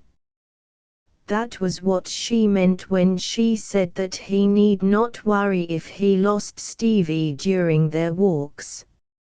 She had assured him that the boy would turn up all right. Well, he had turned up with a vengeance. Well, muttered Mr. Verloc in his wonder. What did she mean by it? Spare him the trouble of keeping an anxious eye on Stevie. Most likely she had meant well. Only she ought to have told him of the precaution she had taken. Mr. Verloc walked behind the counter of the shop. His intention was not to overwhelm his wife with bitter reproaches. Mr. Verloc felt no bitterness. The unexpected march of events had converted him to the doctrine of fatalism. Nothing could be helped now. He said, I didn't mean any harm to come to the boy." Mrs. Verloc shuddered at the sound of her husband's voice. She did not uncover her face. The trusted secret agent of the late Baron Stotwartenheim looked at her for a time with a heavy, persistent, undiscerning glance. The torn evening paper was lying at her feet.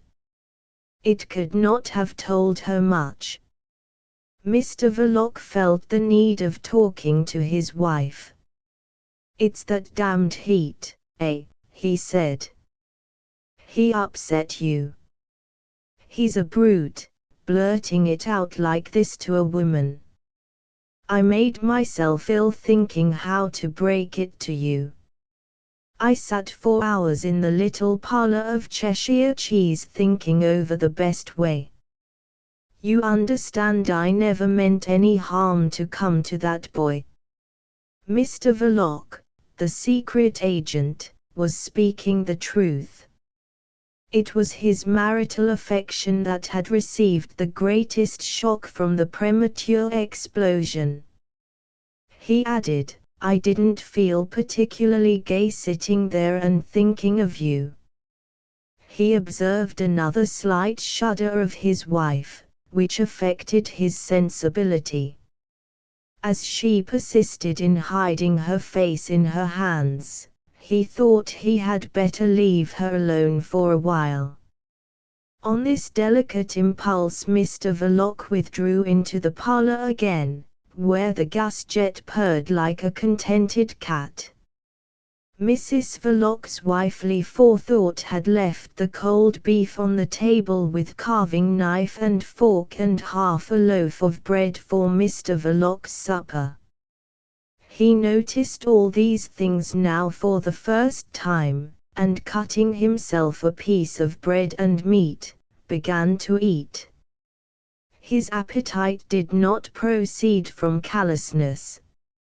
Mr. Verloc had not eaten any breakfast that day. He had left his home fasting. Not being an energetic man, he found his resolution in nervous excitement, which seemed to hold him mainly by the throat. He could not have swallowed anything solid. Michael's cottage was as destitute of provisions as the cell of a prisoner. The ticket of leave apostle lived on a little milk and crusts of stale bread. Moreover, when Mr. Verloc arrived he had already gone upstairs after his frugal meal. Absorbed in the toil and delight of literary composition, he had not even answered Mr. Verloc's shout up the little staircase. "I am taking this young fellow home for a day or two." And, in truth, Mr. Verloc did not wait for an answer, but had marched out of the cottage at once, followed by the obedient Stevie. Now that all action was over and his fate taken out of his hands with unexpected swiftness, Mr. Verloc felt terribly empty physically.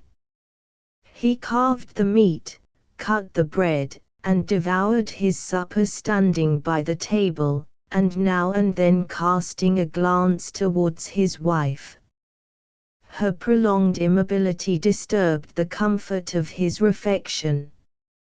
He walked again into the shop, and came up very close to her. This sorrow with a veiled face made Mr. Verloc uneasy. He expected, of course, his wife to be very much upset, but he wanted her to pull herself together.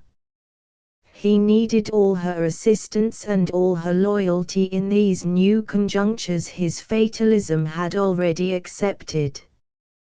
"Can't be helped," he said in a tone of gloomy sympathy. "Come, Winnie, we've got to think of tomorrow. You'll want all your wits about you after I am taken away." He paused. Mrs. Verloc's breast heaved convulsively. This was not reassuring to Mr. Verloc, in whose view the newly created situation required from the two people most concerned in it calmness, decision, and other qualities incompatible with the mental disorder of passionate sorrow. Mr. Verloc was a humane man. He had come home prepared to allow every latitude to his wife's affection for her brother. Only he did not understand either the nature or the whole extent of that sentiment. And in this he was excusable, since it was impossible for him to understand it without ceasing to be himself. He was startled and disappointed, and his speech conveyed it by a certain roughness of tone. "You might look at a fellow," he observed after waiting a while. As if forced through the hands covering Mrs. Verloc's face, the answer came, deadened, almost pitiful. "I don't want to look at you as long as I live." "Eh? What?" Mr. Verloc was merely startled by the superficial and literal meaning of this declaration. It was obviously unreasonable, the mere cry of exaggerated grief. He threw over it the mantle of his marital indulgence. The mind of Mr. Verloc lacked profundity. Under the mistaken impression that the value of individuals consists in what they are in themselves, he could not possibly comprehend the value of Stevie in the eyes of Mrs. Verloc. She was taking it confoundedly hard, he thought to himself. It was all the fault of that damned heat. What did he want to upset the woman for? But she mustn't be allowed, for her own good, to carry on so till she got quite beside herself. "Look here.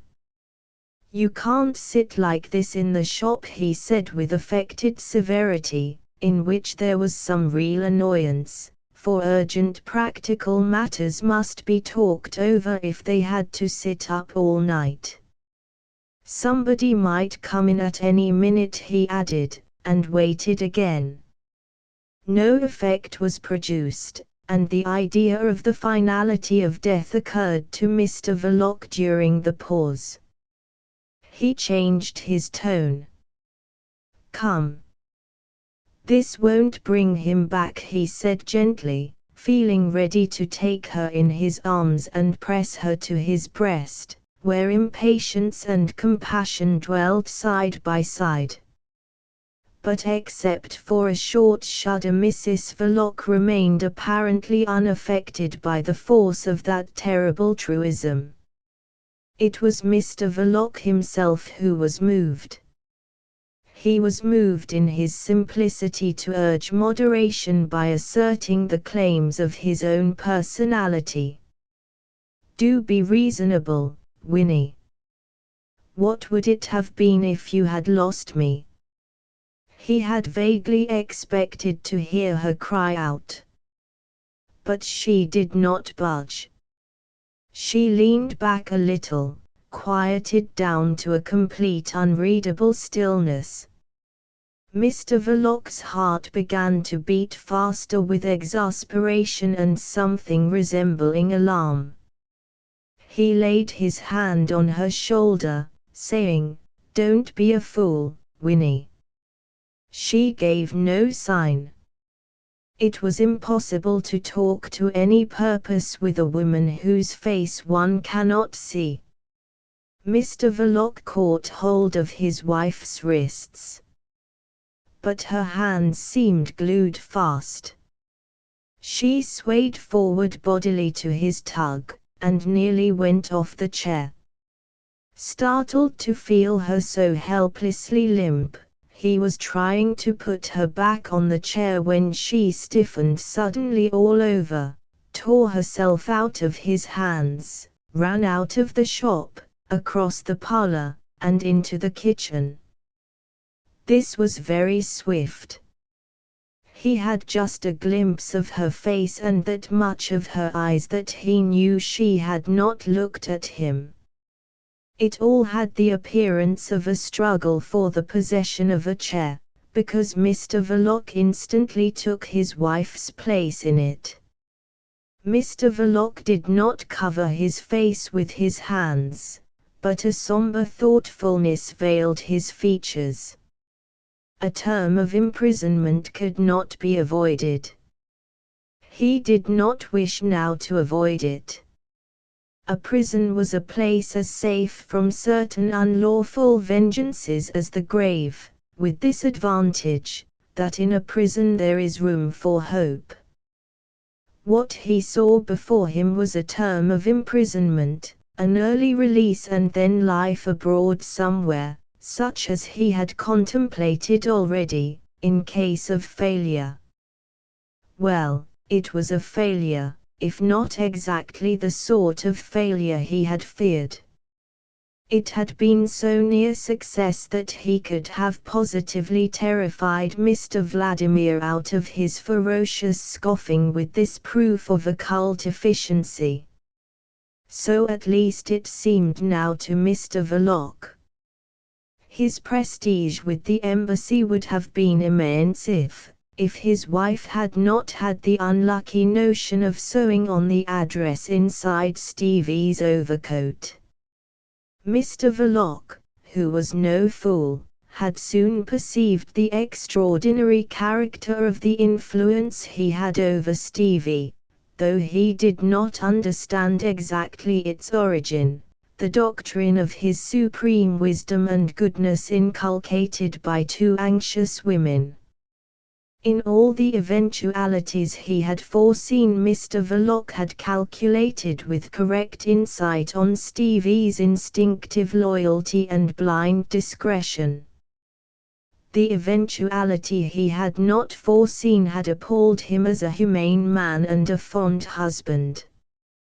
From every other point of view it was rather advantageous. Nothing can equal the everlasting discretion of death. Mr. Verloc, sitting perplexed and frightened in the small parlour of the Cheshire Cheese, could not help acknowledging that to himself, because his sensibility did not stand in the way of his judgment.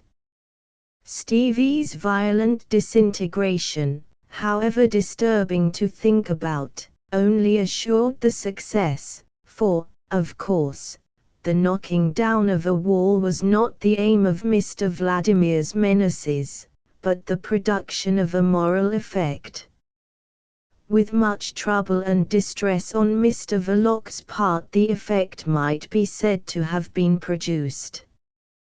When, however, most unexpectedly, it came home to roost in Brett Street, Mr. Verloc, who had been struggling like a man in a nightmare for the preservation of his position, accepted the blow in the spirit of a convinced fatalist. The position was gone through no one's fault really.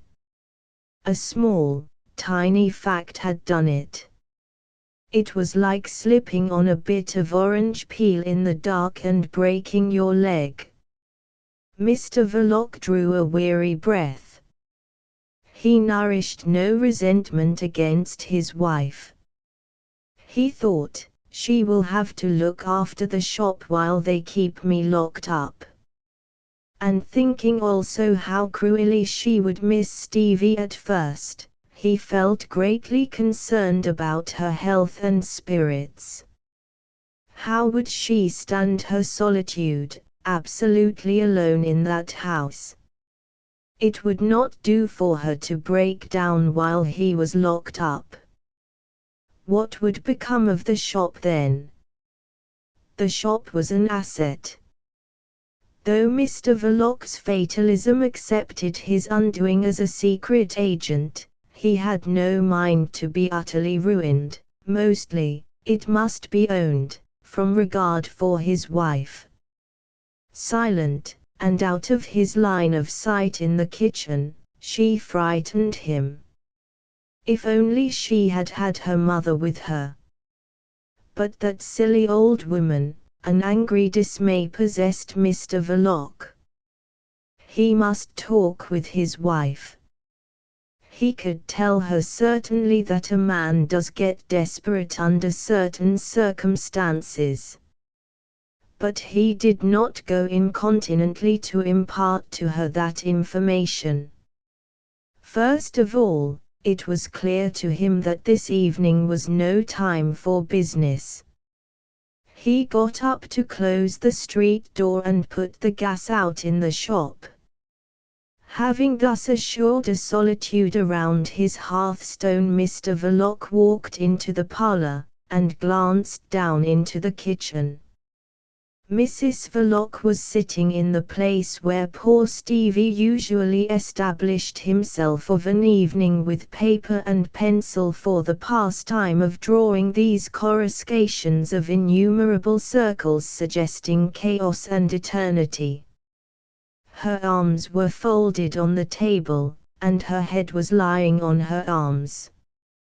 Mr. Verloc contemplated her back and the arrangement of her hair for a time, then walked away from the kitchen door. Mrs. Verloc's philosophical, almost disdainful incuriosity, the foundation of their accord in domestic life, made it extremely difficult to get into contact with her. Now this tragic necessity had arisen. Mr. Verloc felt this difficulty acutely. He turned around the table in the parlour with his usual air of a large animal in a cage. Curiosity being one of the forms of self-revelation, a systematically incurious person remains always partly mysterious. Every time he passed near the door, Mr. Verloc glanced at his wife uneasily. It was not that he was afraid of her. Mr. Verloc imagined himself loved by that woman. But she had not accustomed him to make confidences. And the confidence he had to make was of a profound psychological order. How with his want of practice could he tell her what he himself felt but vaguely, that there are conspiracies of fatal destiny, that a notion grows in a mind sometimes till it acquires an outward existence, an independent power of its own, and even a suggestive voice. He could not inform her that a man may be haunted by a fat, witty, clean-shaved face till the wildest expedient to get rid of it appears a child of wisdom. On this mental reference to a first secretary of a great embassy, Mr. Verloc stopped in the doorway, and looking down into the kitchen with an angry face and clenched fists, addressed his wife. "You don't know what a brute I had to deal with." He started off to make another perambulation of the table, then when he had come to the door again he stopped, glaring in from the height of 2 steps. A silly, jeering, dangerous brute, with no more sense than, after all these years. A man like me. And I have been playing my head at that game. You didn't know. Quite right, too. What was the good of telling you that I stood the risk of having a knife stuck into me any time these 7 years we've been married? I am not a chap to worry a woman that's fond of me. You had no business to know.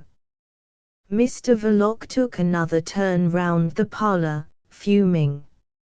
A venomous beast, he began again from the doorway. Drive me out into a ditch to starve for a joke. I could see he thought it was a damned good joke. A man like me. Look here. Some of the highest in the world got to thank me for walking on their 2 legs to this day. That's the man you've got married to, my girl. He perceived that his wife had sat up. Mrs. Verloc's arms remained lying stretched on the table. Mr. Verloc watched at her back as if he could read there the effect of his words. There isn't a murdering plot for the last 11 years that I hadn't my finger in at the risk of my life. There's scores of these revolutionists I've sent off, with their bombs in their blamed pockets, to get themselves caught on the frontier. The old Baron knew what I was worth to his country. And here suddenly a swine comes along, an ignorant, overbearing swine. Mr. Verloc, stepping slowly down 2 steps, entered the kitchen, took a tumbler off the dresser, and holding it in his hand, approached the sink, without looking at his wife. It wasn't the old Baron who would have had the wicked folly of getting me to call on him at 11 in the morning. There are 2 or 3 in this town that, if they had seen me going in, would have made no bones about knocking me on the head sooner or later. It was a silly, murderous trick to expose for nothing a man, like me. Mr. Verloc, turning on the tap above the sink, poured 3 glasses of water, one after another, down his throat to quench the fires of his indignation. Mr. Vladimir's conduct was like a hot brand which set his internal economy in a blaze. He could not get over the disloyalty of it. This man, who would not work at the usual hard tasks which society sets to its humbler members, had exercised his secret industry with an indefatigable devotion. There was in Mr. Verloc a fund of loyalty.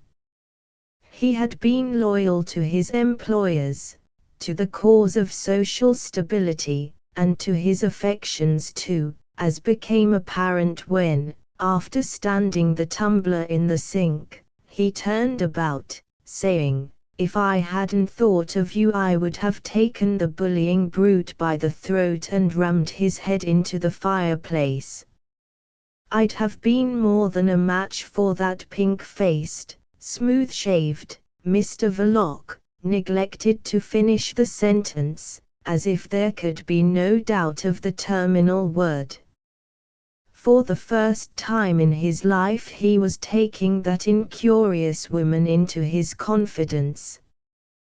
The singularity of the event, the force and importance of the personal feelings aroused in the course of this confession, drove Stevie's fate clean out of Mr. Verloc's mind.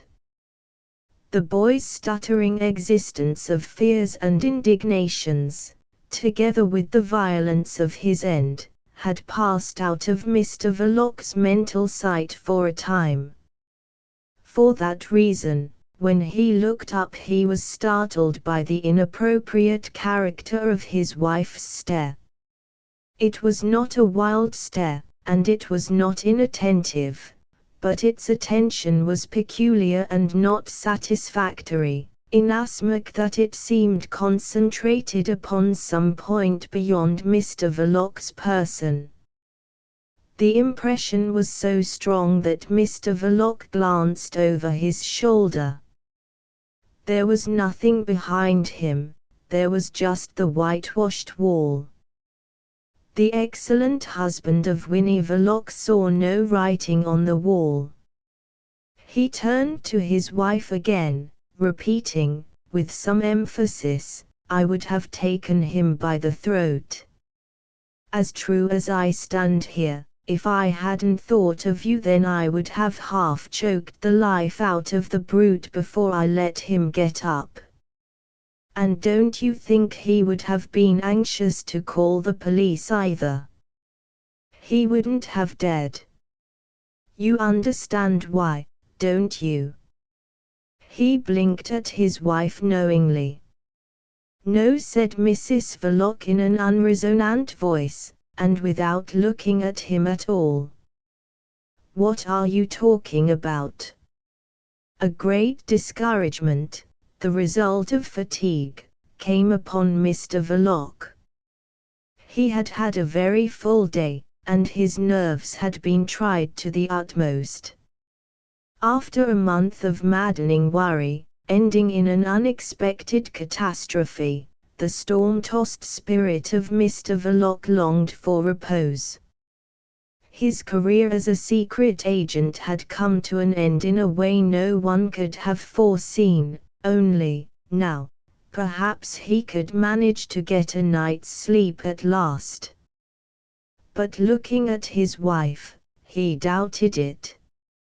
She was taking it very hard, not at all like herself, he thought. He made an effort to speak. "You'll have to pull yourself together, my girl," he said sympathetically. "What's done can't be undone."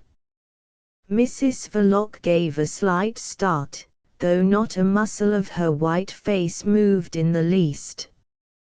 Mr. Verloc, who was not looking at her, continued ponderously. "You go to bed now. What you want is a good cry." This opinion had nothing to recommend it but the general consent of mankind. It is universally understood that, as if it were nothing more substantial than vapor floating in the sky, every emotion of a woman is bound to end in a shower. And it is very probable that had Stevie died in his bed under her despairing gaze, in her protecting arms, Mrs. Verloc's grief would have found relief in a flood of bitter and pure tears. Mrs. Verloc, in common with other human beings, was provided with a fund of unconscious resignation sufficient to meet the normal manifestation of human destiny. Without troubling her head about it, she was aware that it did not stand looking into very much. But the lamentable circumstances of Stevie's end, which to Mr. Verloc's mind had only an episodic character, as part of a greater disaster, dried her tears at their very source. It was the effect of a white-hot iron drawn across her eyes. At the same time her heart, hardened and chilled into a lump of ice, kept her body in an inward shudder, set her features into a frozen contemplative immobility addressed to a whitewashed wall with no writing on it. The exigencies of Mrs. Verloc's temperament, which, when stripped of its philosophical reserve, was maternal and violent, forced her to roll a series of thoughts in her motionless head. These thoughts were rather imagined than expressed. Mrs. Verloc was a woman of singularly few words, either for public or private use. With the rage and dismay of a betrayed woman, she reviewed the tenor of her life in visions concerned mostly with Stevie's difficult existence from its earliest days. It was a life of single purpose and of a noble unity of inspiration, like those rare lives that have left their mark on the thoughts and feelings of mankind. But the visions of Mrs. Verloc lacked nobility and magnificence. She saw herself putting the boy to bed by the light of a single candle on the deserted top floor of a business house, dark under the roof and scintillating exceedingly with lights and cut glass at the level of the street like a fairy palace. That meretricious splendor was the only one to be met in Mrs. Verloc's visions.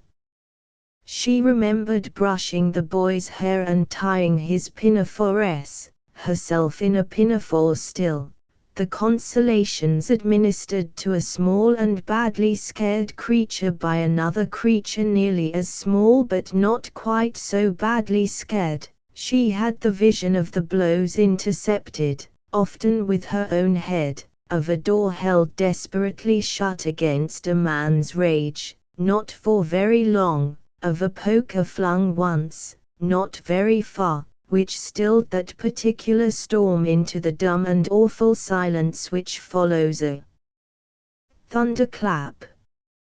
And all these scenes of violence came and went accompanied by the unrefined noise of deep vociferations proceeding from a man wounded in his paternal pride, declaring himself obviously accursed since one of his kids was a slobbering idiot and the other a wicked she-devil. It was of her that this had been said many years ago. Mrs. Verloc heard the words again in a ghostly fashion, and then the dreary shadow of the Belgravian mansion descended upon her shoulders. It was a crushing memory, an exhausting vision of countless breakfast trays carried up and down innumerable stairs, of endless haggling over pence, of the endless drudgery of sweeping, dusting, cleaning, from basement to attics, while the impotent mother, staggering on swollen legs, cooked in a grimy kitchen, and poor Stevie, the unconscious presiding genius of all their toil, blacked the gentleman's boots in the scullery. But this vision had a breath of a hot London summer in it, and for a central figure a young man wearing his Sunday best, with a straw hat on his dark head and a wooden pipe in his mouth. Affectionate and jolly, he was a fascinating companion for a voyage down the sparkling stream of life, only his boat was very small. There was room in it for a girl partner at the oar, but no accommodation for passengers. He was allowed to drift away from the threshold of the Belgravian mansion while Winnie averted her tearful eyes. He was not a lodger. The lodger was Mr. Verloc, indolent, and keeping late hours, sleepily jocular of a morning from under his bedclothes, but with gleams of infatuation in his heavy-lidded eyes, and always with some money in his pockets.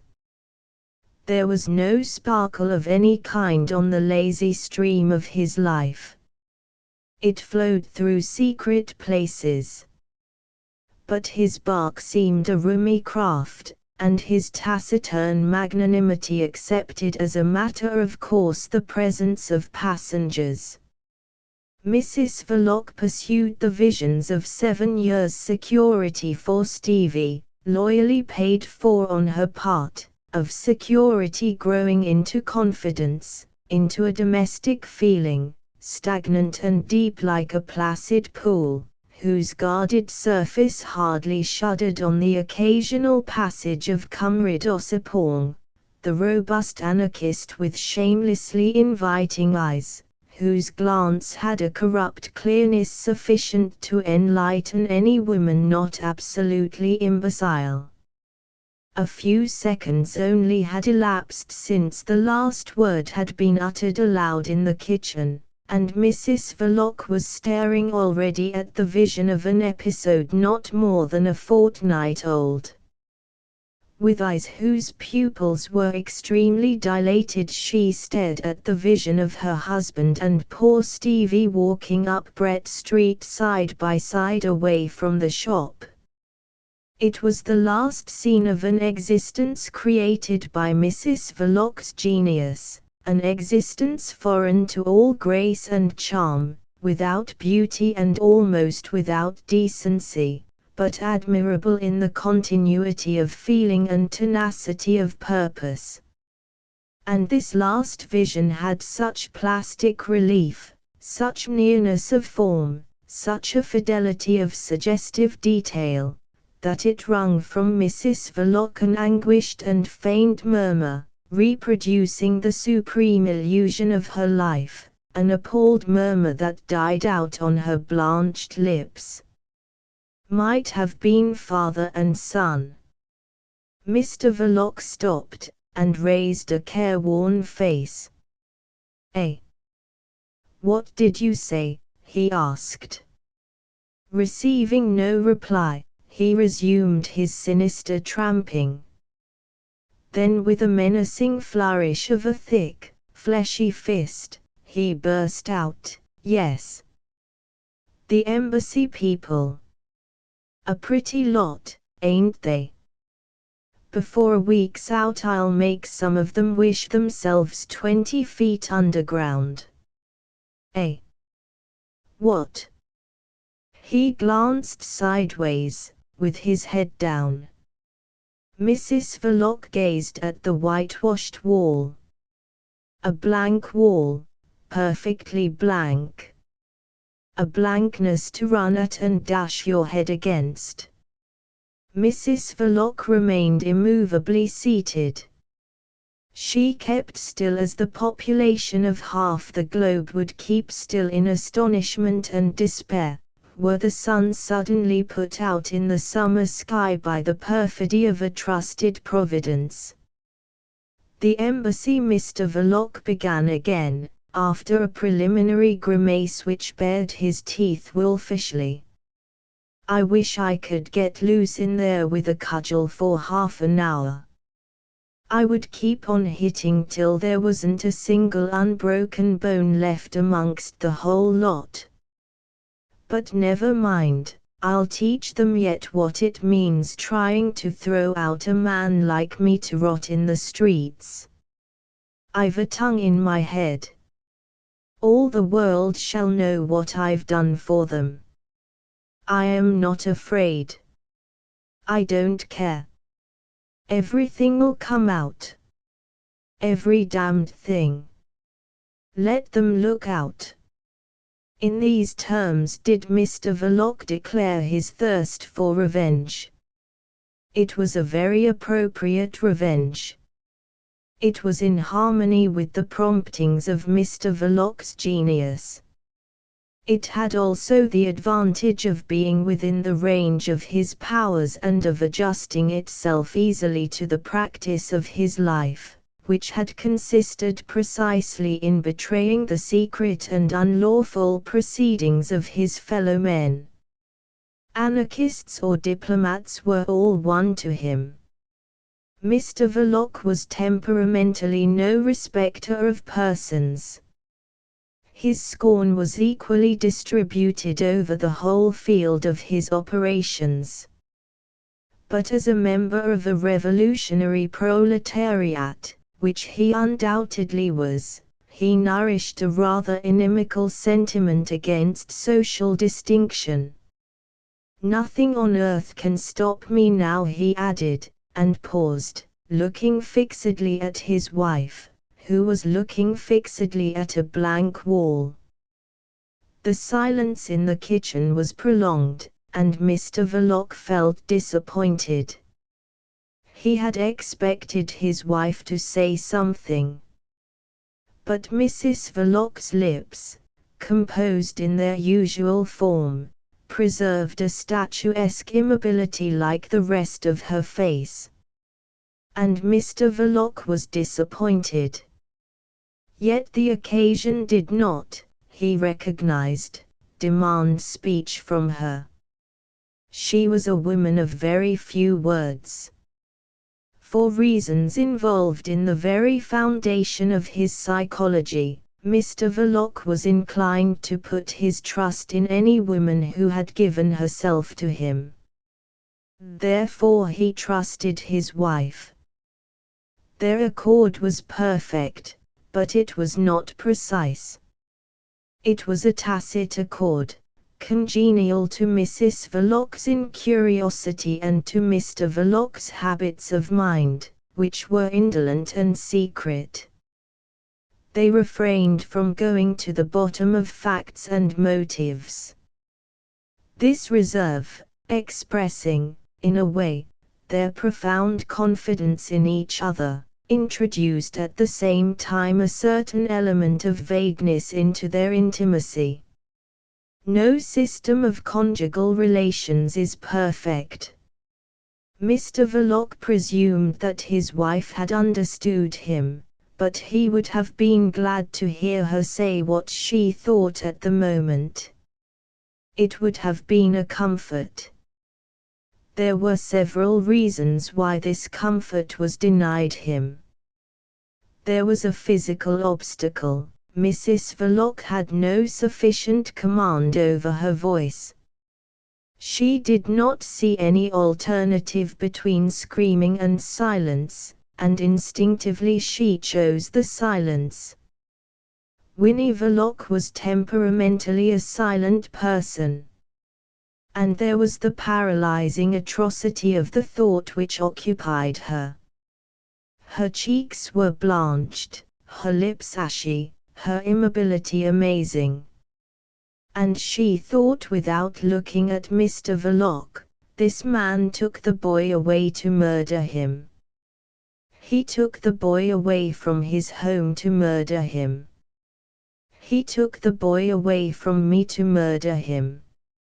Mrs. Verloc's whole being was racked by that inconclusive and maddening thought. It was in her veins, in her bones, in the roots of her hair. Mentally she assumed the biblical attitude of mourning, the covered face, the rent garments, the sound of wailing and lamentation filled her head. But her teeth were violently clenched, and her tearless eyes were hot with rage, because she was not a submissive creature.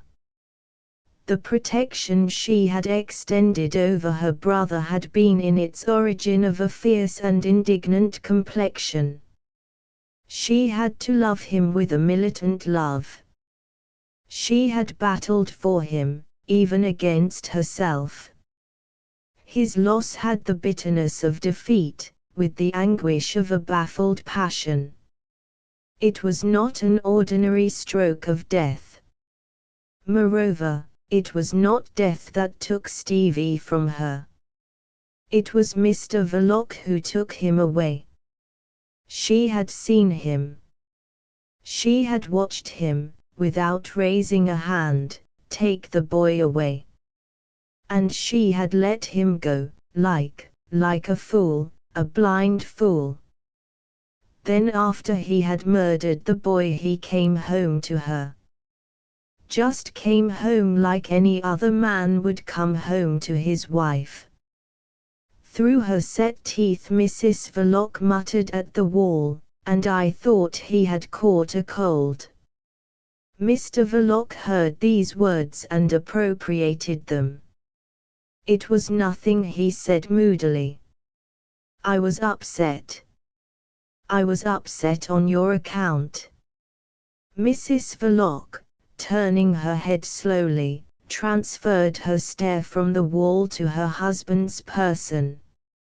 Mr. Verloc, with the tips of his fingers between his lips, was looking on the ground. Can't be helped, he mumbled, letting his hand fall. You must pull yourself together. You'll want all your wits about you. It is you who brought the police about our ears. Never mind, I won't say anything more about it, continued Mr. Verloc magnanimously. You couldn't know. I couldn't, breathed out Mrs. Verloc. It was as if a corpse had spoken. Mr. Verloc took up the thread of his discourse. I don't blame you. I'll make them sit up.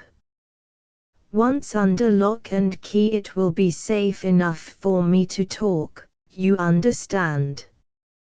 You must reckon on me being 2 years away from you, he continued, in a tone of sincere concern. It will be easier for you than for me. You'll have something to do, while I, look here, Winnie, what you must do is to keep this business going for 2 years. You know enough for that. You've a good head on you. I'll send you word when it's time to go about trying to sell. You'll have to be extra careful. The Conrads will be keeping an eye on you all the time. You'll have to be as artful as you know how, and as close as the grave. No one must know what you are going to do. I have no mind to get a knock on the head or a stab in the back directly I am let out." Thus spoke Mr. Verloc, applying his mind with ingenuity and forethought to the problems of the future. His voice was somber, because he had a correct sentiment of the situation. Everything which he did not wish to pass had come to pass. The future had become precarious. His judgment, perhaps, had been momentarily obscured by his dread of Mr. Vladimir's truculent folly. A man somewhat over 40 may be excusably thrown into considerable disorder by the prospect of losing his employment, especially if the man is a secret agent of political police, dwelling secure in the consciousness of his high value and in the esteem of high personages. He was excusable. Now the thing had ended in a crash. Mr. Verloc was cool, but he was not cheerful. A secret agent who throws his secrecy to the winds from desire of vengeance, and flaunts his achievements before the public eye, becomes the mark for desperate and bloodthirsty indignations.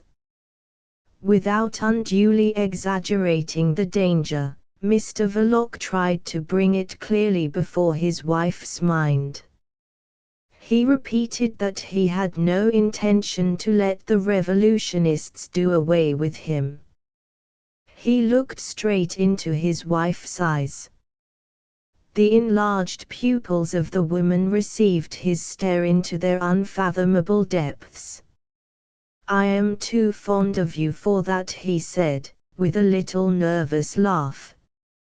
A faint flush colored Mrs. Verloc's ghastly and motionless face. Having done with the visions of the past, she had not only heard, but had also understood the words uttered by her husband. By their extreme disaccord with her mental condition, these words produced on her a slightly suffocating effect. Mrs. Verloc's mental condition had the merit of simplicity, but it was not sound. It was governed too much by a fixed idea. Every nook and cranny of her brain was filled with the thought that this man, with whom she had lived without distaste for 7 years, had taken the poor boy away from her in order to kill him. The man to whom she had grown accustomed in body and mind, the man whom she had trusted, took the boy away to kill him. In its form, in its substance, in its effect, which was universal, altering even the aspect of inanimate things, it was a thought to sit still and marvel at forever and ever. Mrs. Verloc sat still. And across that thought, not across the kitchen, the form of Mr. Verloc went to and fro, familiarly in hat and overcoat, stamping with his boots upon her brain. He was probably talking too, but Mrs. Verloc's thought for the most part covered the voice. Now and then, however, the voice would make itself heard. Several connected words emerged at times. Their purport was generally hopeful. On each of these occasions Mrs. Verloc's dilated pupils, losing their far-off fixity, followed her husband's movements with the effect of black care and impenetrable attention. Well informed upon all matters relating to his secret calling, Mr. Verloc augured well for the success of his plans and combinations. He really believed that it would be upon the whole easy for him to escape the knife of infuriated revolutionists. He had exaggerated the strength of their fury and the length of their arm, for professional purposes, too often to have many illusions one way or the other. For to exaggerate with judgment one must begin by measuring with nicety. He knew also how much virtue and how much infamy is forgotten in 2 years, 2 long years. His first really confidential discourse to his wife was optimistic from conviction. He also thought it good policy to display all the assurance he could muster. It would put heart into the poor woman. On his liberation, which, harmonizing with the whole tenor of his life, would be secret, of course, they would vanish together without loss of time. As to covering up the tracks, he begged his wife to trust him for that. He knew how it was to be done so that the devil himself. He waved his hand. He seemed to boast. He wished only to put heart into her. It was a benevolent intention, but Mr. Verloc had the misfortune not to be in accord with his audience. The self-confident tone grew upon Mrs. Verloc's ear, which let most of the words go by, for what were words to her now? What could words do to her, for good or evil in the face of her fixed idea? Her black glance followed that man who was asserting his impunity, the man who had taken poor Stevie from home to kill him somewhere. Mrs. Verloc could not remember exactly where, but her heart began to beat very perceptibly.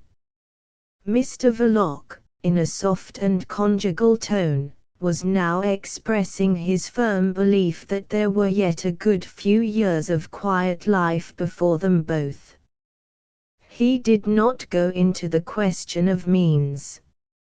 A quiet life it must be, and, as it were, nestling in the shade, concealed among men whose flesh is grass, modest, like the life of violets. The words used by Mr. Verloc were, "Lie low for a bit."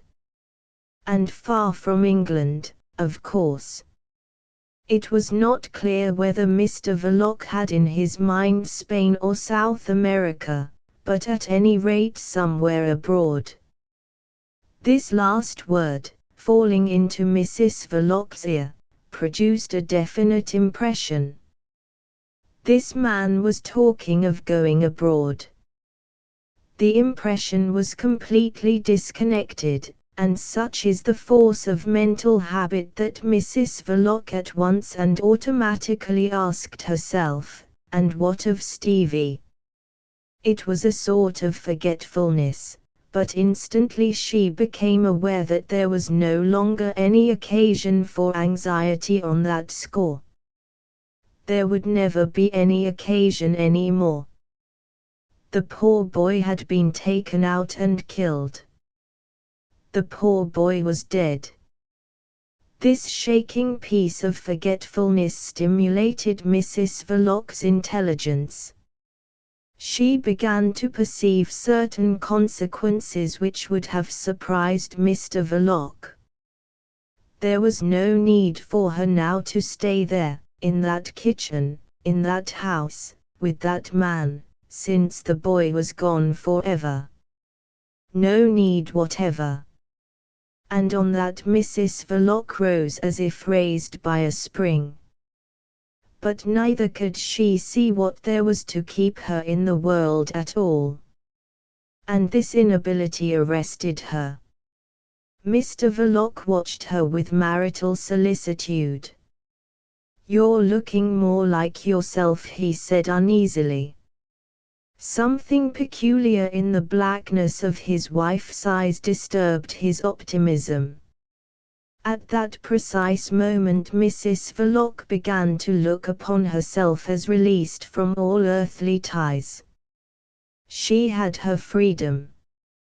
Her contract with existence, as represented by that man standing over there, was at an end.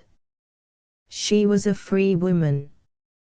Had this view become in some way perceptible to Mr. Verloc, he would have been extremely shocked.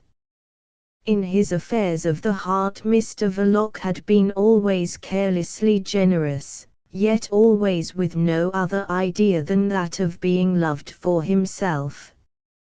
Upon this matter, his ethical notions being in agreement with his vanity, he was completely incorrigible. That this should be so in the case of his virtuous and legal connection he was perfectly certain. He had grown older, fatter, heavier, in the belief that he lacked no fascination for being loved for his own sake. When he saw Mrs. Verloc starting to walk out of the kitchen without a word, he was disappointed. "Where are you going to?" he called out rather sharply. "Upstairs." Mrs. Verloc in the doorway turned at the voice. An instinct of prudence born of fear, the excessive fear of being approached and touched by that man, induced her to nod at him slightly, from the height of 2 steps, with a stir of the lips which the conjugal optimism of Mr. Verloc took for a wan and uncertain smile. "That's right," he encouraged her gruffly. "Rest and quiet's what you want. Go on. It won't be long before I am with you." Mrs. Verloc, the free woman who had really no idea where she was going to, obeyed the suggestion with rigid steadiness. Mr. Verloc watched her. She disappeared up the stairs. He was disappointed. There was that within him which would have been more satisfied if she had been moved to throw herself upon his breast. But he was generous and indulgent. Winnie was always undemonstrative and silent. Neither was Mr. Verloc himself prodigal of endearments and words as a rule. But this was not an ordinary evening. It was an occasion when a man wants to be fortified and strengthened by open proofs of sympathy and affection. Mr. Verloc sighed, and put out the gas in the kitchen. Mr. Verloc's sympathy with his wife was genuine and intense. It almost brought tears into his eyes as he stood in the parlor reflecting on the loneliness hanging over her head. In this mood Mr. Verloc missed Stevie very much out of a difficult world. He thought mournfully of his end. If only that lad had not stupidly destroyed himself. The sensation of unappeasable hunger, not unknown after the strain of a hazardous enterprise to adventurers of tougher fibre than Mr. Verloc, overcame him again. The piece of roast beef, laid out in the likeness of funereal baked meats for Stevie's obsequies, offered itself largely to his notice. And Mr. Verloc again partook. He partook ravenously, without restraint and decency, cutting thick slices with the sharp carving knife, and swallowing them without bread. In the course of that refection it occurred to Mr. Verloc that he was not hearing his wife move about the bedroom as he should have done. The thought of finding her perhaps sitting on the bed in the dark not only cut Mr. Verloc's appetite, but also took from him the inclination to follow her upstairs just yet. Laying down the carving knife, Mr. Verloc listened with careworn attention. He was comforted by hearing her move at last. She walked suddenly across the room, and threw the window up. After a period of stillness up there, during which he figured her to himself with her head out, he heard the sash being lowered slowly. Then she made a few steps, and sat down. Every resonance of his house was familiar to Mr. Verloc, who was thoroughly domesticated. When next he heard his wife's footsteps overhead, he knew, as well as if he had seen her doing it, that she had been putting on her walking shoes. Mr. Verloc wriggled his shoulders slightly at this ominous symptom, and moving away from the table, stood with his back to the fireplace, his head on one side, and gnawing perplexedly at the tips of his fingers. He kept track of her movements by the sound. She walked here and there violently, with abrupt stoppages, now before the chest of drawers, then in front of the wardrobe. An immense load of weariness, the harvest of a day of shocks and surprises, weighed Mr. Verloc's energies to the ground. He did not raise his eyes till he heard his wife descending the stairs. It was as he had guessed. She was dressed for going out. Mrs. Verloc was a free woman. She had thrown open the window of the bedroom either with the intention of screaming murder, help, or of throwing herself out. For she did not exactly know what use to make of her freedom. Her personality seemed to have been torn into two pieces, whose mental operations did not adjust themselves very well to each other. The street, silent and deserted from end to end, repelled her by taking sides with that man who was so certain of his impunity. She was afraid to shout lest no one should come. Obviously no one would come. Her instinct of self-preservation recoiled from the depth of the fall into that sort of slimy, deep trench. Mrs. Verloc closed the window, and dressed herself to go out into the street by another way. She was a free woman. She had dressed herself thoroughly, down to the tying of a black veil over her face. As she appeared before him in the light of the parlor, Mr. Verloc observed that she had even her little handbag hanging from her left wrist. Flying off to her mother, of course. The thought that women were wearisome creatures after all presented itself to his fatigued brain. But he was too generous to harbor it for more than an instant. This man, hurt cruelly in his vanity, remained magnanimous in his conduct, allowing himself no satisfaction of a bitter smile or of a contemptuous gesture. With true greatness of soul, he only glanced at the wooden clock on the wall, and said in a perfectly calm but forcible manner, 8:25, Winnie. There's no sense in going over there so late. You will never manage to get back tonight. Before his extended hand Mrs. Verloc had stopped short. He added heavily, your mother will be gone to bed before you get there. This is the sort of news that can wait. Nothing was further from Mrs. Verloc's thoughts than going to her mother. She recoiled at the mere idea, and feeling a chair behind her, she obeyed the suggestion of the touch, and sat down. Her intention had been simply to get outside the door forever. And if this feeling was correct, its mental form took an unrefined shape corresponding to her origin and station. I would rather walk the streets all the days of my life, she thought. But this creature, whose moral nature had been subjected to a shock of which, in the physical order, the most violent earthquake of history could only be a faint and languid rendering, was at the mercy of mere trifles, of casual contacts. She sat down. With her hat and veil she had the air of a visitor, of having looked in on Mr. Verloc for a moment.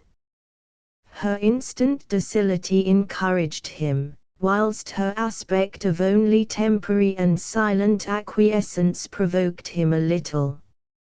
"Let me tell you, Winnie," he said with authority, "that your place is here this evening. Hang it all! You brought the damned police high and low about my ears.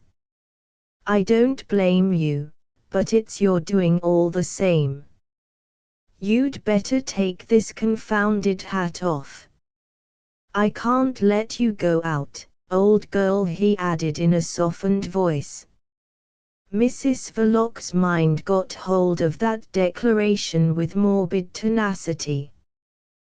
The man who had taken Stevie out from under her very eyes to murder him in a locality whose name was at the moment not present to her memory would not allow her to go out.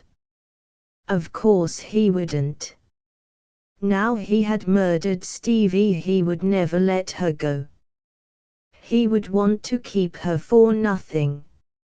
And on this characteristic reasoning, having all the force of insane logic, Mrs. Verloc's disconnected wits went to work practically. She could slip by him, open the door, run out. But he would dash out after her, seize her round the body, drag her back into the shop. She could scratch, kick, and bite, and stab too, but for stabbing she wanted a knife. Mrs. Verloc sat still under her black veil, in her own house, like a masked and mysterious visitor of impenetrable intentions. Mr. Verloc's magnanimity was not more than human. She had exasperated him at last. "Can't you say something? You have your own dodges for vexing a man." "Oh yes. I know your deaf and dumb trick. I've seen you at it before today. But just now it won't do. And to begin with, take this damned thing off. One can't tell whether one is talking to a dummy or to a live woman." He advanced, and stretching out his hand, dragged the veil off, unmasking a still, unreadable face, against which his nervous exasperation was shattered like a glass bubble flung against a rock. "That's better," he said, to cover his momentary uneasiness, and retreated back to his old station by the mantelpiece. It never entered his head that his wife could give him up. He felt a little ashamed of himself, for he was fond and generous. What could he do? Everything had been said already. He protested vehemently. "By heavens! You know that I hunted high and low. I ran the risk of giving myself away to find somebody for that accursed job. And I tell you again I couldn't find anyone crazy enough or hungry enough. What do you take me for, a murderer, or what? The boy is gone. Do you think I wanted him to blow himself up?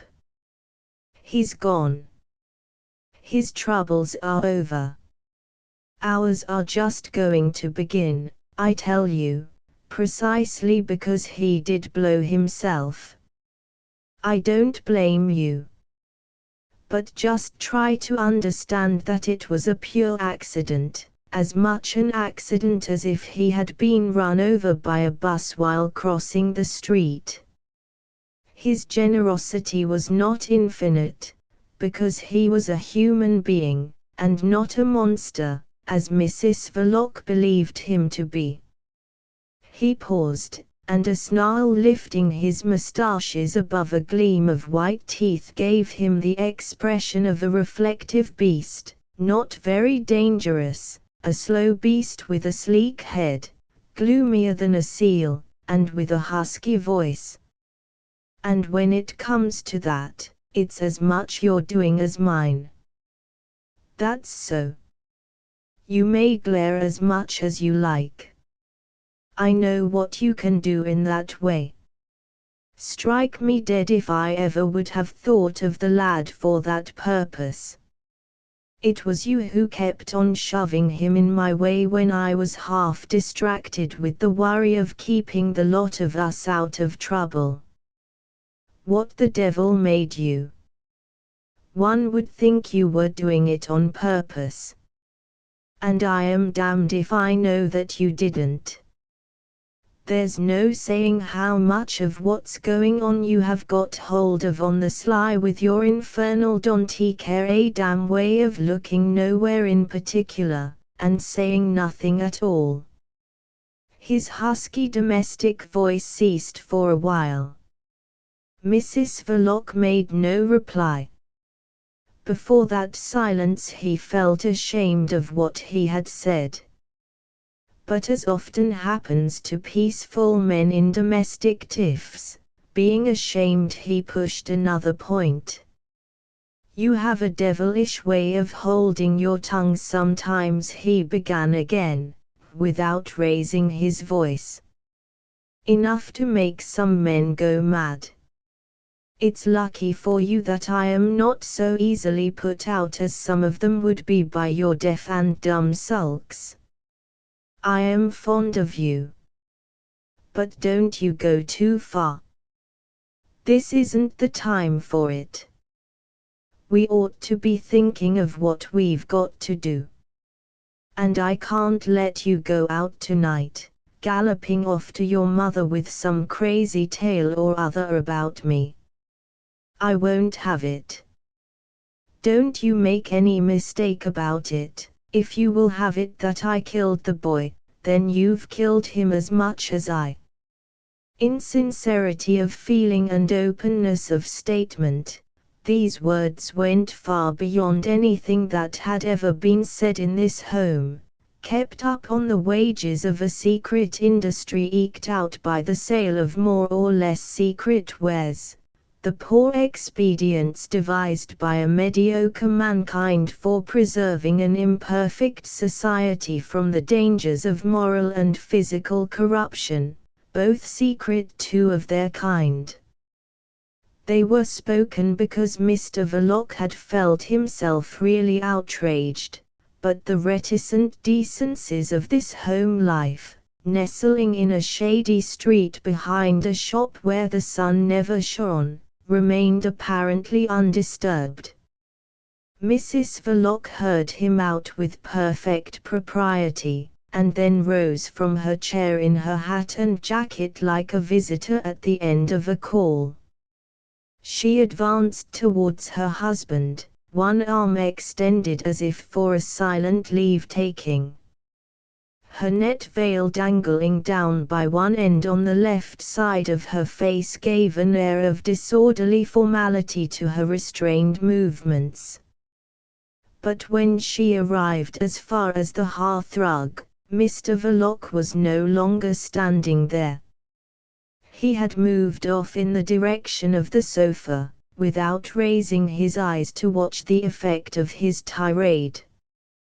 He was tired, resigned in a truly marital spirit. But he felt hurt in the tender spot of his secret weakness.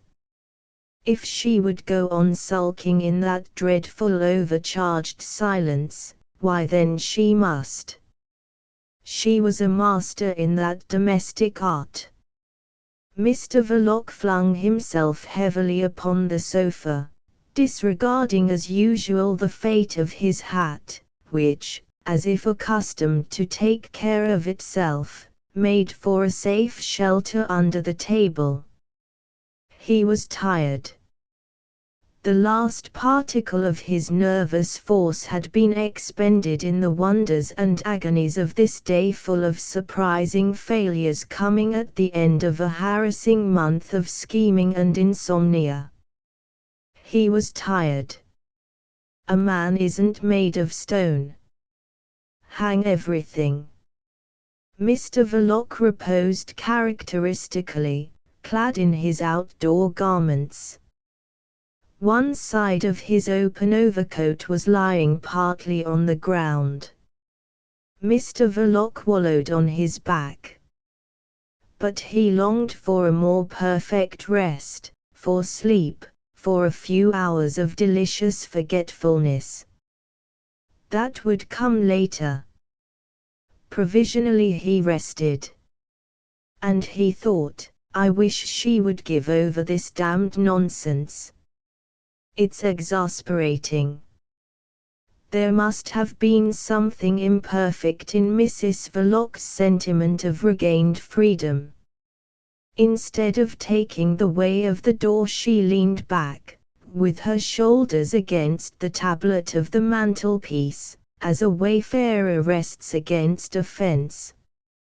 A tinge of wildness in her aspect was derived from the black veil hanging like a rag against her cheek, and from the fixity of her black gaze where the light of the room was absorbed and lost without the trace of a single gleam.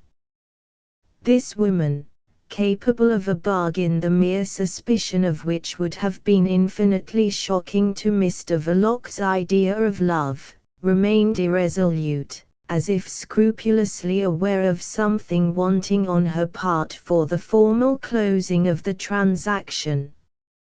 On the sofa Mr. Verloc wriggled his shoulders into perfect comfort, and from the fullness of his heart emitted a wish which was certainly as pious as anything likely to come from such a source. "I wish to goodness," he growled huskily, "I had never seen Greenwich Park or anything belonging to it."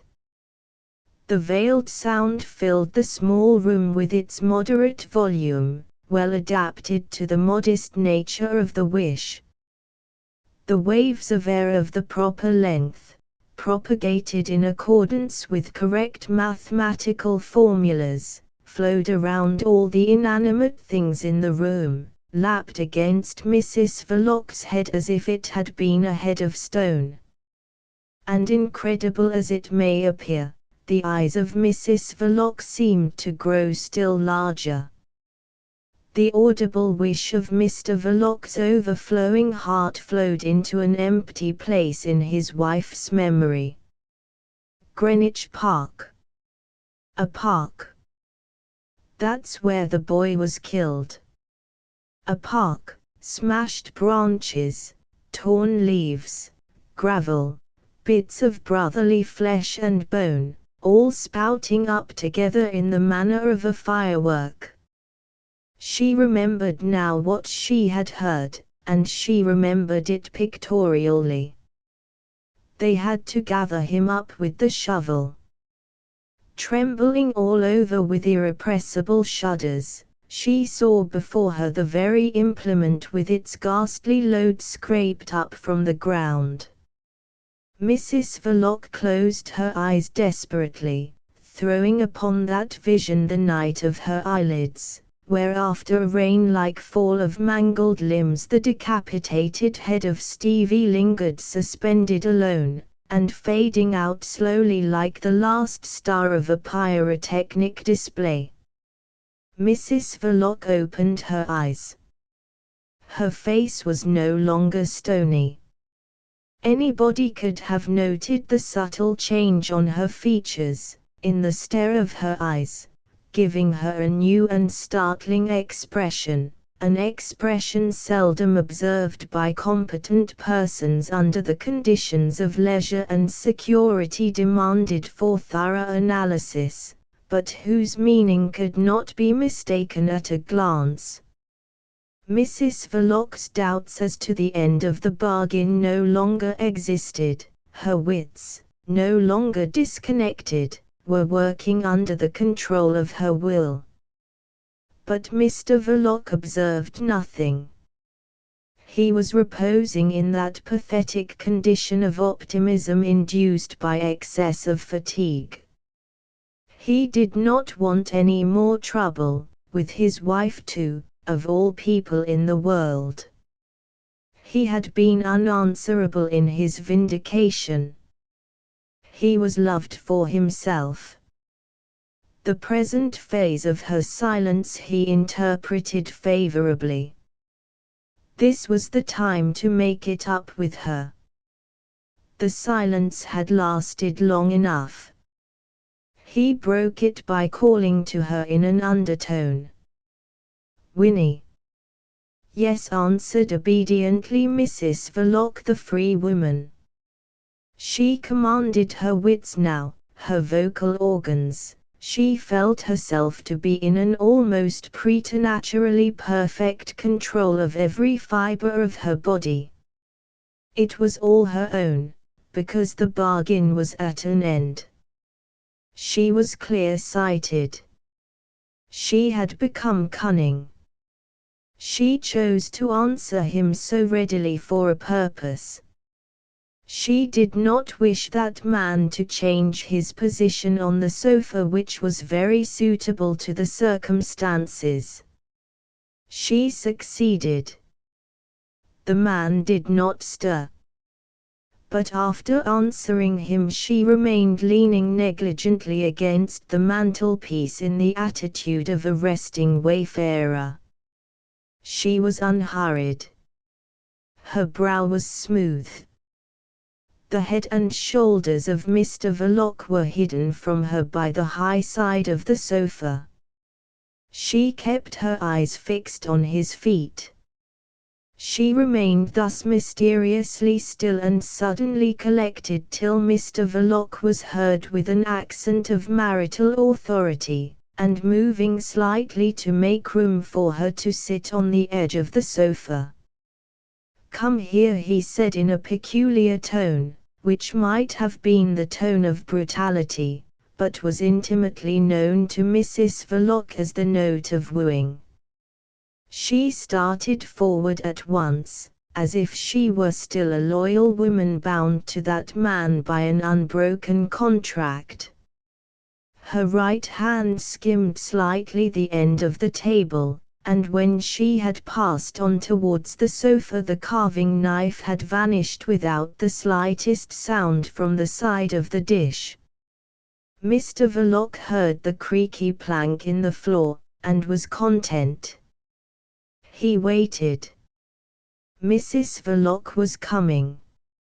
As if the homeless soul of Stevie had flown for shelter straight to the breast of his sister, guardian and protector, the resemblance of her face with that of her brother grew at every step, even to the droop of the lower lip, even to the slight divergence of the eyes.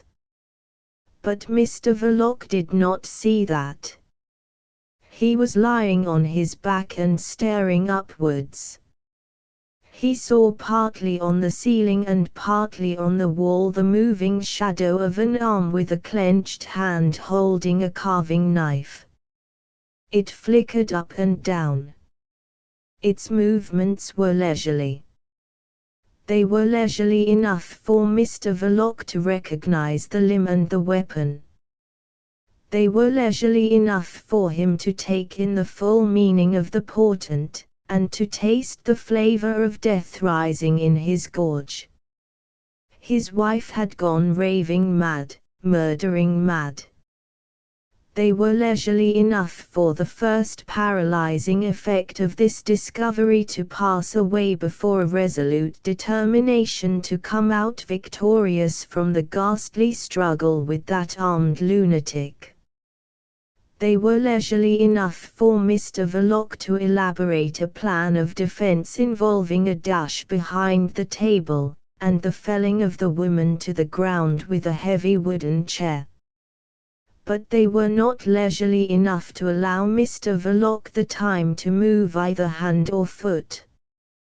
The knife was already planted in his breast. It met no resistance on its way. hazard has such accuracies. Into that plunging blow, delivered over the side of the couch, Mrs. Verloc had put all the inheritance of her immemorial and obscure descent, the simple ferocity of the age of caverns, and the unbalanced nervous fury of the age of barrooms. Mr. Verloc, the secret agent, turning slightly on his side with the force of the blow, expired without stirring a limb, in the muttered sound of the word "don't" by way of protest. Mrs. Verloc had let go the knife, and her extraordinary resemblance to her late brother had faded, had become very ordinary now. She drew a deep breath, the first easy breath since Chief Inspector Heat had exhibited to her the labeled piece of Stevie's overcoat. She leaned forward on her folded arms over the side of the sofa. She adopted that easy attitude not in order to watch or gloat over the body of Mr. Verloc, but because of the undulatory and swinging movements of the parlour, which for some time behaved as though it were at sea in a tempest. She was giddy but calm. She had become a free woman with a perfection of freedom which left her nothing to desire and absolutely nothing to do, since Stevie's urgent claim on her devotion no longer existed. Mrs. Verloc, who thought in images, was not troubled now by visions, because she did not think at all. And she did not move. She was a woman enjoying her complete irresponsibility and endless leisure, almost in the manner of a corpse. She did not move, she did not think. Neither did the mortal envelope of the late Mr. Verloc reposing on the sofa. Except for the fact that Mrs. Verloc breathed, these two would have been perfect in accord. That accord of prudent reserve without superfluous words, and sparing of signs, which had been the foundation of their respectable home life. For it had been respectable, covering by a decent reticence the problems that may arise in the practice of a secret profession and the commerce of shady wares. To the last its decorum had remained undisturbed by unseemly shrieks and other misplaced sincerities of conduct. And after the striking of the blow, this respectability was continued in immobility and silence. Nothing moved in the parlour till Mrs. Verloc raised her head slowly and looked at the clock with inquiring mistrust. She had become aware of a ticking sound in the room. It grew upon her ear, while she remembered clearly that the clock on the wall was silent, had no audible tick. What did it mean by beginning to tick so loudly all of a sudden? Its face indicated 10 minutes to 9. Mrs. Verloc cared nothing for time, and the ticking went on. She concluded it could not be the clock, and her sullen gaze moved along the walls, wavered, and became vague, while she strained her hearing to locate the sound. Tick, tick, tick. After listening for some time, Mrs. Verloc lowered her gaze deliberately on her husband's body. Its attitude of repose was so home-like and familiar that she could do so without feeling embarrassed by any pronounced novelty in the phenomena of her home life. Mr. Verloc was taking his habitual ease. He looked comfortable. By the position of the body, the face of Mr. Verloc was not visible to Mrs. Verloc, his widow. Her fine, sleepy eyes, travelling downward on the track of the sound, became contemplative on meeting a flat object of bone which protruded a little beyond the edge of the sofa. It was the handle of the domestic carving knife, with nothing strange about it but its position at right angles to Mr. Verloc's waistcoat and the fact that something dripped from it. Dark drops fell on the floor cloth one after another, with a sound of ticking growing fast and furious like the pulse of an insane clock. At its highest speed this ticking changed into a continuous sound of trickling. Mrs. Verloc watched that transformation with shadows of anxiety coming and going on her face. It was a trickle, dark, swift, thin.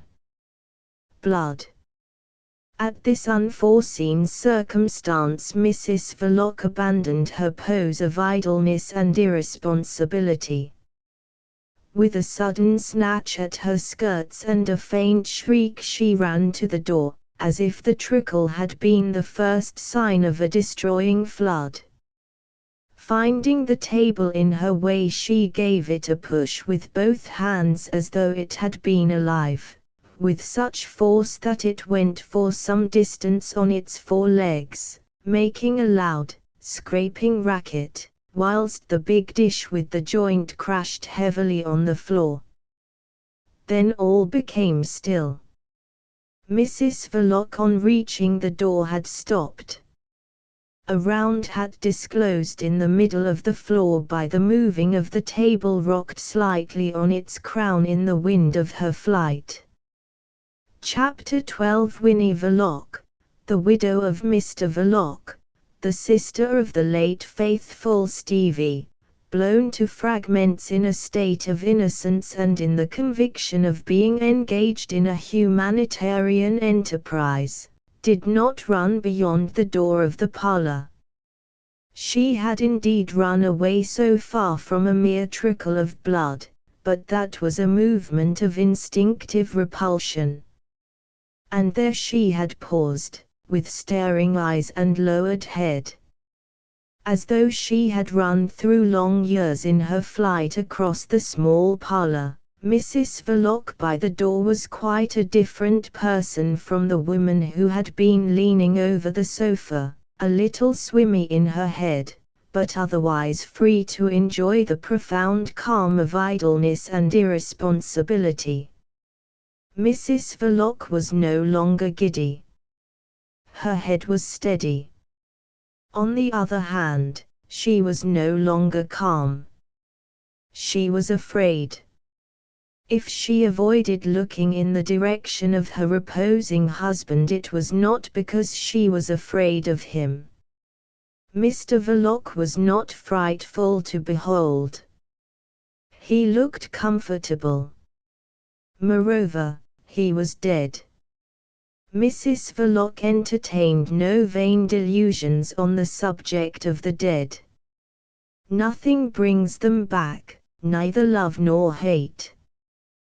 They can do nothing to you. They are as nothing. Her mental state was tinged by a sort of austere contempt for that man who had let himself be killed so easily. He had been the master of a house, the husband of a woman, and the murderer of her Stevie. And now he was of no account in every respect. He was of less practical account than the clothing on his body, than his overcoat, than his boots, than that hat lying on the floor. He was nothing. He was not worth looking at. He was even no longer the murderer of poor Stevie. The only murderer that would be found in the room when people came to look for Mr. Verloc would be herself. Her hands shook so that she failed twice in the task of refastening her veil. Mrs. Verloc was no longer a person of leisure and responsibility. She was afraid. The stabbing of Mr. Verloc had been only a blow.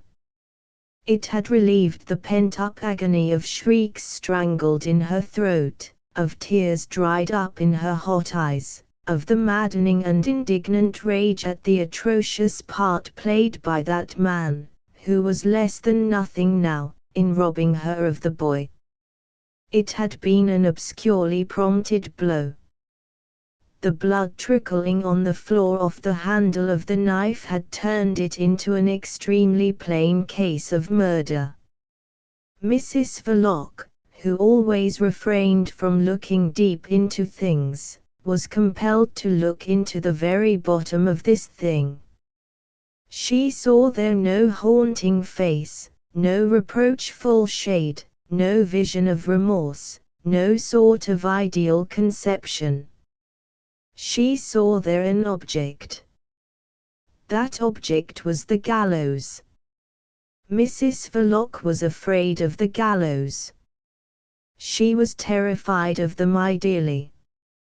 Having never set eyes on that last argument of men's justice except in illustrative woodcuts to a certain type of tales, she first saw them erect against a black and stormy background, festooned with chains and human bones, circled about by birds that peck at dead men's eyes. This was frightful enough, but Mrs. Verloc, though not a well-informed woman, had a sufficient knowledge of the institutions of her country to know that gallows are no longer erected romantically on the banks of dismal rivers or on wind-swept headlands, but in the yards of jails. There within four high walls, as if into a pit, at dawn of day, the murderer was brought out to be executed, with a horrible quietness and, as the reports in the newspapers always said, in the presence of the authorities. With her eyes staring on the floor, her nostrils quivering with anguish and shame, she imagined herself all alone amongst a lot of strange gentlemen in silk hats who were calmly proceeding about the business of hanging her by the neck. That, never.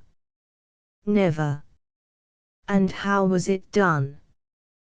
The impossibility of imagining the details of such quiet execution added something maddening to her abstract terror. The newspapers never gave any details except one, but that one with some affectation was always there at the end of a meagre report. Mrs. Verloc remembered its nature. It came with a cruel burning pain into her head, as if the words "the drop given was 14 feet" had been scratched on her brain with a hot needle. The drop given was 14 feet. These words affected her physically too. Her throat became convulsed in waves to resist strangulation, and the apprehension of the jerk was so vivid that she seized her head in both hands as if to save it from being torn off her shoulders. The drop given was 14 feet. No. That must never be. She could not stand that. The thought of it even was not bearable. She could not stand thinking of it. Therefore Mrs. Verloc formed the resolution to go at once and throw herself into the river off one of the bridges. This time she managed to refasten her veil. With her face as if masked, all black from head to foot except for some flowers in her hat, she looked up mechanically at the clock. She thought it must have stopped. She could not believe that only 2 minutes had passed since she had looked at it last. Of course not. It had been stopped all the time. As a matter of fact, only 3 minutes had elapsed from the moment she had drawn the first deep, easy breath after the blow, to this moment when Mrs. Verloc formed the resolution to drown herself in the Thames.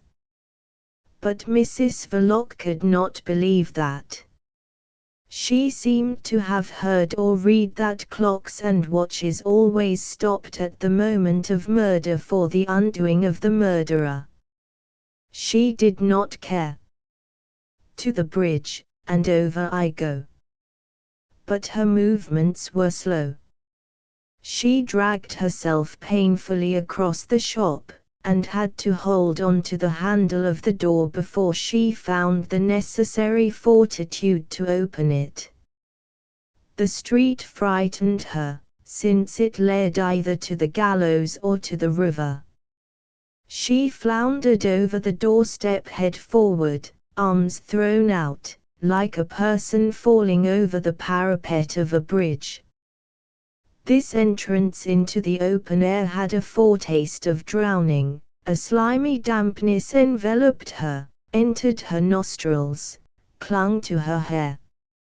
It was not actually raining, but each gas lamp had a rusty little halo of mist. The van and horses were gone, and in the black street the curtained window of the carter's eating house made a square patch of soiled blood-red light glowing faintly very near the level of the pavement. Mrs. Verloc, dragging herself slowly towards it, thought that she was a very friendless woman. It was true. It was so true that, in a sudden longing to see some friendly face, she could think of no one else but of Mrs. Neal, the charwoman. She had no acquaintances of her own. Nobody would miss her in a social way.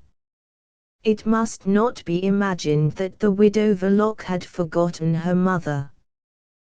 This was not so. Winnie had been a good daughter because she had been a devoted sister.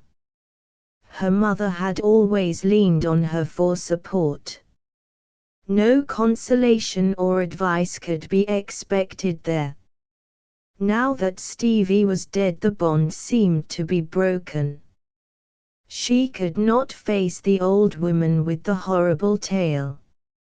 Moreover, it was too far. The river was her present destination. Mrs. Verloc tried to forget her mother. Each step cost her an effort of will which seemed the last possible. Mrs. Verloc had dragged herself past the red glow of the eating-house window. To the bridge, and over I go, she repeated to herself with fierce obstinacy. She put out her hand just in time to steady herself against a lamp-post. I'll never get there before morning, she thought. The fear of death paralyzed her efforts to escape the gallows. It seemed to her she had been staggering in that street for hours. I'll never get there, she thought. They'll find me knocking about the streets. It's too far. She held on, panting under her black veil.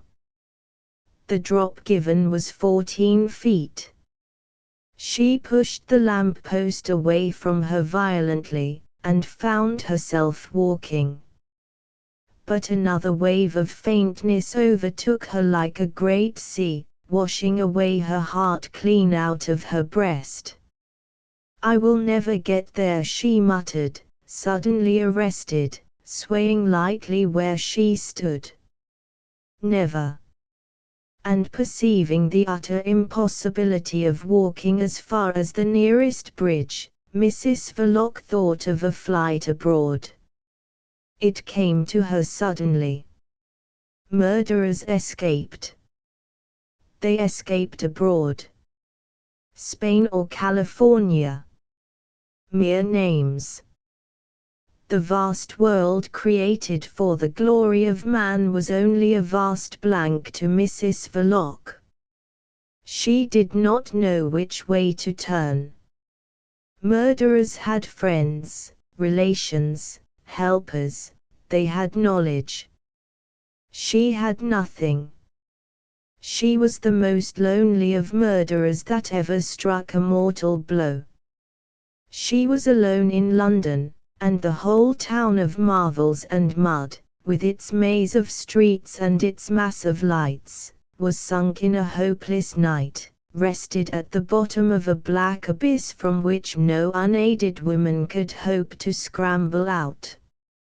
She swayed forward, and made a fresh start blindly, with an awful dread of falling down, but at the end of a few steps, unexpectedly, she found a sensation of support, of security.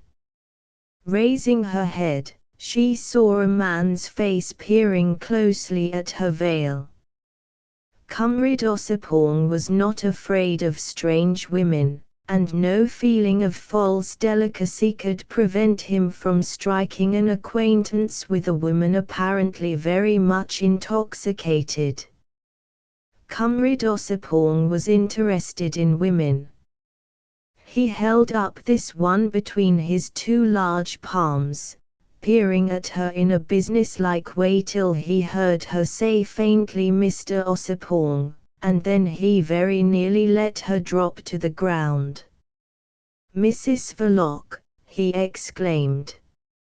"You here?"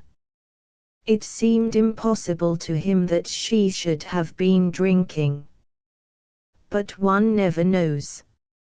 He did not go into that question, but attentive not to discourage kind fate surrendering to him the widow of Conrad Verloc, he tried to draw her to his breast.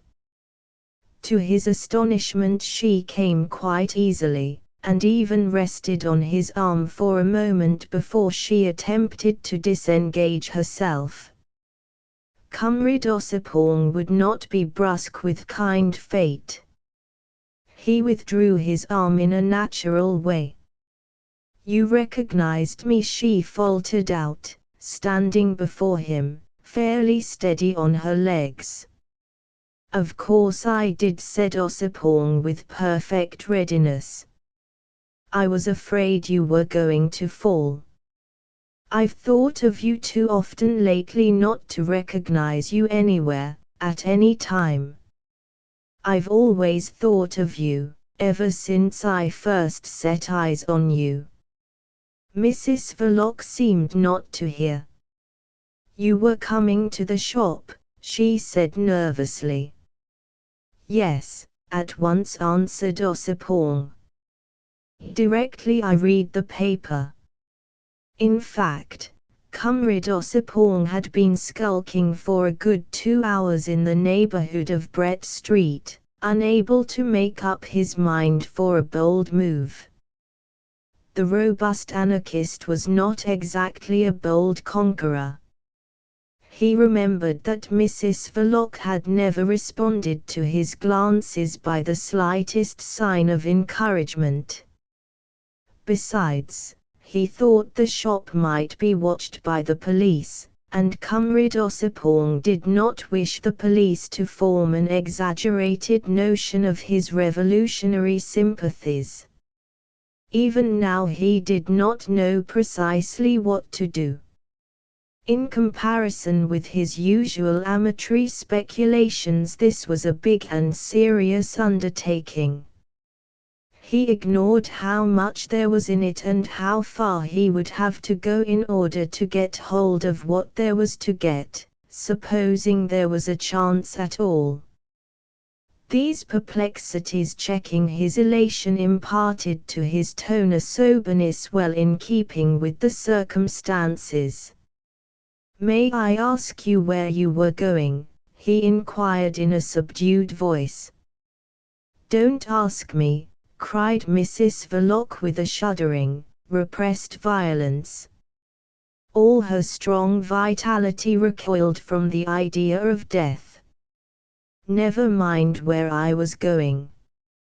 Ossipon concluded that she was very much excited but perfectly sober. She remained silent by his side for a moment. Then all at once she did something which he did not expect. She slipped her hand under his arm. He was startled by the act itself certainly, and quite as much too by the palpably resolute character of this movement. But this being a delicate affair, Conrad Ossipon behaved with delicacy. He contented himself by pressing the hand slightly against his robust ribs. At the same time he felt himself being impelled forward, and yielded to the impulse. At the end of Brett Street he became aware of being directed to the left. He submitted. The fruiterer at the corner had put out the blazing glory of his oranges and lemons, and Brett Place was all darkness, interspersed with the misty halos of the few lamps defining its triangular shape, with a cluster of 3 lights on one stand in the middle. The dark forms of the man and woman glided slowly arm in arm along the walls with a lover-like and homeless aspect in the miserable night. "What would you say if I were to tell you that I was going to find you?"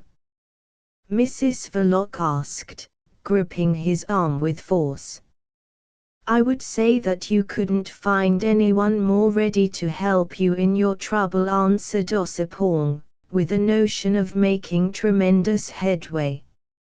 In fact, the progress of this delicate affair was almost taking his breath away. "In my trouble," Mrs. Verloc repeated slowly. "Yes. And do you know what my trouble is?" she whispered with strange intensity. 10 minutes after seeing the evening paper, explained Ossipon with ardor, "I met a fellow whom you may have seen once or twice at the shop perhaps, and I had a talk with him which left no doubt whatever in my mind. Then I started for here, wondering whether I've been fond of you beyond words ever since I set eyes on your face," he cried, as if unable to command his feelings. Conrad Ossipon assumed correctly that no woman was capable of wholly disbelieving such a statement. But he did not know that Mrs. Verloc accepted it with all the fierceness the instinct of self-preservation puts into the grip of a drowning person. To the widow of Mr. Verloc the robust anarchist was like a radiant messenger of life. They walked slowly, in step. "I thought so," Mrs. Verloc murmured faintly. "You've read it in my eyes," suggested Ossipon with great assurance. "Yes," she breathed out into his inclined ear. "A love like mine could not be concealed from a woman like you," he went on, trying to detach his mind from material considerations such as the business value of the shop, and the amount of money Mr. Verloc might have left in the bank. He applied himself to the sentimental side of the affair. In his heart of hearts he was a little shocked at his success. Verloc had been a good fellow, and certainly a very decent husband as far as one could see. However, Conrad Ossipon was not going to quarrel with his luck for the sake of a dead man. Resolutely he suppressed his sympathy for the ghost of Conrad Verloc, and went on. "I could not conceal it. I was too full of you. I dare say you could not help seeing it in my eyes. But I could not guess it. You were always so distant." "What else did you expect?" burst out Mrs. Verloc. "I was a respectable woman." She paused, then added, as if speaking to herself, in sinister resentment, "till he made me what I am." Ossipon let that pass, and took up his running. "He never did seem to me to be quite worthy of you," he began, throwing loyalty to the winds. "You were worthy of a better fate." Mrs. Verloc interrupted bitterly, better fate. He cheated me out of 7 years of life. You seemed to live so happily with him. Ossipon tried to exculpate the lukewarmness of his past conduct. It's that what's made me timid. You seemed to love him. I was surprised, and jealous, he added. Love him? Mrs. Verloc cried out in a whisper, full of scorn and rage. Love him? I was a good wife to him. I am a respectable woman. You thought I loved him. You did. Look here, Tom.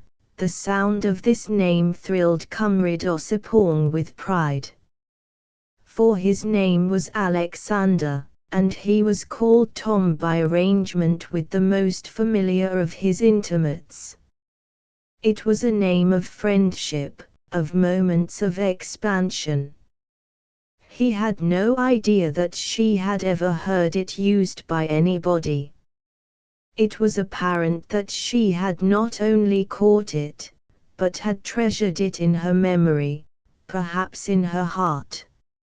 Look here, Tom. I was a young girl. I was done up. I was tired. I had 2 people depending on what I could do, and it did seem as if I couldn't do any more. 2 people, mother and the boy. He was much more mine than mother's. I sat up nights and nights with him on my lap, all alone upstairs, when I wasn't more than 8 years old myself. And then, he was mine, I tell you. You can't understand that. No man can understand it. What was I to do? There was a young fellow. The memory of the early romance with the young butcher survived, tenacious, like the image of a glimpsed ideal in that heart quailing before the fear of the gallows and full of revolt against death. That was the man I loved. Then went on the widow of Mr. Verloc. I suppose he could see it in my eyes too. 25 shillings a week. And his father threatened to kick him out of the business if he made such a fool of himself as to marry a girl with a crippled mother and a crazy idiot of a boy on her hands. But he would hang about me, till one evening I found the courage to slam the door in his face. I had to do it. I loved him dearly. 25 shillings a week. There was that other man, a good lodger. What is a girl to do? Could I've gone on the streets? He seemed kind. He wanted me, anyhow. What was I to do with mother and that poor boy? Eh? I said yes. He seemed good-natured, he was free-hand, he had money. He never said anything. 7 years, 7 years a good wife to him, the kind, the good, the generous, and he loved me. Oh yes. He loved me till I sometimes wished myself, 7 years. 7 years a wife to him. And do you know what he was, that dear friend of yours? Do you know what he was? He was a devil.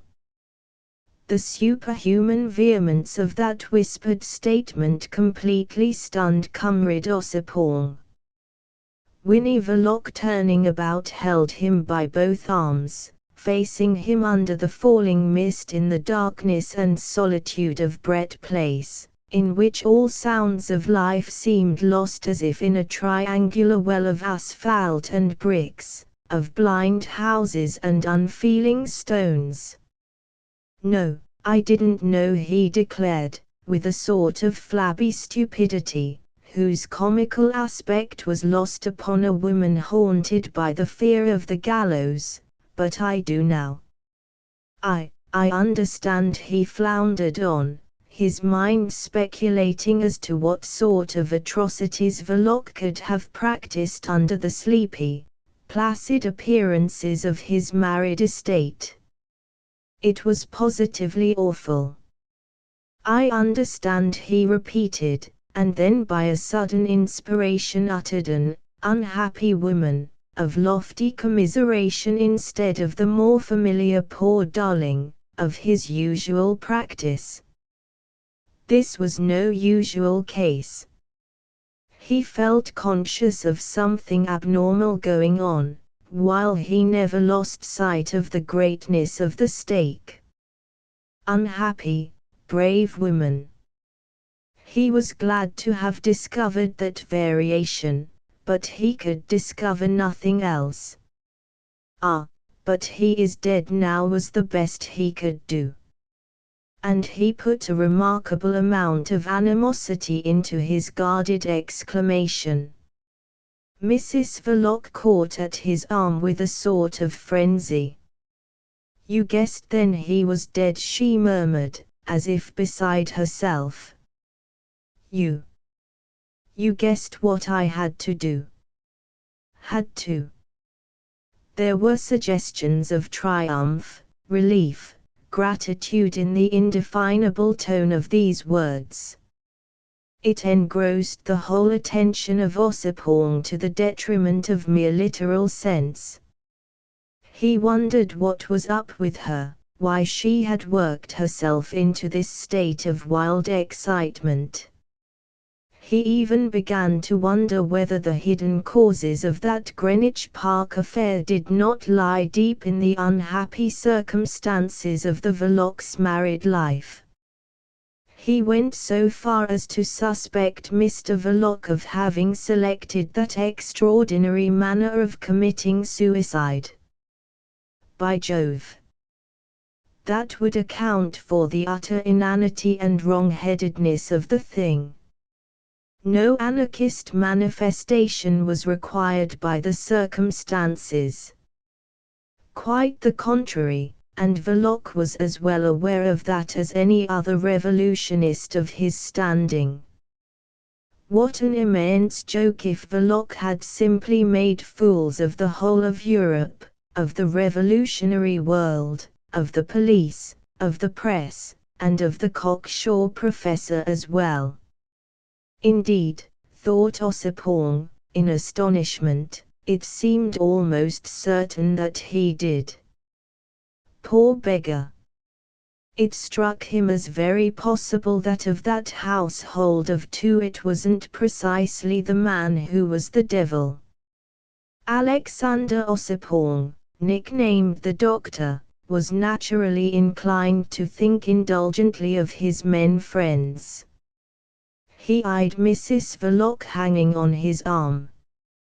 Of his women friends he thought in a specially practical way.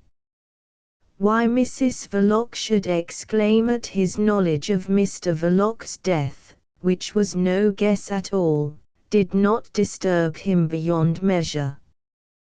They often talked like lunatics. But he was curious to know how she had been informed.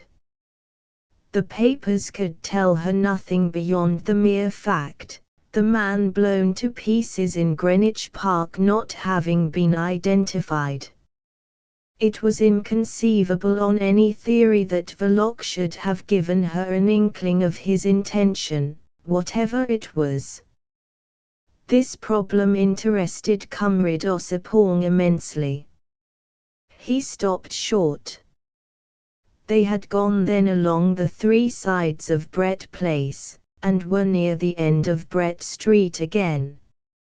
"How did you first come to hear of it?" he asked in a tone he tried to render appropriate to the character of the revelations which had been made to him by the woman at his side. She shook violently for a while before she answered in a listless voice. "From the police." A chief inspector came. Chief Inspector Heat, he said he was. He showed me, Mrs. Verloc choked. Oh, Tom, they had to gather him up with a shovel. Her breast heaved with dry sobs. In a moment Ossipon found his tongue. The police. Do you mean to say the police came already? That Chief Inspector Heat himself actually came to tell you? Yes, she confirmed in the same listless tone. He came just like this. He came. I didn't know. He showed me a piece of overcoat, and, just like that. Do you know this? He says. Heat. Heat. And what did he do? Mrs. Verloc's head dropped. Nothing. He did nothing. He went away. The police were on that man's side, she murmured tragically. Another one came too. Another inspector, do you mean? Asked Ossipon, in great excitement, and very much in the tone of a scared child. I don't know. He came. He looked like a foreigner. He may have been one of them embassy people. Conrad Ossipon nearly collapsed under this new shock. Embassy. Are you aware what you are saying? What embassy? What on earth do you mean by embassy? It's that place in Chesham Square. The people he cursed so. I don't know. What does it matter? And that fellow, what did he do or say to you? I don't remember. Nothing. I don't care. Don't ask me, she pleaded in a weary voice. All right. I won't, assented Ossipon tenderly. And he meant it too, not because he was touched by the pathos of the pleading voice, but because he felt himself losing his footing in the depths of this tenebrous affair. Police. Embassy. Phew. For fear of adventuring his intelligence into ways where its natural lights might fail to guide it safely, he dismissed resolutely all suppositions, surmises, and theories out of his mind. He had the woman there, absolutely flinging herself at him, and that was the principal consideration. But after what he had heard, nothing could astonish him any more.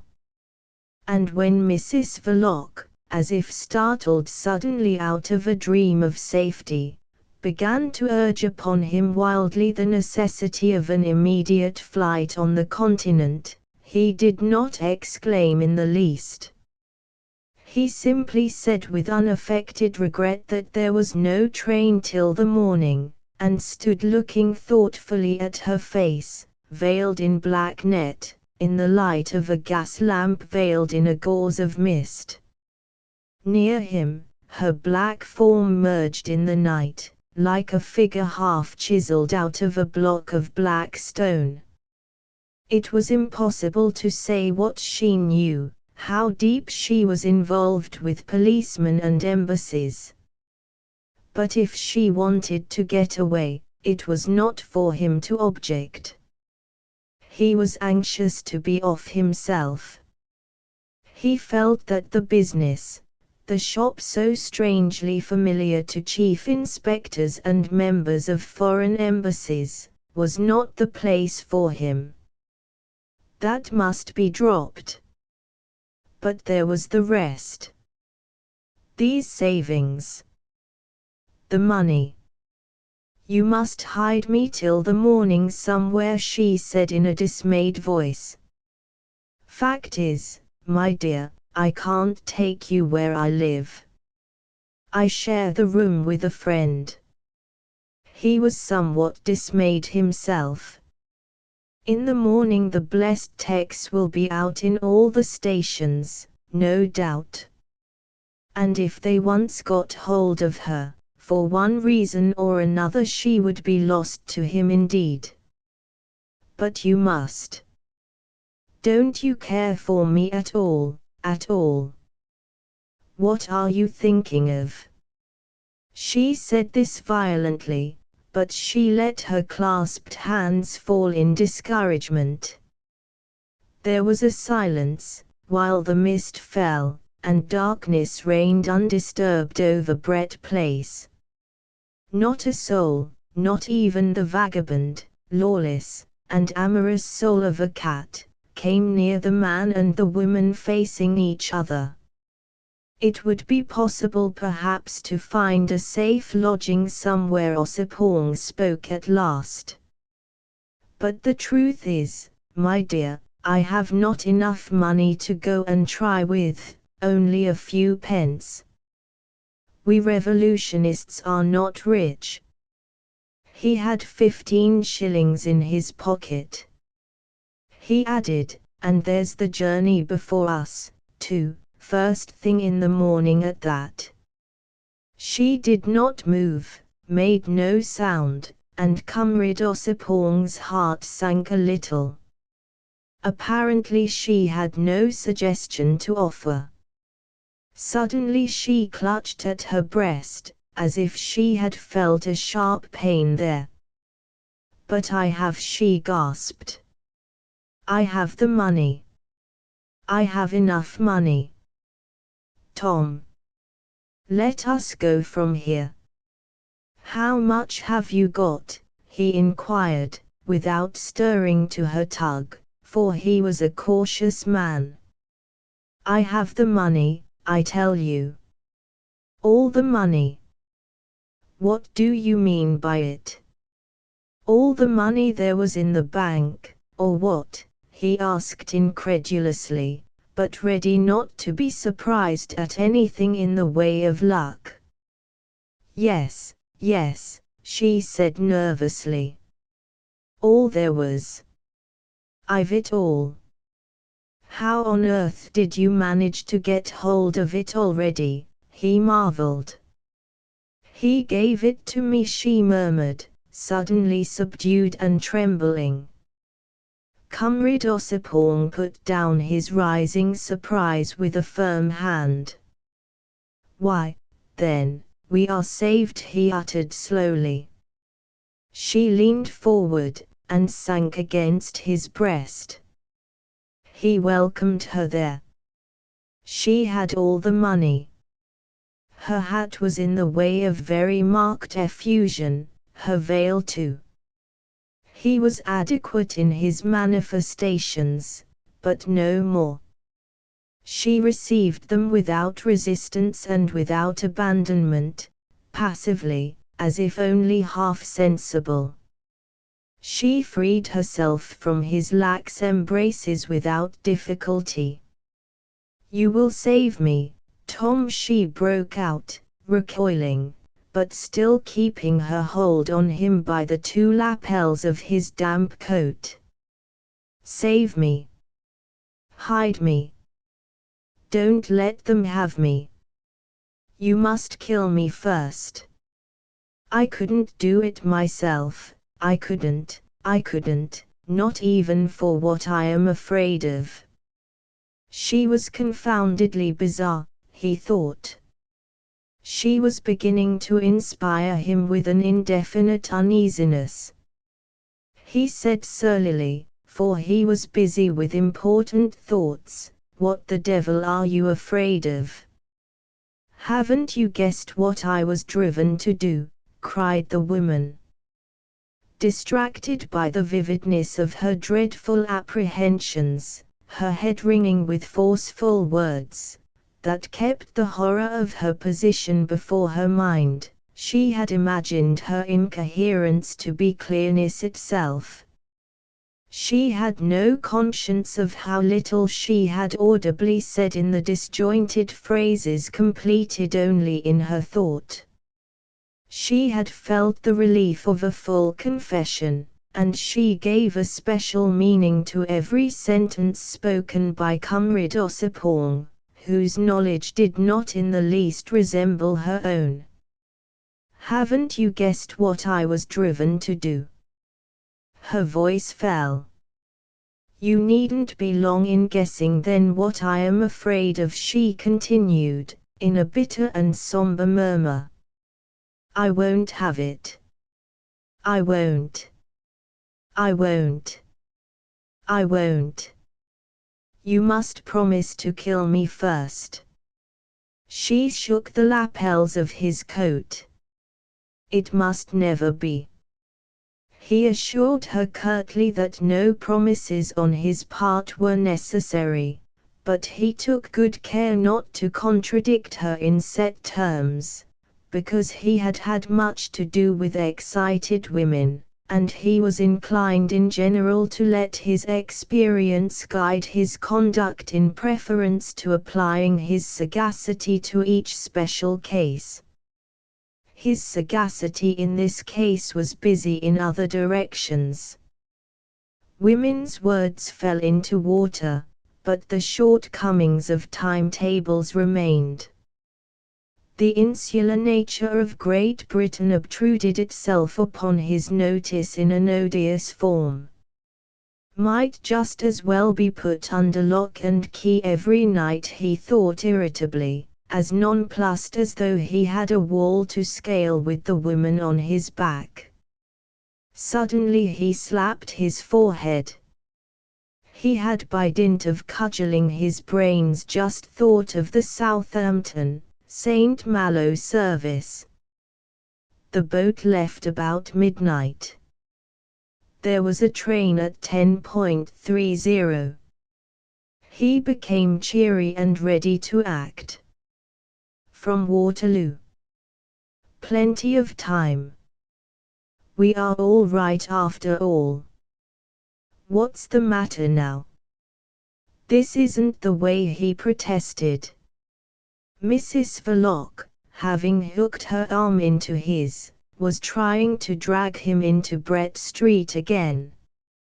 "I've forgotten to shut the shop door as I went out," she whispered, terribly agitated. The shop and all that was in it had ceased to interest Conrad Ossipon. He knew how to limit his desires. He was on the point of saying what of that? Let it be, but he refrained. He disliked argument about trifles. He even mended his pace considerably on the thought that she might have left the money in the drawer. But his willingness lagged behind her feverish impatience. The shop seemed to be quite dark at first. The door stood ajar. Mrs. Verloc, leaning against the front, gasped out, "Nobody has been in. Look. The light in the parlor."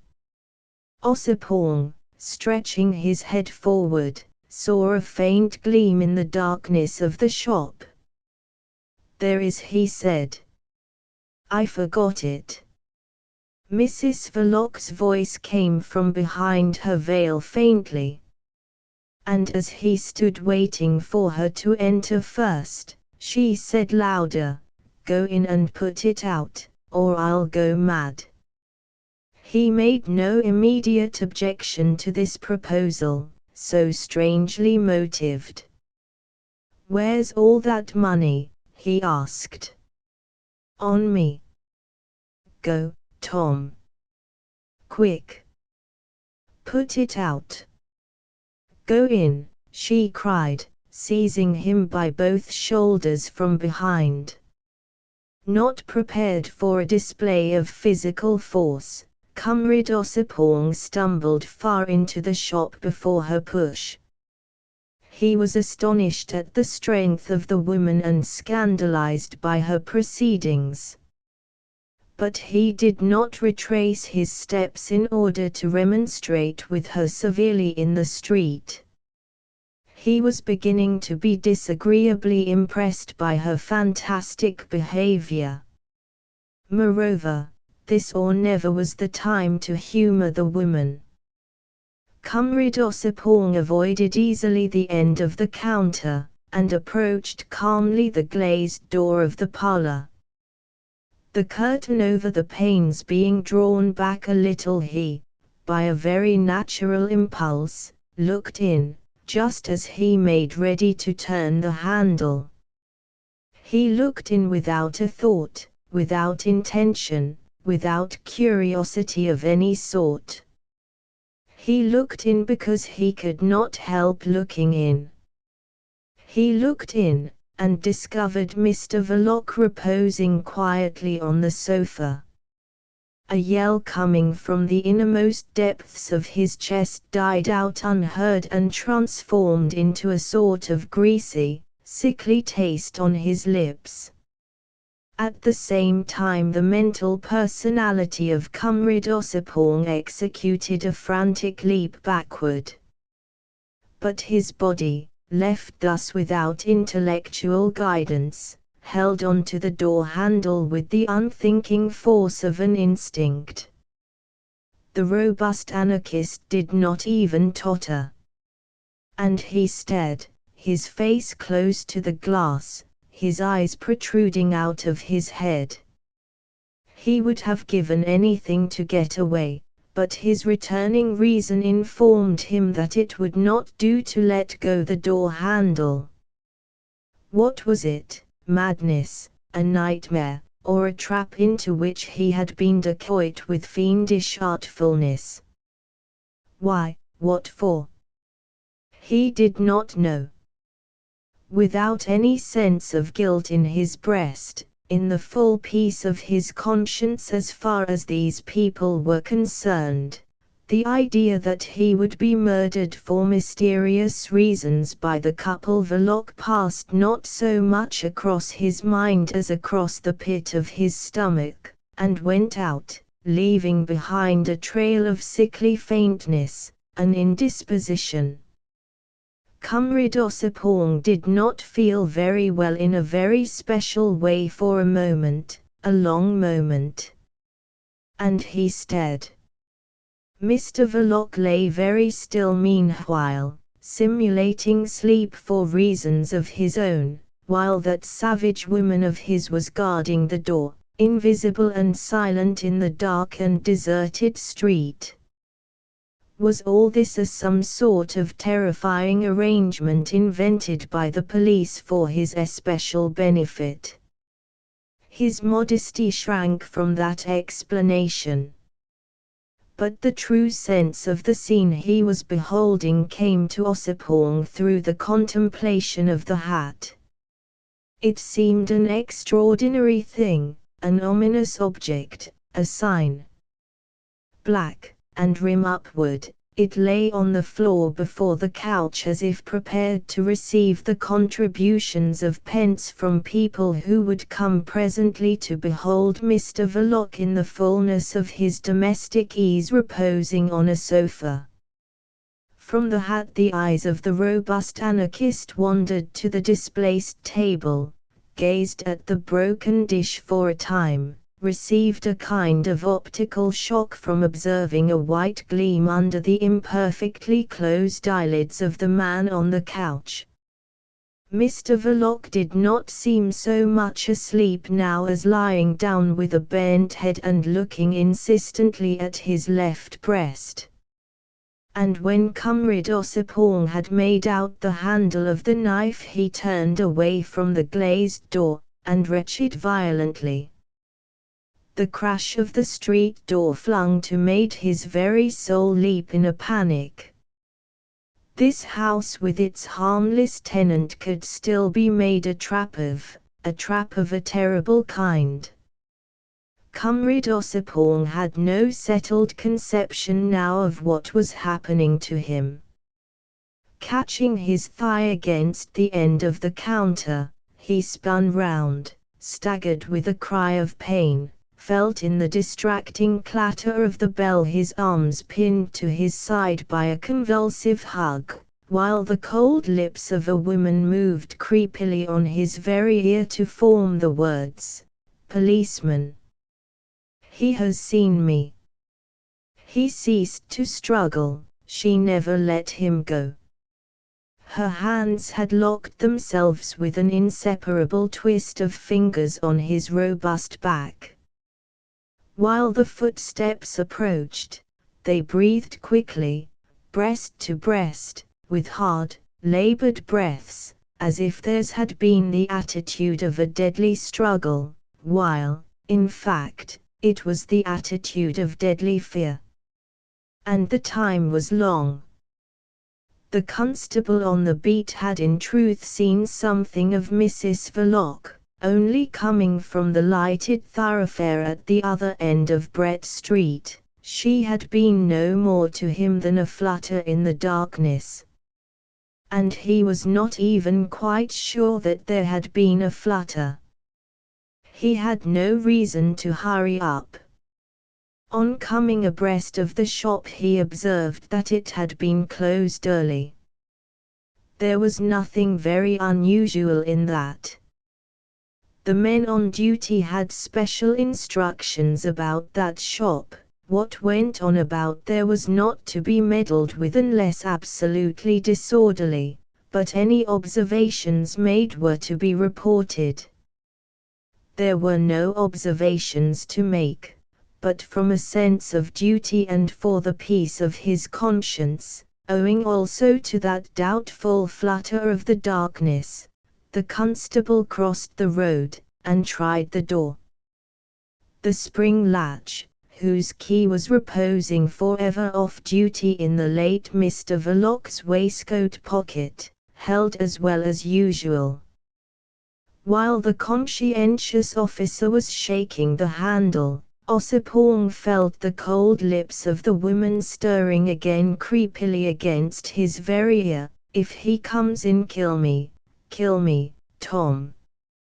The constable moved away, flashing as he passed the light of his dark lantern, merely for form's sake, at the shop window. For a moment longer the man and the woman inside stood motionless, panting, breast to breast. Then her fingers came unlocked, her arms fell by her side slowly. Ossipon leaned against the counter. The robust anarchist wanted support badly. This was awful. He was almost too disgusted for speech. Yet he managed to utter a plaintive thought, showing at least that he realized his position. "Only a couple of minutes later and you'd have made me blunder against the fellow poking about here with his damned dark lantern." The widow of Mr. Verloc, motionless in the middle of the shop, said insistently, "Go in and put that light out, Tom. It will drive me crazy." She saw vaguely his vehement gesture of refusal. Nothing in the world would have induced